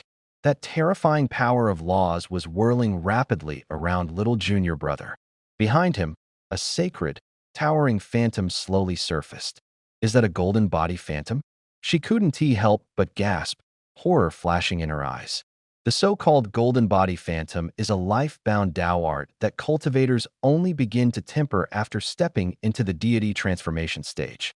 With the spirit of a nascent soul cultivator, there's no way to reach the strength needed to forge a golden body. Only deity transformation cultivators can touch it. First refine essence into chi, then refine chi into spirit, then refine spirit to return to the void, and finally refine the void to merge with the Tao. These are the minor stages every cultivator must pass through. Deity transformation means fusing the upper yang spirit with the lower yin spirit. Only when the two spirits of yin and yang become one can a true, flawless primordial spirit be formed. That is the great perfection of the deity transformation stage. Only when the primordial spirit returns to the formless true self does one truly brush the great Tao. That is the void return stage, the dream of every cultivator in the Eastern domain, yet so far out of reach. And the golden body is an outward manifestation of the primordial spirit. The stronger the primordial spirit, the more solid the phantom becomes. In the end, the golden body can even approach corporeality and wield all sorts of terrifying, unfathomable divine abilities. That level long ago surpassed mortal imagination. And now, little junior brother hasn't even truly stepped into deity transformation, yet the golden body is already beginning to condense. How could she not be stunned? Normally, someone who just entered deity transformation couldn't dream of a display like this. Even if little junior brother really did break through, at most it would be late nascent soul, right? But the commotion this time is even more over the top than when the uncle masters advanced from nascent soul to deity transformation a few days ago. As time went on, that phantom silhouette slowly solidified into a corporeal form. Its face was still blurred, but an ancient, time-worn aura spread in silence, thicker and heavier than before by several degrees.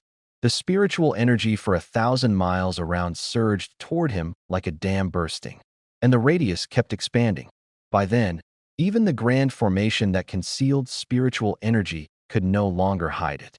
The entire Xianling sect was thrown into an uproar. The fastest to respond were the three supreme elders at late divine transformation. Gu Jiannan, Qian Baichuan, and Sima Xiaodian appeared almost simultaneously above Yaiwa Peak. The three of them then joined forces to lay down several barriers. They allowed spiritual energy in, but let no aura leak out. No sooner had the barriers taken shape than Lu Qingxia and Tang Feihu arrived, eyes full of shock. Senior brother, what is going on with Xiaoyu? Why is the commotion this huge? Looks like he's breaking through, Gu Jiannan said. He looked like he'd seen a ghost. Breakthroughs aren't unusual, but a racket this earth-shaking is off. It's noisier than advancing to the divine transformation stage. A breakthrough? That's way over the top. Staring at that vast, boundless river of spiritual energy, everyone was stunned. We broke into divine transformation just a few days ago, and it wasn't anywhere near this loud. He's only at late nascent soul. Zhou Buyu and the others who rushed over were dumbstruck too. Didn't you notice? He's about to step into late nascent soul. He's only 300 years old. In the entire Eastern domain, what late nascent soul cultivator is only 300? Lei Lai froze, then stared at them in shock and added. Plus, his foundation was crippled for 100 years. He's effectively only cultivated for 200. Comparisons will kill you. Among everyone here, Wang Seniu began. But he swallowed the rest who here could possibly measure up. But by the time he realized what was happening, he noticed both his master and senior master were already present. So he immediately held back his words. Still, everyone there understood exactly what he had almost said. Expressions grew complicated as the crowd exchanged glances. Well, if they really had to compare with Xiaoyu, everyone else here was practically trash. Ahem, as for today's events, no one is to speak a word of this outside. Seal off the perimeter immediately and keep others away. Those who have no business here, disperse now. Stop crowding around. Gu Jianan gave a stern command before beginning to shoo the crowd away. Only then did the group reluctantly begin to scatter. In the end, only Gu Jianan remained, along with Lu Qingxia, who refused to leave under any circumstances, sitting cross-legged in midair, continuing to guard without moving. 3 more days passed like this, before Moyu's breakthrough finally reached its completion. At that moment, he felt an overwhelming sense of clarity and vitality, a powerful strength unlike anything he'd ever known surging through him. As he was now, he could easily take on 10 of his former selves. No wonder the Tao scripture is legendary. Moyu mused inwardly with admiration before slowly opening his eyes. An aura of invincibility radiated naturally from him. Although the chaos yin-yang method mainly boosted cultivation speed, the Tao scripture brought not only speed, but a fundamental improvement in the quality of his cultivation itself. As long as he followed that technique, he could advance flawlessly, walking straight toward the great Tao. However, although he now possessed the complete Tao scripture and fully understood its meaning, it was like someone who had been given the map to the mountain. Just seeing the path wasn't enough if you didn't walk it yourself. Still, compared to those who had to search blindly for the Tao on their own, the difference was night and day. Others were like blind men crossing a river, while he was walking a wide, paved road. There was simply no comparison. Add in the chaos yin-yang method as an accelerator, and Moyu was filled with intense anticipation and confidence for his future. Forget merely reaching the transformation stage. True ascension would only be his starting point. Watching her little senior brother brimming with energy and brilliance, even Lu Ryu couldn't help but stare, entranced. Sure, here's a natural, immersive English translation of the passage in a novelistic tone, faithful to the original meaning while adopting idiomatic American English expressions and narrative styles suitable for fiction. Back then, her young junior martial brother had an extraordinary aura and a beauty so striking it held people spellbound. But compared to now, something had been lacking. Yes, that incomparable, overbearing dominance. Even back then, he had been confident, but nothing like the overwhelming pressure he now radiated. That "who else but me" aura. It was as if nothing in this world could ever bring him down. For a moment, she found herself staring, lost in thought. Only Moyu remained completely unamused, his expression devoid of even a trace of pride. Late nascent soul stage among the younger generation, he was already a figure of towering prestige, someone to be looked up to like a distant mountain peak. But the standards he measured himself against had long surpassed that narrow scope. He now measured himself against all cultivators in the Eastern Territory, even against every cultivator and living being across Qingyan continent, and even the entire Qingming realm. Just then, several figures suddenly shot through the sky from the distance, people like Xiang Lanji, all wearing expressions of shock. In their hands, the ancient, weathered stone disc was glowing with piercing purple light. Yet just as they neared the group, the light abruptly vanished. Huh? Did we make a mistake? Xiang Lanji glanced toward Moyu, then at the descending figures of Gu Jian, Nan, and the others. Confusion was written clearly across her face. Hello, big brother Mo. Yi Qingxian forced a smile and greeted him meekly, her expression obedient and sweet. Same to you.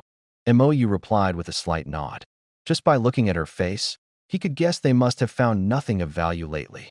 So he didn't press further. Friends Gu, Lu, and young Master Mo, we felt a massive surge of spiritual energy from afar, said one of them. We came to check it out. Hope we didn't offend by intruding. Xiang Lanji clasped her hands in a polite bow, her smile warm and amiable. No problem at all. By the way, how have you all been faring lately? Gu Jian asked casually. He cast a glance at the strange stone disc in her hand and smiled faintly. Deep down, he suspected there was more to this than met the eye. Still, he didn't press further, nor did he mention the strange incident just now.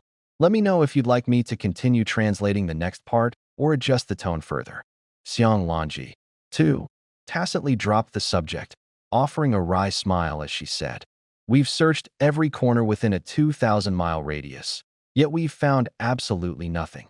Perhaps the timing isn't right yet, or maybe we're heading in the wrong direction. In a few more days, if things remain the same, we should take our leave." With that, she politely clasped her hands and bowed slightly, gratitude evident in her expression. "We're truly sorry for the disturbance to your sect these past days.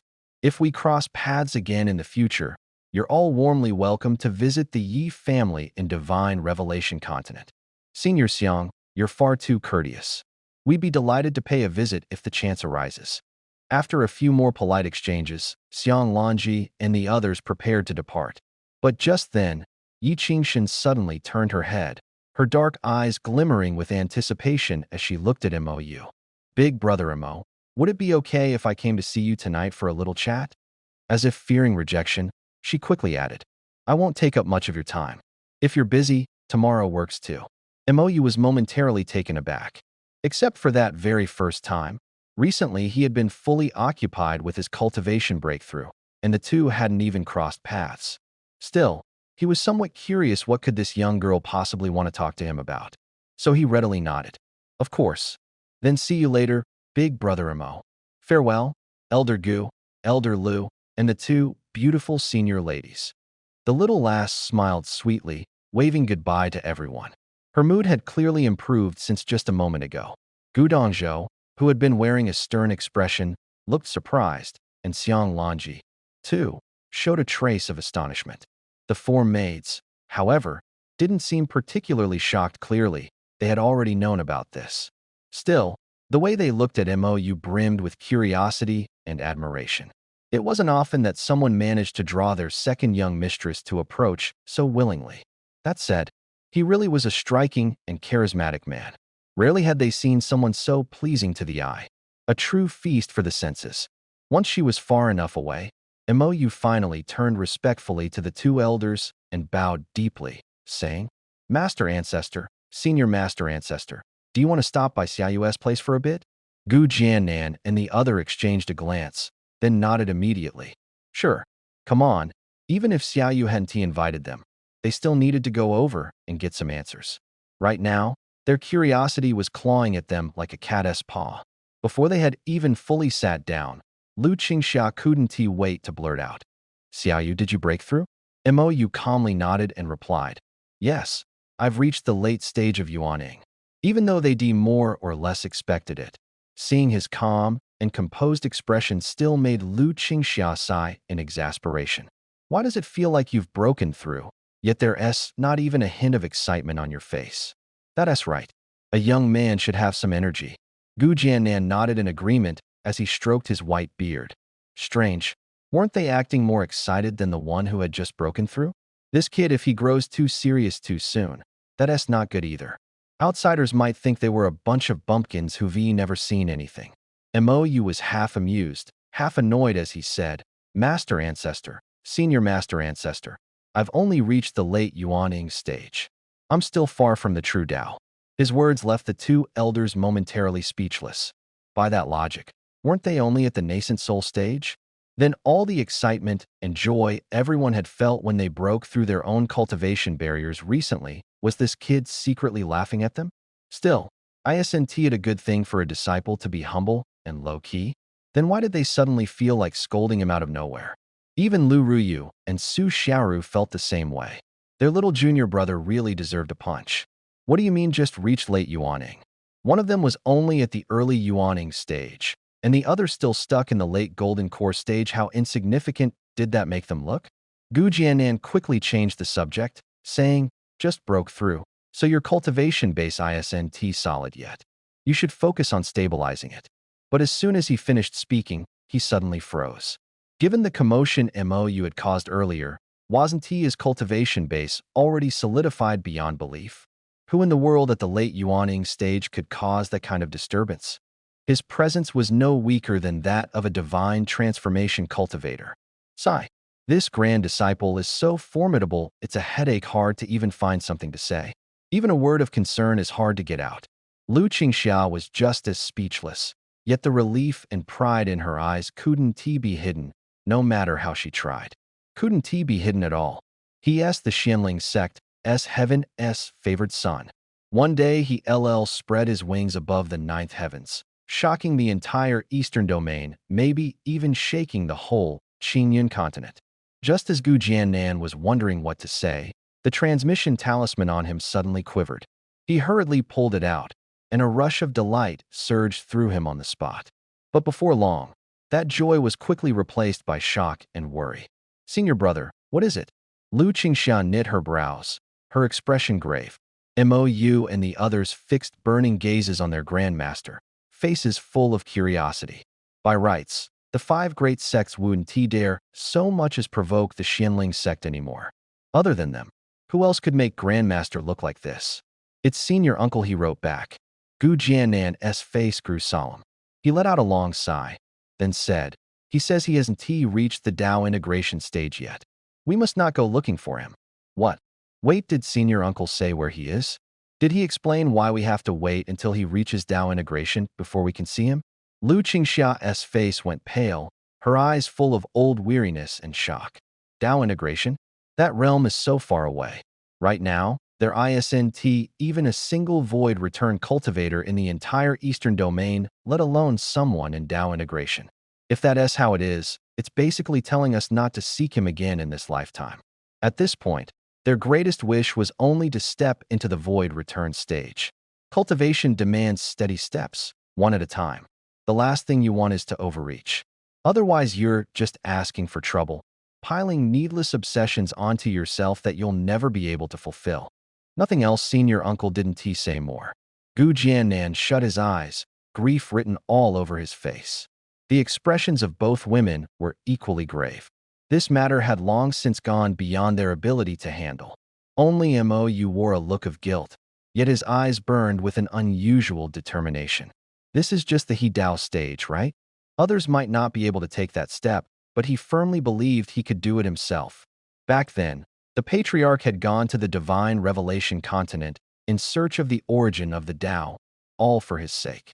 Looking at it now, it was likely he had fallen into some dangerous forbidden zone, or perhaps was even controlled by some terrifying existence.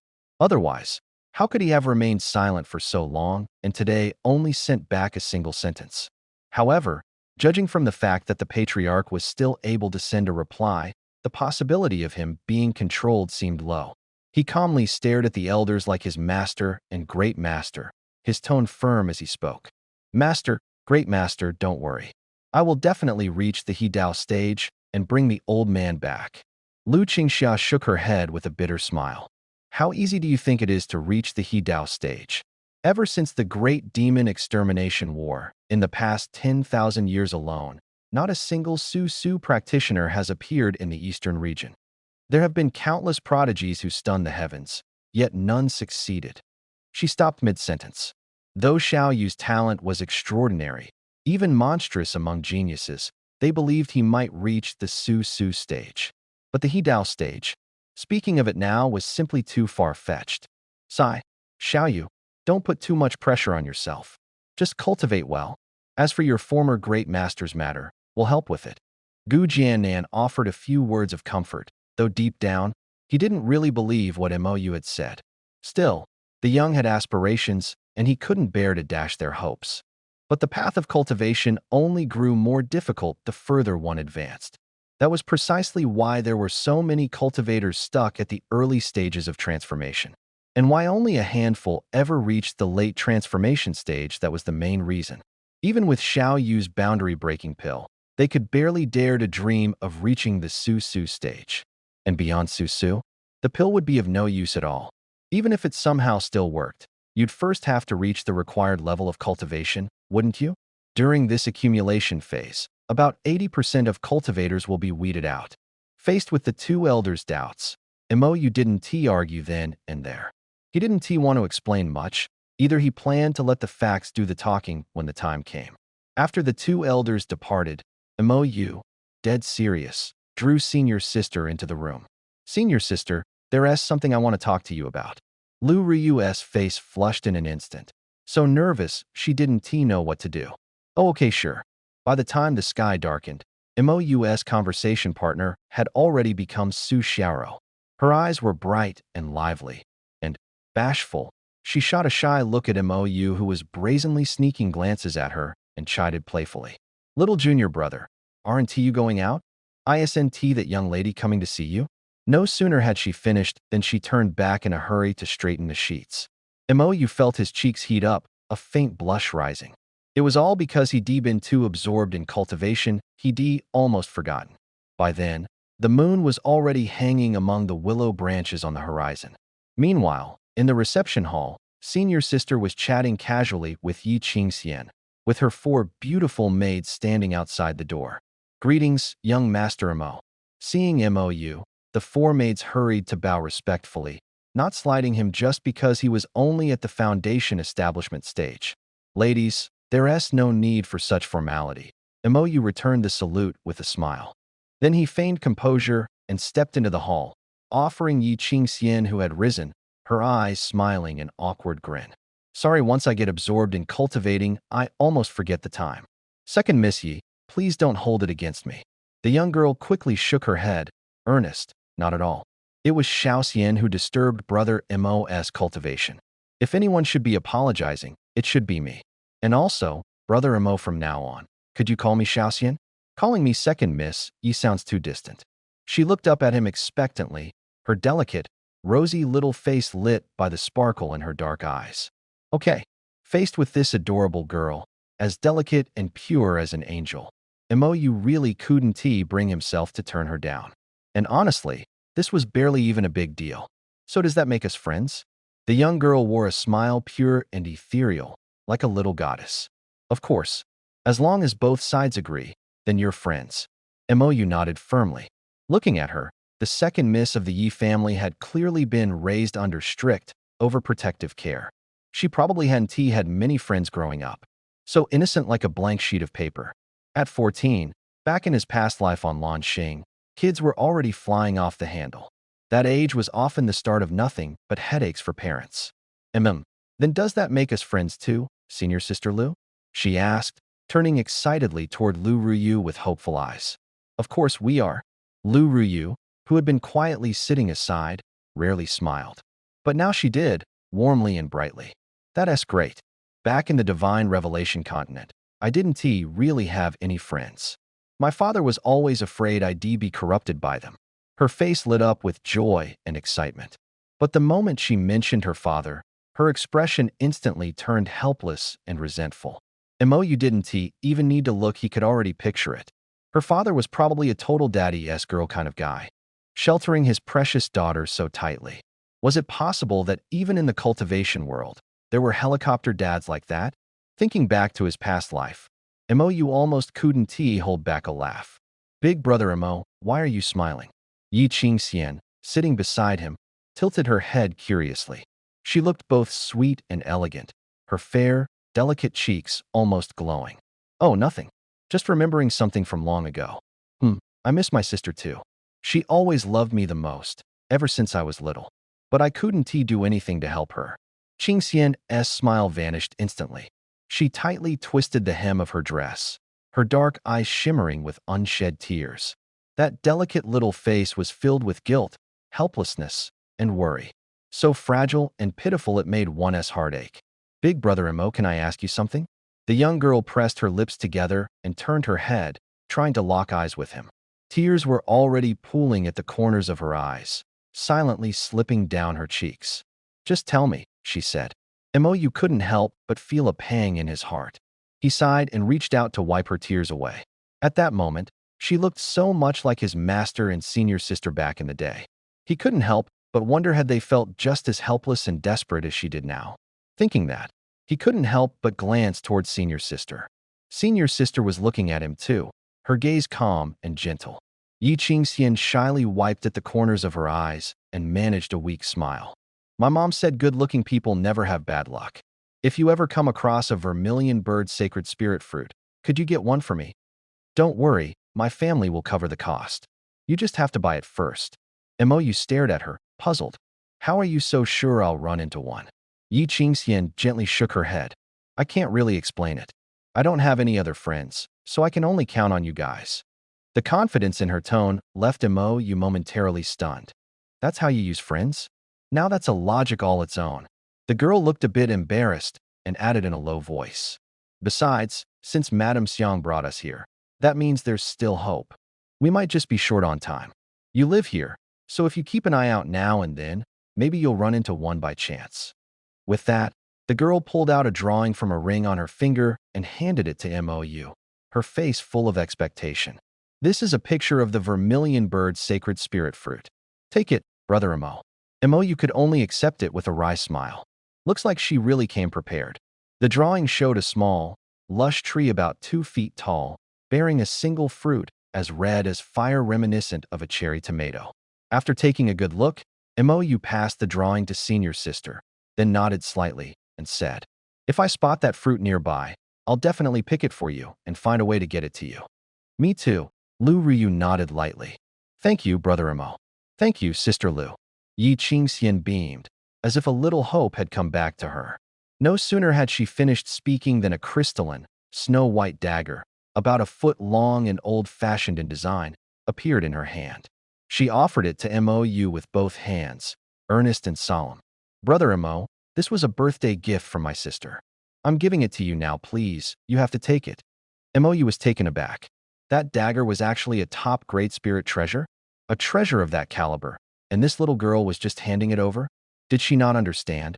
Or was her family simply that loaded? The giant spirit sword he bought from the system was only one rank higher than this dagger, and it had cost him a full 2 million luck points. That was a battle-turning masterpiece, there's only one in the entire Eastern domain.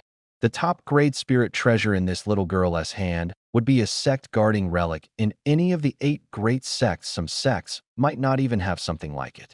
As for Xinling sect, aside from the giant spirit sword, they pretty much only had one other top-grade treasure tucked away, the Qingquan 8 array disc, the sect's guardian array treasure. "Qingxian, this gift is far too valuable. I can't accept it. Don't worry if I see that fruit. I'll make sure to get it for you." Mou shook his head. No reward without merit, otherwise he'd feel like he was swindling candy from a child. But the girl was resolute. "My mom says the best things are the ones you should give to good friends. If you don't even like it yourself, giving it to someone isn't really a gift." Yi Qingxian's face was all sincerity, as if she were offering nothing more than an ordinary dagger. But Mou still shook his head, insisting, "Next time maybe.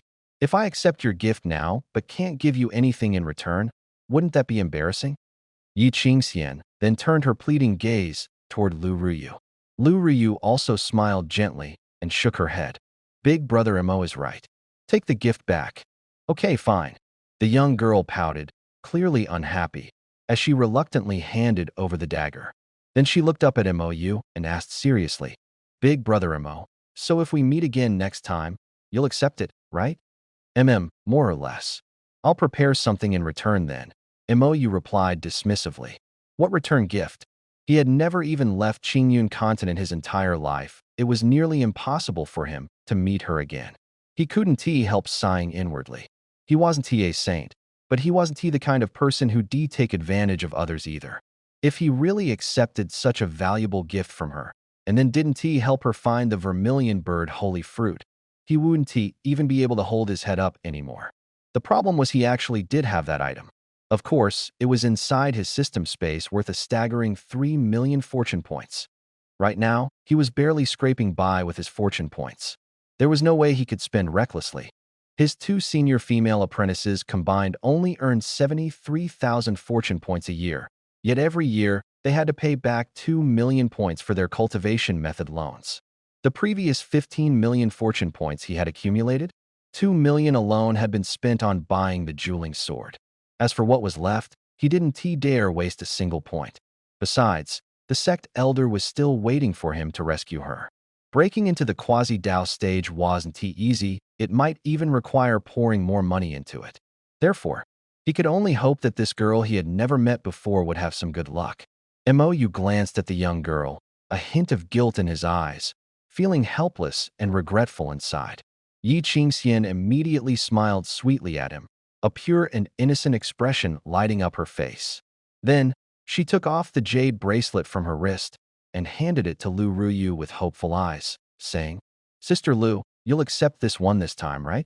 This one, not worth a thing." Lu Ruyu stared at the jade bead that radiated the aura of laws, and for a moment, she had nothing to say. How could anyone call this worthless? Just from the look of it, it wasn't a bit inferior to that dagger from earlier.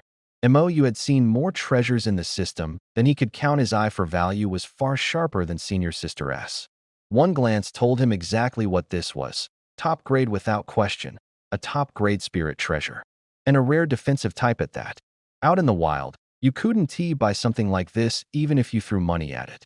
If it ever made its way to the Eastern Domain, the major sects would fight to the death for it. Little Immortal, if a top-grade spirit treasure doesn't count as valuable, then what does? Mou looked at her helplessly. This girl was really extravagant. Only now did the true weight of the Yi family hit him. At the same time, he felt a sharper pang of guilt toward this simple, generous little lady. If you're giving a friend a gift, you give the very best you've got. By comparison, had he been too selfish? Mou shook his head and shoved the thought away. So what if he was selfish? Right now, all he could do was take care of the people at his side. Besides, he barely knew this little immortal. As long as he didn't owe her too big a favor, that would be enough. Yes, settled. His gaze grew complicated as he kept talking himself into it. Yi Qingxian, for her part, hadn't thought that far. Seeing that Lu Ruyu still refused to accept the gift, she could only, with a face full of helpless frustration, put it away again. Looking at how glum she was, anyone who didn't know better would think she'd just taken a huge loss. Thinking of the patriarch who'd gone missing on the Divine Awakening continent, Mou suddenly blurted, "Little Immortal, do you know if there's any place on the Divine Awakening continent that's really dangerous somewhere, maybe only Dao integration cultivators can go?" The girl gave him a curious look. "Brother Mo, do you have a family member who went there?" "Yeah." Mou gave a slight nod and left it at that. Yi Qingxian frowned slightly, her eyebrows furrowed like crescent moons, thinking for quite a while. Then, with a slight blush, she shook her head. "I don't remember this place," she said shyly, "but I can go ask old man Gu. He's traveled a lot, he's sure to know." "It's fine. I'm not going there anytime soon anyway," Mou replied casually. It was just a passing question. Given her age, it was only natural she didn't know. And even if she did, without reaching the Dao comprehension stage, going there would be pointless, just a waste of effort and a source of unnecessary troubles. In the cultivation world, to live long, you had to be passionate when needed and back down when necessary. The group chatted for a while longer, mostly the young girls talking excitedly while he answered their questions. Mou's unique words and thoughts never failed to draw gasps and admiration from the girls, their eyes slowly sparkling with stars. As always, Lu Ruyu remained quiet and reserved. As the conversation went on, the girls' gazes toward him gradually turned into admiration, and finally, with a hint of regret, one of them softly sighed. "Big brother Mo, if it weren't for the fact that you're already taken, I really would have wanted to introduce you to my sister once she gets better. My sister is very beautiful, with a great personality. I'm sure you'd really like her. And I'm sure she'd like you too. It's such a shame." Looking at Yi Qingxian's expression of regret, Mou could only respond with an exasperated look. "At your age? Already trying to play matchmaker? Hee hee, it's just that everyone thinks you're really nice, and you'd suit my sister perfectly. Of course, you'd also be a great match for elder sister Lu and the others too." After saying that, the little girl quickly turned to Lu Ruyu and gave her a sweet smile, looking incredibly cute as if trying to make up for something. "Big brother Mo, elder sister Lu, it's getting late. Xiao Xian won't bother you anymore. I'll come find you again when I have time." With obvious reluctance, the young girl stood up, bade them farewell, and left. After seeing Yi Qingxian off, Mou once again wrapped his arm around the eldest senior sister. He stepped into the room, and the young girl's cheeks immediately flushed as if they were about to drip with shyness. The next morning, just as dawn broke, Yi Qingxian hurriedly dragged Gu Dongzhou along and rushed once again to Mou's Yaiwa Peak. As soon as they arrived, she called out in a flustered tone, "Big brother Mo, we've more or less figured out the place you were talking about." As soon as Yi Qingxian said that, Mou and his companions immediately grew excited. The little girl was even more thrilled than the rest. Without even bothering to sit down, she impatiently urged the old man with the perpetually stoic expression. Grandpa Gu, quickly tell Big Brother Mo all about that place. Second miss, don't be in such a rush. I'll explain everything clearly to young Master Mo right away. Gu Dongzhou gave her a doting glance, his eyes full of helpless affection, while Yi Qingxian could speak bluntly to the old man without hesitation. Mou and the others dared not show any disrespect. They quickly stood up and said gratefully, "Then we'll trouble you. There's no need for formalities." The old man nodded slightly, then began his serious explanation. "If I'm not mistaken, that place is most likely the celestial immortal island at the far eastern edge of the divine revelation continent. Legend has it that this was once the cultivation ground of the immortal breeze Taoist before his ascension, where he left behind many treasures and divine pills. However, over the past several 100,000 years, countless cultivators have thrown themselves into the search, yet only a handful have ever walked out alive. Several 100,000 years? Has that place really existed for so long?" Mou asked, clearly puzzled. "That's right, at least 400,000 years." Gu Dongzhou nodded firmly, his aged face revealing a complex expression, a mixture of helplessness, regret, and lingering fear. It seemed that he himself had once been among those treasure seekers long ago. But Mou couldn't help but wonder if it had truly existed for so long. Then shouldn't the treasures have been completely looted by now? His ancestor had once warned that one shouldn't even think of going there before reaching the transcendent Tao stage. In other words, only someone at the transcendent Tao level would have a much higher chance of surviving the journey. And now, perhaps there wasn't even a single cultivator at that level left in the entire divine revelation continent. What about before? Are you saying there weren't any back then? Before the great demon-slaying war even started, even the Eastern Domain had Tao integration stage cultivators, let alone the Shinchi continent. He put the question out there, but Gu Dongzhou only smiled with certainty, shook his head, and said, "Young Master Mo, there's no need to doubt it. That place is special.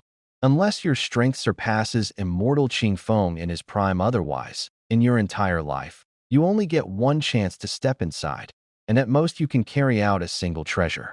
How far you can go and whether you come away with anything depends on your own fortune. You can't force it." So the masters of old weren't refusing to take everything inside, they simply couldn't. At this point, he looked squarely at Mou and said gravely, "In truth, as long as you pick the right passage going in, it's not very dangerous, but your gains will be much smaller. The person you're looking for likely entered a region he wasn't meant to, which is why he is trapped in there." Mou was stunned and hurriedly asked, "Is someone trapped in there in danger?" The elder's already stern expression grew darker. "It depends on the area. Some places mean instant death if you blunder in, while others are far safer. But one thing is the same everywhere. The arrays inside will slowly suppress a trespasser's cultivation, making it steadily decline. Of course, that suppression is temporary. Once you get out, your cultivation recovers immediately. But if your cultivation is pushed down past a certain threshold before you make it out, even the safest places turn dangerous." Everyone understood that well enough. The simplest method is to go without food. That's an ability cultivators only gain after reaching foundation establishment. But if a golden core cultivator goes in, his cultivation will be noticeably suppressed. If his cultivation base suddenly dropped below foundation building, even in the safest place, he would starve to death. That's true. Moreover, safety is always relative to begin with. As his strength waned, that once innocent little creature could turn into a savage, man-eating beast. Mou and the two senior martial sisters exchanged glances, their hearts heavy, as if weighed down by a stone. It seemed the ancestor's condition wasn't optimistic at all. Before, they had thought he was merely trapped, or even that the communication talisman had been destroyed, which was why he hadn't replied. But now it looked like the issue might actually be related to a drop in cultivation realm. The range of a cultivator's communication talisman is directly proportional to the strength of their soul force. In theory, only a nascent soul late-stage cultivator could send a message across continents. Low-level cultivators could only establish a brief channel if a high-level cultivator initiated contact first. Otherwise, without sufficient spiritual awareness. Even with a talisman, the message wouldn't reach far. So the fact that the ancestor managed to reply at all probably meant that he had already reached the nascent soul late stage. Yet even so, the ancestor spoke very little, every word carefully chosen. From this, one could deduce his cultivation realm had likely been suppressed to below nascent soul late stage, perhaps even lower. Thinking through these details, Mou felt his heart tighten, as anxious as an ant on a hot skillet. There was no need to think twice to know that the ancestor had fallen into such a perilous situation, because he had gone searching for the origin of Tao on his behalf. Once again, an image surfaced in his mind. That aged, kind figure. Xiaoyu, you are the hope of Xianling sect. The ancestor and everyone in the sect will spare no effort, even risk our lives, to heal you. You must hold on. One could say without exaggeration that without the ancestor's support and that of the entire sect, Mou wouldn't have made it to today. Even if he hadn't taken his own life, he would have long since perished from drained lifespan. Now, finally, Mou had endured and pulled through. Many fellow disciples had died because of him, scattered across forbidden zones and hidden realms. Third senior apprentice sister and fifth senior apprentice sister still hadn't sent any word. Because of this, the ancestor had fallen into danger once again. He felt a tightness in his chest, an inexplicable mix of frustration and guilt. Although he was confident that he could one day carry the Xianling sect to the very peak of Qingyan continent, even unify the entire Qingshade realm. But the debts he owed, he feared he'd never get the chance to repay them. Just as his mood sank low, a soft, smooth little hand suddenly slipped into his palm, and their fingers laced together. Almost at the same time, his other hand was tightly gripped by the first senior apprentice sister. The warmth from her palm slowly calmed him down. Little junior brother, don't rush. I believe it. One day, you will bring the ancestor back, and we'll be right here with you. Lu Ryu spoke with unwavering conviction, usually indifferent to everything. At this moment, her icy expression actually softened, a flicker of deep sympathy flashing across her face. Ever since childhood, he had carried the title of the #1 prodigy in the Eastern Domain, bearing all the hopes and expectations of the entire sect. She knew better than anyone just how heavy that pressure was. That's why, even though she rarely spoke and seemed distant from the other apprentices, she always wanted to stay by his side, wanting, through her presence alone, to give him a moment of relief so he wouldn't break under the weight. Luckily, he had always endured. Xiao Ro's gaze was gentle, her bright, dark eyes full of trust and sorrow. Her voice was sweet and soft as she said, "Little junior brother, didn't you say before you'd lead us all to the peak of the Tao?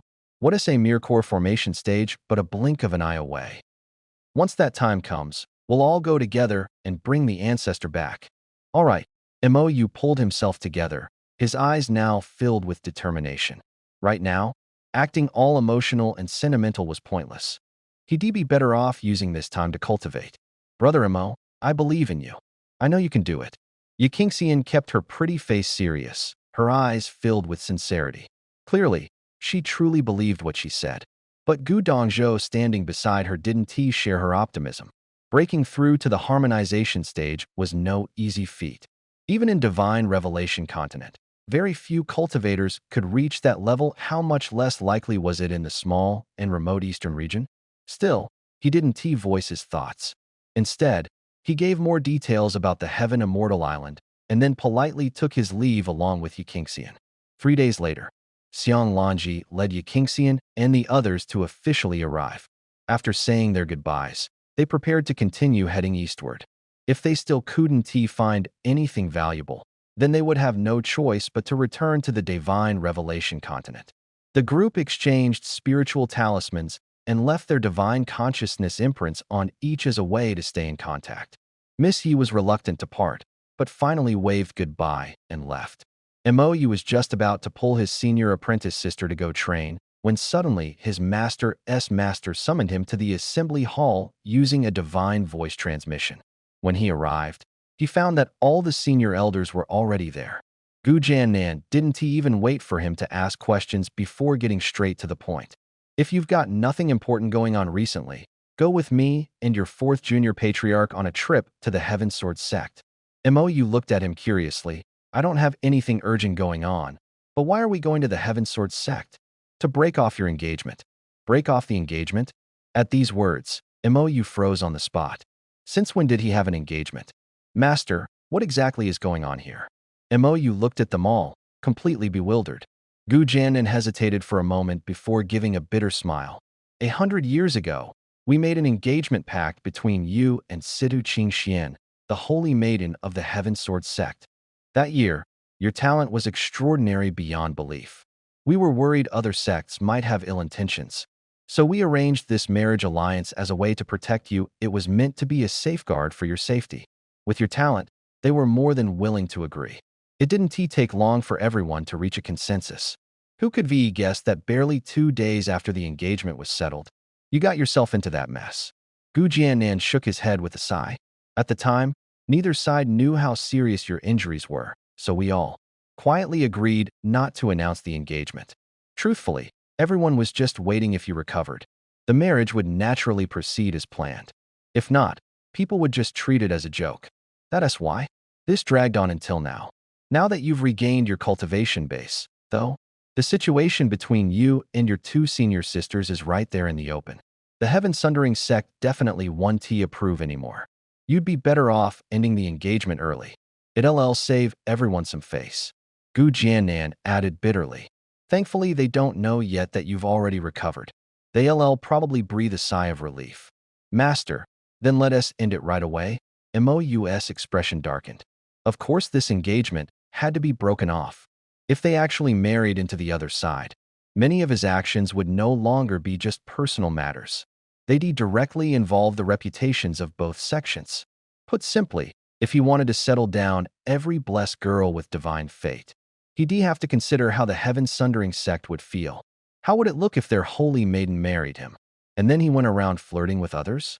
The old patriarch of the Heaven Sundering sect might just show up at his door with a sword. So, this matter had to be dealt with fast. If the other side found out about his relationship with his senior sisters, that would be a whole new problem. And if they discovered he'd fully recovered his cultivation base, things would get even more complicated. Sighing helplessly, Gu Jianan said, Then tomorrow, you'll come with me to the Heaven Sundering sect. We'll break the engagement in person. Huh, I have to go too? Mou wore a look of frustration.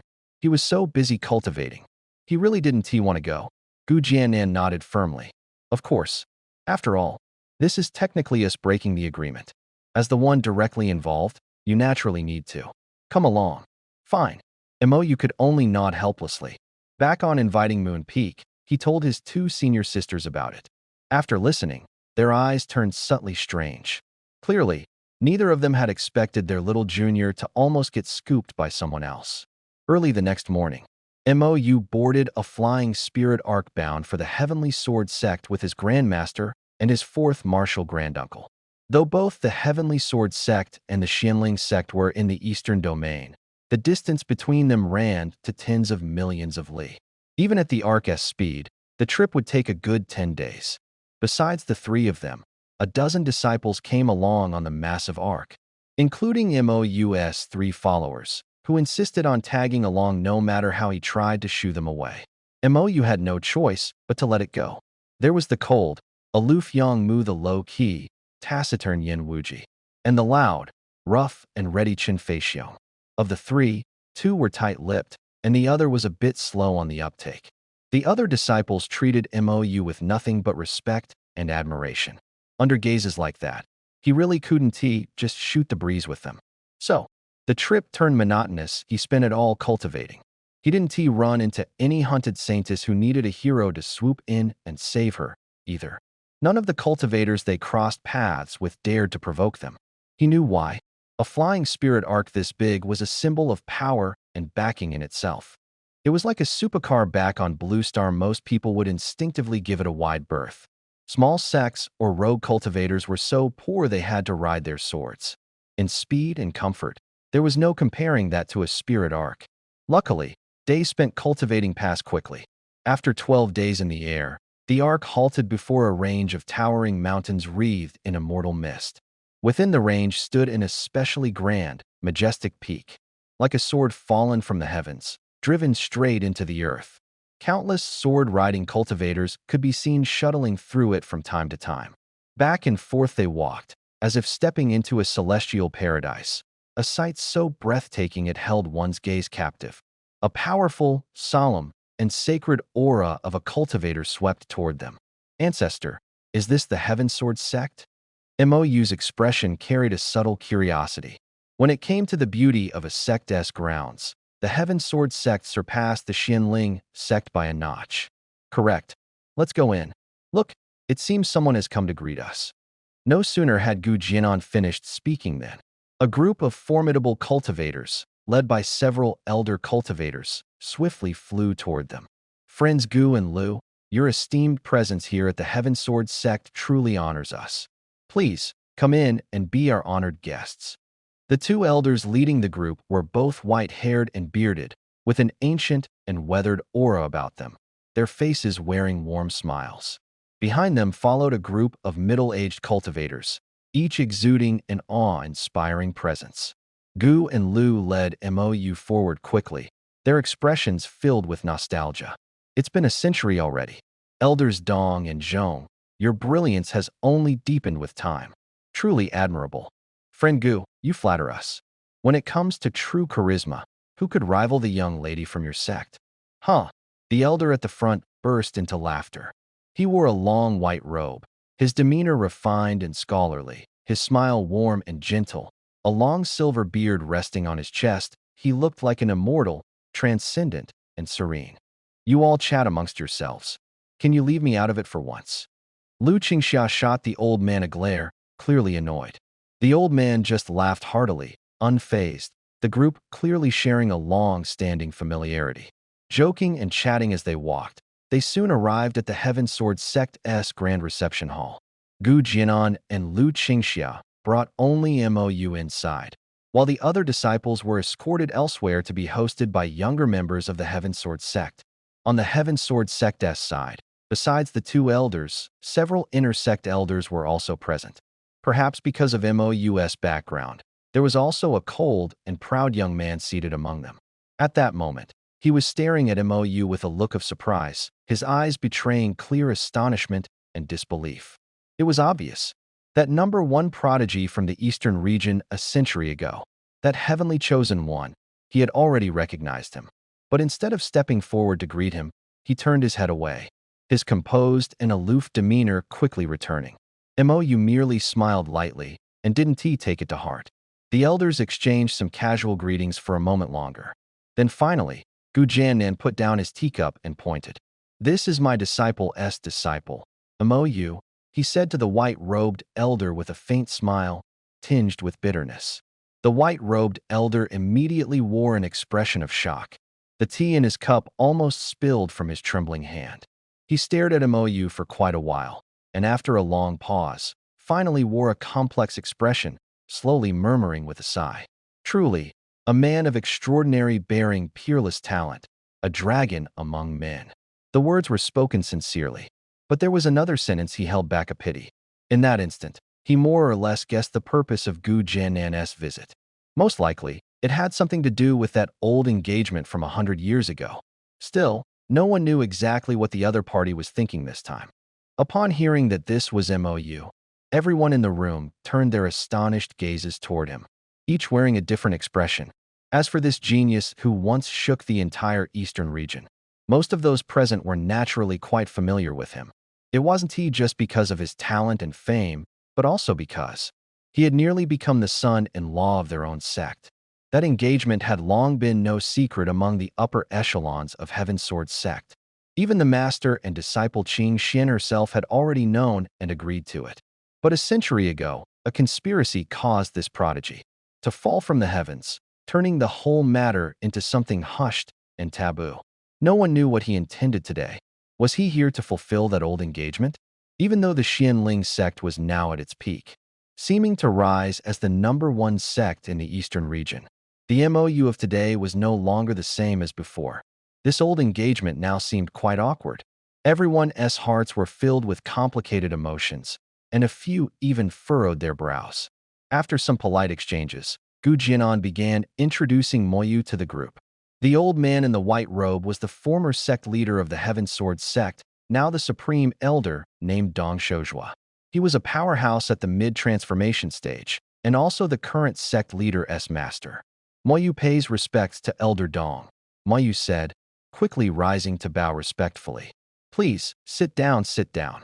No need to be so formal, Dong Shozhua replied with a wave of his hand, a look of regret and sorrow flickering across his face. If not for that incident 100 years ago with this young man's looks, demeanor, and his monstrous talent unrivaled in the eastern region, he and Qing Xian would have truly been a match made in heaven. What a shame.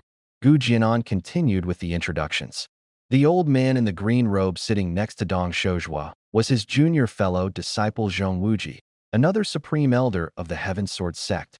He too was a cultivator at the transformation stage, though noticeably more broad-shouldered and sturdy than Dong Shozhua. Despite his stern appearance, his face wore a kind and gentle smile, his eyes deep and sharp with wisdom. Once the introduction was done, Gu Jianan naturally took over the role of introducing the rest of the people present to Moyu.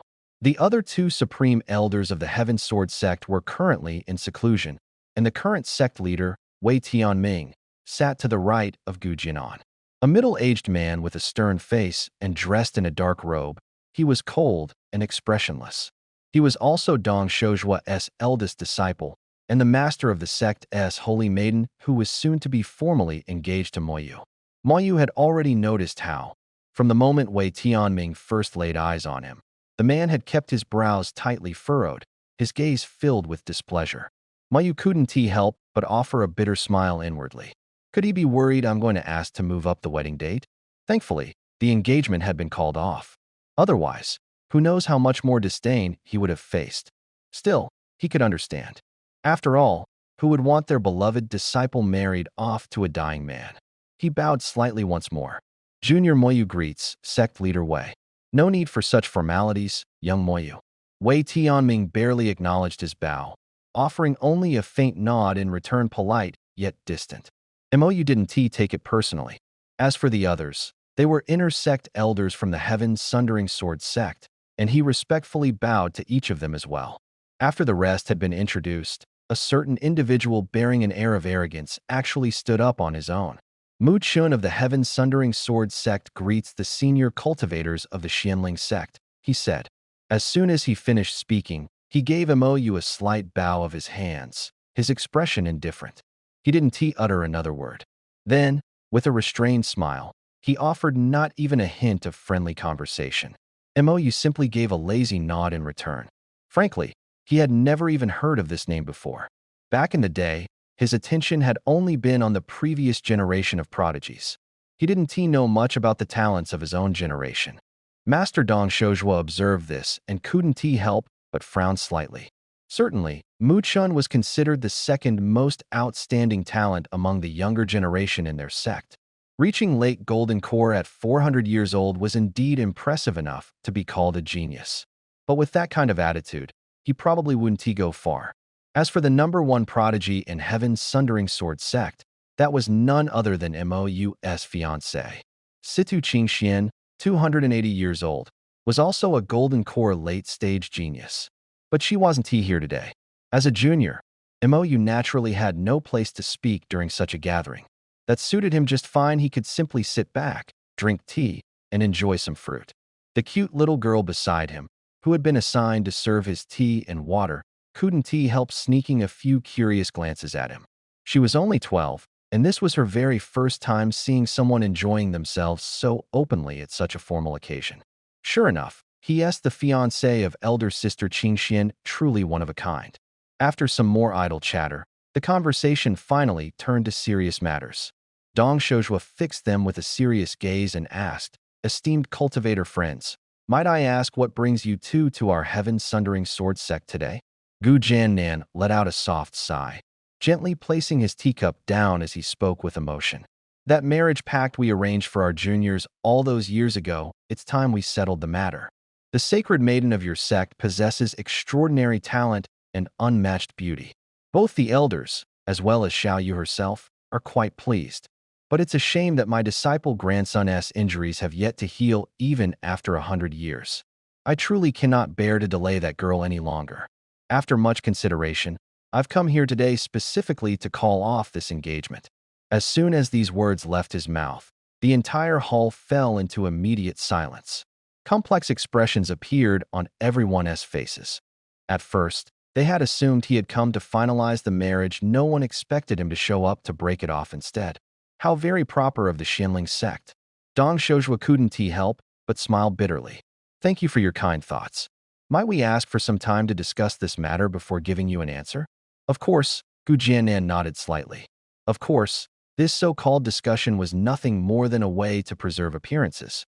Truthfully, the Heaven Sword sect had no objection to ending the engagement. Just at that moment, the little girl who had been standing behind Yu quietly slipped out of the grand hall and began sprinting toward the distance. She ran all the way to a quiet courtyard. Before even stepping into the house, she shouted in a panic, "Bad news, Qingxian's sister. He is going to break off your engagement." "Xiaoling, what do you mean I'm being broken off?" A clear, melodic female voice came from inside the room, pleasant to the ears. A moment later, a beautiful young girl wearing a red dress, with bright eyes and pearly teeth, stepped out with a bold and spirited air. Her gaze was clear and bright, her figure graceful and elegant. Her long black hair was loosely tied back with a red ribbon, giving her a neat and sharp look. A dark-colored ancient sword hung at her waist, adding a touch of martial vigor to her otherwise refined aura. Simple, clean, pure, and above all breathtakingly beautiful. That was none other than C2 Qingxian. The little girl called Ling quickly recounted everything that had happened in the grand hall. Finally, she added with a pout and clear displeasure, "That MOU has no heart at all. He actually broke off the engagement right in front of everyone in the hall. That meal was such a happy one. It's been 100 years, and you still haven't come to see Sister Qingxian. Now that you finally show up, you want to call off the engagement? How silly." Situ Qingxian couldn't help but furrow her delicate brows, then calmly replied, "Rest assured, no one just walks away from a marriage arranged by me, Situ Qingxian. 100 years have passed already. It's not that easy to run away now." "Huh. Sister Qingxian, I heard that MOU is practically on his deathbed. You still want to marry him?" The little girl wore a look of shock on her face. A hint of resentment stirred in her heart, not because she truly cared about MOU, but more because she was annoyed that someone else had made the first move to break the engagement. In her eyes, someone like Qingxian was the kind of woman every man would fight over. If Qingxian herself were the one to end the engagement, that would be impressive. Sure, MOU was handsome, and they used to say he had extraordinary talent. But how could he possibly not like Qingxian? Back at the sect, even the senior disciples and some of the masters had secretly admired Qingxian from afar. They just never got the chance to talk to her because she ignored them completely. Could it be that this MOU was some kind of strange man who disliked women? EW. The thought sent a chill down her spine. After a while, she finally heard Qingxian's voice, tinged with exasperation.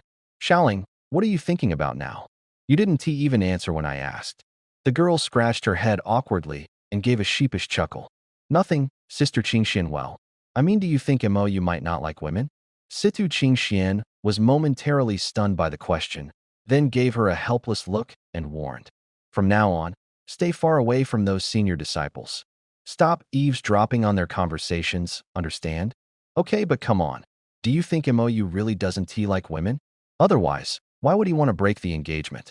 The little girl wore a look of confusion, her cute face full of innocent bewilderment.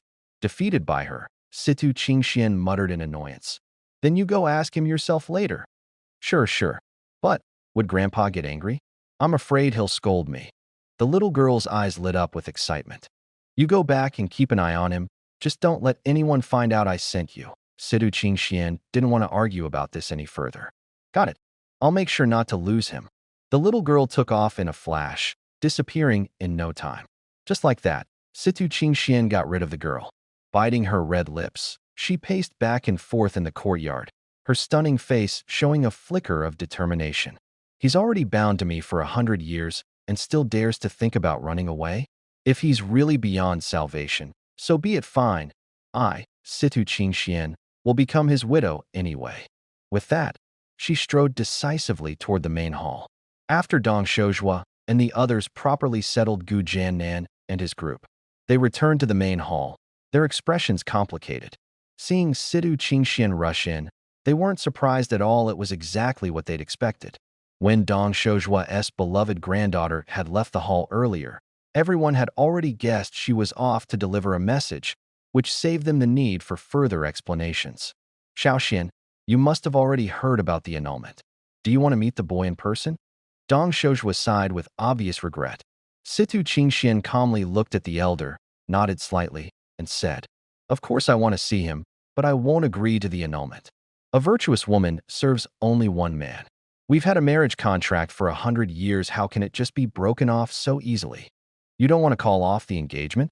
Dong Shozhua was visibly shocked, his mouth opening and closing, momentarily at a loss for words. Beside him, Wei Tianming grew impatient and furrowed his brow.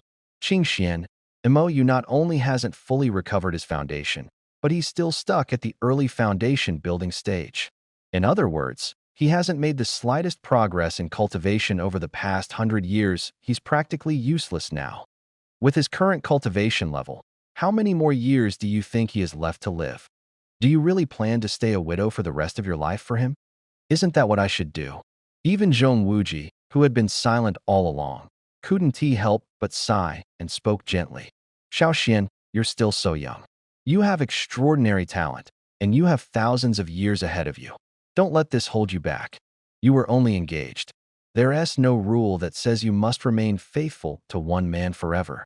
And besides, he was the one who ended the engagement first. Why are you punishing yourself like this? Situ Qingxian's eyes sharpened. She looked steadily at the elders before her and spoke calmly. Master Ancestor, Senior Master Ancestor, Master, do you truly wish to know why I requested the breakup of the engagement? Truthfully, you all already understand his only reason was not to hold me back. After we were engaged, I quietly sought out every detail I could find about him. Over the past century, he has long since become my fiancé in my heart. I have always believed that my destined cultivation partner should be just like him.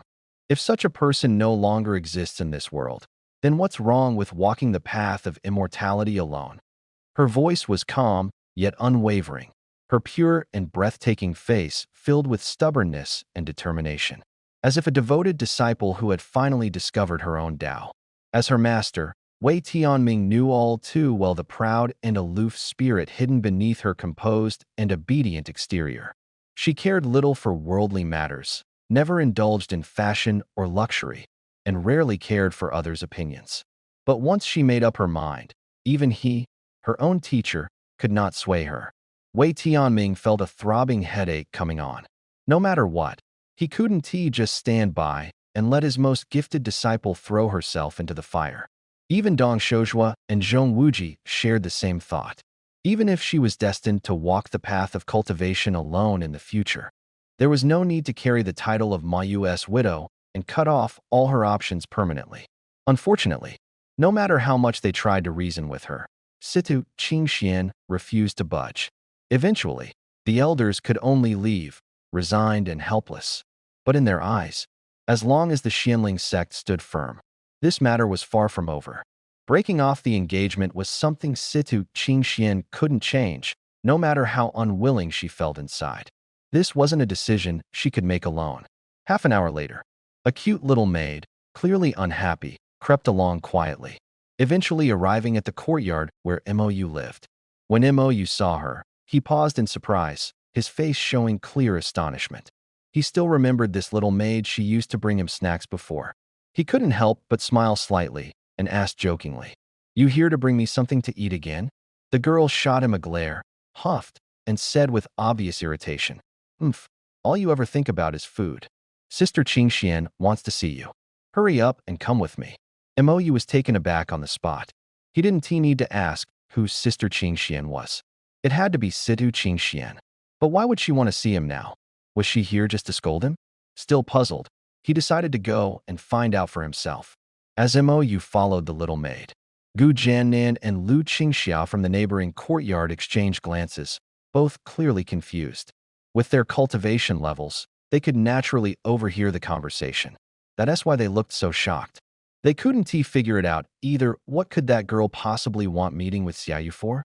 Still, they were young, and it wasn't their place to interfere. After all, it was just an engagement. What harm could a simple meeting do? Before long, Mou arrived at a quiet, elegant little courtyard, with the little maid named Dong Shuling. Though small, the courtyard was tastefully arranged and beautiful. Inside the pavilion sat a stunning woman dressed in a long red gown, a sword hanging at her waist. She sat upright, her brows furrowed, clearly lost in deep thought. Her eyes were bright and clear, her figure tall and graceful, exuding a bold and spirited aura. Her jet black eyes sparkled with intelligence and decisiveness, adding a unique charm to her presence. Mou stared, completely stunned, his face filled with awe. So this was the holy maiden of the heavenly sword sect. Truly a beauty beyond compare, her looks rivaling even his devilishly gorgeous senior sisters. But what truly shocked him was what sat atop her head. The transparent panel appeared. Name: Situ Qingxian, known as the daughter of heavenly fortune. Age: 280. Cultivation: late golden core stage. Physique: innately pure sword body, arguably the strongest in the world. One of the legendary sword bodies, naturally enlightened sword heart, capable of mastering any sword technique instantly, with terrifying innate talent in the sword path. If completely subdued, the reward in heavenly fortune points could reach 20 million. Mou's eyes widened unconsciously, his heart in turmoil. He never expected that the person he was trying to break off an engagement with was actually a daughter of heavenly fortune. It's like searching everywhere in vain. And now he was backing out of the engagement. What exactly should he do now? At this moment, Situ Qingxian was openly studying Mou. As for her so-called fiancé, she had seen his portrait before, and the portrait had indeed been handsome. But she still felt that the man before her now was even more handsome than in the painting. Situ Qingxian shot a glare at Dong Shuling, who was sitting nearby watching the show, and smiled warmly and kindly. "Little Linger, don't you think it's time for you to go?" The little girl immediately looked displeased, puffing up her cheeks and shouting, "Humph, Qingxian Jiejia, aren't you just casting off the bridge after crossing the river? They can talk their talk, and I'm not even interrupting." Situ Qingxian didn't respond, only smiling gently as she gazed at her. Her pale, slender fingers tapped lightly on the table. The little girl felt a chill creep up her spine under that gaze. Eventually, she stomped up, eyes wide, and shouted, "Qingxian Jiejia, if you keep threatening me like this, I want to help you next time, you know. I'll take you to the full blessing pavilion for a feast of spirit beasts next time. Order whatever you want. I want to eat twice." The little girl's eyes sparkled instantly, almost drooling. "Deal. Yay. Qingxian Jiejia is the best. You two just chat all you want. I'll go keep watch for you." Having secured 2 free feasts, the little girl cheerfully turned and ran off, watching her disappear into the distance. Only then did Situ Qingxian turn her head to look at Mou. Her gaze was calm like still water, and her face showed no expression whatsoever. "Please, Lord Mou, have a seat. I'm sure you already know who I am, so there's no need for further introductions," she said. "I have only one question: why did you want to break off the engagement?" As she spoke, Situ Qingxian gently clenched her pearly white teeth, the faint sound of them grinding together echoing softly. Then, with a sharp motion, she slammed the long sword at her waist heavily onto the table, her eyes locking onto his with fierce intensity. Her aura was powerful, as if she wouldn't rest until she had given him a serious lesson. Mou snapped out of his daze with a bitter smile and sat down. He hadn't expected her to be so direct at all, and judging by her expression, she actually seemed pretty angry. Still, even when angry, she looked rather charming, almost endearing, in a way. But after a brief moment of thought, he reached a conclusion. He couldn't let one tree block his view of the entire forest. So he spoke sincerely. "I know my own situation best. I may never recover in this lifetime, and I don't want to hold you back any longer. The reason I'm only coming forward now is because I just recently ended my retreat and only then learned about this engagement." Situ Qingxian gave a slight nod, her stunning face remaining impassive, giving no hint of her thoughts.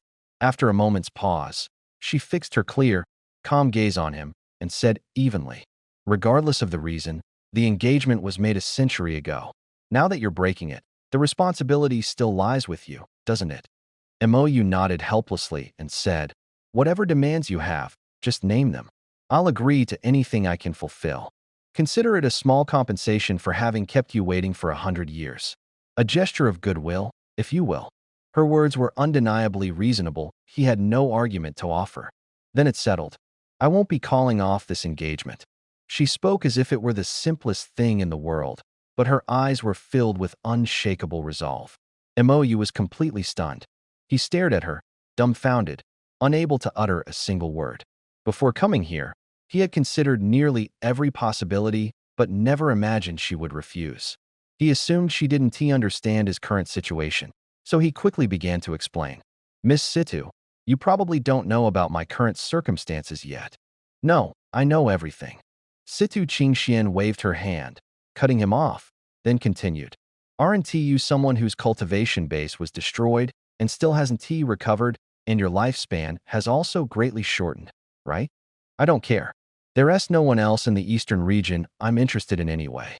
If you go first, I'll become your widow." Mou was completely stunned.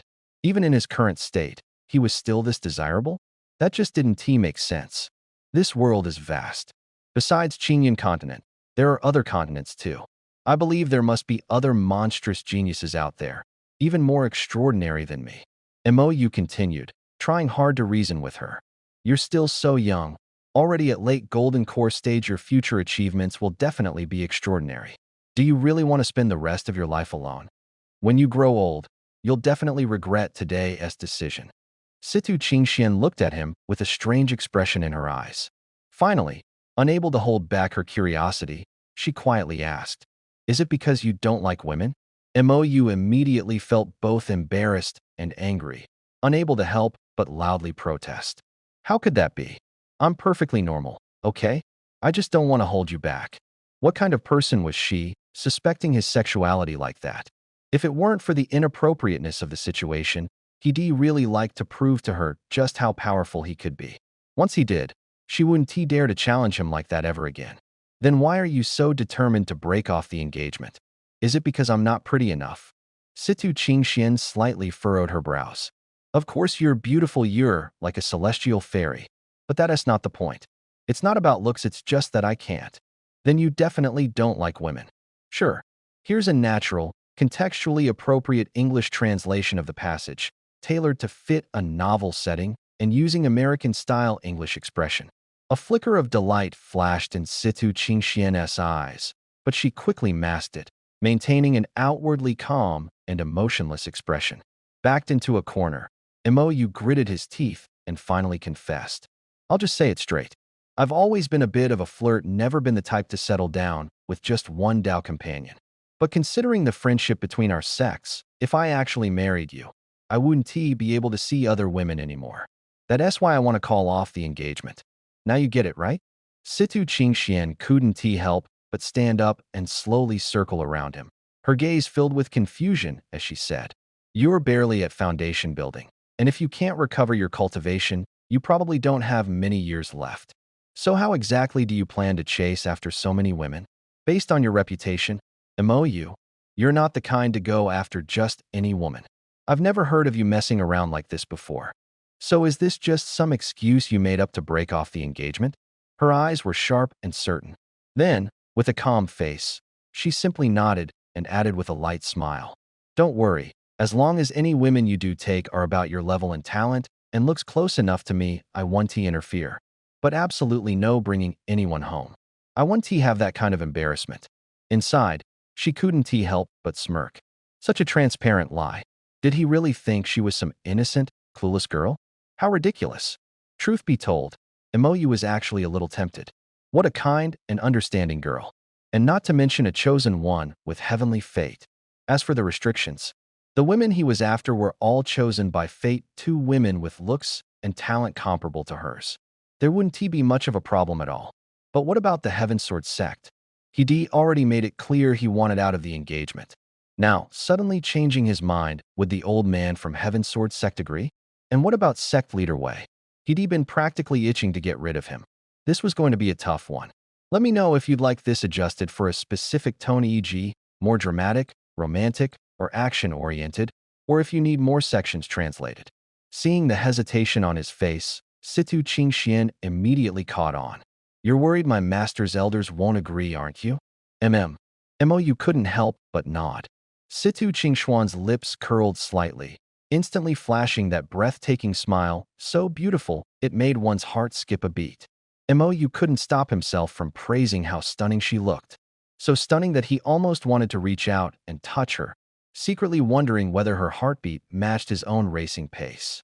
Under his gaze, Situ Qingxian's cheeks flushed slightly, her clear, innocent eyes glancing at him sideways.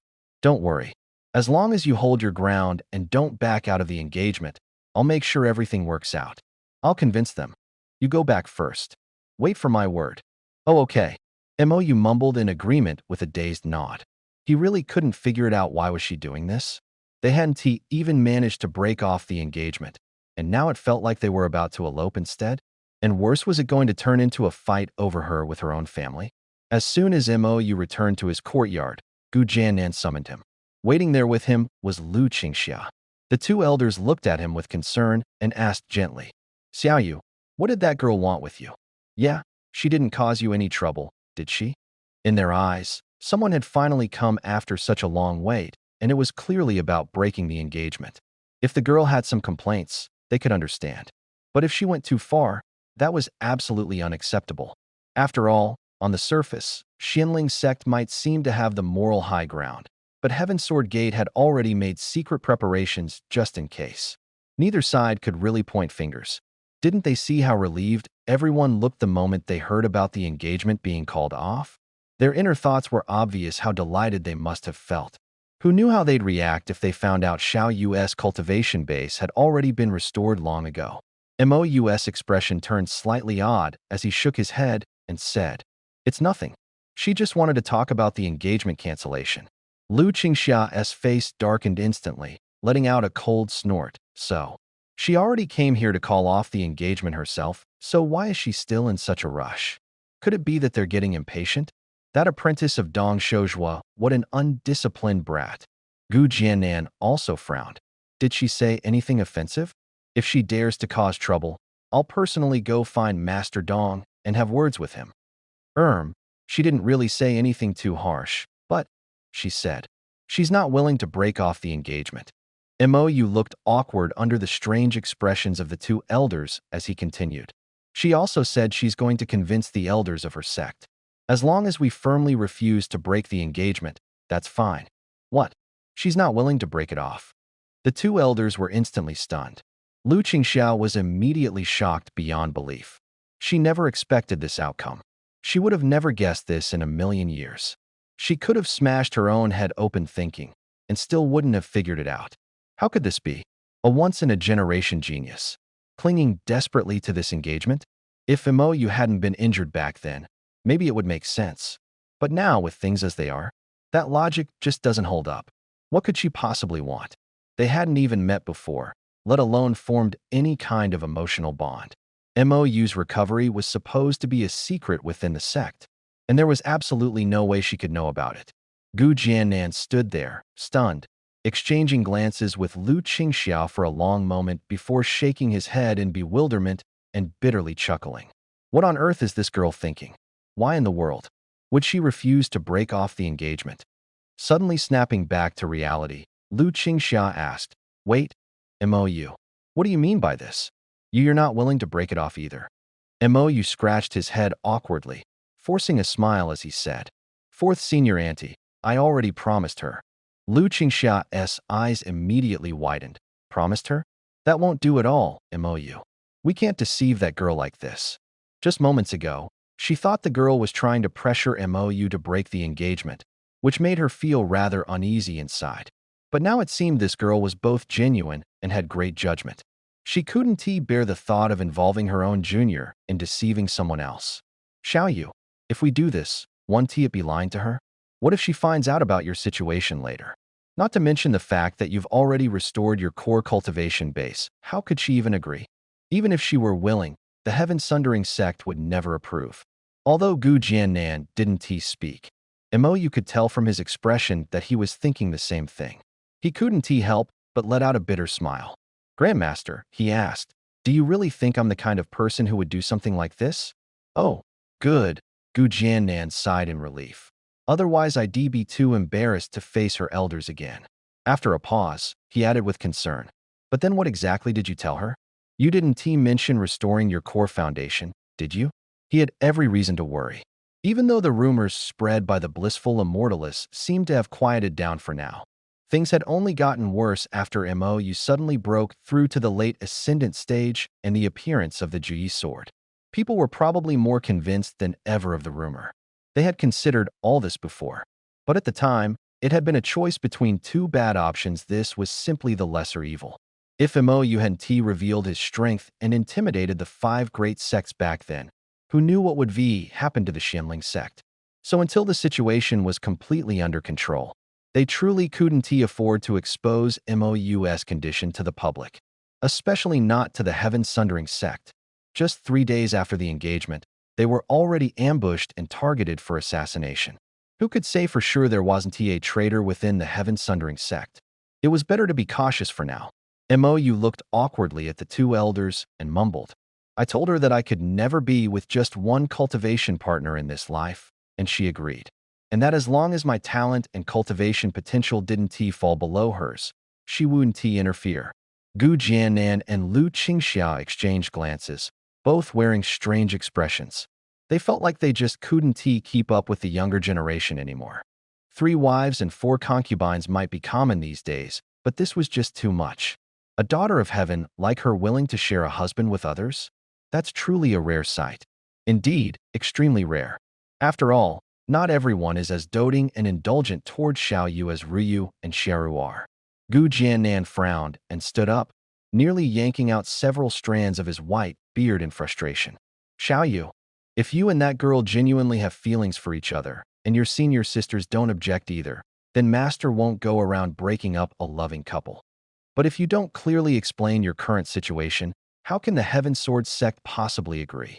Lu Qingxia, however, wore a fiercely determined expression. Right now, as long as that girl herself refuses to call off the engagement, that's more than enough. This engagement was set 100 years ago by the two sects' supreme elders. How can it be changed so easily? Gu Jiannan helplessly glared at her. But still, isn't it us who initiated the request to break the engagement? Not officially broken, yet, so why can't we change our minds now? Faced with this slightly cheeky reply from his 4th junior sister, Gu Jiannan was momentarily at a loss for words. But would the Heaven Sword sect really agree? Compared to back then, Xiao Yu is not only outwardly rendered useless now, but even more crucially, although the current Xianling sect is powerful, its position is also rather precarious.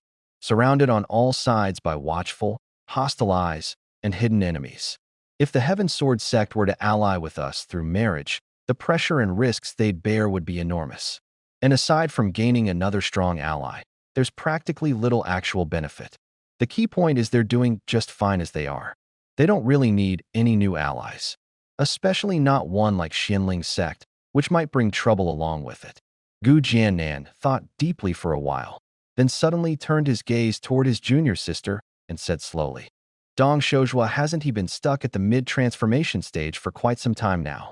Senior brother, are you thinking of giving him a spirit-breaking pill? A flicker of shock passed through Lu Qingxiao's eyes. If that were really the case, then this dowry would weigh heavier than Mount Tai itself. One spirit-breaking pill alone would be enough to elevate the Heaven Sword sect to a whole new level. It wasn't me who sent it. It was Xiao Yu. And honestly, it probably wasn't the right move. It's not really appropriate to be so forward with him. We should wait until he comes begging for it himself. Gu Jiannan gave a faint smile, his aged eyes flashing with a glimmer of wisdom. I'll drop a subtle hint first. They'll come knocking on our door soon enough. No need to rush things. Too much urgency just makes it seem less valuable. Mo was completely confused. Why did this immortal elder seem so different all of a sudden? His expression was impossible to read.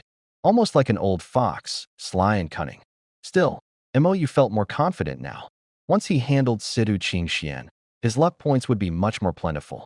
It was torture seeing all those treasures in the system, knowing he couldn't afford any of them.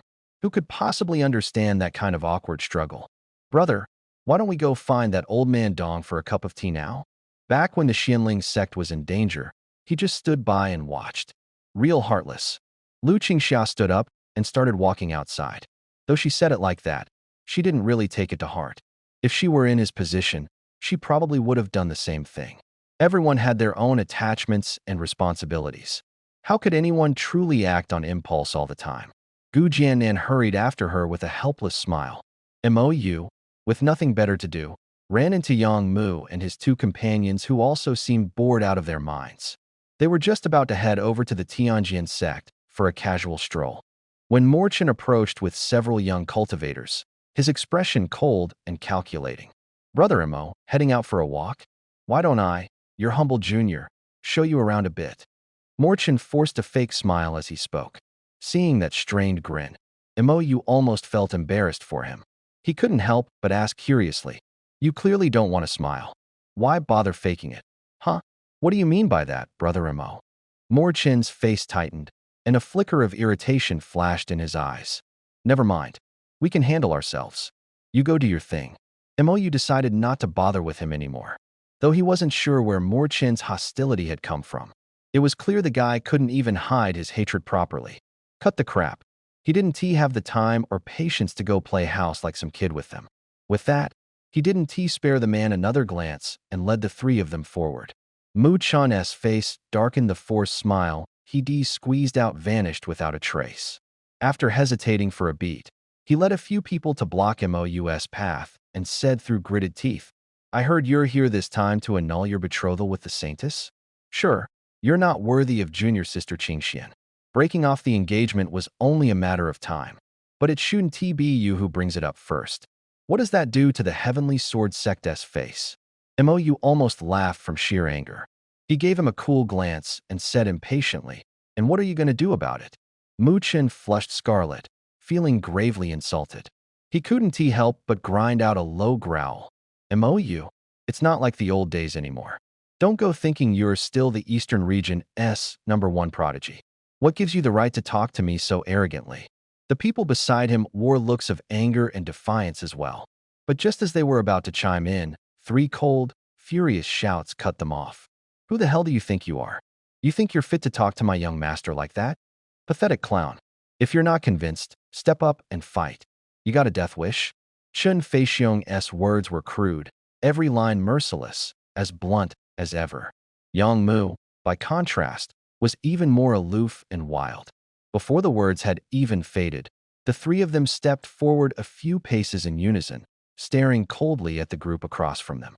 Murderous intent churned in their eyes. Mu Chun had always been regarded as a top prodigy among the Heavenly Sword Sect's younger generation. How could he stomach being dressed down like this? Yet when he looked at the three facing him, his expression only grew darker. Two of them had an aura no weaker than his. As for the most arrogant one, his strength was impossible to gauge, unfathomable. He couldn't see through the man's realm at all, and when he thought of how they called Mou young master, his heart gave a jolt. Could it be that all three of them were actually followers of Mou? Although he had previously shown nothing but contempt for Mou, he was nevertheless fully aware of the other's exploits. He naturally knew about the rumors of Mou once having 10 monstrous prodigies as followers. This revelation momentarily left him feeling humiliated. But then he remembered he was standing in the Heaven Sword Sect's territory, and a flicker of hope sparked in his heart. Besides, his pride simply wouldn't allow him to admit defeat. Otherwise, what would the other disciples think of him? And how disappointed Qingxian would be, he knew that all too well. The moment he thought of Qingxian, his courage surged once again, and confidence and composure returned to his eyes. He burst into a loud laugh. Heaven really knows how to make an entrance. Do they actually think the Heaven Sword Sect has no one worthy to step up? At this, the overwhelming aura of a late golden core cultivator burst forth from him, and his entire presence became radiant and commanding. Combined with his handsome face, he truly exuded the aura of a supreme genius. At the very least, the juniors behind him looked on with undisguised admiration. A cultivator reaching late golden core at 400 years old was already considered exceptionally gifted among the younger generation of the entire eastern region. It was only a matter of time before he broke through to nascent soul. But in MOU's eyes, even if these people couldn't be called mediocre, they were barely passable at best. So faced with such provocation, he truly had little patience. Looking at Mu Chan's confident face, MOU sneered and shook his head. If reaching late golden core by 400 means you're considered an elite genius of the Heaven Sword sect, then your standards must really be quite low. So from now on, don't bother trying to flaunt yourself in front of me, it's just embarrassing. Yang Mu, go show him what a real genius looks like. Yes, young master.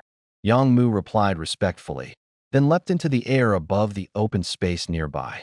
With a casual flick of his hand, he extended a single finger toward Mu Chen below, beckoning him with a slow, taunting motion. I happen to be 401 this year. How about I give you a taste of my strength? Don't worry, I won't kill you. Come up here and take your beating.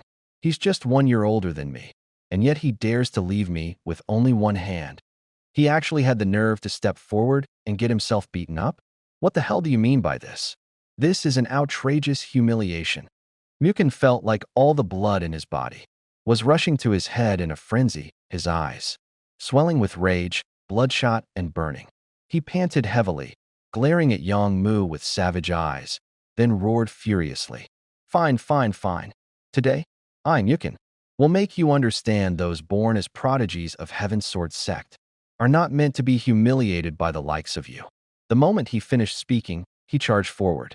Without even a warning, he unleashed a terrifying arc of sword light.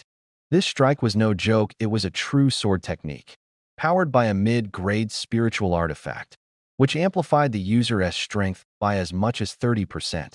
A rare treasure indeed. Moreover, the Heaven Sword sect mainly cultivates sword masters, whose offensive power is far fiercer and more forceful than that of ordinary cultivators. The sword pressure spiraled like a whirlwind, instantly enveloping Yang Mu, spreading like radiant dawnlight across the earth, leaving him nowhere to flee. Mukin's gaze remained cold and indifferent. He would make this arrogant fool pay the price. He would ensure that everyone understood Mukin was not someone to be trifled with. Of course, the reason he had taken this so seriously from the start had much to do with the opponent's strength. It just didn't make sense. Yet in the face of his attack, Yang Mu remained completely unfazed. Instead, he simply flicked 2 fingers together, slashing down with a casual, effortless motion. Not only did he fulfill his promise of leaving Mukin with only one hand, but he did so barehanded. That earth-shaking arc of sword light vanished in an instant. Mukin exhaled in relief. Thankfully, the opponent hadn't drawn his sword. But almost immediately, a wave of fury and humiliation surged through him again. Yet, when he saw that sword light, panic stirred in his heart. The power of that strike, it was clearly off somehow. Boom. A thunderous explosion followed. The terrifying sword pressure that had enveloped Yang Mu seemed to become a curtain of water, split cleanly in 2 by that fleeting arc of sword light. And before the sound of that first sword strike had even faded, another slash came hurtling down straight toward Mukin's head. The momentum showed no sign of weakening, just like a meteor blazing through the night sky, swift and ruthless. The commotion had already drawn a large crowd of disciples nearby, and more were rushing over from a distance. Holy crap, there's a fight over there, and one of them is actually Senior Brother Mukin. Let us go check it out. That opponent looks unfamiliar. Could he be from another sect? Yeah, I saw him this morning. He's from the Xianling sect. How did they even end up fighting? Although Tiandao sect was generally quite lenient about sparring matches among its disciples, it was still unusual for guests to start a fight right above their own lodgings. But those sharp-minded disciples had already figured out the general idea. Who doesn't know that Senior Brother Mukin has feelings for Holy Maiden Qingxian?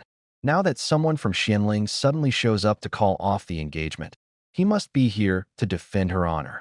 Even though this breakup might secretly please him, he wouldn't pass up the chance to win the Holy Maiden's favor.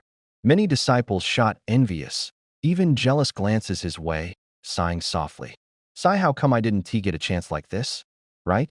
I bet Qingxian must be furious after being dumped like that. If I could stand up for her, she might actually remember me. But even if she remembers you, how could you compete with all those senior brothers and uncles? Exactly. How can those senior uncles even bear to compete with us juniors for a future partner? It's just sigh. Even without those elders, we still can't compare with junior brother Mo.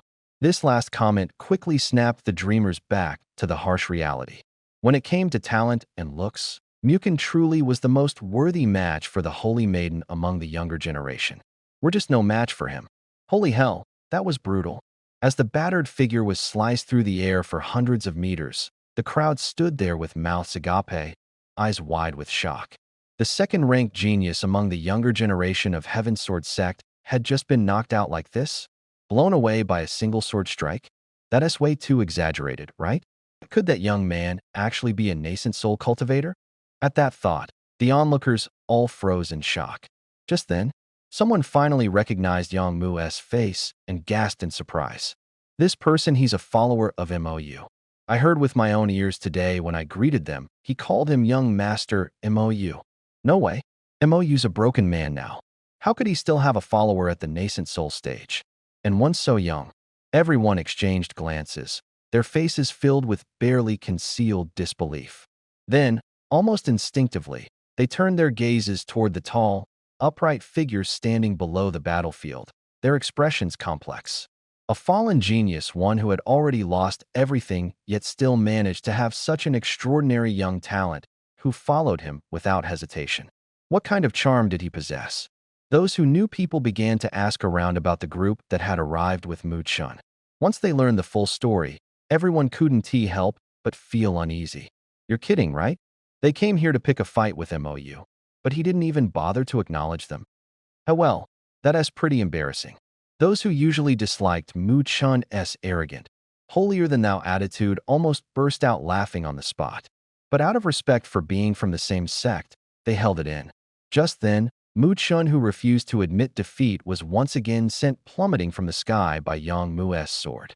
And this time, he just so happened to land right at MOU's feet, his aura weak and fading. To those who didn't know better, it looked like he was kneeling before MOU, begging for mercy. The sight was too much for the already gravely injured Mu Chun to bear. He could no longer suppress the blood rising in his throat and spat it out violently. That drawn-out exclamation had barely left his lips when MOU suddenly jumped. In an instant, he flashed several meters away. He didn't say a word, but the look of disgust on his face was unmistakable, like he was dodging a pile of crap. Seeing the look on MOU's face and feeling the strange gazes from the crowd around him, Mukin, already battered and humiliated, could hold back no longer. Gasping for breath, unable to bear the shame, he roared furiously. MOU, you're nothing but a bastard who bullies others by leaning on your protector. A damn useless piece of trash. How dare you look at me like that? What the hell? Gives you that right? Enraged beyond reason, Mukin screamed himself hoarse, his face twisted with fury. MOU, who had been watching with a calm expression until now, instantly turned cold. His voice sliced through the air like a blade. Yang Mu, go swell his face up. I want to see. At least 3 of his teeth knocked out. At once, young master. The moment the words left his mouth, the murmurs around them vanished instantly. The entire area fell into a heavy silence. Greetings, senior apprentice Sister Situ. Greetings, holy maiden. Greetings, junior aunt Situ. The crowd looked on with a mix of admiration and reverence. Bowing politely, their eyes filled with anticipation and fervor. This female prodigy, although also at the late golden core stage like Mukin, was in an entirely different league. Mukin had barely reached this stage at nearly 400 years old. But Situ Qingxian, at just around 280, had already stood at this level for a full decade. Breaking through to nascent soul was right around the corner, and ascension to spirit severance was practically a given. Some even dared to compare her talent to that of Lu Yuyan. That kind of praise was outrageous, absurdly high. After all, Lu Yuyan was universally recognized as the greatest female prodigy of the eastern region in the past 10,000 years. Her cultivation talent was so monstrous that it was only slightly inferior to Moyu back in his prime. Against anyone else, she had an overwhelming dominance. So now, Situ Qingxian was already being groomed as the future successor of the Heaven Sword sect. From that moment on, the sect's elders had no intention of marrying her off to someone from an outside faction. The same went for the Xianling sect. Forget about Moyu being crippled even if he were in perfect condition. Even if he were the sect leader himself, it wouldn't matter one bit. Unless Moyu switched allegiance to the Heaven Sword sect, such a scenario would be impossible. But even then, only if he could return to what he once was. As for the current Moyu Humph, he's nothing but a good-for-nothing now. That's what every disciple of the Heaven Sword sect thought, including even Mu Chun, the one limping and missing 6 teeth, thought the same. Mu Chun, the terrifying talent of Qing Xian's junior apprentice sister, grows by the day. It was destined that she could only marry someone within the sect. No one would give away a genius with the potential to reach the ascended sage stage to an outsider, unless someone could offer the Heaven Sword sect's elders a deal they couldn't refuse. Otherwise, he would be among the top contenders for the opportunity.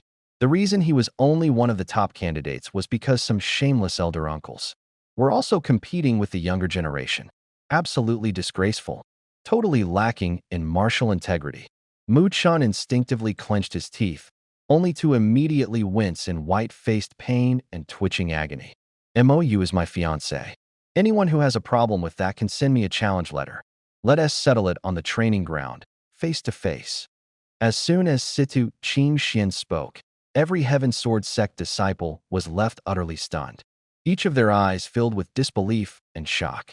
Before this moment, not a single person had expected her to say something like that.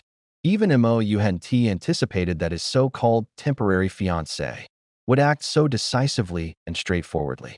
He couldn't help but glance at her curiously, watching the beautiful woman carefully fastening her sword to her waist. At this very moment, Situ Qingxian was both fierce and incredibly cool.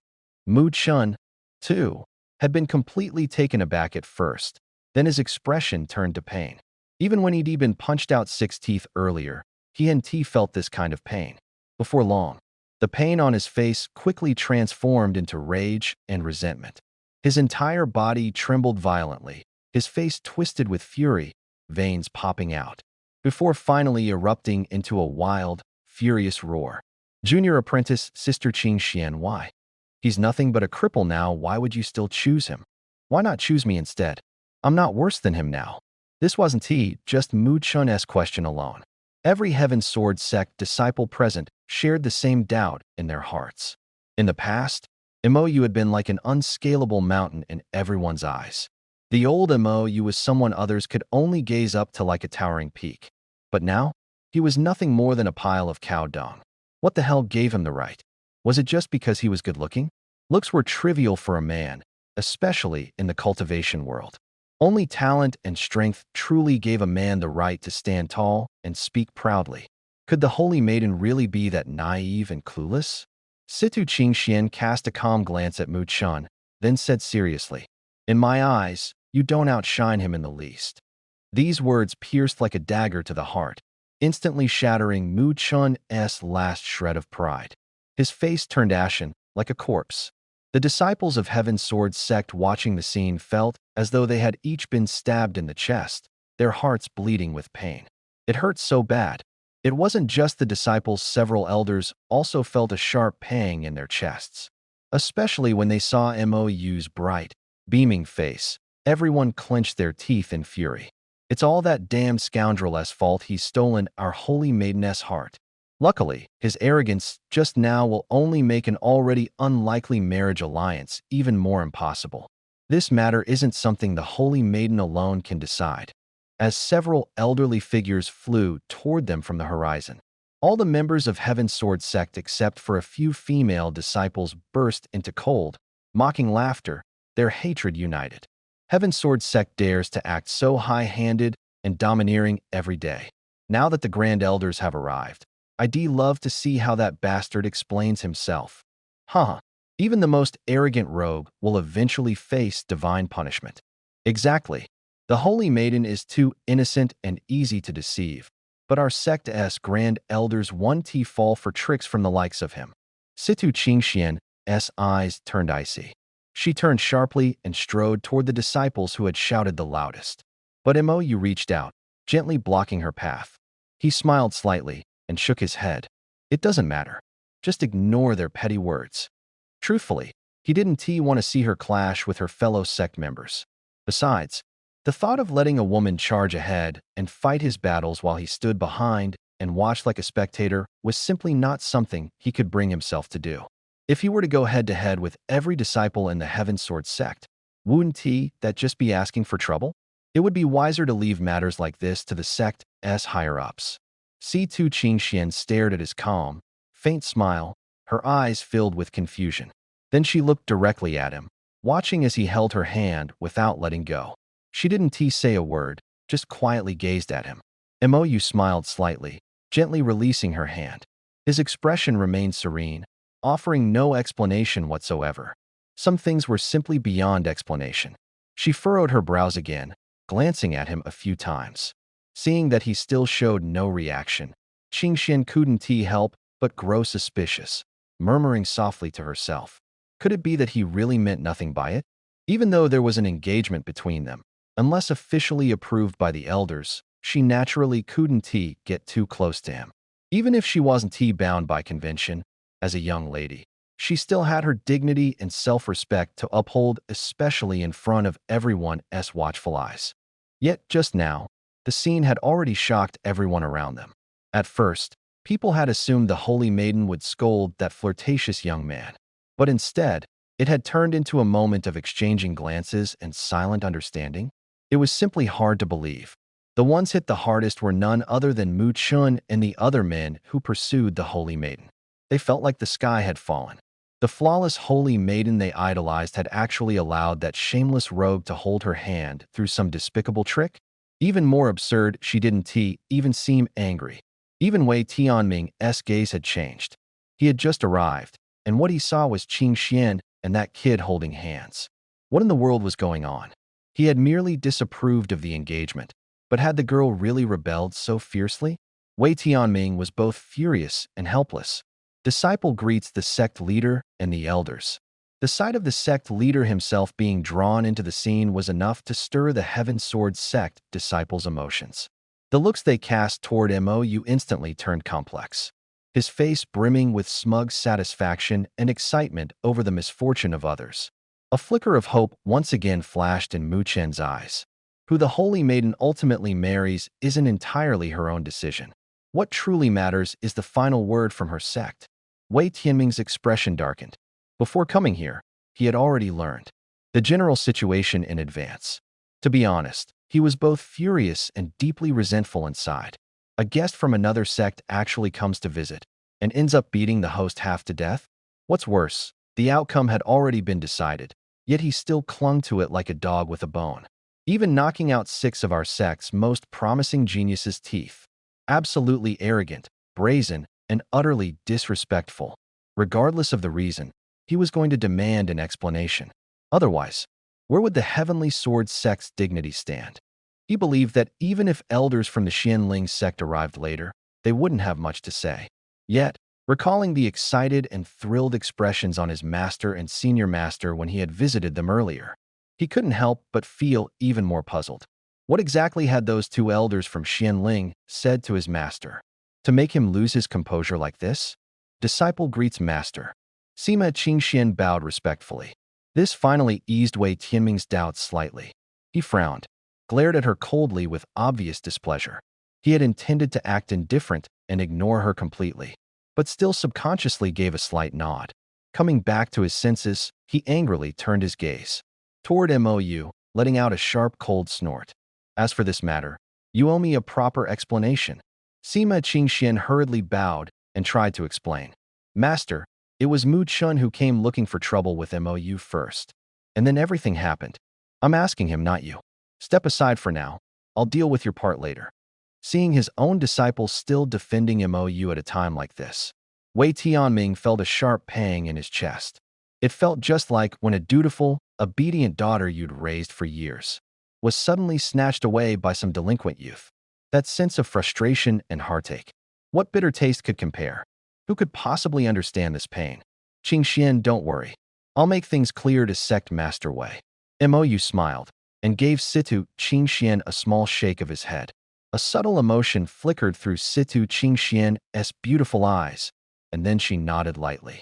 But those two syllables Qingxian were like a small knife, stabbing straight into Wei Tianming's heart all over again. It made his breathing grow rough. First day they meet, and he's already calling her that so intimately? This punk is smooth as hell, you can tell at a glance he's not the reliable type. How could that girl fall for someone like him?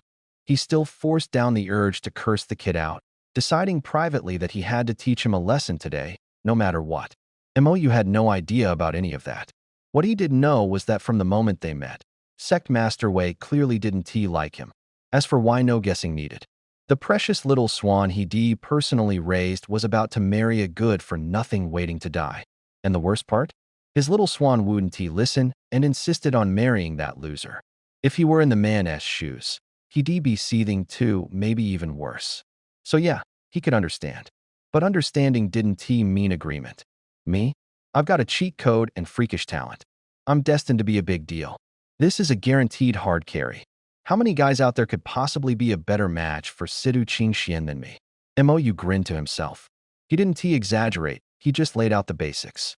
It really boiled down to he didn't want to make enemies of the heaven-sundering sect, but that didn't mean he had to swallow his pride and back down.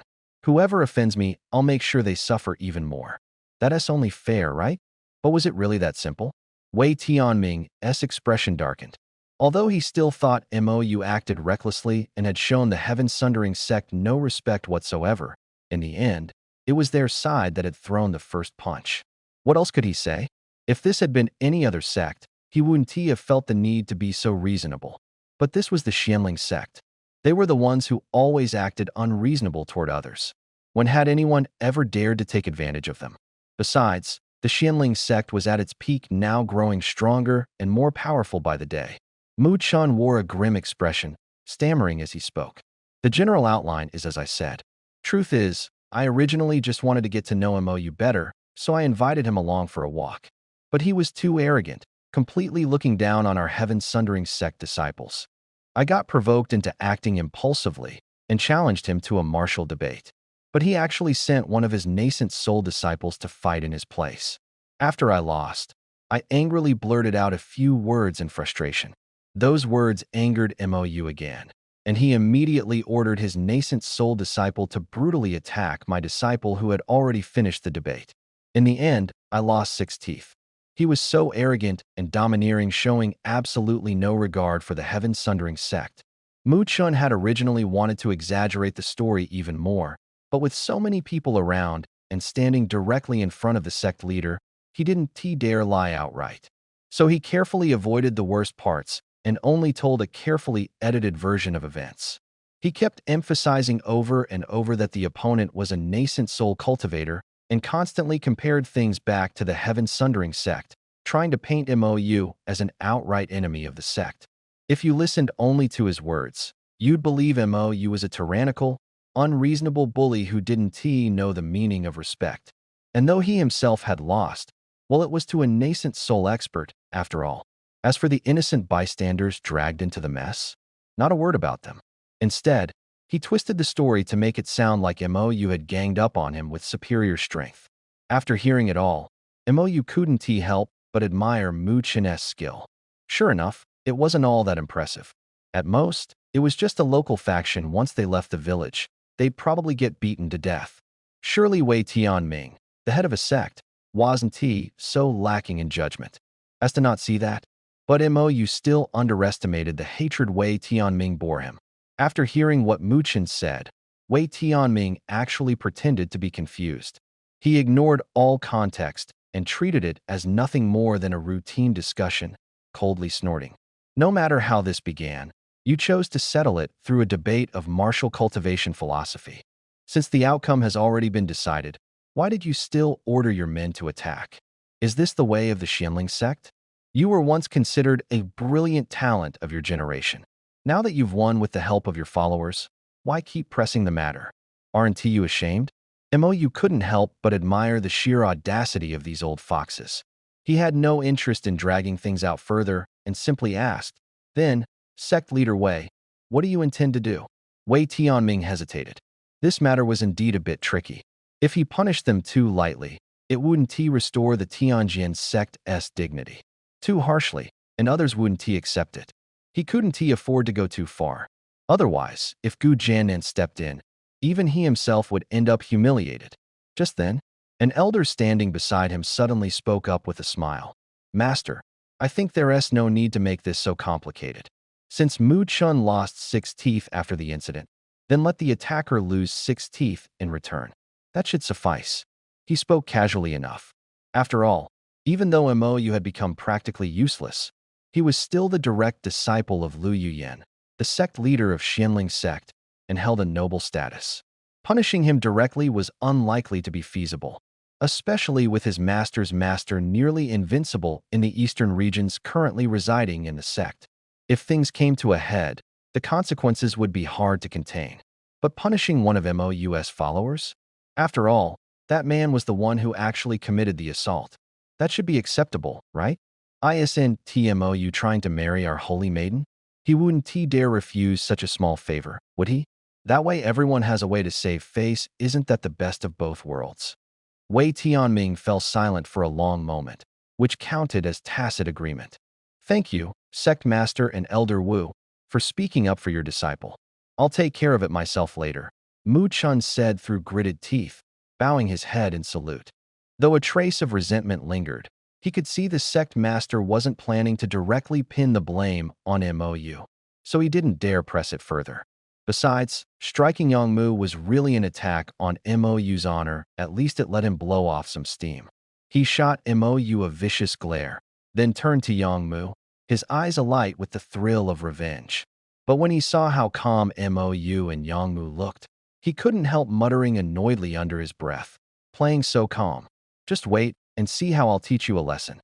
Situ Qingxuan's face was as cold as a blade. She was about to step forward, but Mou caught her before she could. At that moment, Elder Wu turned to Mou and smiled. Mou, you don't object to this arrangement, do you? Mou gave him a cold look. Heh, it's reasonably fair.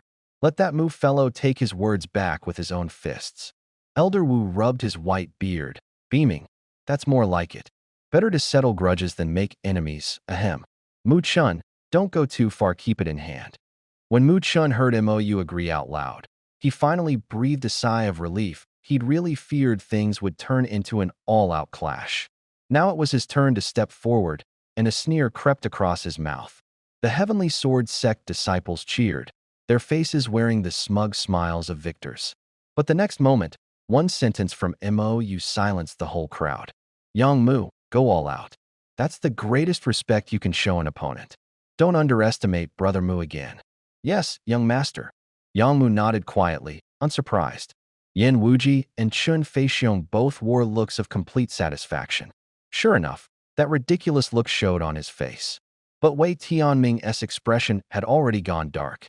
The resentment in his chest surged like a douse of cold water. He couldn't hold it down anymore. He couldn't help it, and shouted, voice blazing. Mou, you really think your sect master doesn't dare lay a hand on you? He hadn't even finished speaking when a shout, even angrier than his, shot over from the reception hall. Wei Tianming, getting a little too big for your britches? Is this how I, as your teacher, taught you to treat guests? As soon as the words fell, 4 elderly figures appeared in a flash, bristling with anger. The white-haired elder at the front, face thunderous, was none other than the Heavenly Sword sect's supreme elder, Dong Shouzhua, also the current sect master Wei Tianming's teacher. Another supreme elder, Zhong Wuji, followed close behind, his face wearing the same look of bitter disappointment. Bringing up the rear were Gu Jiannan and Lu Qingxia, both looking utterly unruffled, as if none of this had anything to do with them. With Elder Dong huffing and glaring like that, anyone who didn't know better would really think Mou was his own grand disciple. But it was the Heavenly Sword sect's disciples who were being bullied right now. How did it end up looking like the bully was the one to be pitted? Every disciple of the Heavenly Sword sect froze, eyes blank. Wei Tianming included. His teacher had always been mild. Ever since handing him the sect master's seat, he single-mindedly focused on breaking through, charging for late-stage divine transformation, and hardly bothered with minor affairs. Today's mess did involve the Xianling sect. And, honestly, was a bit of a fuss over nothing. But even so, was that really grounds for dressing him down in front of everyone? Could it be because Gu Jiannan broke through to late-stage divine transformation? But their own sect wasn't lacking late-stage divine transformation powerhouses. And with the old patriarch backing them, there was no need to bend over backward like this, was there? I'm talking to you. If you're the head of a sect, is this how you receive guests? Seeing him still spaced out, Dong Shojua bellowed again. If not for the fact that the kid had long since grown up and was now a sect, the sect leader wanted to at least spare him some dignity. But in truth, he had the urge to slap him right across the face. Wei Tianming spoke up. Master, honorable elders, regarding what happened today. He looked helpless, wanting to explain, but before he could finish his sentence, he was once again interrupted. This time, however, it wasn't Dong Shojua who spoke. Instead, it was Zhong Wujia beside him. The old man said with a face full of reprimand.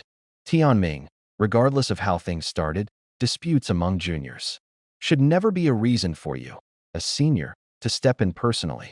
Besides, Mo is our Tiandao sect's guest. His elders are right here. It's not your place to make a judgment. Why don't you quickly apologize to him? Wei Tianming felt extremely frustrated and helpless at that moment. He was the sect leader of Tiandao sect. When his disciples were bullied by outsiders, why couldn't he stand up for them? Why couldn't he even step in to handle it? That's not how things used to be done. But these words came from his own master and senior uncle. He had no choice but to obey, without room for objection. He could only nod obediently and reply, "My senior uncle is absolutely right. I acted rashly and impolitely." After saying that, he turned and bowed respectfully to Gu Jiannan and Lu Qingxia, saying, "This junior acted hastily. Please forgive my rudeness, honorable elders. It's fine. Just tell us how it all started. If our people truly behaved improperly, this old man will not let them off easily." Gu Jiannan and Lu Qingxia exchanged a slight smile, glancing at Moyu, who remained calm and composed, and they felt even more confident. Little Yu had always been sharp since childhood. Even if he had to fight, he'd make sure to be in the right first. This time was probably no different. Seeing the two elders ask for details, Wei Tianming hurried to explain everything, seizing the chance to avoid apologizing to Moyu and the others. Truth be told, he really didn't want to apologize to that kid. Master, it was Mu Chun who approached first, inviting Moyu to tour the sect together. After being rejected, he took offense, and thus challenged the other party under the guise of a philosophical debate. After losing, he couldn't swallow his pride and probably muttered a few bitter words.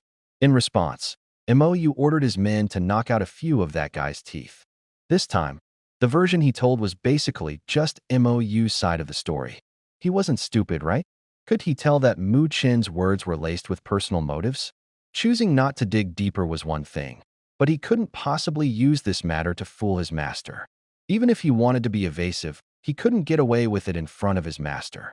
The surrounding was quiet, the atmosphere somewhat oppressive. The two supreme elders' stance was already very clear. They basically didn't want to offend the Xianling sect. Don't even mention it. Tianjin sect was clearly in the wrong from the start. Given the situation, even if you had a point, you'd still have to give in a little. Sure enough, as soon as the words were spoken, Dong Shojua and Zhong Wuji's expressions darkened. The looks they gave Mu Chun were filled with disappointment and fury. What utter nonsense about fellow travelers. Back then, when they first met in the main hall, you acted so cold and indifferent toward Mou, barely acknowledging him. How could you possibly turn around and suddenly offer a kind invitation now? You could understand if he had a bit of youthful pride after all. It's normal for young people to be ambitious and full of themselves. But now, he actually went out of his way to provoke someone else out of personal spite. And after losing, he couldn't even hold his tongue and started hurling insults? It was just narrow-minded and shameful. With such a temperament, how could he ever achieve anything great? Dong Shojua's face was colder than ice as he stared at Mu Chun, barely holding back his anger while saying, "Do these words unfairly target you?" Mu Chun turned pale, desperate to defend himself. But with so many witnesses already, any attempt to argue would be pointless. He could only grit his teeth and nod, saying, "It's my fault for bringing shame to the sect." Dong Shojua's fury finally erupted as he roared, "A sword cultivator should fear no defeat. What's truly shameful is not facing your own shortcomings. You were the one who went to confront him in the first place. If you lost, you should have left with honor, at the very least vowing to return stronger one day. But you? All you could do was act like a shrew, squabbling and bickering. What's the point of holding a sword then? What makes you think you can still speak of the Tao? Thankfully, this was just a discussion among fellow cultivators today. But what if this had happened out in the world? If you had died like this earlier, it would have saved us all a lot of trouble. Dong Shojua let out a long, frustrated sigh, his anger boiling over. He cast a sharp glance at all the disciples around him and warned sternly, "Remember this day, all of you. Yes, we obey without question and will always heed the teachings of our venerable master." The disciples answered in unison, each wearing a look of shame. Truthfully, most of them had still been secretly hoping their sect would intervene, so they could somehow save face by other means. Few had actually considered challenging Yang Mu themselves, probably because they feared they couldn't win. And if someone could actually beat him, their status wouldn't even be comparable anyway. Looking around at his own disciples, Dong then turned his gaze to Moyu and the others, who had remained calm and expressionless the entire time. That only made Dong feel even more bitter. Why couldn't the Heaven Sword sect produce geniuses like them? Feeling increasingly sour inside, Dong suddenly barked at Mukun. "Have you no shame? Apologize to the members of the Xianling sect right now."